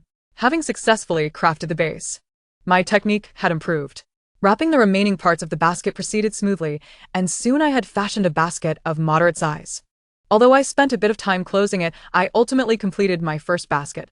Holding it in my hands, I examined it from all angles, finding it utterly charming. Chapter 64: Scallion Oil Noodles, Steak and Turkey Noodles. Upon finishing my first small basket, weariness began to creep in. I tidied up, bundled it, and placed it in the corner of the room. After washing my hands, I spread out my bedding and soon drifted into slumber. The next morning, at the break of dawn, I awoke to the sound of roosters crowing. Since the weather has warmed, I have developed a habit of rising early. With little appetite, I decided to commence my day's labor in the fields. Armed with a pickaxe and seeds, I made my way toward the vegetable plot. The soft morning light illuminated the landscape, with the mountain mist yet to dissipate, filling the air with a refreshing coolness. I could faintly hear birds chirping, their melodies emanating from the mountains. The morning air was invigorating, imbued with the fragrance of blossoms and the earthy scent of moist soil. Dewdrops adorned the blades of grass lining the path. Witnessing such natural beauty first thing in the morning brought a sense of tranquility to my heart. I arrived at the vegetable plot, ready to begin a new day of toil. The morning soil was moist and pliable, making it effortless to work with the pickaxe. As the sun climbed higher in the sky, the temperature began to rise slightly. It seemed still shy of 9 o'clock. However, having skipped breakfast, I soon felt fatigued after a short period of labor. Straightening up, I pounded my fists against my waist and wiped the sweat from my brow. Deciding to pause for the day, I headed to the vegetable patch to snip a handful of scallion leaves and plucked several slender, thin-skinned chili peppers. I had intentionally left these peppers to grow, hoping they would become spicier. I placed the scallion leaves and peppers into a convenient plastic bag. Looking around to see if the mountains offered any fresh fruits to bring back for a midday treat, I recalled that last night I had harvested fruit in the dark, unsure of their ripeness. Now, gazing at the plum trees, I noticed several purple plums atop the branches. I gently hooked a branch with my pickaxe and pulled it down, the morning dew cascading down my shoulder, refreshing me. Standing on my tiptoes, I reached for the plums at the top. The purple plums, dusted with a layer of white frost, revealed a deep, dark purple beneath when wiped clean, hinting at their juicy fullness. Such rich color is a sure sign of ripeness. Only fully ripe plums exhibit such depth. They yielded slightly to my touch, and merely gazing upon them made my mouth water. I tucked them away like treasures in my pocket and wandered about, searching for other delectable finds. One pear tree bore fruit the size of a grown man's fist, resembling an apple pear. Yet I was unsure of its ripeness. I plucked one, rubbed it on my sleeve, and took a bite. The skin was tough, even wedging itself between my teeth. However, the flesh was crisp and sweet, juicy, yet not fully ripe. When completely mature, the skin would naturally thin. This pear was quite substantial. I gathered 4, intending to peel them later for a refreshing drink. I also plucked a few bright red sand fruits to add to my chilled beverage. Upon returning home, I began preparing breakfast. I took a portion of the freshly harvested scallions and chopped them into small segments. I heated oil in a pan and added the scallions to sauté. After a tad too long, the scallions turned a gray-brown, prompting me to remove them from the pan. I added soy sauce, chicken essence, oyster sauce, and other seasonings, stirring until fragrant before allowing it to cool. In another pot, I boiled a handful of noodles, then rinsed them in cold water. I combined the cooked noodles with the recently prepared sauce, adding the sautéed scallion leaves. As I lifted a strand of noodles with chopsticks, the rich, brown sauce flowed enticingly into the bowl. The sight was utterly tantalizing, the aroma irresistible. The fragrant oil mingled with the savory soy sauce filled my nostrils. I slurped a generous mouthful of noodles, the essence of scallion oil instantly satisfying my taste buds. The crispy fried scallions enhanced the dish, alleviating its simplicity. At that moment, my ravenous stomach was appeased. After my meal, I washed my face in the bathroom, cleansing away the lingering greasiness from my lips. I placed the fruits I had gathered in the refrigerator and prepared a tray of ice cubes in the freezer for my afternoon refreshments. Stepping outside, I noticed the sun had risen high in the sky. The heat radiated down upon the earth, a stark contrast to the coolness of the morning when I returned. I led my dogs back to the dim room, where they frolicked on the floor, while I settled on the heated bed to continue weaving with the willow branches. Feeling fatigued, it was now noon, prompting me to prepare lunch, while also making some ice drinks. I first gathered some mint from near the courtyard wall, washing it thoroughly before gently bruising the leaves. Peel the pear, and slice it thinly along with the plums and sand fruits. Place the fruit pieces in a large bowl with mint, then add a can of Sprite and chill it in the refrigerator. Opening the freezer, I selected a nice piece of beef, cutting off a generous portion. Once the beef had slightly thawed, I marinated it with some seasonings. I then pan-fried it until both sides turned a caramelized brown, at which point it was ready to serve. From the basement, I retrieved a bag of turkey noodles and cooked them, mixing them with sauce. This constituted my lunch, steak paired with extremely spicy turkey noodles, complemented by a large bowl of fruity ice drink. I could hardly fathom the joy of it all. I placed the steak and turkey noodles on the low table in the dim room. Next, I took out the large bowl of ice drink, adding ice cubes from the freezer. Subsequently, I returned to the dim room to enjoy my lunch. The flavor of the beef was reminiscent of grilled steak rather than the pan-seared variety typically found in restaurants. Perhaps my marination technique mirrored that of grilled steak. Despite being frozen for a considerable time, the beef remained quite tender after a brief sear. The rich aroma of the steak filled the air as I savored each bite, indulging in the pleasure of hearty meat. Then I tackled the spicy turkey, which tingled my lips, and I quickly grabbed a few pieces of fruit from the icy drink. This was a delightful juxtaposition of hot and cold. Young people crave excitement. Although the meal was somewhat greasy and spicy, the cool temperature of the dim room made it quite comfortable. As I relished my meal, my large dog and small dog sat on the floor, gazing at me with longing. After finishing my lunch, I hurriedly fed them, cutting the beef into small pieces to mix with their dog food, which they devoured with delight. I harbored some concern. Although I currently had a sufficient stock of meat, there would inevitably come a day when it would run out. What other meats could I consume apart from chicken? One step at a time, for I had no particularly effective means of procuring meat at present. For the next 3 days, I maintained my routine of farming in the morning and evening, spending the day at home. Over these 3 days, I completed planting all necessary vegetables. Additionally, my weaving skills advanced remarkably. I crafted 4 baskets and 5 large woven containers. The large containers, resembling oversized woks, lacked handles and lids, serving merely as bare, bowl-like vessels. They were primarily used for drying items. In the future, when drying vegetables or fruits, there would be no need for plastic liners, as the containers allowed air circulation, facilitating drying while preventing mold. Chapter 65. The Big Fish. Since completing the second crop of vegetables, I found myself with ample free time. Other than basic household chores, I had little to occupy my days. Perhaps due to the recent busyness, I had grown accustomed to a hectic pace, and now, in the sudden stillness, I felt a sense of emptiness. Thus, I resolved to seek new activities and ventured to the pond in the valley to fish. Since discovering the pond, I had visited only 2 or 3 times and had yet to truly catch a fish. Taking advantage of the cool morning, I prepared to see if any large fish awaited in the pond. I fed the 4 little puppies, secured them indoors, and set off with a bucket, fishing rod, knife, and a plastic bag of snacks and water, calling for Little D and Little Gua to accompany me. Within 10 minutes, I entered the valley. It was midsummer, and the valley was lush with greenery, the leaves of tall trees blocking out all sunlight. The light within was dim, and the temperature was cooler than outside. However, the grass was not as tall as I had imagined, only reaching my ankles. Little D and Little Gua appeared to relish the place, immediately rolling in the grass, their bodies becoming adorned with leaves and various blades of grass. I scanned the surroundings, noting the absence of wildlife, and felt emboldened to venture deeper. Approaching the pond, I picked up a twig from the ground and cautiously stirred the grass around, wary of a snake potentially springing forth. After several minutes of this, I observed no movement, which was not unexpected. Snakes are relatively rare in Mongolia, and the extreme cold has likely eliminated many animals. The absence of snakes here was indeed reasonable. Gazing into the water, I spotted small fish, about the size of my pinky finger, swimming near the pond's edge. It seemed the little fish I had previously seen had grown somewhat larger.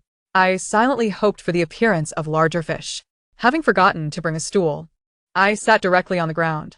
I took out my fishing rod, baited the hook with a piece of pork, and cast it into the water.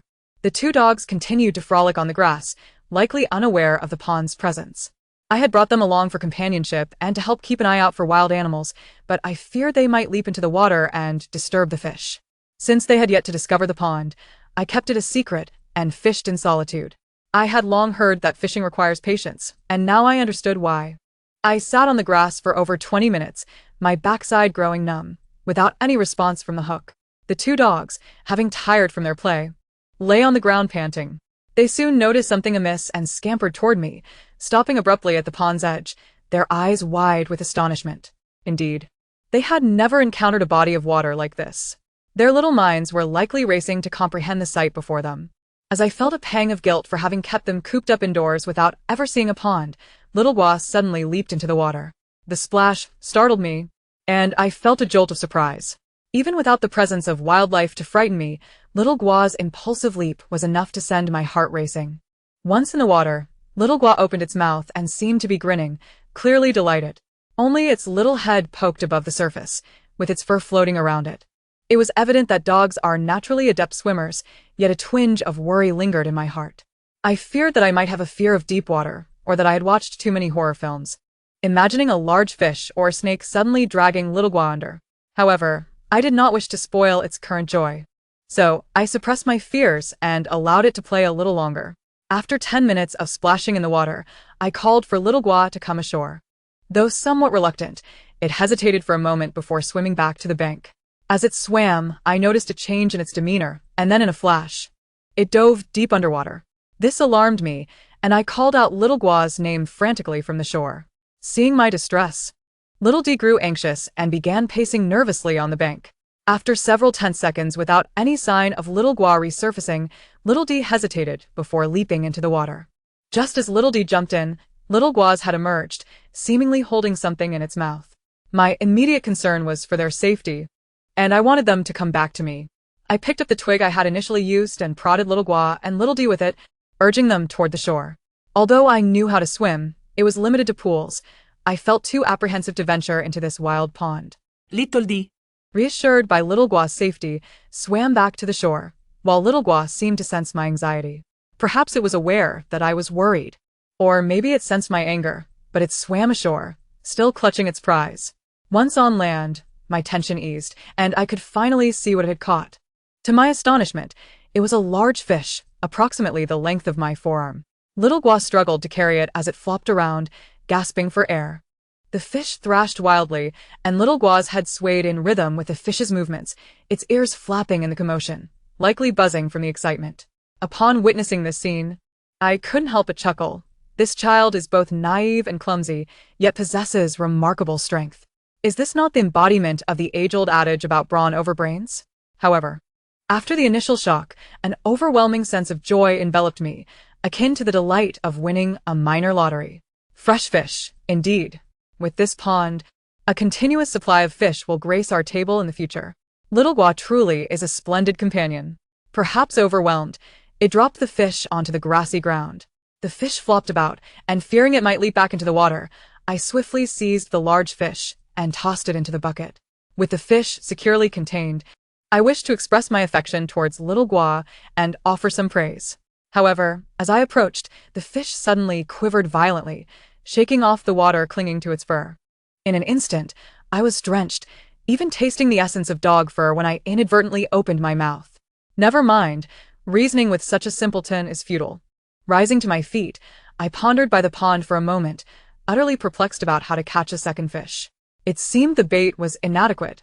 As the larger fish refused to bite, I ought to return home and delve into my books to discern what bait the bigger fish might prefer. There was no sense in wasting time here. I resolved to return for fishing once I was adequately prepared. With a buoyant spirit, I held the bucket and fishing rod, calling my 2 dogs to head home. With this fish in hand, I eagerly anticipated preparing a delightful meal come noon. Upon returning home, I meticulously examined the fish. It was quite substantial, measuring the length of my forearm combined with a fist. The head was round and hefty, comparable to the size of my palm, while the body appeared exceedingly plump.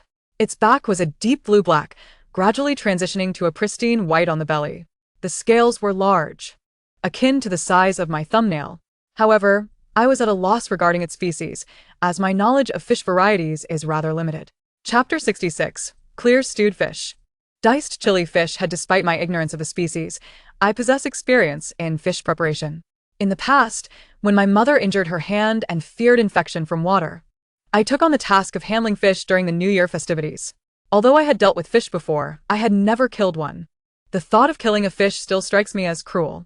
Yet, at this moment, my appetite overshadowed my fear. This fish must meet its end. And my eyes glinted with a chilling resolve. I recalled the phrase, "I have been killing fish at the supermarket for 10 years. To alleviate its suffering, I struck its head with a swift blow. Whether it was stunned or deceased, it ceased its thrashing. From that moment forth, I became the bearer of a fish's fate. That, however, was inconsequential. What mattered was savoring the fish's flesh. I began my preparations at the kitchen counter, while Little Gua obediently sat by, gazing up at me with eager eyes. Gua wore an expression of pride, as if to say, "I caught this. Surely I deserve a share." Recognizing Gua's contribution, I could not dismiss it as an inconvenience. Let it watch. I first took a metal spoon and scraped against the scales, swiftly removing them. Then, using scissors, I punctured a small hole near the tail, likely a remnant from the fish's previous life, and proceeded to cut open the belly. A dark mass spilled forth, fish entrails, oil, and viscera. I meticulously extracted all the contents, placing them into a small bowl. I then separated the oil and swim bladder, rinsing them for later use in the stew. The remaining innards were destined to feed the chickens. After cleaning the belly, I opened the gills, discarding the red, net-like filter that resided within, adding it to the bowl of entrails meant for disposal. With no further discards remaining on the fish, I rinsed it thoroughly under the tap, washing away any impurities and blood. Once cleaned, I wielded a chef's knife and decisively severed the head from the body. The fish was so large that I resolved to prepare 2 dishes, clear stewed fish from the body and diced chili fish head from the head. However, the body was still quite ample, and even with the dogs, we could not consume it all in one sitting. I decided to prepare only half, reserving the other half for a future grilled fish dish. I sliced the body in half, cutting one portion into sizable chunks for the clear stew, while wrapping the remaining half in cling film and placing it in the freezer. After much effort, I was set on using the stovetop for cooking. Typically, dishes prepared in an iron pot over a flame have a depth of flavor that surpasses those made in an electric pot. I had previously purchased a base for diced chili fish head, so I ventured to the basement to retrieve it, along with some fermented black bean chili. I intended to use the small stove beside the main burner for the chili fish head. Once the firewood beneath the stove was ablaze, I added oil to the iron pot. When the oil heated, I tossed in ginger, garlic, and the fermented black bean chili, stirring continuously until fragrant. Once the aroma filled the air, I added an appropriate amount of water. Following this, I incorporated the base for diced chili fish head, placing the entire fish head into the pot, covering it, and allowing it to simmer. With the fish head cooking, I turn my attention to the clear stewed fish. My palate leans towards the bold. I enjoy spicy dishes, though I cannot share that indulgence with my dogs. The clear stewed fish was primarily for my 2 dogs and the 4 pups. After all, it was the fish that little Gua had caught. Again, I added oil to the iron pot, heating it before introducing ginger, garlic, and a hint of soybean paste to sauté. After the aroma was released, I added the fish flesh to the pot. At this stage, I refrained from stirring the fish immediately. Instead, I allowed one side to sear to a golden hue before gingerly flipping it to cook the other side. Once both sides achieved a crisp, golden color, I added sufficient water to cover the fish. A dash of soy sauce and a sprinkle of 13-spice chicken essence followed, before covering the pot to let it simmer. With both fish dishes stewing, I began preparing rice.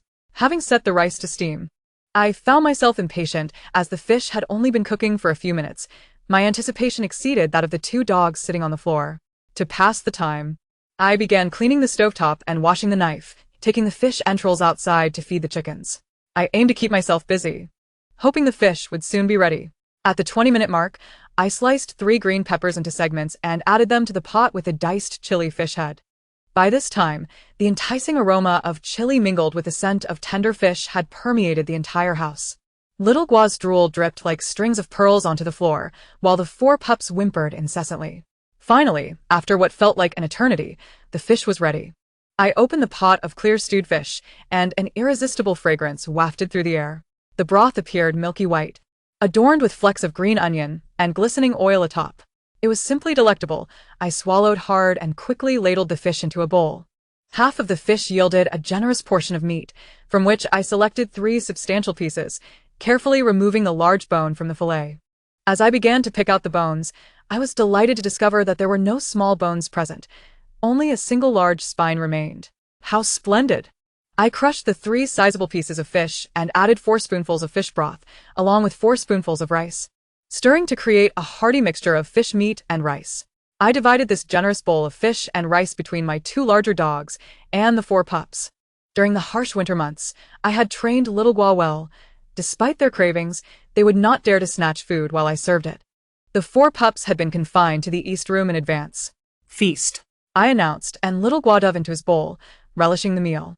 I then opened the door to the east room, and the 4 pups rolled over to their bowls like little meatballs, observing their joyous consumption. It was high time for me to enjoy my own meal. Lifting the lid from the pot of diced chili fish head, the rich aroma of chili and fish wafted into my nostrils. It was utterly divine. I hadn't savored fresh fish since the harsh winter began. I hurriedly served the diced chili fish head alongside the clear stewed fish, placing a bowl of rice on the table to commence my feast. Diced chili fish head, with its piquant and fragrant essence, carries the unique flavors of diced chili and fermented black beans, making it truly distinctive and enticing. The flesh of the fish head varies in texture. Some parts are soft and slippery, akin to jelly, while others are tender and succulent. Savoring the large bones brings a delightful experience. Slowly indulging in this dish, I found it far from monotonous, devouring nearly half of the fish head alone. Once the bold flavors were relished, I shifted to the delicately stewed fish. The fish meat was incredibly fresh, and due to the minimal use of seasoning, it preserved the original taste of the fish. However, the meat was rather plain, and after a few bites, I lost my appetite. I then took a spoon and began sipping the fish broth, which was particularly delectable. The seasoning was perfectly balanced, and the more I drank, the more fragrant it became. I soaked half a bowl of rice in the broth, devouring it eagerly. Patting my pleasantly rounded belly, I felt immense satisfaction. There was still plenty of fish left, but I decided against eating more. After all, this was a fish caught by Xiaogua, and since the dogs enjoyed it, I left it all for them. As I finished my meal and began tidying up, Xiaogua's eyes sparkled with anticipation, clearly still craving fish. I took some of the remaining stewed fish and mixed it with rice to feed him. Xiao Gua gobbled it down voraciously and then called for Xiao Di. Xiao Di. Not one to be polite, immediately began eating as well. It seemed Xiao Gua was not entirely indifferent to his sister and wife. Truly, he is a dog of unpredictable reliability. Chapter 67. High temperatures. That evening, I began poring over various books in an attempt to uncover fishing methods. After considerable effort, I finally stumbled upon a tutorial on fishing amidst a pile of literature. It was my own fault for purchasing books solely on aquaculture and cultivation, never considering the fishing aspect. Nevertheless, this single article sufficed. Armed with the knowledge contained within, I resolved to experiment with a new bait the following day. With the first light of dawn, I set about crafting the bait. I separated the egg yolk from some eggs, mixed it with a portion of flour, added a generous amount of monosodium glutamate, a pinch of sugar, and a splash of white wine, then combined it with enough water to form a dough. This was said to be a potent bait. Naturally, I opted for this recipe because I had all the necessary ingredients. Once the bait was prepared, brimming with confidence, I gathered my stool, bucket, and fishing rod, setting off. To test the efficacy of the bait, I intentionally left Xiao Di and Xiao Gua behind, knowing that if Xiao Gua entered the water, even Tang Seng's flesh would fail to catch any fish. Today, I would attempt fishing. If unsuccessful, I could always enlist Xiao Gua's assistance in catching fish daily. Upon arriving at the pond, I set up my stool and cast my line into the water, then took out my phone to quietly observe. I was eager to see when these clever fish would take the bait. After several minutes of waiting, my fishing rod began to tremble vigorously. My heart raced with excitement. I had indeed caught a fish. With a firm tug on the rod, the branch-crafted pole bent under the strain. After a strenuous effort, I finally reeled in the line, revealing a sizable fish beneath the surface. While it was not as large as the one Xiao Gua had caught the previous day, it was certainly sufficient for a meal. Carefully removing the fish from the hook, I placed it securely in my bucket. At last, I felt a sense of relief. Not only were there fish in the pond, but I had also discovered a means to catch them. This signified an endless supply of fish for me in the future, a source of great happiness. Imagining the myriad ways to prepare fish, boiled, grilled, braised, sweet and sour, or as soup, made my mouth water. After catching this one fish, I chose not to continue fishing, for the surrounding area was deserted, leaving no fear of competition for the pond's bounty. I could return whenever I wished for fresh fish. I brought the fish home, following yesterday's method to stun it, then processed it accordingly. After wrapping it in cling film, I placed it in the freezer, ready for future meals. As autumn approached and temperatures began to drop, I could anticipate a fishing spree to stock up for winter. However, I knew it was unwise to hoard fish too early, as freshness is paramount. Days after my fishing endeavor, I found myself unable to venture outdoors due to an unexpected surge in temperature, soaring to an unbearable 45 degrees during the day. The sun blazed mercilessly upon the earth, making it difficult to open my eyes. For someone like me, who grew up in the northern regions, this heat was intolerable, reaching levels that felt almost unmanageable. During my years in the southern cities, summer temperatures barely exceeded 30 degrees. And I spent most of that time indoors, enjoying the comfort of air conditioning. Having never experienced nearly 50-degree temperatures, my body struggled to acclimate. The moment I stepped outside, my exposed skin felt scorched, and breathing became labored. Prolonged exposure left me dizzy and disoriented. This abrupt change instilled a sense of panic within me. I dreaded that after enduring extreme cold, I might now face extreme heat, a scenario that promised no respite. After enduring a day of sweltering heat, I found the chickens inside the coop nearly motionless, sprawled on the ground. Alarmed, I hurriedly moved the coop back indoors during the cooler evening hours. While the chickens wouldn't perish immediately in such heat, they were certainly at risk of heatstroke, which could prove fatal. Inside, the roof provided shade, keeping the temperature to a more manageable 30 degrees, a significant improvement over the outdoor conditions. I drew the curtains in the breeding room to block out sunlight and frequently provided the chickens with ice water to help them cool down. The next day, the hens appeared considerably more lively, suggesting that they could tolerate the 30-degree heat. Having resolved the issue with the chickens, I faced a greater challenge: whether my vegetable garden could withstand the high temperatures. That night, I armed myself with old bed sheets, burlap sacks, and twine, heading to the garden. Since the vegetables were interspersed among fruit trees, I needed no poles. I simply tied the various fabrics and sacks to the branches. These coverings acted like umbrellas, hoping to reduce the temperature somewhat. The fabrics did not entirely block sunlight, focusing mainly on the leafy greens. The watermelons and tomatoes, planted beneath the trees, enjoyed some natural shade and were heat-resistant, so I left them uncovered. However, I worried that the extensive use of fabric might attract unwanted attention. After finishing the coverings, I was exhausted but pressed on, using a cart to fetch buckets filled with water. I made 3 trips, thoroughly watering all the vegetable plots and corn. By the time I completed my tasks, dawn was approaching, and I was too fatigued to keep my eyes open. I returned home, groggily replenished the chickens' water and food, and, along with all the dogs, retreated to the dark room, collapsing onto the bed in a deep sleep. As I dozed, my discomfort stirred me awake, and I found it was already 2 in the afternoon. Without the basement cover open the night before, the dark room had begun to heat up. Even the dogs lay listlessly on the ground. I quickly lifted the wooden cover of the basement, and a rush of cool air surged forth. I inhaled deeply, feeling as though my entire body was rejuvenated. Seeking further relief, I stepped into the basement, enveloped in the refreshing air, utterly delightful. Since I was in the basement to escape the heat, I also decided to tidy up. Many items on the shelves had been removed, so I organized what remained onto other shelves, clearing 8 shelves against the wall to create space, and grouping other miscellaneous items together. Ultimately, I opened up a significant area in the basement, even larger than the dark room itself. After a night of labor, and having just organized the basement, my stomach growled, forcing me to confront the oppressive heat outside. As I opened the wardrobe door, a wave of hot air rushed toward me, bringing back the familiar feeling of suffocation. First, I checked on the chicks in the breeding room. They did not appear as lifeless as they had on the first day of extreme heat, yet their condition was still far from ideal. I promptly provided the chickens with some water and replenished their food. Once they had their fill, I took an unused spray bottle and misted them lightly with water.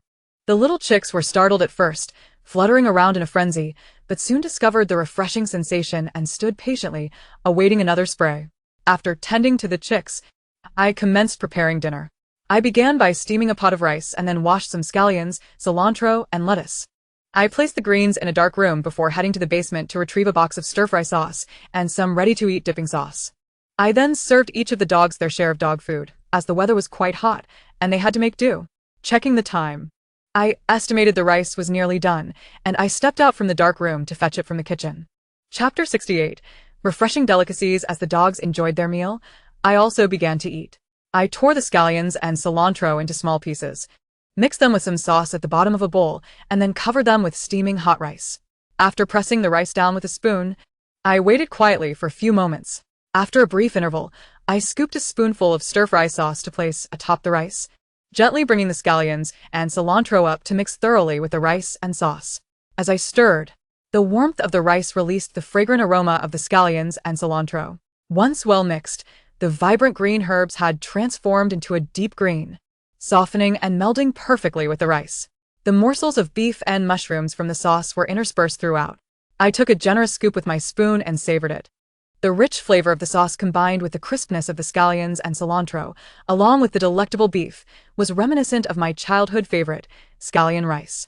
Whenever I fell ill as a child, my mother would prepare this dish for me. In later years, while living independently, I often resorted to dining out, and had not enjoyed it again until now. Relishing this dish once more brought forth a flood of memories, and was utterly delightful. After my meal, I retrieved some chilled plums from the refrigerator and returned to the dark room. I lay on the edge of the Kang, placing the Kang table closer to me, with a plate of chilled plums within easy reach. As I relished the icy fruit, I felt the gentle coolness emanating from the basement, providing relief from the heat. The atmosphere was soothing, and my mind gradually settled into tranquility. A few dogs frolicked on the small floor space, playfully bumping into one another, yet they were wise enough to prefer the cooler indoor environment over the heat outside. I had strictly forbidden them from venturing into the basement, and Little D and Xiaohua were obedient, never attempting to go down. Reflecting on this, I felt a pang of affection for their understanding nature. The basement had been tidied up, yielding a spacious area where I no longer worried about them knocking over my belongings. Should the temperature rise excessively in the coming days, I would lead them to the basement for respite. After lounging in the dark room for the afternoon, evening gradually descended. Once the outdoor temperature cooled somewhat, I prepared to step outside. As it was too dark to venture alone at night, I took Dee and Xiaohua with me. armed with 6 buckets. I filled them with water from the well, then transported them to the vegetable garden using a cart. With a ladle, I poured water over each plant, one by one. Di and Xiaohua, having grown restless indoors during the day, joyfully explored the outdoors, sniffing and inspecting their surroundings. As I returned to fetch more water, the 2 dogs followed closely behind. After 3 trips back and forth, ensuring each seedling was adequately watered, I felt content to head home. Typically, daily watering is unnecessary. But with the recent heat wave, my only hope was to keep the seedlings cool enough to survive. Although it was past 9 p.m., my usual bedtime, I found myself alert and energetic due to having stayed up late the previous night. However, I felt no urgency. Since I needed to water the vegetable garden each evening and couldn't do much during the day, adopting a nocturnal schedule seemed reasonable. With the sweltering heat diminishing my appetite, I decided to prepare a few refreshing dishes to store in the refrigerator for leisurely enjoyment. The lengthy night was somewhat tedious, so I started watching a television drama while preparing the dishes. First, I plucked a handful of small chili peppers from the entrance of the courtyard, which had grown abundantly from seeds I scattered while planting mint. I then retrieved dried seaweed, cucumber, and radish from the basement, soaking them in water. I blended dried chili powder, sesame seeds, and salt together, then heated some oil in an electric pot to pour over the mixture, creating a generous bowl of chili oil. Next, I sliced the small chili peppers into rings, minced garlic into thin slices, and chopped scallions and cilantro into small pieces. Boiling a large pot of water, I cleaned the seaweed and briefly boiled it before cutting it into diamond-shaped pieces. After draining the excess water, I added soy sauce, vinegar, sugar, oyster sauce, a generous amount of garlic slices, and the small chili peppers. After mixing thoroughly, I tasted a bit. The combination was both smooth and crunchy, bursting with a delightful balance of sweet, sour, and spicy flavors. Sweet and spicy seaweed is one of my favorite cold dishes, and with a bowl of rice, I could easily finish 2 servings. Having prepared a generous bowl of sweet and spicy seaweed, I covered it with plastic wrap and placed it in the refrigerator. After rinsing the soaked cucumber and radish, I chopped them into small segments, adding scallions, cilantro, garlic, and 2 tablespoons of chili oil, sesame oil, sugar, and vinegar. Mixing everything together, I sampled a small portion again. The dish was fragrant, spicy, and crunchy, with the radish retaining a delightful crispness, having lost its sharpness, while the cucumber maintained its refreshing essence. Both were delicious in their own right. I placed this small bowl of pickles under plastic wrap in the refrigerator. The refrigerator could easily accommodate these 2 bowls of pickles, alongside some ice-cold plums and sand fruits. After completing these tasks, I washed the dishes I had neglected during the day and tidied up thoroughly. While doing this in the daytime could be exhausting, the cooler evening air made the work feel far less burdensome. I refilled the chickens' water and food, took a refreshing shower, and donned my sleepwear before returning to the dark room. I left the wooden door to the basement ajar, securing it with an inverted wire dog cage to prevent the puppies from falling inside. As I drifted into slumber, I even felt a slight chill, wrapping myself in a summer quilt and sleeping soundly. The following day, I awoke to find it was already midday, eagerly anticipating the chilled dishes I had prepared. Braving the oppressive heat, I first steamed some rice before attending to the chickens, ensuring they had enough food and water, and giving them another spray. Once the rice was ready, I returned to the dark room with both bowls of pickles. I filled a large soup bowl with rice and added a splash of cold water, creating a refreshing rice dish. With a bite of pickles and a generous gulp of rice water, I felt quenched and satisfied. Now, The sweet and spicy seaweed was even more flavorful than the previous night, with a delightful chewiness that allowed the sweet and spicy essence to permeate each bite. The cold dishes of radish and cucumber were equally delightful, crunchy, and particularly appetizing alongside the rice. The dogs, having gone 2 days without meat, watched me with longing eyes as I savored my meal, perhaps believing I was indulging in something particularly delicious. I offered a piece of seaweed to Di and Xiaohua, who sniffed it curiously but turned away, their expressions filled with sadness. They likely felt as though their owner had lost the ability to hunt, destined to a life of meager meals. However, I dismissed such thoughts, reassured that they understood I wasn't indulging alone but sharing in a simple vegetarian meal. After finishing my meal, I tossed the bowl into the kitchen without washing it, planning to deal with it later when it was cooler. While the dark room was refreshing, it felt rather confined after lying there for too long. I headed to the basement, using wire fencing to create a larger area within the available space. Chapter 69. Encounters, I brought the 6 dogs down to the basement. The moment they arrived, the dogs were ecstatic. The basement was cool and spacious. In a secluded corner, I laid down 2 absorbent pads, suggesting that they were designated solely for relieving themselves, forbidding any other areas. The little one guided 4 tiny creatures to the vicinity of the pads, softly howling, and then symbolically marked the spot with a small trickle. It seemed to be a lesson, teaching them where they were permitted to urinate. This little one is truly a calm, gentle, intelligent, and kind-hearted dog. As for the other, it is undeniably a dog in the truest sense. It was joyfully bouncing around in the basement, spinning in circles, and even clawing at the floor with its paws. Appearing somewhat silly, I surveyed the surroundings. Aside from walking the dogs, there seemed little else to do. I stood in the cleared area, doing nothing but standing. When the dogs grew weary from play, they simply lay down, curling their bodies. The basement was excessively cold and damp, and I worried about the potential harm of them lying on the ground for extended periods. Therefore, I resolved to build a bed in the basement where I could stay for long durations, as could the little one and the other. I retrieved 2 empty shelves, laying them flat on the ground, spaced apart, and then stacked 2 more shelves atop them. Under the blazing sun, I ventured to the annex to fetch some wooden planks. I laid these planks directly on the shelves, effectively creating 2 makeshift beds. I felt quite clever. These beds measured approximately 1 by 2 meters.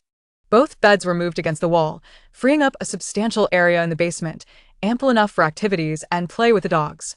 During the harsh winter, I used an old comforter to cover one of the beds, designating it as the dog's den for the little one and the other. I spread a new comforter on the other bed, claiming it as my own. I patted the bed with the old comforter, inviting the little one and the other to join me. They instantly understood my intention, leaping onto the bed and settling comfortably. It seemed they comprehended that this was now their den. Henceforth, during our time in the basement, they would rest on these 2 beds. Nevertheless, at night, they would still return to the surface, for the basement's dampness and low temperature posed a risk to their health. As evening approached, around 7 o'clock, I hurriedly called the dogs back to the dim room, continuing to position the dog crate at the entrance to block it. In truth, the little one and the other could easily nudge it aside, yet they behaved responsibly and refrained from doing so. It would be inaccurate to say they were entirely sensible. Initially, the other approached with a cocked head and gave the crate a playful swipe, causing it to tilt. However, upon receiving a couple of low growls from the little one, it promptly retreated, lowering its head, deterred from further action. The temperature outside had dropped significantly, so I first went to wash the kitchen bowls, preparing to water the vegetable garden. I called the little one and the other. This was their daily exercise period, also serving to protect me. After laboriously hauling a cart of water up the hill, I used a flashlight to check on the growth of the seedlings. Whether it was the plant's inherent heat resistance or the effectiveness of my shading and daily watering, the vegetables still appeared vibrant. They stood tall and robust, considerably larger than before. Regardless of the reason, I was delighted to see them thriving. Midway through watering, I heard the little one and the other emitting strange sounds, markedly different from their usual barks, short and low. They were somewhat distant, and I was unsure where they had scampered off to play. However, upon hearing their distinctive calls, I sensed something was amiss. I quickly reached for the stun baton in my pocket. Initially believing the area near my home to be relatively safe, I had only brought the stun baton, neglecting other defensive tools. In hindsight, this was a grave oversight. I briskly headed toward the direction of the little one and the other.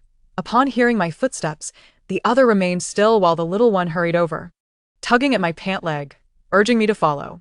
Observing the little one's behavior only heightened my curiosity. As I drew closer, I was startled to discover a heap of gray fur on the ground. Unable to discern what it was, I shone the flashlight for a closer inspection.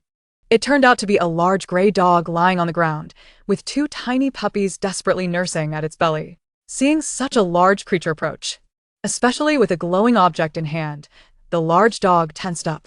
Even in its weakened state, it mustered the strength to slightly move, instinctively attempting to shield its pups beneath its body. The dog's coat looked dull, indicating something was amiss. As I moved in closer for a better look, I noticed a significant wound on its leg, with a pool of blood seeping into the ground. The large dog appeared to be barely clinging to life. Surrounding it, the earth bore the marks of something being dragged. It seemed the dog had painfully dragged itself to this spot. It was unclear whether this was a pre-existing den, or if the puppies had followed their mother here. The two little pups, oblivious to their mother's plight, continued to suckle vigorously, unaware of the imminent danger their mother faced. I felt a surge of frustration towards these innocent little creatures. Their mother was on the brink of death, yet they persisted in their efforts to nurse. Upon further reflection, it dawned on me that perhaps the large dog's injury had led to a decrease in milk supply, causing the puppies to nurse with such fervor out of hunger. This realization softened my frustration. Logically, one would feel compelled to intervene upon witnessing such a scene. Yet I found myself hesitating between the desire to save and the burden of responsibility. With 6 dogs already in my care, I could not ascertain whether the little one would continue to reproduce. Adding these 3 to the mix would bring the total to 9. I was already struggling to provide for myself. How could I possibly manage 9 dogs? However, seeing the large dog, barely alive, yet still protecting her young, how could I turn my back? After a moment of indecision, I turned to retrieve the cart. The little one, seeing me turn away, assumed I had no intention of helping and silently followed behind, gazing up at me with pleading eyes. Perhaps, as a fellow mother, it could empathize with the struggles of the large dog. I unloaded the water buckets from the cart and brought them to the side of the large dog. I feared that if I moved the mother dog too soon, her instinct to protect might lead her to bite me. Gently, I stroked her head, noting her lack of significant reaction, and softly spoke, "I intend to take you home to help you. Please don't bite me." With that, I lifted the large dog onto the cart, finding her surprisingly light, her bones protruding beneath her fur. After placing her on the cart, she remained mostly still, merely turning her head to keep her gaze fixed on her puppies.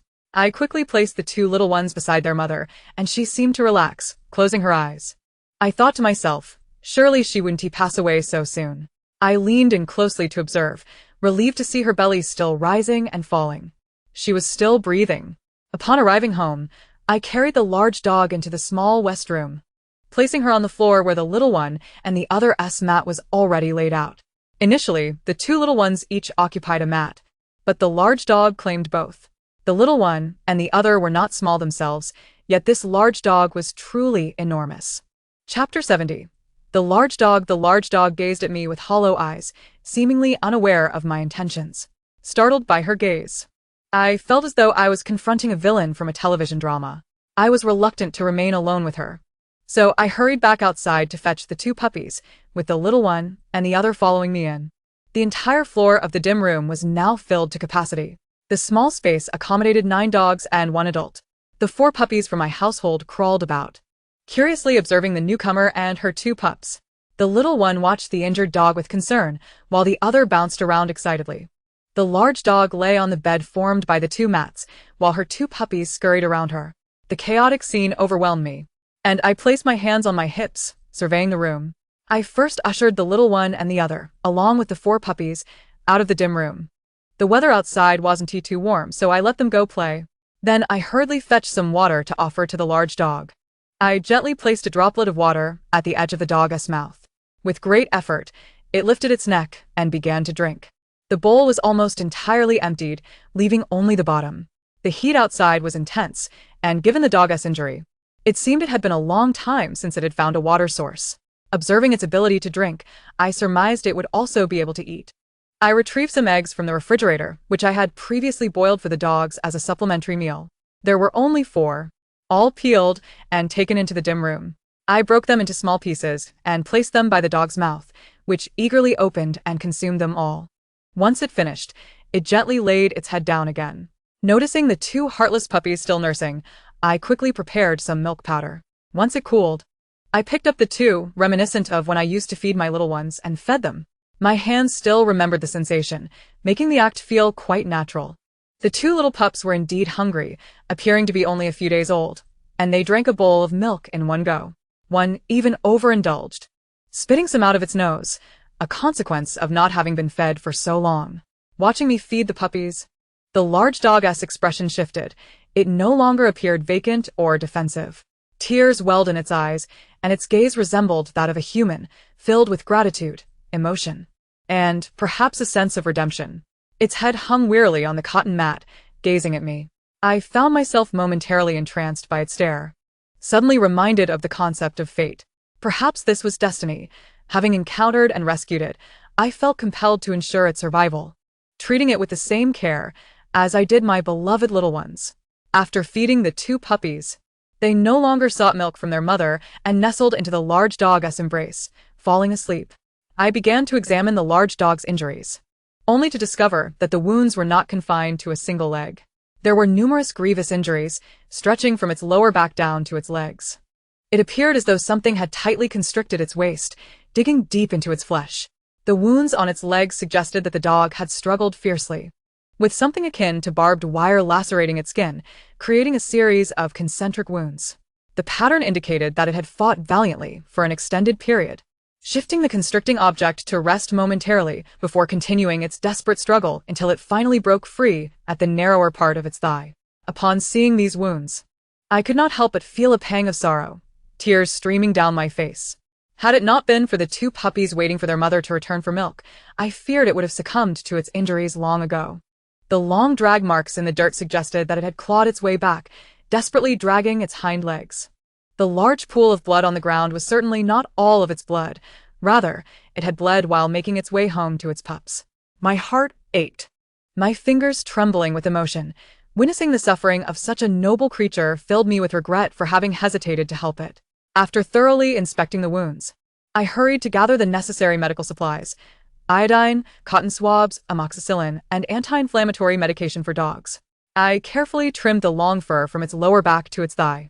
Then, I dipped a cotton swab in iodine and gently cleaned the wounds.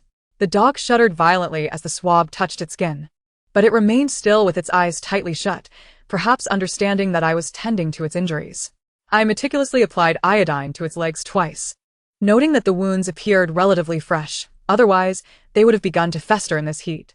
I emptied the contents of the amoxicillin capsule onto the wounds, and it seemed to intensify the pain as the dog's breathing grew heavier. Almost there, just a little longer, I whispered soothingly, my hands working diligently. The white powder absorbed the reddish secretions, drying the wounds, which was a positive sign. After applying the medication, I gently wrapped the area with a layer of gauze, careful not to overdo it to allow for air circulation in the hot weather to prevent infection from worsening the situation. The two puppies, now prepared to separate from their mother, seemed to risk aggravating the dog's injuries with their restless movements.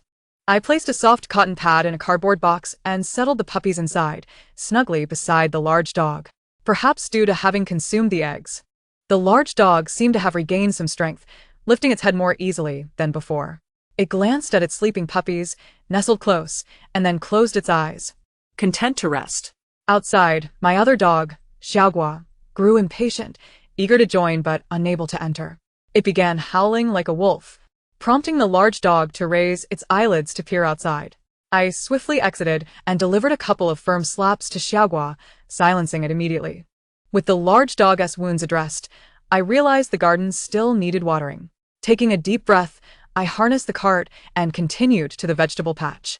By the time I finished, dawn was approaching. Upon returning, concerned that Xiaogua and the four puppies might disturb the large dog during its recovery, I decided to let them stay in the basement. It was quite serendipitous that just as I had finished preparing their cozy nest, an ailing dog arrived to stay upstairs. Yet, Xiaogua and the others seemed quite content in the spacious basement with a large dog bed. With no constraints on their sleep, they were exuberant. I, however, was too fatigued to share in their excitement, my weary body and mind unwilling to move. The thought of caring for 9 dogs overwhelmed me, bringing me to the brink of despair. Before I knew it, I had drifted off to sleep. In my dreams, the 9 dogs had multiplied, creating an immense pack. Each day, I found myself preparing copious amounts of food, calling out for mealtime as dogs from all directions rushed towards my yard. An endless stream of dogs flooded my space, ultimately submerging my yard. Chapter 71. Recovery No. I awoke with a start, drenched in cold sweat. Sitting up, I reflected on the absurdity of my dream, finding it somewhat humorous. Upon regaining my composure, my first task was to check the large dog's wounds. With no puppies or Xiaogua to disrupt, the gauze remained intact. Lifting it revealed that the wounds were still relatively dry, bringing me some relief. If it were merely superficial injuries, they would heal quickly with daily care. The large dog had been on the brink of collapse yesterday, likely due to a prolonged lack of food and water. I hurried to the kitchen to prepare a meal for the dogs. Noticing that my own dogs had not been eating well lately, I decided to make something special. I placed 2 large chicken legs, bones included, into the blender and pulverized them. I added 3 raw eggs, 2 bowls of cornmeal, a generous handful of dog food, and some milk powder. I also chopped up a head of lettuce and included it in the mix. After blending everything thoroughly, I shaped the mixture into small dumplings and steamed them. The result was a large batch of dumplings. I set aside a third of them and stored the rest in the refrigerator. First, I went to the basement, giving 1 dumpling to each of the 2 little ones and half a dumpling to each of the 4 puppies. The dogs eagerly chewed, clearly enjoying the meal, their paws gripping the dumplings as they lay on the ground, savoring each bite. The enticing scent of chicken and cornmeal was undoubtedly appealing to them. Such delectable treats were something only I could create. Satisfied, I returned upstairs and broke the dumplings into small pieces, feeding them to the large dog. It devoured the first piece as if it had never tasted food before, its eyes sparkling with delight. After feeding it 2 dumplings, I sensed it still wasn't fully satisfied but feared overfeeding it, so I offered it a bowl of water. As it drank, I mixed in some of the medication the vet had provided earlier. I hoped fervently for its swift recovery. At this moment, the little dog was in the basement, howling in protest, clearly indicating it had not been sufficiently fed. Fortunately, there were still 2 leftover steamed buns outside, 1 for the little dog and 1 for the little pup. I proceeded to prepare some milk powder and fed the 2 puppies, who eagerly competed to finish an entire bowl. After nurturing them a bit in front of the larger dog, I placed them back in their cardboard box, and the larger dog seemed to have no objections. However, it suddenly got up leisurely and scratched at the door, indicating a desire to go outside. "What do you wish to do out there? It's quite hot. You need to rest and heal," I murmured, unsure of its intentions, comforting it in words it could not comprehend. Yet the larger dog was insistent about going outside, so I had no choice but to open the door and let it out. Now, the larger dog could exert a bit of strength in its hind legs. It supported itself on its front legs while its back legs trembled as it took cautious steps. As it passed by the chicken coop, the chickens seemed frozen in place, huddled together in fear. I conjectured that the larger dog's size, coupled with its unfamiliar presence in the home, had frightened them. The larger dog paid little attention to the chickens and continued its laborious journey outside. Despite the heat, it persisted, and I felt a twinge of concern, having to follow closely behind. I opened an umbrella to shield myself from the sun as I trailed it. It moved slowly, taking about 10 minutes to reach the gate of the yard. Once outside the wall, it stood still. After observing it for a while, without any movement, I approached to check on it. "What's wrong? What do you want?" The larger dog remained silent, its gaze averted. "Do speak up. I can assist you if you express your needs." Seeing it unresponsive only heightened my anxiety. Suddenly, a small pile of feces dropped from behind the larger dog. I felt a wave of embarrassment wash over me, and the larger dog appeared somewhat sheepish as well. So, it had merely needed to relieve itself. It would have been helpful to know beforehand. I quietly stepped back, retreating into the yard to give it privacy.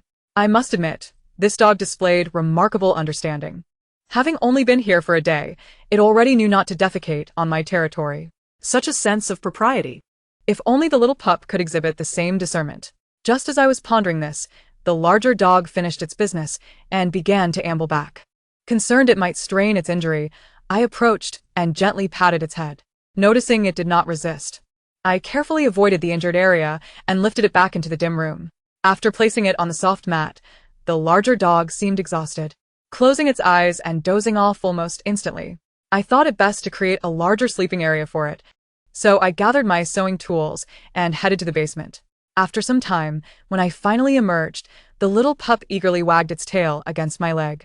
Worried they might feel neglected in favor of the larger dog, I picked them up one by one, showering them with affection. Perhaps I overdid it, as they ended up with floppy ears from all the kisses. Selecting a piece of suitable fabric, I patted it with cotton and began to sew. After securing the edges, I stitched several lines through the center to prevent the stuffing from shifting. Once I finished, my stomach growled, reminding me that I had yet to eat. Braving the heat, I ventured out of the dim room to prepare a bowl of noodles, tossing in some savory sauce and enjoying it with fragrant pickled vegetables made for a delightful meal. Afterward, I used the noodle broth to prepare feed for the chickens. They had grown remarkably quickly and were now medium-sized.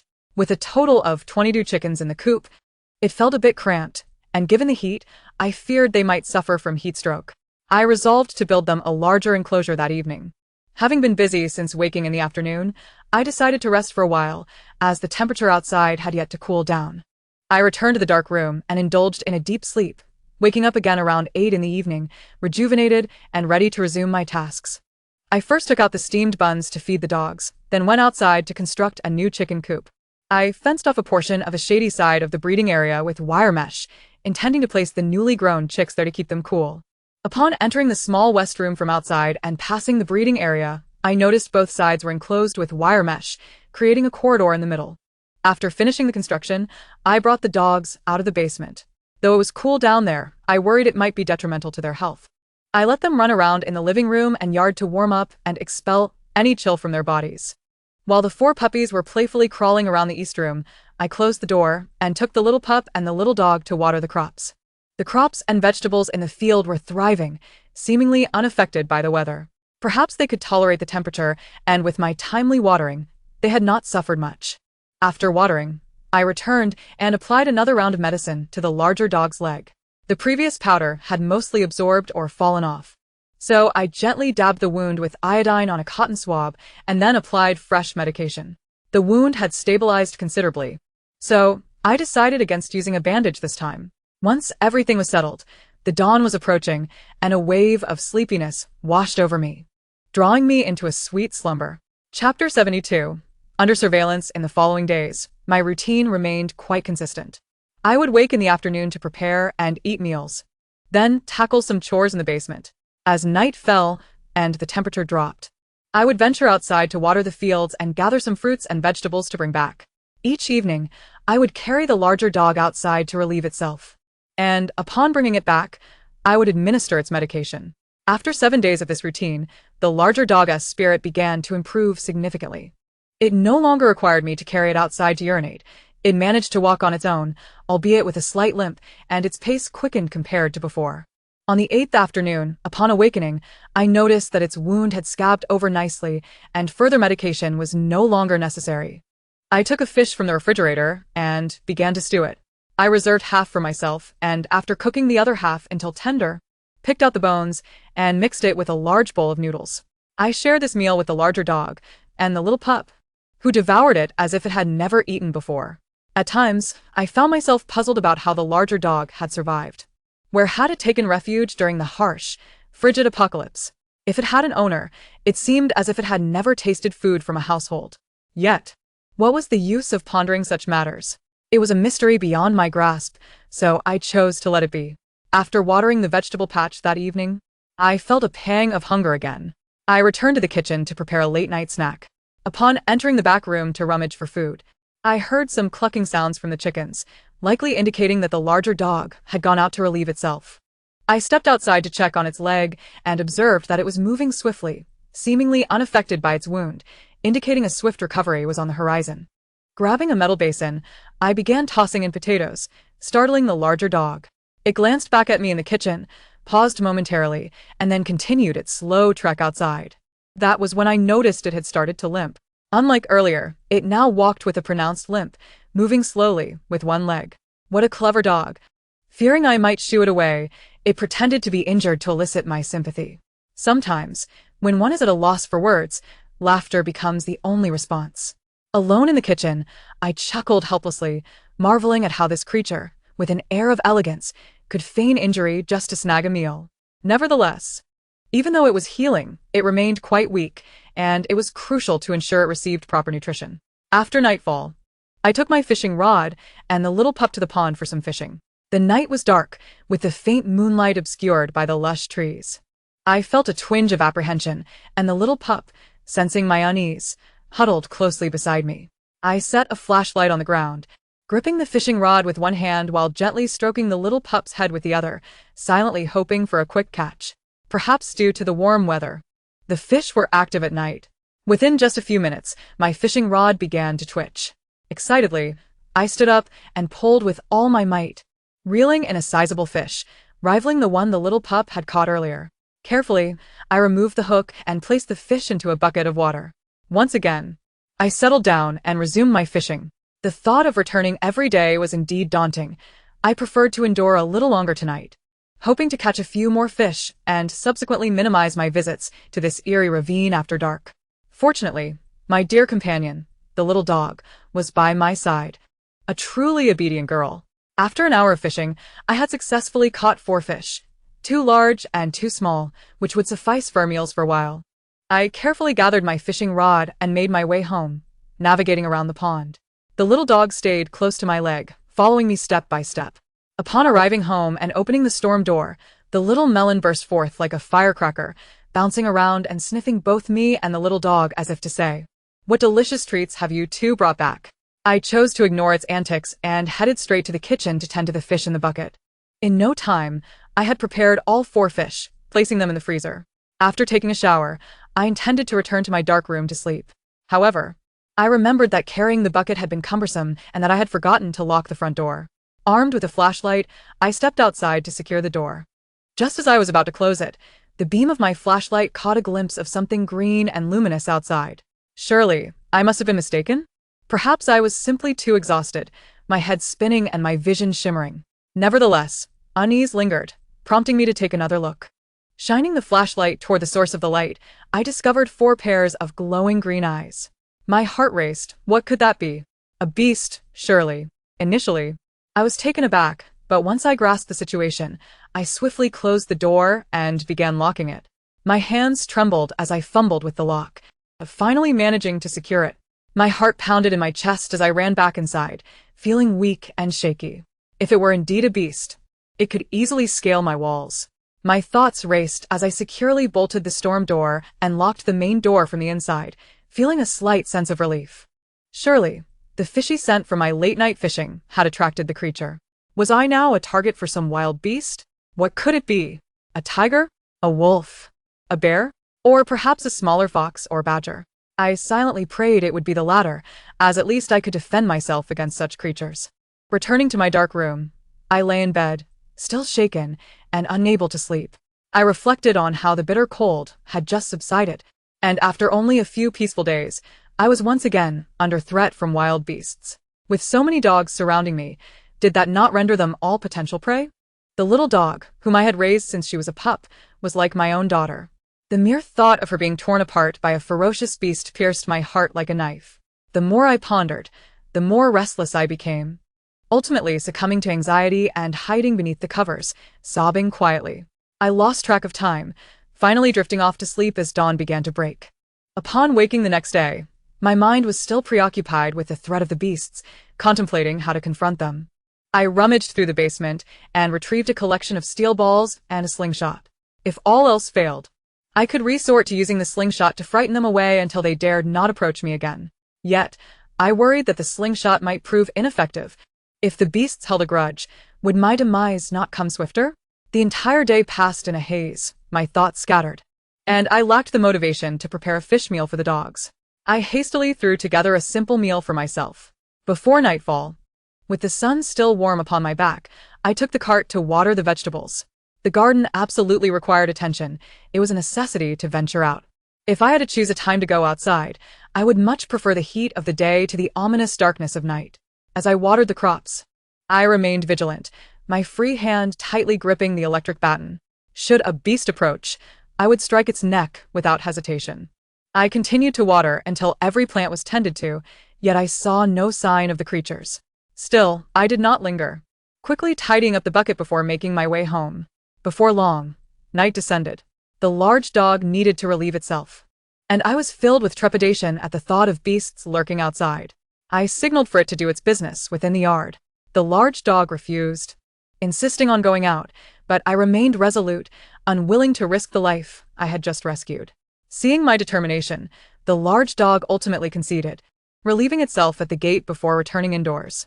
Chapter 73. Inviting trouble. The large dog resided in the dark room, while the little dog, the melon, and the 4 pups dwelled in the basement. Typically, after dark, it was their time to frolic outside. However, today, I genuinely feared allowing them to venture out. I secured all doors and windows, permitting the little dog and the melon to roam freely indoors. The little melon approached the door several times, signaling for me to let them out, but I firmly declined. Thus, for the next 3 days, apart from the brief excursion to water the vegetables at sunset, Neither humans nor dogs set foot outside. With no outdoor activities, I entertained the dogs with toys to burn off some energy. The simplest game was a retrieval challenge. I would toss a ragged doll I had sewn, and the dogs would race to return it to me. In addition to the little dog, the melon, and the 4 pups, the large dog and 2 smaller pups joined in, although they participated more as spectators. The little ones too young to run, while the large dog obediently sat beside me. Watching the little dog and the melon play brought me joy, and I felt uplifted. In particularly delightful moments, I would stroke the large dog's head, noting its evident happiness. Yet, strangely, it seemed to never wag its tail. Even with joy sparkling in its eyes, its tail remained low, reminiscent of a wolf. Perhaps wild dogs were simply this way. Nevertheless, it mattered not. I did not seek their affection through tail wags. My primary concern remained the threat of the beasts. During those 3 days of watering, I brought along binoculars to meticulously observe the surroundings, yet I still found no trace of any creatures. I began to wonder if I had truly imagined the entire ordeal, as so much time had passed without incident. Given that the harsh cold had just ended, the likelihood of beasts appearing was slim. On the 4th day, I dared not let my guard down, continuing to water the crops as the sun dipped toward the horizon, returning home slick with sweat. Ultimately, my life was more precious than the heat. That evening, the large dog needed to go out as usual. It appeared restless, insistent on venturing outside. I refused to open the gate, causing it to pace anxiously within the yard. Perhaps it was simply unaccustomed to relieving itself in the yard. Having observed no signs of beasts over the past 4 days, I began to think that the creature might have merely passed through and departed. Or perhaps there was no beast at all, and I had merely imagined it. Remaining cooped up was not a solution, so I boldly unlocked the door, allowing the large dog to go out. I stood beside it, clutching the electric baton tightly. The large dog successfully relieved itself, and as I scanned the surroundings with my flashlight, I saw no green eyes lurking in the shadows. Returning home, I felt considerably lighter. Perhaps my suspicions had been unfounded, and no beasts existed after all. My sense of security returned, and I slept soundly for the first half of the night. However, in the latter half, I was awakened by the sound of wolves howling, as if from a great distance. After a moment, the howling grew closer. Could it be wolves in the house? Startled, I leaped from my bed, fumbling to turn on the light. Once my eyes adjusted to the brightness, I saw no wolves, only the large dog and 2 pups. The large dog was awake, standing alert. At that moment, the howling of wolves echoed outside, and I was so frightened I did not know how to react. Then I saw the large dog rise, its head tilted towards the door as it let out a long, mournful howl. I wasn't foolish. The creature on the ground was indeed a wolf, wasn't it? Suddenly, it felt as though I had deciphered some profound scripture, and many things fell into place. I understood why it did not wag its tail, why the chickens in the house trembled like quails upon seeing it, and why it appeared to have never consumed any food from our home. It turned out that it was not a dog but a wolf. During our days together, I had come to understand its nature, so I was not overly afraid, knowing it would not harm me. As for whether the pack outside would pose a threat, I was not keen on discovering that. After all, a mere attempt could lead to a lifetime of regret. Despite my reluctance and fear, I felt compelled to let it out. Wolves are social creatures, and surely its family had been searching for it desperately. Thus, having resolved to act, I firmly opened the door to the dark room. The large dog dashed out as soon as I opened the door. I then opened the room door, the windbreak door, and finally the last gate. As the gate creaked open just a crack, I casually glanced outside and saw at least 5 pairs of eyes staring back at me. Those green, glimmering eyes sent a shiver down my spine. I turned and ran without looking back, dashing home as if I had sprinted for a century over a mere 5 or 6 meters. Upon reaching the windbreak, I hastily locked the door, feeling as though I had died and been resurrected. I panted heavily, peering outside. In truth, I could not see clearly, but I could tell the large dog was quite pleased as it approached the other wolves, though I could not discern what transpired. After about 10 minutes, the large dog returned. I had entertained the thought that it might not come back, but it was more likely that it would, considering the 2 wolf pups were still with me. Upon its return, the large dog appeared jubilant, its tail half-dropped and wagging. As it reached the windbreak door, its eyes sparkled, imploring me to open the door. My emotions were conflicted, yet I still opened it. The large dog, no, I could no longer call it that. I realized I should not refer to it as a dog anymore. Perhaps I could call it Sang Biao. After all, I could not let it return to the wolf pack bearing a shameful name. If the other wolves were to learn it was called something like Little Dirt or Little Melon, it would surely be embarrassing. Once Sang Biao entered the house, it promptly returned to the dark room as usual. I closely monitored the gap in the courtyard door. It seemed the wolves had departed. I followed Sang Biao back to the dark room, curious to see if it would venture out again. If it returned merely to lead the two pups away, I would not stop it. After all, if it left, the wolf pack would likely not return, and I would be safe. However, Sang Biao showed no inclination to leave, instead lying on the dog mat and resuming its slumber. My feelings were tumultuous. How had things evolved to this point? I had invited a wolf into my home, and not only had the large wolf brought two pups, but it had summoned an entire pack. Yet, I had heard that wolves are quite loyal. I hoped they would spare my life, considering I had saved Sang Biao. I also hoped they would spare my 20 or so chickens, as well as little brother, Little Melon, and the 4 pups. Chapter 74. A debt of gratitude. In the afternoon, I awoke, still unable to calm my tumultuous emotions. In contrast, Sang Biao exhibited no signs of change, behaving as if the previous night's encounter with the wolf pack had never occurred.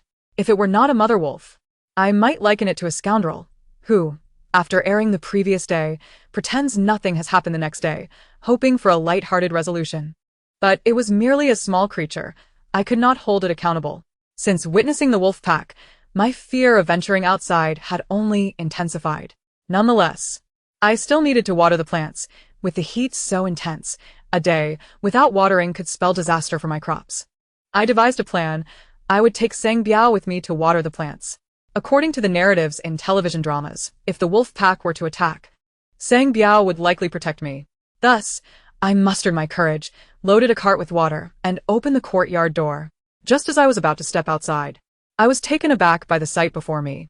The courtyard was stained with blood, and on the ground lay 3 wild chickens and 4 rabbits, scattered in disarray. The splotches of blood had dyed the earth a deep red. I looked questioningly at Sang Biao. What could this mean? Sang Biao, eyes sparkling, strutted proudly among the wild chickens and rabbits. So, the outcome of its negotiation the previous night had resulted in its family bringing us a bounty of fresh game. I felt a mix of laughter and exasperation. It appeared my fears about the wolf pack were unfounded. Having repaid my debt, the likelihood of them turning against me had diminished. I had no idea when the wild chickens and rabbits had been placed there, as the blood had begun to congeal. I first bent down to gather the rabbits and wild chickens, bringing them inside the courtyard before heading out to water the plants. Sang Biao followed me obediently. As I watered, I remained vigilant, fearful that the wolves might suddenly pounce from behind. Once I finished watering, the surroundings remained quiet, suggesting that the wolves were not present during the day. On my way home, I hesitated for a moment and dug up several potatoes from the field. They had grown considerably since the first time I had eaten them. Upon returning home, I placed the potatoes in the kitchen and brought the wild chickens and rabbits inside as well. There was no rush to process them while they were still warm. I thought it prudent to offer a gesture of gratitude, so I filled 2 large buckets with water and set them outside the courtyard. Given the sweltering heat, it was likely that fresh water was scarce, and I wondered if they would find the pond. If, like when I first encountered Sang Biao, they could drink a large bowl of water in one go, it indicated that the animals were indeed in dire need of hydration. As darkness fell an hour later, I began preparing the chickens and rabbits. Before starting, I mixed a large basin of flour to steam some buns. I took a small knife to skin the rabbits. It was my first time doing this, yet I found it less daunting than I had imagined. Perhaps after living a life of farming for so long, my psychological resilience had strengthened. I boiled a large pot of water and scalded the wild chickens to remove their feathers. Using a cleaver, I eviscerated the rabbits and chickens, discarding all the innards except for the gizzards and hearts, which I left outside for little brother, Little Melon, and the pups to nibble on if they desired. After everything was prepared, I placed the rabbit meat into the freezer, filling it up once again alongside the fish I had previously stored. The 3 wild chickens had no place to go, so I decided to stew them all. I had been craving chicken, but I had hesitated to slaughter my own chickens, so this unexpected windfall was a delightful surprise. I could never have hunted them myself. The birds I could hear in the vicinity were few and far between, let alone capturing wild chickens. I first chopped the chickens into smaller pieces using a meat cleaver, and then peeled a large basin of potatoes. Given the quantity of chicken, I had to use a large iron pot. I kindled a fire and poured a generous amount of oil into the pot. Once the oil was hot, I added scallions, ginger, and garlic, sautéing them until fragrant before dumping in the large basin of chicken pieces to stir-fry. The meat from the 3 wild chickens was substantial, and my arms grew weary from the constant stirring. When the aroma of chicken filled the air, I added the potatoes and then the soybean paste, continuing to stir. Just as my arms felt they could no longer lift, the rich aroma from the paste filled the kitchen. I then poured in 4 ladles of water, ensuring the chicken was completely submerged. Adding a touch of 13-spice chicken essence and other seasonings, I covered the pot and began to simmer on high heat. While the chicken was stewing, I utilized an electric steamer to prepare fluffy buns. The steamer, equipped with 3 tiers, allowed me to steam a generous batch of large buns. Concerned that the abundance of buns might hinder thorough cooking, I dampened a towel and draped it around the steamer, ensuring a more robust steam environment. Habitually, I filled 1 tier entirely with sweet buns. Once the buns were ready, I planned to let the chicken stew a bit longer. After all, wild chicken tends to be tougher, and if not cooked sufficiently, it would be difficult to chew. Thus, I took a sweet bun back to the dim room, savoring it as I waited. As I tore a small piece from the bun, warm sugar oozed out. I particularly relished the edges of the bun dipped in white sugar. The sugary syrup soaked into the bun made each bite exceptionally delightful. After finishing the core, I offered the remaining bun skin to the dogs that had gathered around me. Though I often treated them well with meat, their enthusiasm for steamed buns was unmistakable. It was peculiar. They could devour plain buns without any meat. The most notable was Little Melon, who would swallow them whole without chewing. I even let the dog, Sorrowful Piao, sample a piece, and he seemed to enjoy it as well. However, with the chicken still stewing, I refrained from feeding them too much. When the chicken was nearly ready, I began ladling it out. Including the chicken, potatoes, and broth, I had prepared 3 full basins. I felt a slight headache. It seemed I had not managed the portions well. I decided that the dogs could indulge today. I set aside a large basin as a tribute to the wolf pack. It would be inappropriate to take without offering something in return. Then I started serving the dogs. Today's portion was substantial, so small bowls would not suffice. I retrieved a stainless steel tray and filled it with chicken, potatoes, and broth, adding a few buns. The 2 large trays of food were placed on the ground, where Little Earth, Little Melon, Sorrowful Piao, and 4 other dogs gathered, happily feasting. I noticed that Sorrowful Piao did not seem averse to interacting with Little Earth and Little Melon. At times, he even licked Little Earth. Their amicable relationship reassured me that the wolf pack would not harm them. Then I served myself some vegetables and began to eat. It was truly delightful. I had not tasted chicken in a long while, and the flavor of the chicken stew with potatoes was exquisite. The wild chicken was firm and chewy, with a slightly slippery texture that became more flavorful with each bite. The potatoes had absorbed all the flavors, becoming incredibly tender and melting in my mouth. I tore off a small piece of bun to scoop up the thick, savory broth from the chicken stew, and it was simply divine. I consumed 2 large buns and half a bowl of chicken stew, my stomach now pleasantly full. The dogs and I had polished off more than half of the food, leaving 2.5 basins remaining. As I watched the dogs lick their plates clean, I poured the remaining small basin of chicken into the mix, primarily due to the surplus. After clearing out the fruit from the refrigerator, I managed to find space for 1 basin of chicken. The last basin was combined with 6 crumbled large buns and laboriously carried outside to rest beside the water bucket. I specifically checked the bucket, noting that it was still full. It seemed the wolf pack had yet to arrive. Chapter 75, An Unexpected Situation After Placing the Food and Water. I returned indoors to tidy up. I deliberately left the yard gate open, glancing outside occasionally to ensure no wild wolves were approaching. I was uncertain when they would arrive. Once I finished my cleaning, I would secure the door and engage in some playful games with Little Earth and Little Melon. I could not decipher the temperament of the wolf pack, and I did not dare to let Little Earth and Little Melon outside. After a while, Sorrowful Piao, who had been quietly sitting beside me, suddenly stood and walked toward the door. The door was locked, so I approached to assist him in opening it. Sorrowful Piao looked back at me, unwilling to proceed. I was puzzled by his intentions, standing still and observing him. Then, he tugged at my pant leg with his mouth, attempting to pull me outside. He wanted me to accompany him, it seemed. I hesitated, reluctant to step out. Sorrowful Piao kept his gaze fixed on me, persistently tugging at my pants to encourage me to follow.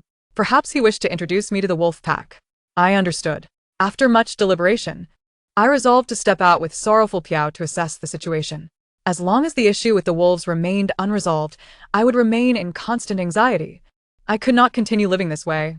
I picked up a baseball bat from beside the door, concealing it behind my back, and followed Sorrowful Piao outside. My curiosity piqued regarding Sorrowful Piao's intentions. Did he genuinely wish to introduce me to the wolves? My heart raced, my hands trembling as I approached the yard gate, where I found no wolves on the small hillside outside. Sorrowful Piao glanced at me before stepping outside and howling at the sky. In the distance, the grass stirred as shadowy figures began to emerge, gradually making their way toward us. 6 wolves of varying sizes approached, their eyes glinting with a green sheen. Fixated on me. Previously, people likened a person to a hungry wolf with eyes appearing ravenous. Now, I was truly staring into the green eyes of famished wolves, and I was filled with dread, unable to flee. Running back now would be perilous if the wolves pursued me from behind. I had to muster the courage to trust Sorrowful Piao this once. I gripped the gate tightly, prepared to slam it shut should the wolves charge. The hungry wolves, or rather, the wild wolves, advanced with their heads lowered, moving cautiously forward. Their posture felt ominous, as if they intended to attack. My palms and forehead grew clammy with sweat, ready to retreat inside at any moment. Just then, Sorrowful Piao dashed toward the wolves.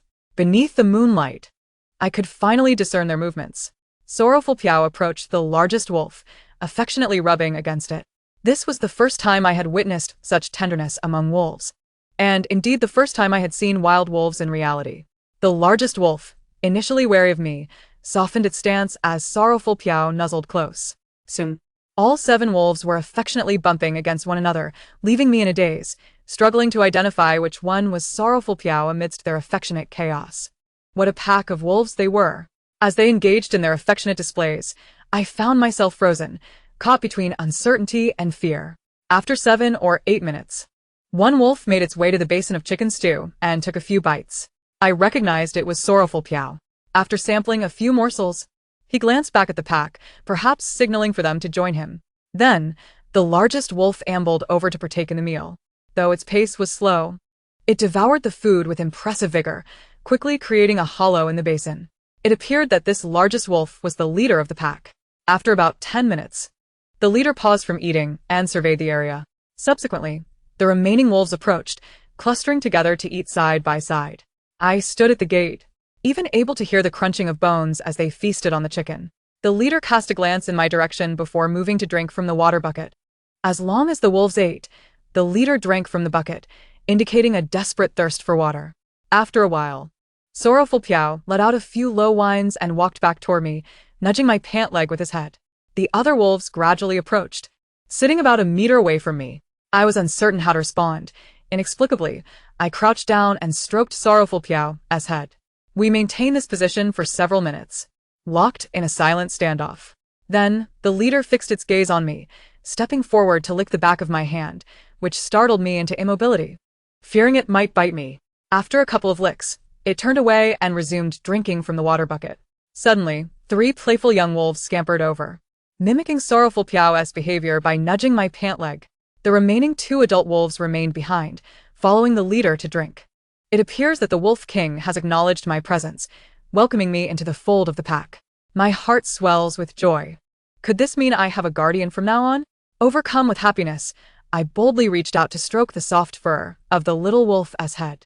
Perhaps unaccustomed to human touch, the young wolf relished the gentle sensation of my palm, squinting its eyes and nuzzling closer with increasing fervor.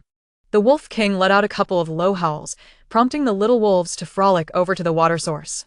Once the pack had quenched their thirst, the Wolf King glanced at the guard dog, then turned to ascend the gentle slope that led up the mountain. The other wolves followed suit. The guard dog returned to the courtyard, and I too hurried back inside, feeling hesitant to linger in his absence. Yet, my spirits soared. This sensation was peculiar, yet delightful. Though I had often played in the wilds around my grandmother's home as a child, I had never forged a bond with wild animals, especially not with such majestic creatures as wolves. It felt as though I had formed a mystical connection with spirit companions in a realm of cultivation, dangerous for others, yet inexplicably amicable towards me. This was a scenario I had never envisioned, and undoubtedly the most splendid one at that. Just days prior, anxiety had kept me awake. And tonight, excitement has taken its place. The lingering scent of the Wolf King's saliva on my hand served as a reminder of this surreal reality. Though I am uncertain if the pack's attitude will shift in time, their current non-aggression towards me is a blessing. The following afternoon, while watering the fields, I not only brought along the guard dog but also the little ones, hoping that the pack would not arrive and that both the guard dog and the little ones would become familiar to the wolf scent. After my encounter with the pack yesterday, I found myself less fearful and tense today, even humming a little tune while tending to the crops. Previously, I had been too anxious to closely observe my vegetables. Now, upon closer inspection, I discovered many of them had grown quite large, showing minimal effects from the heat wave. I plucked a ripe, crimson tomato, cleaned it, and took a bite. It was exceptionally sweet, bursting with juice, and even a hint of grit. Such sweetness was a rare treat for me, and from what I learned in geography, the significant temperature fluctuations between day and night do indeed allow fruits to accumulate more sugar. How delightful it would be if my watermelons turned out to be little sugar treasures. I reveled in the thought, certain that this year would yield a bountiful harvest. However, my bliss was short-lived, as I suddenly found myself unable to locate the guard dog and the little ones. I dared not call out loudly for fear that it might attract the wolves. Without the guard dog by my side, the pack would not recognize me, and the consequences could be dire. I scanned the surroundings until I spotted some vague shapes in the distant cornfield. Perhaps they had not been outdoors for a while, for the little ones were playing with wild abandon. My heart leapt with joy upon seeing them, and I called for them to come over. As soon as they heard my voice, they came racing towards me. The two little ones were quite obedient. I wore a motherly smile while waiting for them. Yet, my smile faltered as I noticed a procession of wolves trailing behind them. Indeed, it was a pack, even larger than the day before, approaching me with a cacophony of howls. The little wolf pups, mimicking the slightly older wolves, bounded back and forth in front of me. They were remarkably sociable. No wonder wolves are known for their pack mentality. I maintained my facade of a smile. For what else could I do but accept this unexpected turn of events? I crouched down to pat and stroke them one by one. The little ones were far more adept than I. Having been let out by the guard dog, they integrated seamlessly with the wild wolves. My heart finally settled, reassured that the pack would not harm me nor the little ones. Perhaps they would even offer us protection in the future. What a perfect scenario this was. Truly, one should strive to perform good deeds. When one accumulates enough kindness, fortune may arrive unexpectedly. The wolf pups frolicked around me, knocking over several of my seedlings, which made me wince in pain. Yet with the larger wolves watching over, I could not shoo them away. Just as I finished watering the fields, I pushed the cart and called for the little ones to return with me. The guard dog, accompanied by the pack, followed us back to the courtyard. As we passed the water buckets at the entrance, the wolves eagerly indulged in a drink, leaving just a bit of water at the bottom of each bucket. I emptied the buckets and fetched fresh, cool water from the well, returning them to their place. Upon turning around, I discovered that, at some point, the 4 small dogs and 2 wolf pups had been brought out by the guard dog, resulting in delightful chaos in the courtyard. Dogs and wolves mingled, tumbling and playing together in a delightful jumble. I couldn't shake the feeling that events were spiraling out of my control. Feeling uneasy, I perched on the steps, keeping an eye on the little ones. Should any wolf in the pack become agitated, I would need to intervene. As I sat there, the Wolf King approached me slowly, settling beside me. He did not fawn over me, nor did he circle around like the other wolves or dogs. Instead, he sat like a mature leader, observing the spirited throng of wolves and dogs alongside me. I felt hesitant to touch him, respecting the boundary of our relationship. The Wolf King's glossy coat gleamed, and he was a large creature indeed. His robust paws were nearly as thick as my arms. In a confrontation, I would surely be no match for him. After about 20 minutes of playful mayhem among the assorted dogs and wolves, the lead wolf gradually made his way out of the courtyard, with the others following suit, leaving only the guard dog and her 2 pups behind. It seemed this wolf possessed a sense of decorum, aware not to overstay his welcome in another's home. Once they departed, I allowed the dogs to continue their frolicking while I retreated to the kitchen to prepare a meal, reheating the previous day's hearty stew of potatoes and chicken along with steamed buns. The potatoes had softened further, becoming almost unrecognizable in their form. Yet they were even more flavorful, and I devoured 2 large buns and a generous bowl of stew. I then crumbled the remaining buns and stirred them into the mix before calling the guard dog and the little ones to come for dinner. The 4 little dogs had grown considerably and were quite voracious eaters. Within no time, they polished off the 2 large trays of food. This portion was just right for them. The guard dog had begun to fill out. When she first arrived, her coat was dull, but now it shone, and her bones were no longer as pronounced. I often wondered what had caused her to become separated from the pack, ultimately leading to her entrapment. Now, With the pack returning to find her, she visibly brightened. Her wounds had nearly healed, and I pondered whether she would depart once she was fully recovered. In the following days, the pack would occasionally visit the courtyard to play. The 2 water buckets at the entrance were replenished daily with fresh well water, allowing the wolves to drink whenever they pleased. From time to time, they would bring offerings of wild game, sometimes plentiful, sometimes scarce. Regardless of the quantity, whenever I received their game, I would prepare a large feast and set it at the door for them to enjoy. It is only fair to reciprocate kindness. Before long, the guard dog's injuries had completely healed, and the previously wounded areas had sprouted a fine layer of soft fur. The 2 little wolf pups were now able to partake in meals. Each day, they energetically played with the 4 little dogs or devoured their food with gusto. As I observed them all growing, it was time to assign names. The little dogs were named according to their size: Little 1, Little 2, Little 3, and Little 4. The 2 wolf pups, having been nurtured under my watchful eye, deserved beautiful names, so I decided to call them Little Earth and Little Bean. In due course, a remarkable tale will emerge from the wolf pack. Sang Biao has given birth to a little 2 and a little doe. One day, while watering the fields, Sang Biao, along with 2 and doe, ventured off with the pack. I felt a wave of sorrow, sensing they might never return. Yet my grief was short-lived. During dinner that evening, they returned punctually for their meal. I breathed a sigh of relief, realizing that Sang Biao would lead 2 and doe back to the wolf pack, but would also frequently return home. Subsequently, Sang Biao often disappeared for a day or 2 with 2 and doe, only to return unnoticed. Most infuriating was Xiao Guo, who also vanished with Sang Biao for 2 days, leaving Xiao Di alone at home, sorrowfully tending to the young ones.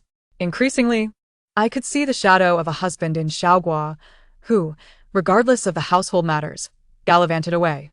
Although I felt a simmering frustration, I could not neglect feeding Xiao Guo, fearing that if I treated her harshly, she might never return. This routine continued for some time, and I gradually became accustomed to the occasional absence of Sang Biao, 2, doe, or Xiao Guo.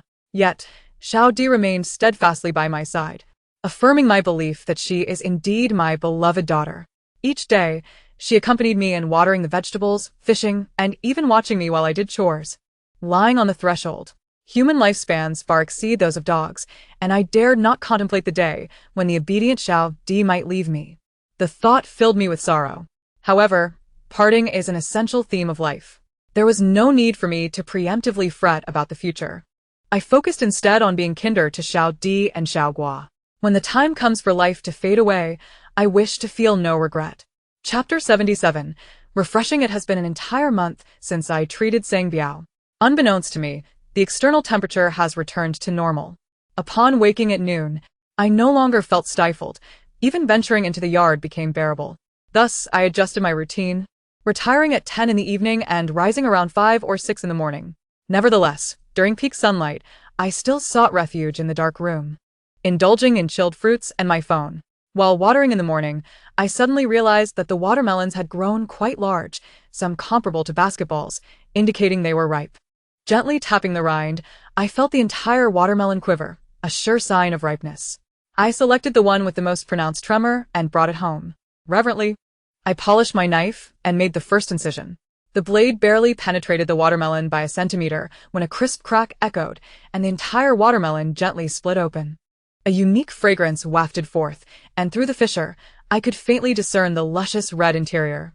Withdrawing the knife, I gently pried the watermelon apart, revealing its stunning crimson flesh, with few seeds. Resisting the urge to taste it immediately, I wrapped half in a plastic bag and placed it in the refrigerator to chill. Then, armed with a metal spoon, I returned to the dark room with the other half. Having just finished watering the fields, I was now drenched in sweat as the sun blazed down. Eating watermelon in the cool, dark room was the perfect remedy for my perspiration. The spoon glided through the watermelon with a satisfying crunch, and I slowly rotated it, excavating the juicy core. The watermelon was crisp and enticing. I took a large bite, only to find it too substantial to fit in my mouth. After biting off a piece, I savored it slowly. My teeth barely exerted force, as a flood of sweet watermelon juice filled my mouth, compelling me to gulp it down before continuing to chew. Each bite provided immense satisfaction. The taste of the outdoor-grown watermelon contrasted starkly with that of the potted variety, fragrant, juicy, and sweet enough to be cloying. The abundant moisture was a result of my diligent daily watering, while the sweetness was a gift of the sweltering weather. The harmonious confluence of nature's elements had birthed this perfect watermelon. I had long yearned for this moment, and at last, I savored it, feeling utterly refreshed. At this juncture, the corn was also ripe for cooking. I snapped a few ears and tossed them into the iron pot, filling the air with the delightful aroma of corn. This tantalized Xiao Di, Xiao Gua, and the 4 pups, who scampered about eagerly. I could devour 3 ears in one sitting, while each dog could manage 1. Even before the autumn harvest, we had consumed a significant portion of the corn.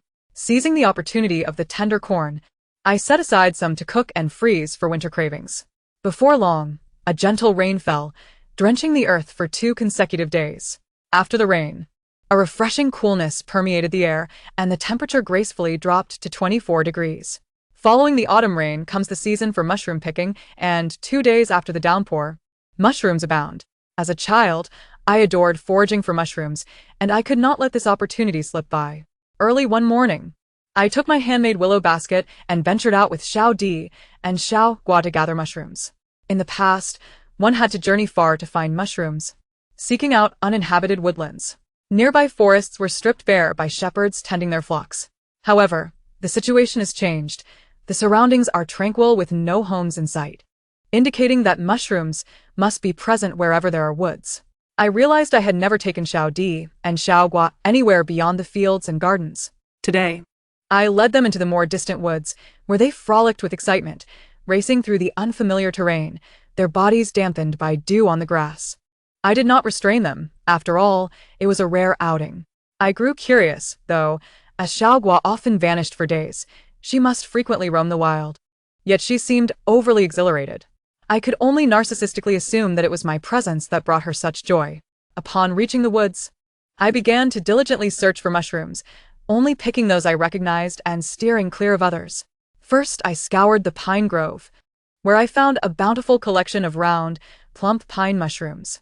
Dewdrops adorn their caps, making them appear exceptionally delightful.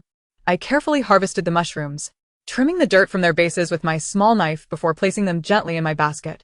I made sure to clean the soil while foraging, saving myself the trouble later. After filling half my basket with mushrooms from the pine grove, I shifted my focus to the poplar grove. In autumn, a particular variety of white poplar mushroom thrives here, renowned for its intense flavor and aroma. Unlike other mushrooms, when dried, it exudes a uniquely rich scent. This mushroom, when simmered with chicken, remains firm and never becomes mushy, providing a delightful crunch with every bite. Just thinking about it made my mouth water. However, this mushroom is elusive, preferring to grow beneath the soil or beneath fallen leaves. When found, it appears in small clusters. When not, there is naught to be seen. After searching the poplar grove for a while, I finally spotted the white poplar mushroom at the base of a robust tree. At first glance, it was nearly indistinguishable, but I noticed the earth slightly heaving, with cracks suggesting something lay beneath. Gently, I unearthed the soil to reveal plump white mushrooms hidden within. With utmost care, I extracted them, ensuring to pull them slowly from their earthy confines. I brushed off the soil from their caps and trimmed the dirt from their bases with my knife. Beneath that single tree root, my basket was soon filled to the brim.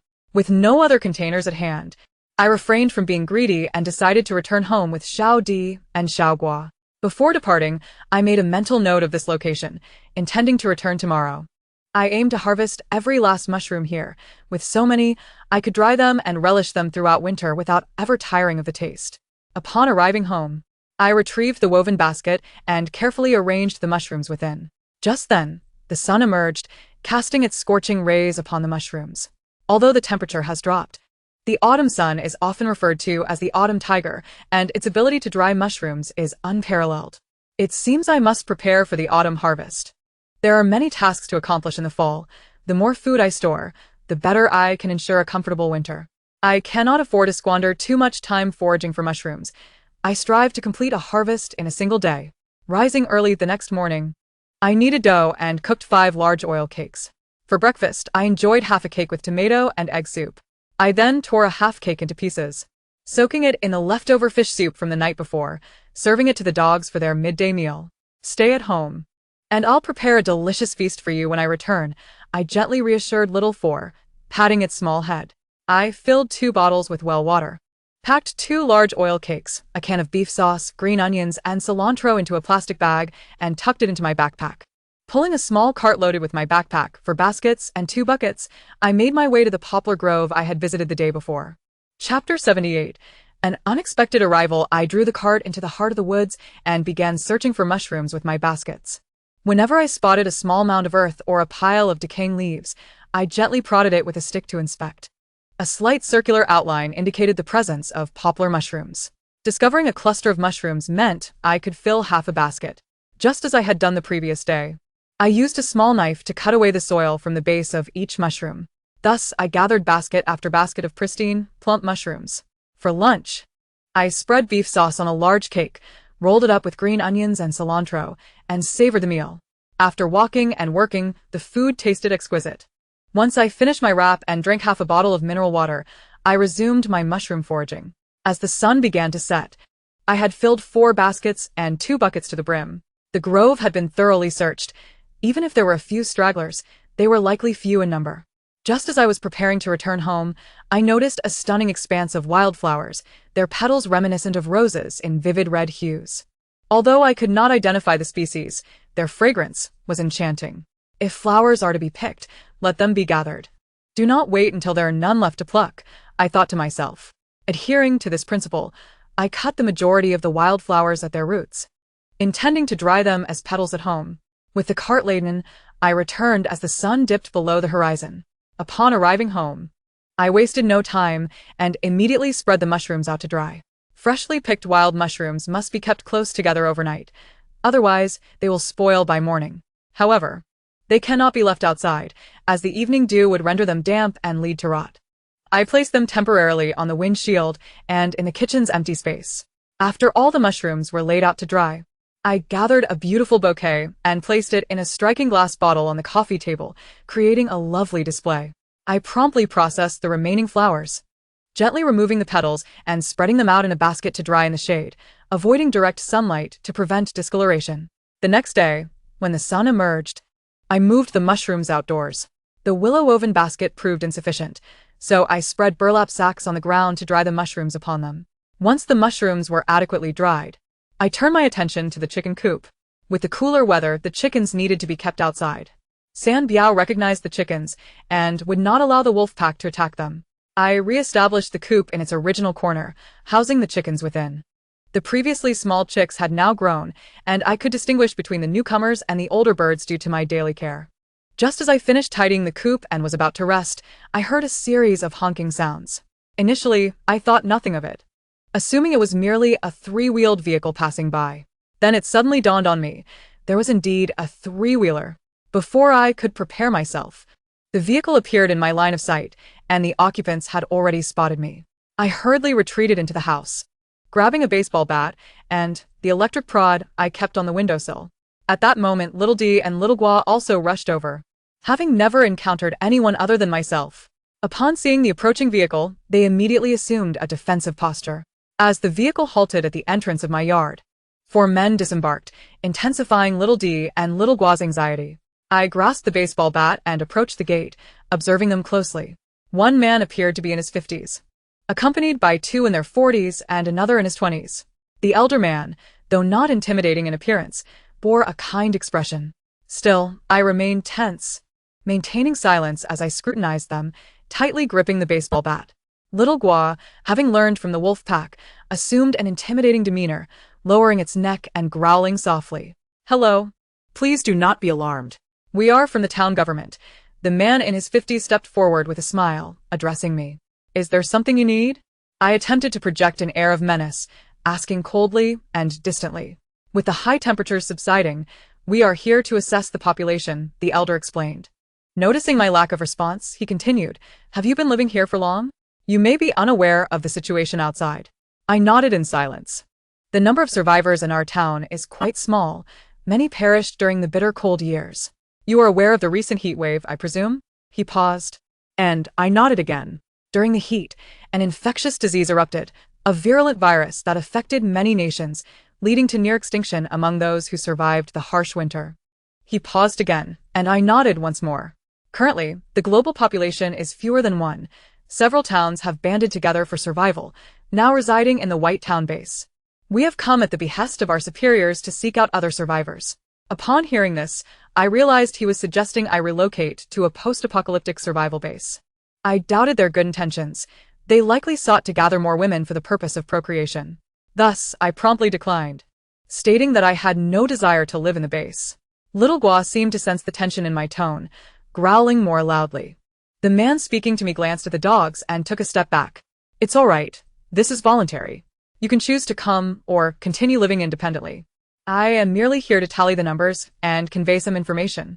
His words offered a modicum of reassurance, yet I remained wary of their duplicity. Sensing my skepticism, the man continued in a friendly tone. Everyone has endured extreme cold and disease. Survival has not been easy. There is no need for further conflict. You need not worry. We will not harm you. We simply wish to share news from the outside world. After all, we are all part of the same town, and with so many lost, the remaining are like family. Seeing the sincerity in his demeanor, I found myself beginning to trust his words. It appeared he had much more to say. There are others in different villages, like you, who prefer to remain independent. We will not interfere with your choices. So, there were indeed others like me in different villages. It seemed I was alone in my current village. Thank you for your understanding, I managed to utter, my voice hoarse from anxiety. If you need furniture or tools, feel free to visit the town and take what you need. There are very few people left, and many items remain unused. Fewer than 20 individuals currently inhabit the town. And the furniture is plentiful. Chapter 79. The autumn harvest. This information was indeed valuable to me. Since the town was nearly deserted, I would take the opportunity for a zero-cost shopping trip. Thank you. I hesitate to speak too much, and will continue to express my gratitude. No need for thanks. Now I wish to convey to you an important message. By October 30th, the autumn harvest will be essentially concluded, and a grand market will open at the border of our town and by town, where individuals will exchange their belongings.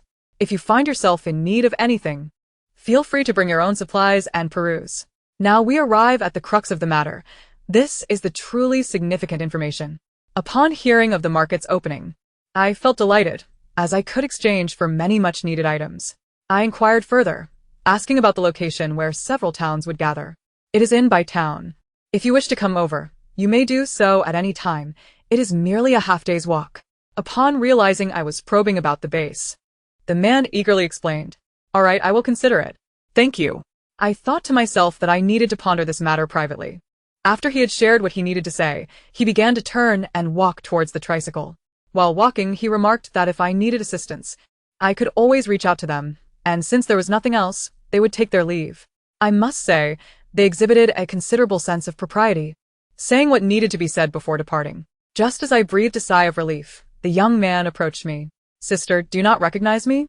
The lean boy, with two bright, sparkling eyes, questioned. He did seem somewhat familiar, and I strained to recall where I had seen him. He is the nephew from the market in Daping. I remembered. I maintained a neutral tone, wishing to avoid any connections. His familiarity made me somewhat uncomfortable. It is good to see you alive. I am the only one left in my family. The boy continued to chatter, though his sadness was apparent. My condolences. Everything will be all right. I could not help but comfort him. Just then, the sound of the tricycles starting filled the air. Towsy, hurry, and get on the car. One of the men in his 40s urged him. He waved goodbye while running towards the vehicle. Sister, I am leaving now. Remember to come find me when you have time. I remained silent, watching as the tricycle and its occupants departed. Once they were gone, I finally relaxed. My palms were clammy with sweat, and my fingers ached from clenching. Xiao Gua's fur still stood on end. I crouched down to soothe both Xiao Di and Xiao Gua. Burying my face in their fur, I softly murmured, It's all right, my little ones, it's all okay. A wave of trepidation washed over me. Had those men truly been ill-intentioned, even with Xiao Di and Xiao Gua by my side, I would have been powerless to resist. holding them close, though I comforted them. Tears continued to well in my eyes. After a while, my emotions settled, and I wiped my tears away, returning to my agricultural tasks. I had long grown accustomed to a solitary life. Regardless of what transpired, I had learned to console myself. There is no shame in crying out of fear. What matters is the ability to heal oneself. While sifting through the mushrooms laid out to dry, I mulled over the man's earlier words. Could I trust that information? I continually weighed it in my mind. Unable to reach a conclusion, I began to contemplate whether these men were indeed good-hearted, fearing they might return when I least expected it. After finishing with the mushrooms at home, I ventured into the vegetable garden to harvest ripe beans and eggplants. This batch of beans and eggplants would serve as winter storage. As I collected them, I repeatedly analyzed the expressions and words of those men, ultimately classifying them as good people. I trusted my instincts. The men who came today bore no malice in their eyes. They appeared to be simple farmers. And one was even an old acquaintance. Convinced of the credibility of their words, I began to reflect on the information they had shared with me. What shocked me was the matter of human survival, although I had prepared for a life of solitude. It did not mean I could accept such a drastic change in the world. I had thought that once the extreme cold passed, society would swiftly return to normalcy, only to be met with a pandemic. I never imagined that only a handful of people would remain in the entire town. With so few humans surviving, food, meat, and tools would soon become scarce, and I realized I needed to carefully plan for the future. Fortunately, I had stockpiled enough furniture and tools, as well as ample seeds for vegetables and grains. By the time I had contemplated these matters thoroughly, night had fallen, and I had harvested all the beans and eggplants. It seems that pondering such issues can be beneficial, as I felt less fatigued by my labor. With 3 full bags of beans and 3 bags of eggplants, I placed them directly on the kitchen floor. That evening, I prepared a simple bowl of noodles and, after satisfying my hunger, returned to bed to sleep. On the following day, I awoke, officially entering the autumn harvest phase. Pushing a small cart and carrying sacks, I went to the fields to dig up potatoes and sweet potatoes. The potatoes and sweet potatoes had grown robustly, each one round and sizable, the largest as big as my palm. I had sown them haphazardly, and I could not recall how many I had planted. It took a total of 3 days to unearth all the potatoes and sweet potatoes. The sight of my harvest astonished me. I had gathered 8 bags of potatoes and 8 bags of sweet potatoes. I reassembled the 2 beds previously set up in the basement, leaning them against the wall, and stacked all the potatoes and sweet potatoes in the basement. Once the prior supplies had been consumed, the basement would serve as a cellar. After finishing with the potatoes and sweet potatoes, I began to harvest corn. Wearing gloves, I stripped the corn and tossed it onto the ground, forming small piles to collect in bags. After 5 days of corn harvesting, I had gathered 30 bags in total. Thankfully, I had purchased a cart and a small pushcart, otherwise, it would have been exhausting. I first dumped the corn in an open area of the drying yard to air out for a few days. After drying, I would stack the 30 bags of corn in the feed room for the chickens. I would not process it yet, as I had many tasks to attend to. I could prepare it when I wished to eat it. Once the corn was harvested, I felt no urgent need to rush or exert myself. After several days of physical exertion, I was utterly drained, so I spent the next 2 days resting at home. Resting meant sitting on a bench, trimming the beans. Coincidentally, the mushrooms had also dried, so I gathered them into bags and stored them in the basement. I then placed the trimmed beans on a basket and in bags to dry. Once I finished with the beans, I had nearly rested enough. So, I began to gather other vegetables. The cabbages, pumpkins, and radishes were still growing, and I would collect them before the frost set in. Over the next few days, I harvested all the remaining vegetables, including peppers, cucumbers, and tomatoes, and then began processing them. Chapter 80, Sweet Jam. The method was similar to before, drying the beans, followed by peppers, cucumbers, and eggplants. I chose not to blanch and freeze the leafy greens due to limited space in the freezer. Instead, I strung them together and placed them in a cool area to air dry, transforming them into crispy green vegetable snacks. When winter arrives, I can rehydrate them in hot water for hot pot or enjoy them with sauce. They are simply delightful. Besides the cabbages, radishes, and pumpkins, after processing all the other vegetables, nearly half a month had passed. The weather began to cool, and in the evenings, I could even wear long sleeves. Taking advantage of the time before harvesting the cabbages and radishes, I prepared to process more fruits for winter consumption. I picked boxes of sand fruits, storing 3 boxes in the basement. The remainder I sliced with a knife and laid out to dry. Once dried, they would become sweet and tangy dried sand fruits, offering a unique flavor when chewed. While drying the sand fruits, I also stripped several wild jujube trees on the mountain. I brought the jujubes back to dry, reserving them for steaming buns, brewing tea, or cooking porridge during winter. After finishing with the jujubes, I turned my attention to the pears. Pears must be handled with care. They should be gently placed in boxes. A total of 7 boxes were harvested and stored in the basement. When winter arrives and temperatures drop below freezing, the pears can be brought outdoors to freeze, allowing for a delightful supply of frozen pears throughout the winter. Once these fruits are processed, the grapes on the trellis at home will be ripe. I couldn't resist sampling a few recently. They were so sour they made my teeth ache. Lately, the grape clusters have begun to swell, hanging abundantly, their translucence strikingly beautiful. However lovely they may appear, they are still food and must be harvested and consumed. I selected a purple grape to taste, and its sweet tart flavor was a vast improvement over before. Consequently, grapes have become my most frequently consumed fruit. Fresh grapes are a rare treat, but they do not store well. Thus, it is wise to indulge while they are available. Each grape is round and plump. I gently bite into one, pressing it between my thumbs, allowing the succulent flesh to burst into my mouth. The freshly bitten grape is tender and juicy, the sweet and sour juice swirling in my mouth, leaving my palate and stomach pleasantly tinged with its flavors. Yet, even the most delectable treats cannot be overindulged.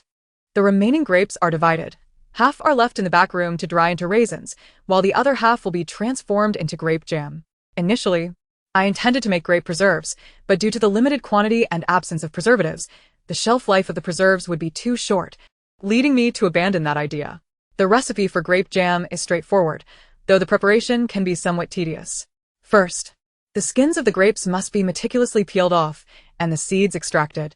Then, the grape flesh is placed in a pot, combined with some sugar, and stirred over heat. Occasionally, I press down with a spatula to crush the flesh further. After about an hour, the mixture thickens into a luscious grape jam. Previously sterilized jars are rinsed with boiling water, dried, and filled with the jam for preservation.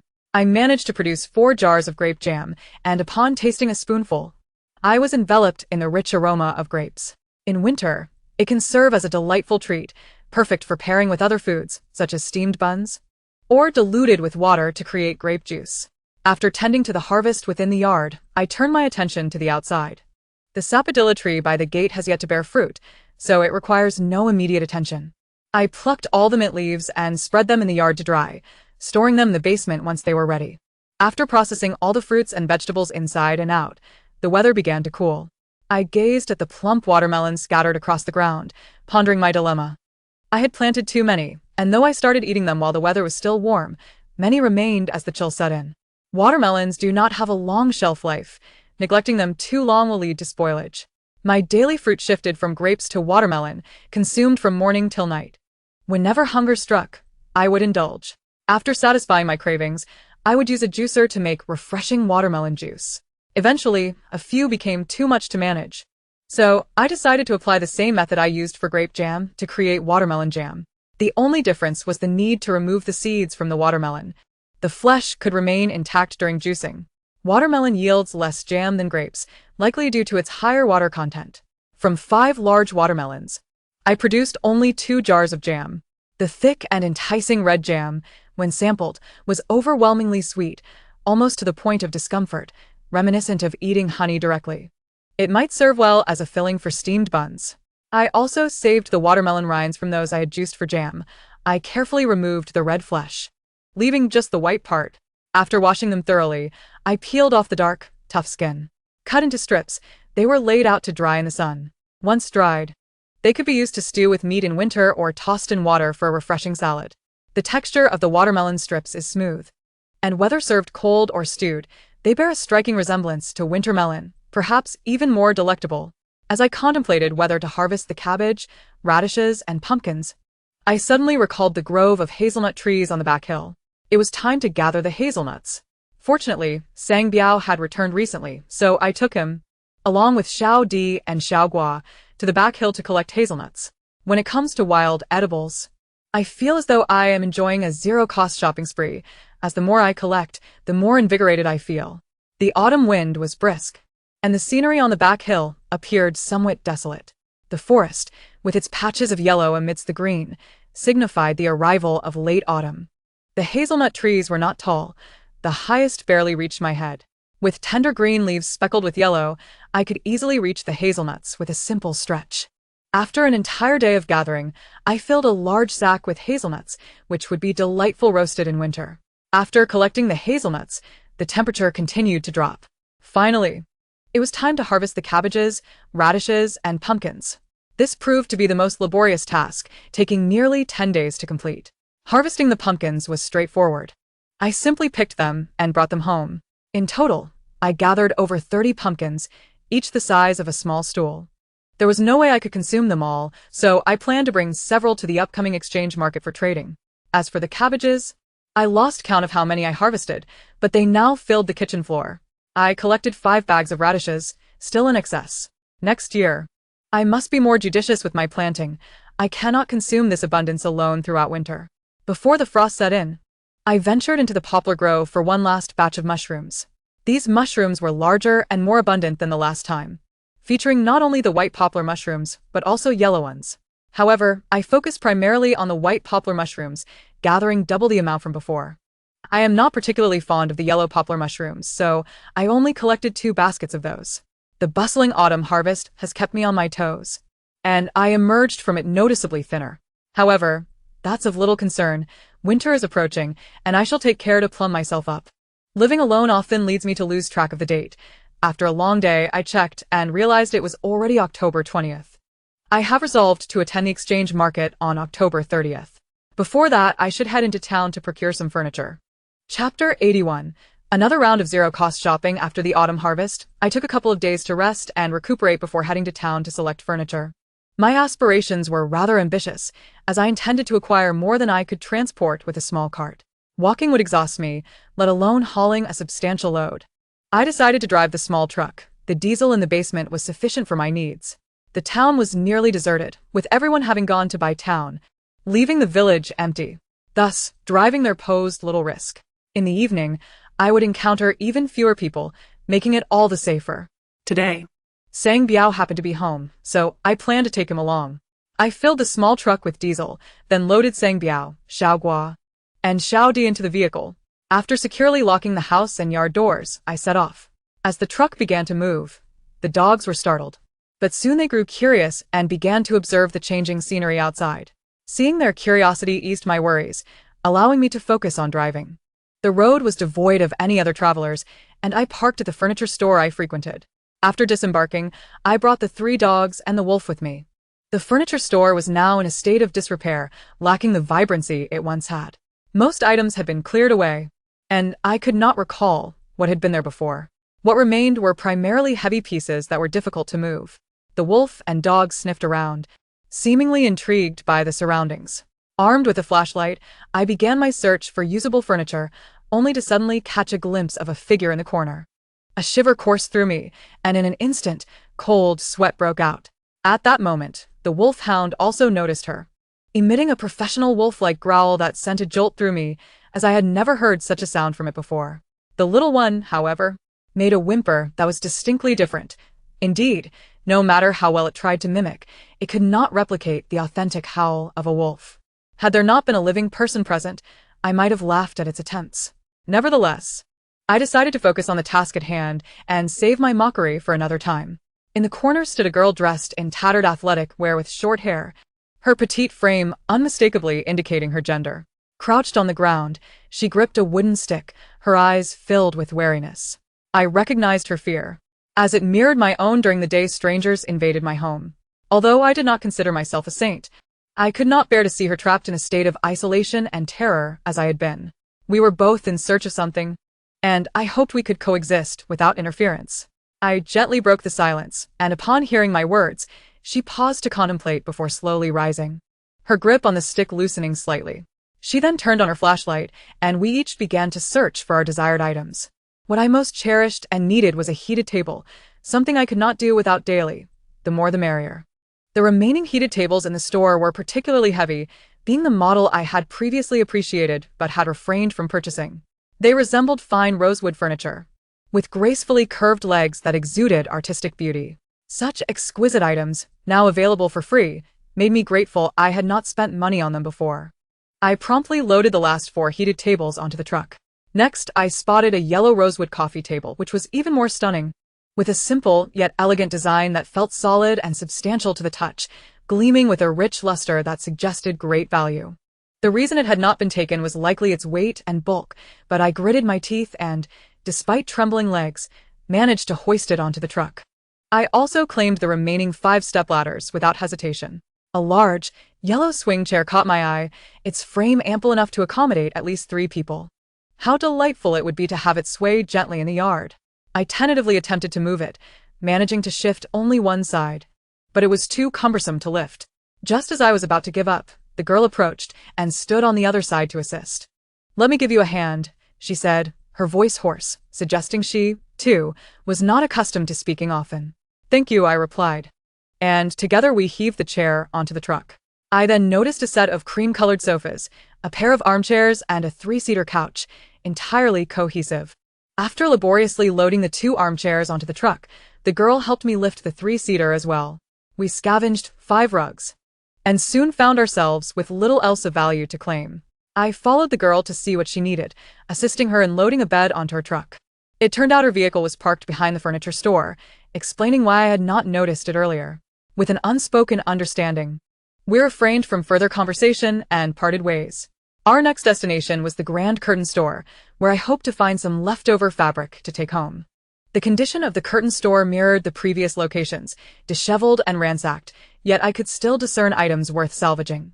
As I shone my flashlight deeper inside, I discovered 2 exceptionally soft goose-down comforters, which I quickly placed in the truck. Outside, I cleared the cluttered fabrics from a stall, lifting neatly folded materials to load onto the truck.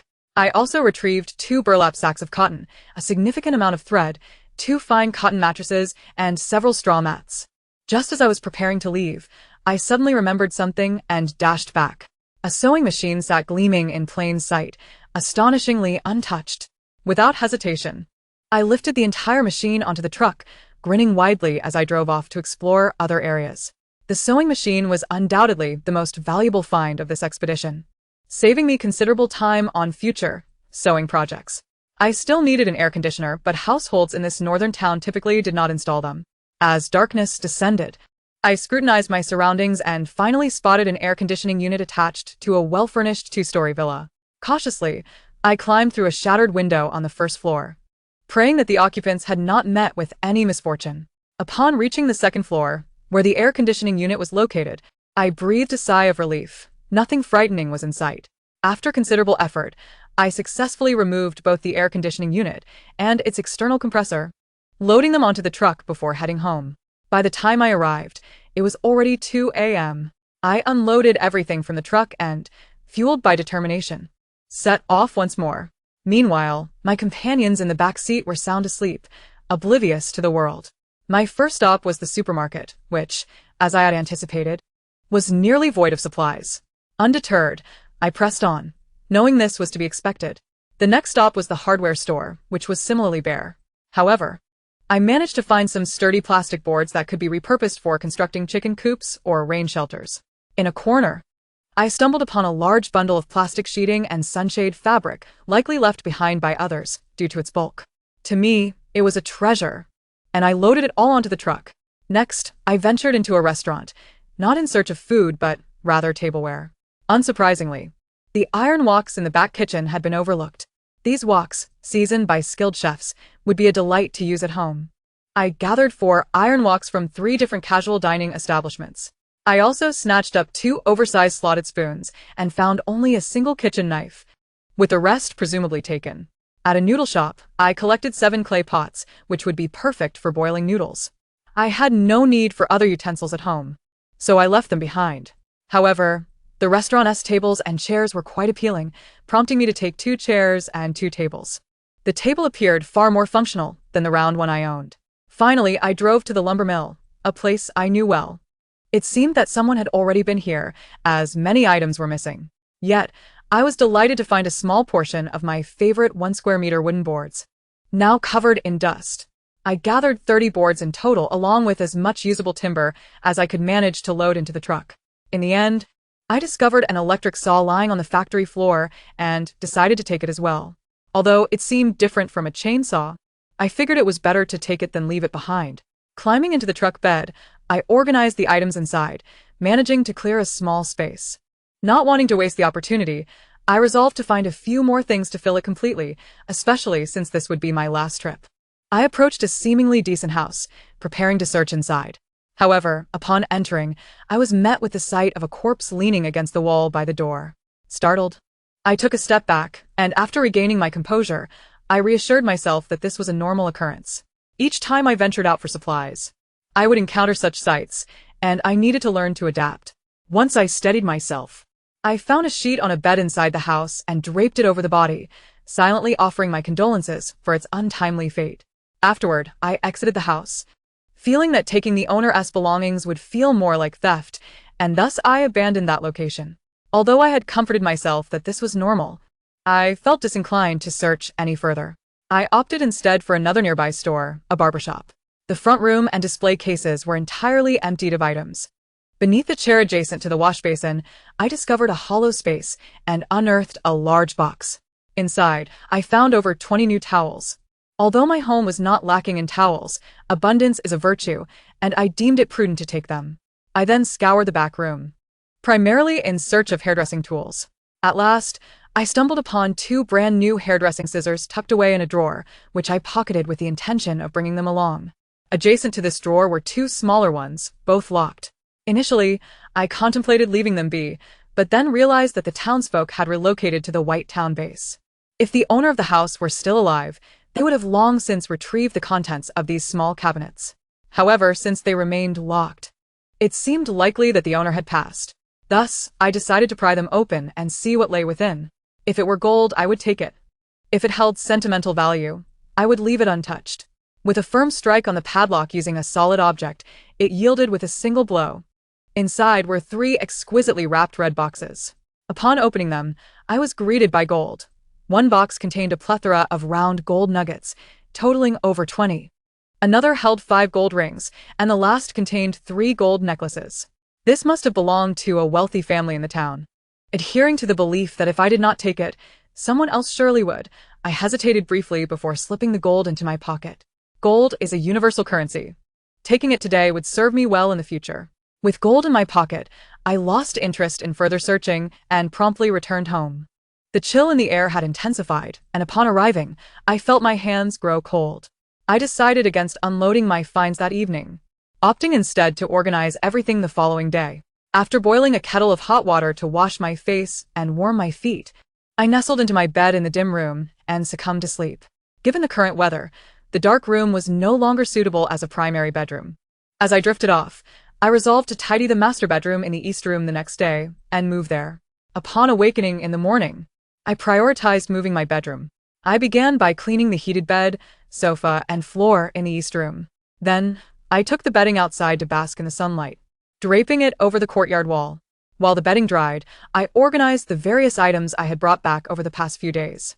I replaced the ordinary coffee table and heated bed table in my home with the exquisite ones I had retrieved, instantly elevating the entire ambience of the east room to a refined elegance. Temporary items like sunshades and plastic boards that I did not need immediately were stored in the outbuilding. I exerted considerable effort to position the swing chair in the southeast corner of the yard, facing south, so I could leisurely lounge there in the sun. The air conditioning unit was also unnecessary for now, so I stored it in the west room, planning to install it during the sweltering summer months next year. All fabric and cotton were securely wrapped in plastic and stored in the basement. By the time I finished organizing everything, it was already 2 o'clock in the afternoon. At that moment, hunger gnawed at me, and I craved a meal. The fire stove in the east room had not been lit in quite some time, so I ignited it and steamed a large bowl of rice, a savory egg cake, and a bowl of cured meat. Half an hour later, steaming rice and fragrant cured meat adorned the table. I devoured a generous bowl, satiating my hunger and restoring my energy. The dust from moving all these items clung to me, so after my meal, I took a hot shower. After bathing, I felt rejuvenated and full of vitality. I lovingly caressed the exquisite coffee table and heated bed table I had brought back, growing increasingly fond of them. I then ventured outside to measure the dimensions of the swing chair. Based on its size, I resolved to create a cotton cushion, eager to test the sewing machine I had acquired. In my youth, I had learned the basics of using a sewing machine from my grandmother. Though I could not rival a seasoned seamstress, I was capable of basic tasks. I located a piece of light yellow fabric that perfectly complemented the swing chair's color. I cut the fabric to the dimensions of the chair, then stitched 3 sides with the sewing machine. After stuffing it with cotton, I sealed the final edge. In no time, I had crafted a lovely, soft cushion. The sewing machine's efficiency far surpassed that of hand sewing. I tied some straps to the corners of the cushion and secured it to the swing chair. Once fastened, I sat down to test it. It was soft and comfortable, swaying gently in a leisurely manner. The 4 little ones observed the swing chair with a mix of curiosity and trepidation. As the chair swung near them, they scurried back, only to return and investigate from a distance. I scooped one up and placed it on the chair, gently rocking it. Initially apprehensive, the little creature soon relaxed, closing its eyes as if to drift into slumber. The remaining 3, upon witnessing this, clamored to join. The 2 little paws clung to the chair, swaying back and forth with its movement. Chapter 83. Preparing for the market with a sigh of resignation. I gathered the other 3 and placed them on the swing as well. I finally understood the trials of a multi-pet household. One always desires what the others have. I dozed in the sun, while the little ones blissfully napped beside me. However, a swing is not a bed, and after about 20 minutes, I awoke. Now fully alert, I began to gather the firewood in the yard, clearing a spacious area. Equipped with gloves and work attire, I readied myself to cut down the corn stalks and haul them back for burning. Armed with a sickle and rope, I pulled a cart directly to the cornfield. Upon arrival, I grasped the corn stalks with one hand while wielding the sickle with the other. Initially, my movements were clumsy, but I quickly gained skill and speed, soon amassing a sizable load. After bundling the stalks with rope, I transported them home, emptying the cart before returning for another load. Before nightfall, I managed to collect 5 or 6 cartloads of corn stalks. When I returned home to see the stalks piled like a small hill, I contemplated arranging them in a conical shape. I had observed that this was customary among farmers, though I was unsure of the rationale. Surely, it must hold some benefit. Once arranged, a small gap formed in the center, reminiscent of my childhood, when I would delightfully play house within such spaces. Although I had outgrown that phase, the little ones and the 4 puppies had not. They bounced around, darting in and out of the pile, thoroughly entertained. After watching their antics for a while, night fully descended. As darkness enveloped the surroundings, the air grew chilly, and my nose tingled with the cold. Perhaps I was overly sentimental, but as autumn approached and the temperatures dipped, a sense of inexplicable melancholy washed over me, as if I had lost something without knowing what it was. In an attempt to uplift my spirits, I mimicked the dogs, hopping about in the yard. I then gathered some of the older, dried stalks and wood to bring home for burning, ensuring that my home remained warm and inviting, which would alleviate my gloom. Once the stove was ablaze, I kneaded a large batch of dough, incorporating eggs, diced cured sausage, and chopped scallions. After draining the water from the pot and allowing it to evaporate completely, I added some oil and placed the rolled-out dough in the pot to fry into fragrant flatbreads. The aroma of eggs mingled with the savory scent of the sautéed sausage and scallions, creating an irresistible fragrance. I cooked 10 flatbreads in total, indulging in 2 for myself and offering 3 to the dogs. The remaining 5 were neatly packaged in a plastic bag and stored in the refrigerator, ready to be heated for breakfast the following morning. After several days, once all the necessary vegetables and fruits had dried, the day of the exchange market approached swiftly. I began to strategize what I desired and what I could offer in return. If humanity remained scarce and the apocalypse persisted for some time, I would require meat. I had chickens, but I needed to raise either pigs or sheep. Pigs consume a substantial amount of feed, while sheep can graze on grass. However, pork tends to be more palatable than mutton. I would decide which to raise at the market. As the oyster sauce at home is nearly depleted, I contemplate stocking up on fresh soy sauce and vinegar, but only if they are of recent provenance. Otherwise, I shall forgo them, as I still have a few in reserve. After considering the necessities, I also ponder what I might exchange. The items I choose to barter must hold significance for others, yet be superfluous to my needs. I have a substantial supply of salt and sugar, ample enough to last me for decades, and thus can spare a small quantity for trade. I doubt anyone would be interested in my furniture, but perhaps my warm clothing and shoes might find a new home. The quantity of seeds I have hoarded is excessive, so I might also consider parting with a few. Additionally, I have vegetables that I cannot consume alone. After much deliberation, I resolved to await the day of the exchange market and prepare accordingly.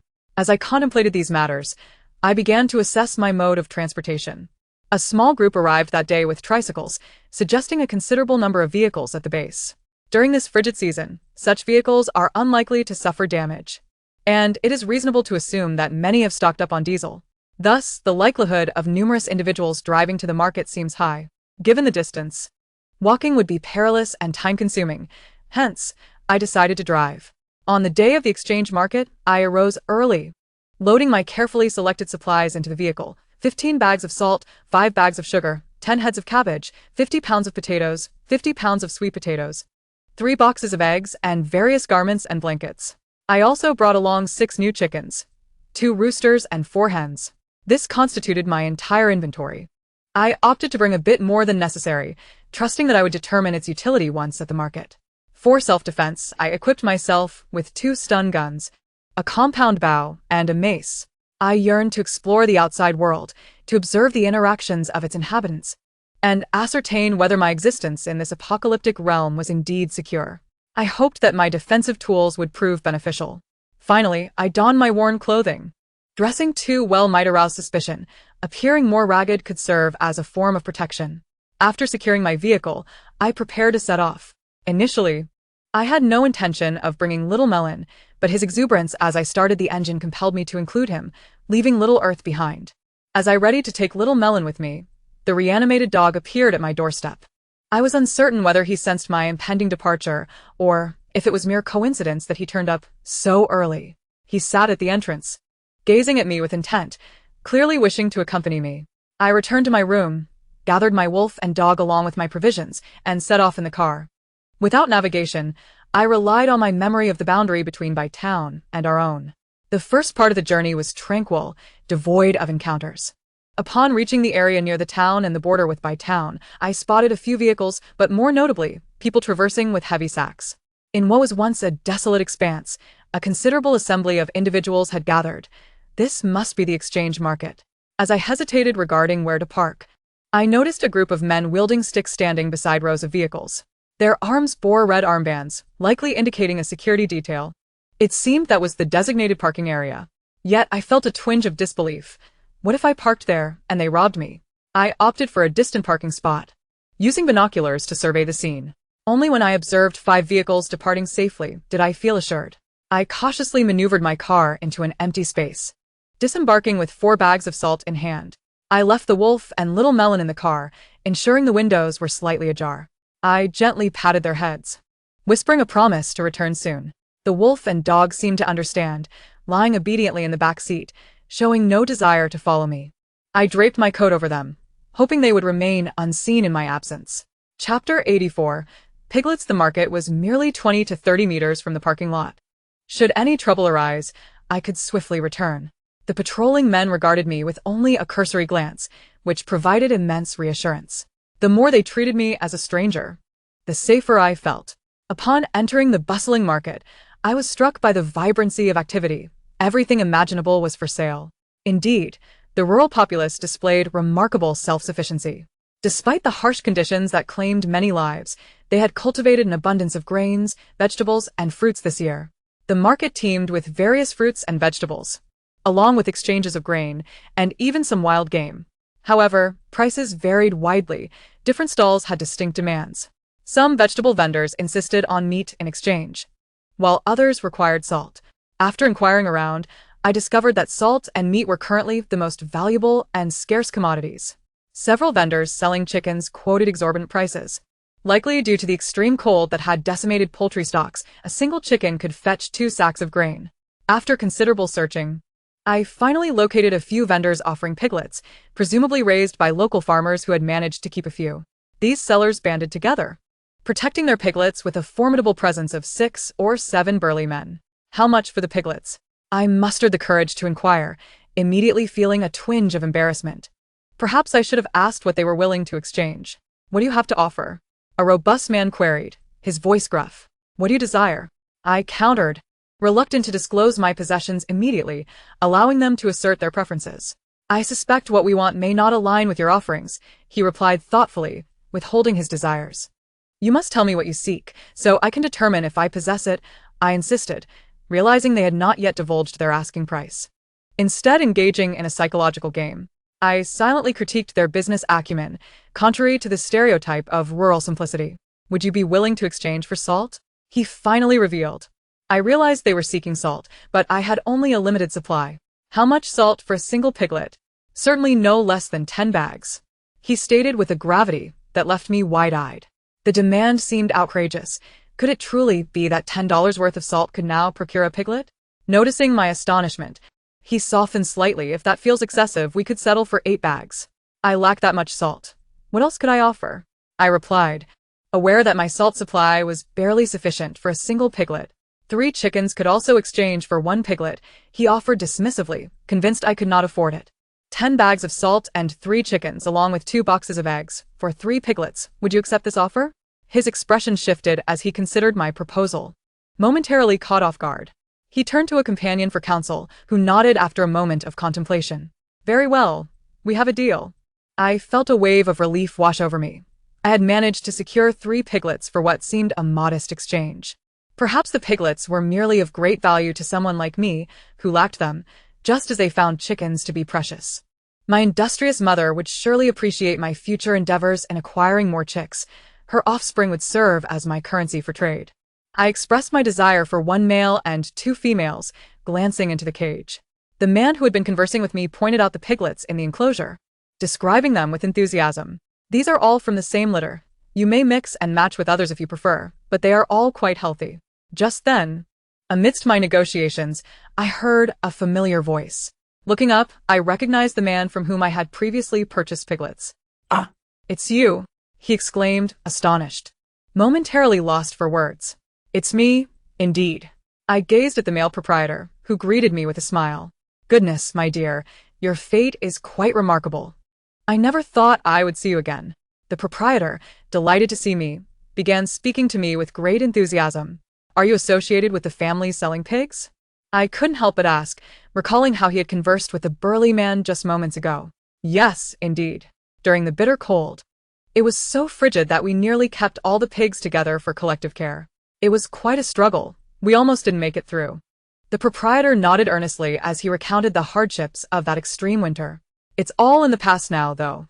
What a coincidence that I am buying pigs from you again. I continued chatting cheerfully with him. So, it turns out we are acquaintances. What a fortunate connection. The burly man chuckled awkwardly, scratching his head, perhaps feeling embarrassed about his earlier rudeness toward me. Please help me select 3 piglets. We have already discussed the terms. I smiled gently at the burly man and turned to the proprietor, assuring him of my trust in his pig-rearing expertise. Just from the joyful atmosphere during my previous visit to his farm when they were slaughtering pigs, I was certain of his character. I observed as the proprietor bent down to the pig pen, meticulously selecting the pigs for me. Ultimately, he chose 3 piglets, placing them into a separate iron cage. These 3 will do. These little rascals are quite eager to eat, he remarked while holding the cage. Very well, thank you. Please accompany me to fetch some salt and eggs. I refrained from taking the cage just yet, for the exchange of payment had not yet occurred. The burly man and the proprietor followed closely behind me as we walked toward the vehicle. Upon reaching the car, I opened the door and climbed in to retrieve the eggs and chickens placed on the back seat. It was rather cramped for the wolf and the dog. I had to squish them into a corner along with the eggs and chickens. Primarily, I was reluctant to leave them in the truck bed, as losing them would be a matter of mere seconds. As I pulled out the cage for the chickens, it got stuck in the rear seat. I remembered that I had first placed the chickens there before the wolf and dog came in.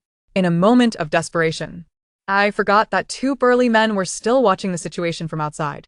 I simply patted the wolf and the dog on the head, urging them to come out first. The wolf jumped eagerly, leaping from the back seat to the front, its head nearly colliding with the burly man's face. My goodness, you startled me. You have a dog as well? His voice quivered, likely startled by the sudden appearance of the dog's head as he leaned in to peek inside. I was too engrossed in my struggle inside the car to respond to him. Soon after, the dog jumped out, leaping even farther, surpassing the wolf. And its head collided with the burly man's forehead. It seemed to have caused him some discomfort, as he exclaimed, "Oh dear. You have 2 dogs, too?" Chapter 85. The exchange market. While the burly man rubbed his slightly aching forehead, the pig-rearing proprietor cleared his throat hesitantly. "This one seems a bit like a wolf," he remarked. The burly man squinted closely, observing the creature's size and tail, realizing it was indeed not a dog but a wolf. Goodness. "You even keep a wolf?" The burly man's voice grew more agitated, tinged with a hint of shrillness. The high-pitched tone unsettled the wolf, prompting it to bare its teeth. Seeing the wolf snarl, the burly man promptly fell silent and took 2 steps back. Had it not been for the piglets they were collectively rearing, he might have considered abandoning them altogether. Once the wolf and dog exited the back seat, I finally managed to retrieve the chickens. After stealthily organizing them in the back seat, I brought out 1 rooster and 2 hens, while the remaining rooster and 2 hens stayed in the back. Upon seeing me produce the chickens, the burly man and the proprietor looked at me as if I were their savior. After accepting the chickens, they promptly handed me the piglets. Just as I received the piglets, they prepared to leave. "Hold on, we haven't collected the salt or eggs yet." I hurriedly called out to stop them. I then brought out 2 boxes of eggs and 10 bags of salt. The proprietor accepted the items with a hint of embarrassment, engaging in polite conversation. "It's truly a matter of fate that we meet again. You must visit our home for a meal sometime. It's even more fortuitous that I can purchase pigs from you. In the future, I would like to reach out to you when I wish to buy piglets." I share my thoughts with him. "Certainly. I reside right here in the Bytown base. If you wish to find me, simply inquire about the families that rear pigs." The farmer readily agreed. Can one truly raise pigs privately in the Bytown base? I was curious about the allowance for private pig farming within the base. Indeed. Although it's referred to as a base, it's primarily a gathering of villagers living together, assisting one another. Even security is managed by individuals taking turns. I understood now. It made sense that this base was quite commendable, far superior to those that exploit labor. "My dear, if living alone becomes too challenging, you are welcome to join us." The proprietor looked at me with concern, offering me a suggestion. "No, thank you, brother. I am managing just fine for now." I smiled and politely declined his kind offer. "By the way, brother, ISN to your brother involved in chicken farming? Why do you still need to exchange for chickens?" I suddenly recalled this detail and asked directly. "Oh, at first, we didn't think much of the snow. Our family slept heavily at night. And later the snow collapsed the chicken coop, killing all the chickens." The brother expressed his sorrow, his face filled with regret. "That is indeed quite unfortunate. Where might one purchase some pig feed?" I inquired, echoing his sentiments while posing another question. It appeared that the residents in this area were in dire need of salt. I hadn't seen anyone making soy sauce or miso. Let us exchange the remaining supplies for some pig feed. After all, pigs can eat just about anything. But I worry that my own grains may not suffice to feed them. "You're looking for pig feed?" At this moment, there is none available. Everyone is feeding them scraps and grains. It made sense that, during such times, the feed would have been consumed entirely. I nodded in understanding. "This year, we reared many pigs and harvested a significant amount of corn. If you wish, we can share some with you." Upon hearing this, my eyes lit up, as it presented a solution to my pressing dilemma. "I still have 3 chickens. Could you provide me with some feed? We cannot have fewer than your share of chickens. Come, let us return and discuss this matter further." I placed the cage of piglets in the spot designated for the chickens, calling the wolf and dog back into the car, and we continued on our way with the brothers. Upon arriving at the piglet selling stall, the men engaged in a lively discussion, ultimately deciding to provide me with 10 bags of corn and 10 bags of feed. I realized that the proprietor had likely advocated for me, ensuring a fair deal, as he did not seem interested in exploiting me. We then drove into the base to collect the provisions. The men swiftly loaded 10 bags of corn and 10 bags of feed into the truck bed. I couldn't help but admire their physical strength. It would have taken me much longer to accomplish the same task. The vehicle still contained some vegetables and clothing, which I planned to trade as well. Thus, I entrusted a local woman to keep an eye on the car, parking it in her yard. The vegetables and fruits for sale at the stall were quite common, and I already had most of them at home. Ultimately, I was captivated by a seed drill. With this device, planting corn would be remarkably swift, eliminating the need for digging holes, burying seeds, and covering them with soil. It seemed this item had been unearthed from other farmers' homes, so the trade demands were not high. I successfully exchanged it for a box of eggs and a large quilt. directly bringing the person to the yard for the exchange. Observing the potatoes and sweet potatoes I had brought, I felt a twinge of concern, as it appeared that everyone had enjoyed a bountiful harvest this autumn, and such items were not in high demand. Are these potatoes and sweet potatoes difficult to trade? You could simply go to the base headquarters. They accept them and reserve them for the security personnel on duty. The proprietor of the pig farm seemed to have discerned my thoughts and promptly offered her advice. What could I exchange for my goods?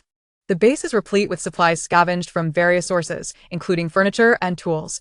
Perhaps I could find something I needed. Encouraged by her words, I made my way directly to the headquarters of the base she had indicated. Hello, I have some supplies and would like to make an exchange. I greeted the duty officer politely. The elderly man on duty yawned and looked up at me. For a moment, our eyes met in surprise. Was he not the man from the cigarette incident? I must say, I am quite impressed by this gentleman. He seems to have a knack for seeking out lucrative opportunities. What do you want? He asked curtly, skipping the pleasantries as though our interaction were purely transactional, devoid of any warmth or camaraderie. I reached into my pocket and produced a large bag of candy, offering it to him. I would like some bricks and cement, I smiled, stating my request. What do you have? He inquired.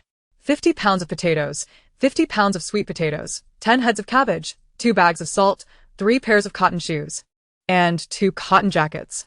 I omitted the truth regarding the salt and sugar, listing everything else that came to mind. What? 2 packs of cigarettes? The man's eyes gleamed as he focused intently on me. No, 2 bags of salt, I clarified, enunciating the word salt with emphasis to avoid any misunderstanding. Salt is fine. I'll get you some bricks, he replied, his disappointment evident upon realizing it was merely salt. I unloaded all my items from the vehicle and piled them into the duty room. The man locked the main door and led me to the backyard. Chapter 86.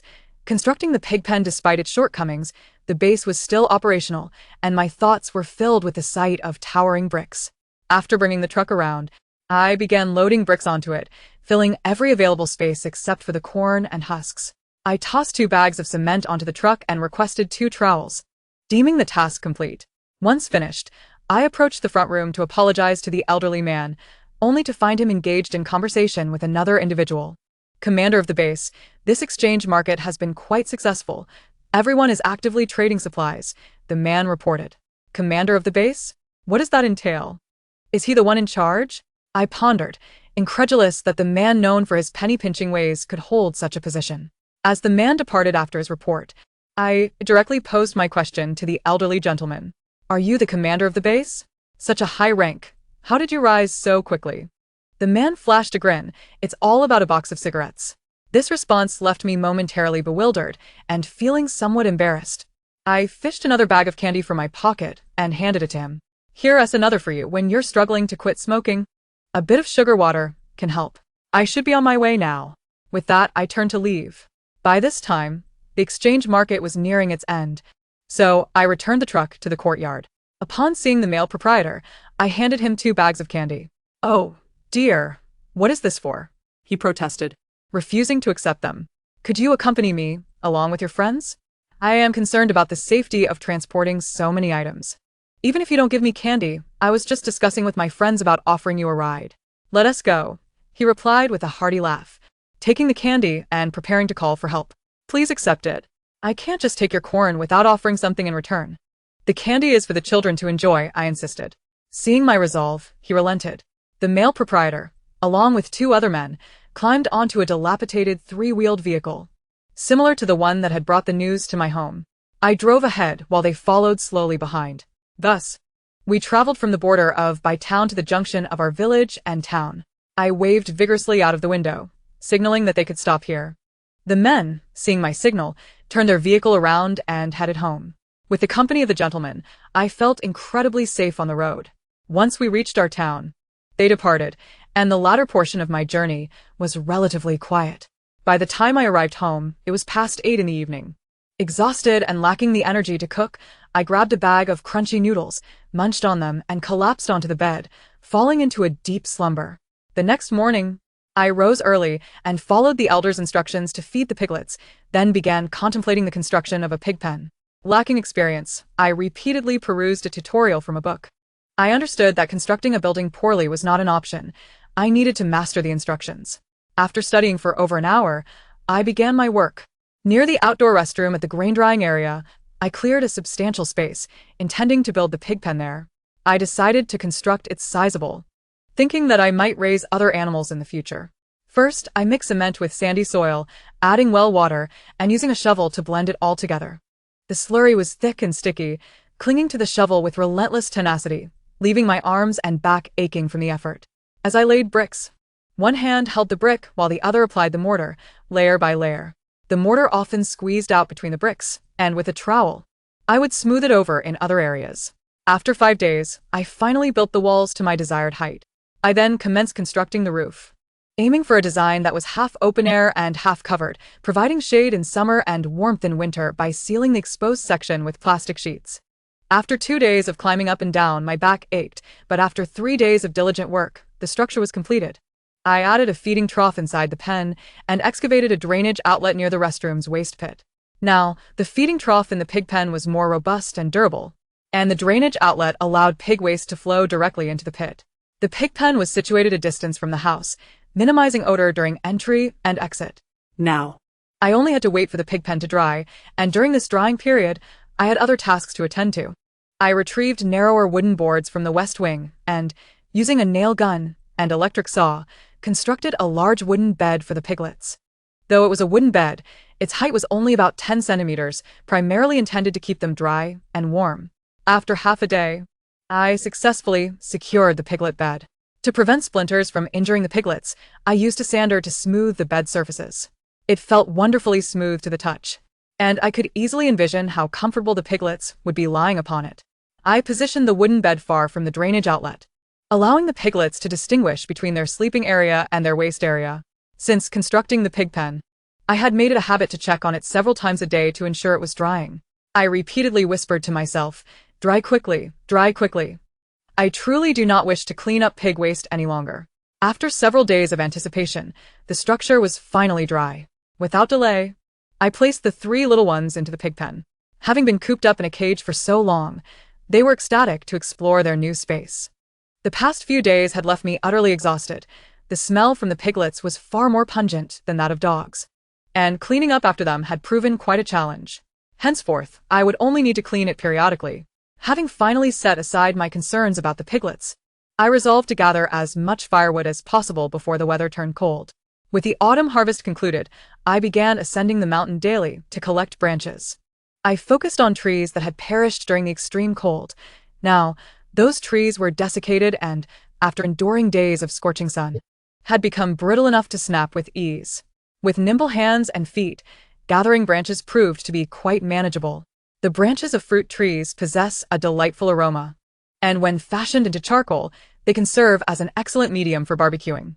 I would take a small cart up the mountain, carefully cut down the branches, and bundle them together. The cart could hold a considerable amount, towering over a person, and with a sturdy rope, I would secure them tightly, making it possible to transport a substantial load of firewood in one trip. It was not a particularly strenuous task. I would collect firewood once a day, accumulating a large stack within 5 days. In addition to gathering wood, I would also take some time to fish in the mountain stream. As autumn waned, the fish had grown large and plump. The 4 puppies had matured significantly, brimming with vitality, and they would accompany me while I fished, frolicking at the pond's edge and engaging in playful skirmishes. Occasionally, the 2 little wolf cubs, Xiao Tu and Xiao Do, would return to join the 4 puppies in their games. It was nearly impossible to distinguish between the wolves and the dogs. To me, they appeared quite similar. Each time Sang Biao returned with the puppies, it felt as though they were visiting for a bountiful harvest. Whether it was vegetable soup mixed with rice or eggs stirred into noodles, they would devour large bowls with gusto. I felt a pang of compassion, wishing to keep them all, yet I did not want to compromise their ability to fend for themselves. Over 5 days, I caught 20 sizable fish. After preparing 5 of them, I placed them in the freezer, while the remaining 15 were smoked using the method I had previously employed for pork. The smoked fish, once dried, became firm yet resilient, with a hint of rich fat discernible beneath the surface. I hung the smoked fish in the storage room, ready to be steamed, boiled, or stir-fried whenever I desired. As I smoked the fish, the dogs eagerly circled the smokehouse, their eyes wide with anticipation. After tiring from their antics, they would lie outside, gazing longingly Unable to bear their pitiful expressions, I cut 2 smoked fish into 9 pieces, granting each dog a generous portion. They would then gather in the yard, gnawing at their treats, their little mouths making delightful smacking sounds. With a resigned shake of my head, I took my bucket and went fishing again, realizing that I needed to stockpile more fish, as the costs of feeding these wolves and dogs were becoming burdensome. I spent the entire afternoon focused on fishing, reeling in 3 large fish and 4 smaller ones. After gutting them, I swiftly returned to smoking the catch. This time, the flavor of the fish was exquisite, largely due to the pine branches I was able to burn beneath. During the harshest days of the apocalypse, I had only been able to produce smoke from soaked wood, which lacked the flavor of my current method. After a long day of toil, I finally completed all my chores. I hurried to take a hot shower, emerging refreshed and donning loose-fitting clothing that allowed me to relax. I pulled out my phone, attempting to see if there was any signal. It had been quite some time since I had contacted Sumi, and I was curious about her well-being. Alas, my phone still had no signal, leaving me without any external information. It seemed that if I wished to acquire any news, I would have to seek out someone from the Baijin base. I had been prudent in conserving my coffee and milk tea, and there remained a substantial amount. Preparing myself a generous cup of milk tea, I set 2 packages of expired spicy strips on the table. Settling down on the warm Kang, I sipped my tea and indulged in snacks while watching a historical fantasy drama, albeit one where the female lead's overly virtuous nature left me feeling quite vexed. Having exerted myself in recent days, I lingered in bed longer than usual the following morning, only rising when my stomach began to grumble. Just as I was contemplating what to have for breakfast, the familiar sound of a tricycle horn echoed outside.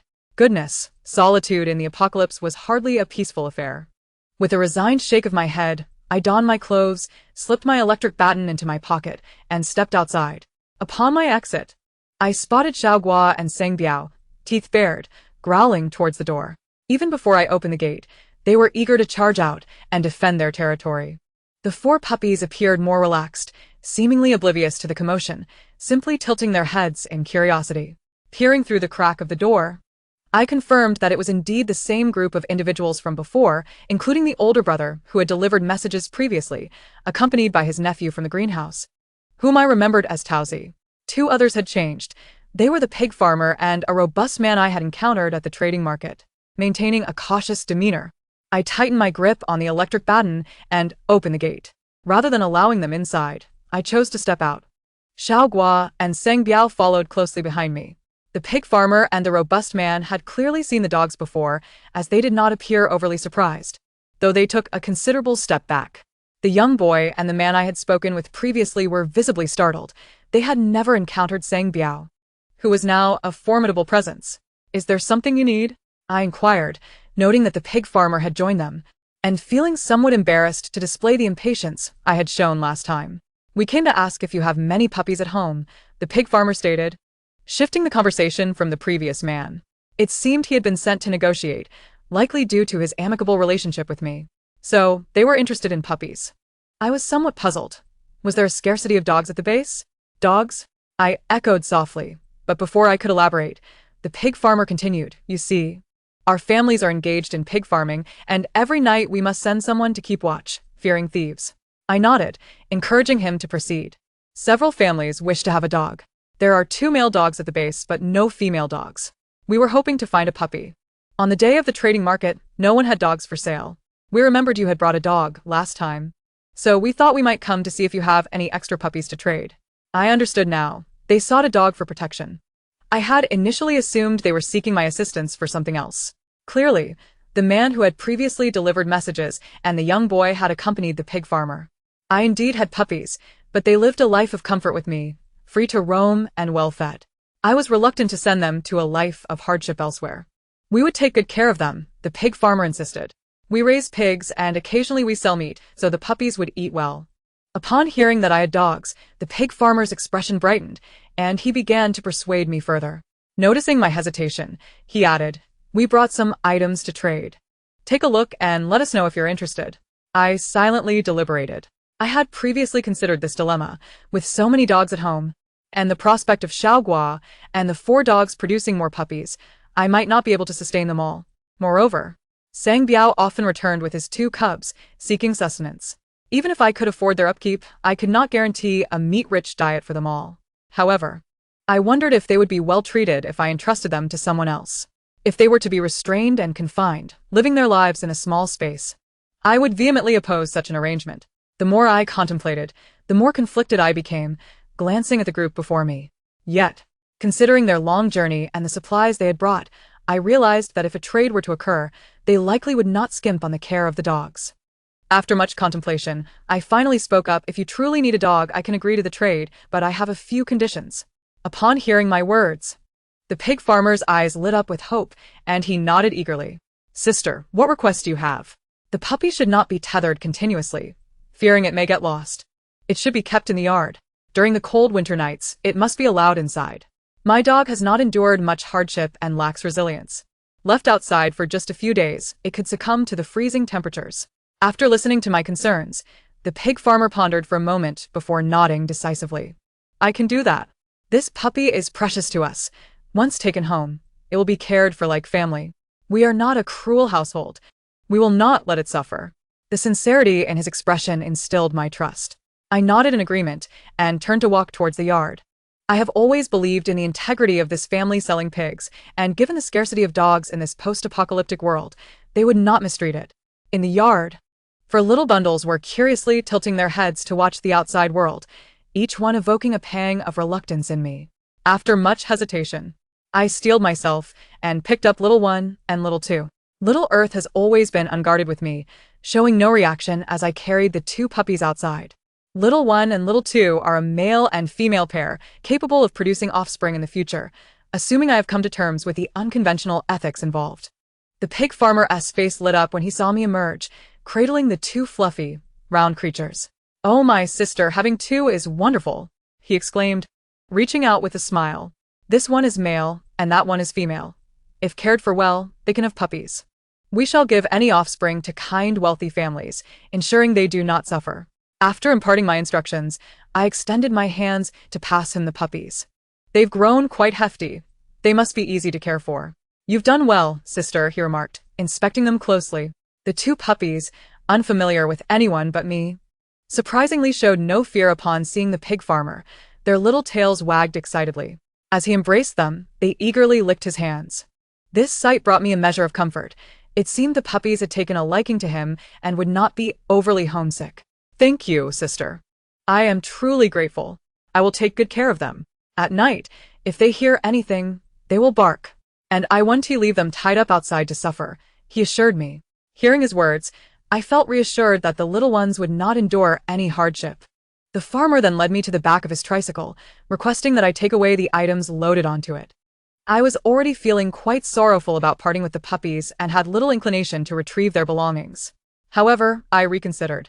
Accepting these items would remind them of the great effort it took to acquire the dogs, perhaps leading them to cherish and care for them more. Thus, I graciously accepted everything from the vehicle, a sack of millet, for dried rabbits, and 2 fresh pig legs. It appeared they had brought ample supplies in case the terms of the exchange were deemed too high. After successfully handing over the 2 puppies, the farmer did not haggle, but willingly provided me with all the supplies. As Towsy helped me offload the items at the yard's entrance, I watched as the pig farmer carried the puppies onto the tricycle.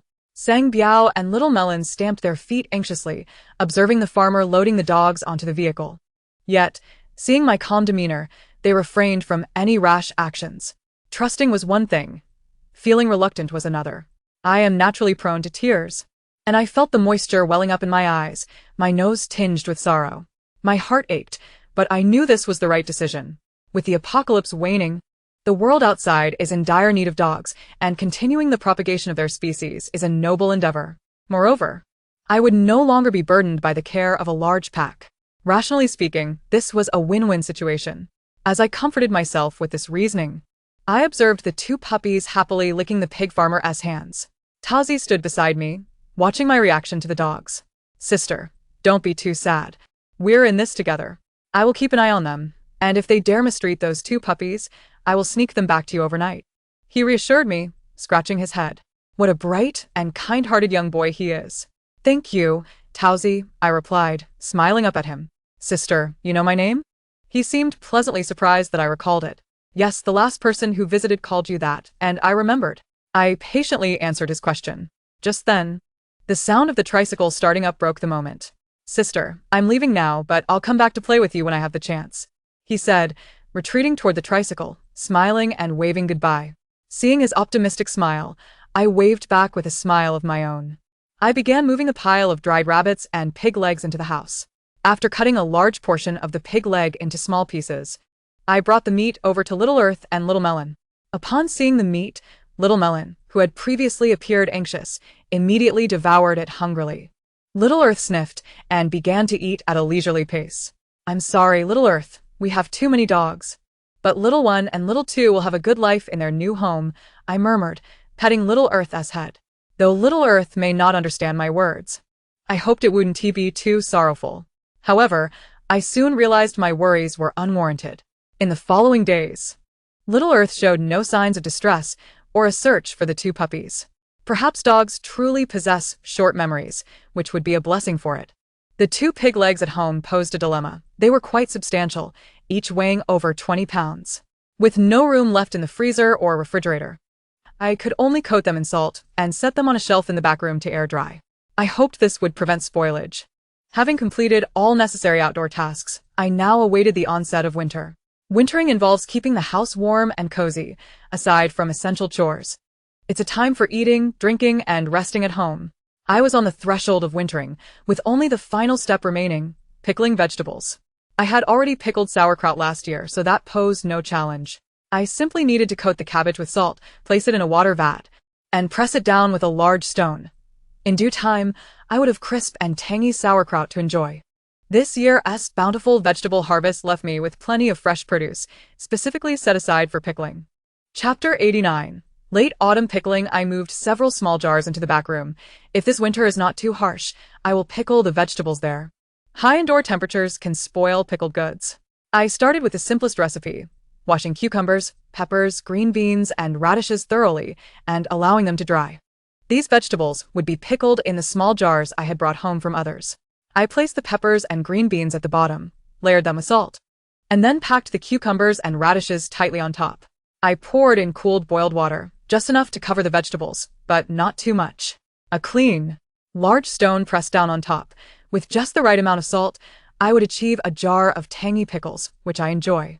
I filled 2 small jars in total.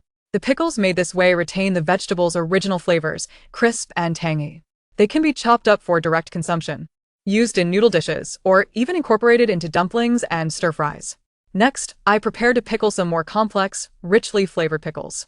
I spiral cut the cucumbers with a knife, taking care not to sever them, sprinkled salt on them, and placed them in a cloth bag, then pressed them down with a stone to extract moisture. I sliced the radishes into small pieces, similarly salted, packed them into a cloth bag, and pressed them as well to draw out the liquid. Clean the green beans, celery, and scallions thoroughly, allowing them to dry off. There is no need to cut them into segments. Instead, after marinating, cut them only when ready to eat, as pre-cutting may result in excessive saltiness. Once the radishes and cucumbers have released their moisture overnight, they will be ready for pickling the following day. In an electric cooker, pour in some oil, a generous amount of soy sauce, half a bottle of aged vinegar, a touch of monosodium glutamate, and a bit of white sugar. Bringing it to a boil over high heat. Allow the mixture to cool after boiling. In a small jar, place the prepared vegetables, filling it with water, and then pour in the prepared sauce. The sauce will seep into the crevices of the various vegetables, and once a small bowl of sauce has been poured in, it should just cover the pickles. Press a small stone on top and seal it with plastic wrap. Arrange 3 neatly filled jars of pickles against the wall of the back room. The yield of celery is abundant, and with some remaining, I plan to prepare another batch of celery pickles. This method was learned from my mother and is exceptionally delicious. Remove the leaves from the celery and cut the stalks into small pieces. In a pan, add a small amount of oil, soy sauce, and vinegar. Then bring to a boil before adding the celery, stirring continuously. Initially, a significant amount of moisture will be released. Once all the liquid has evaporated, the celery will turn brown. Next, add an entire bag of barbecue seasoning and continue to stir fry. When the celery pieces become sticky, the celery pickles will be fully prepared. Take a small piece of the finished celery pickles and chew. They possess a slight crunch, but predominantly a soft texture, infused with the rich aroma of barbecue seasoning and the essence of celery. These soft pickles pair perfectly with porridge or wrapped in pancakes. The quantity of celery pickles is modest, so I place them in a small jar, sealing it well for storage in the back room. With the weather beginning to turn colder, these pickles will remain intact. I also plan to cure the last 2 boxes of eggs collected at home into salted eggs. Clean all the eggs with water, then roll them in alcohol and set them out to sunbathe in the courtyard. After half a day, turn them over and let the other side bask in the sun for another half day. Boil a pot of water, allowing it to cool before mixing in a generous amount of salt to create a brine, which will be stored in a small ceramic jar. Once the eggs have been sufficiently sun-dried, gently place them one by one into the brine. They will be ready in 30 days. Having completed these tasks, December has arrived, marking the official onset of winter. In the morning, I don my thick cotton pants and coat, heating a large pot of water on the stove to prepare meals. Once the water is warm, I feed the piglets and chicks. Currently, the piglets and chicks share the same food: 2 scoops of cornmeal, 1 scoop of bran, mixed with 3 scoops of hot water to create a large bucket of feed. The chicks receive 2 scoops, and the remainder is poured into the pig pen, where the piglets devour every last morsel. As the weather grows increasingly cold, I worry whether the soapberry tree outside can survive the winter. I gather a few old clothes to wrap around the tree and tie them securely, hoping to protect it through the cold months. After finishing these chores, I return home to prepare a delightful bowl of noodles with sauce. First, I mix warm water with some salt to form a dough and let it rest. I cut a piece of meat from the pig's leg into small bits. One stove is used to boil water while the other is for cooking the meat sauce. Pour oil into the pan, adding chopped scallions and garlic to release their fragrance, then add the minced meat, stirring continuously.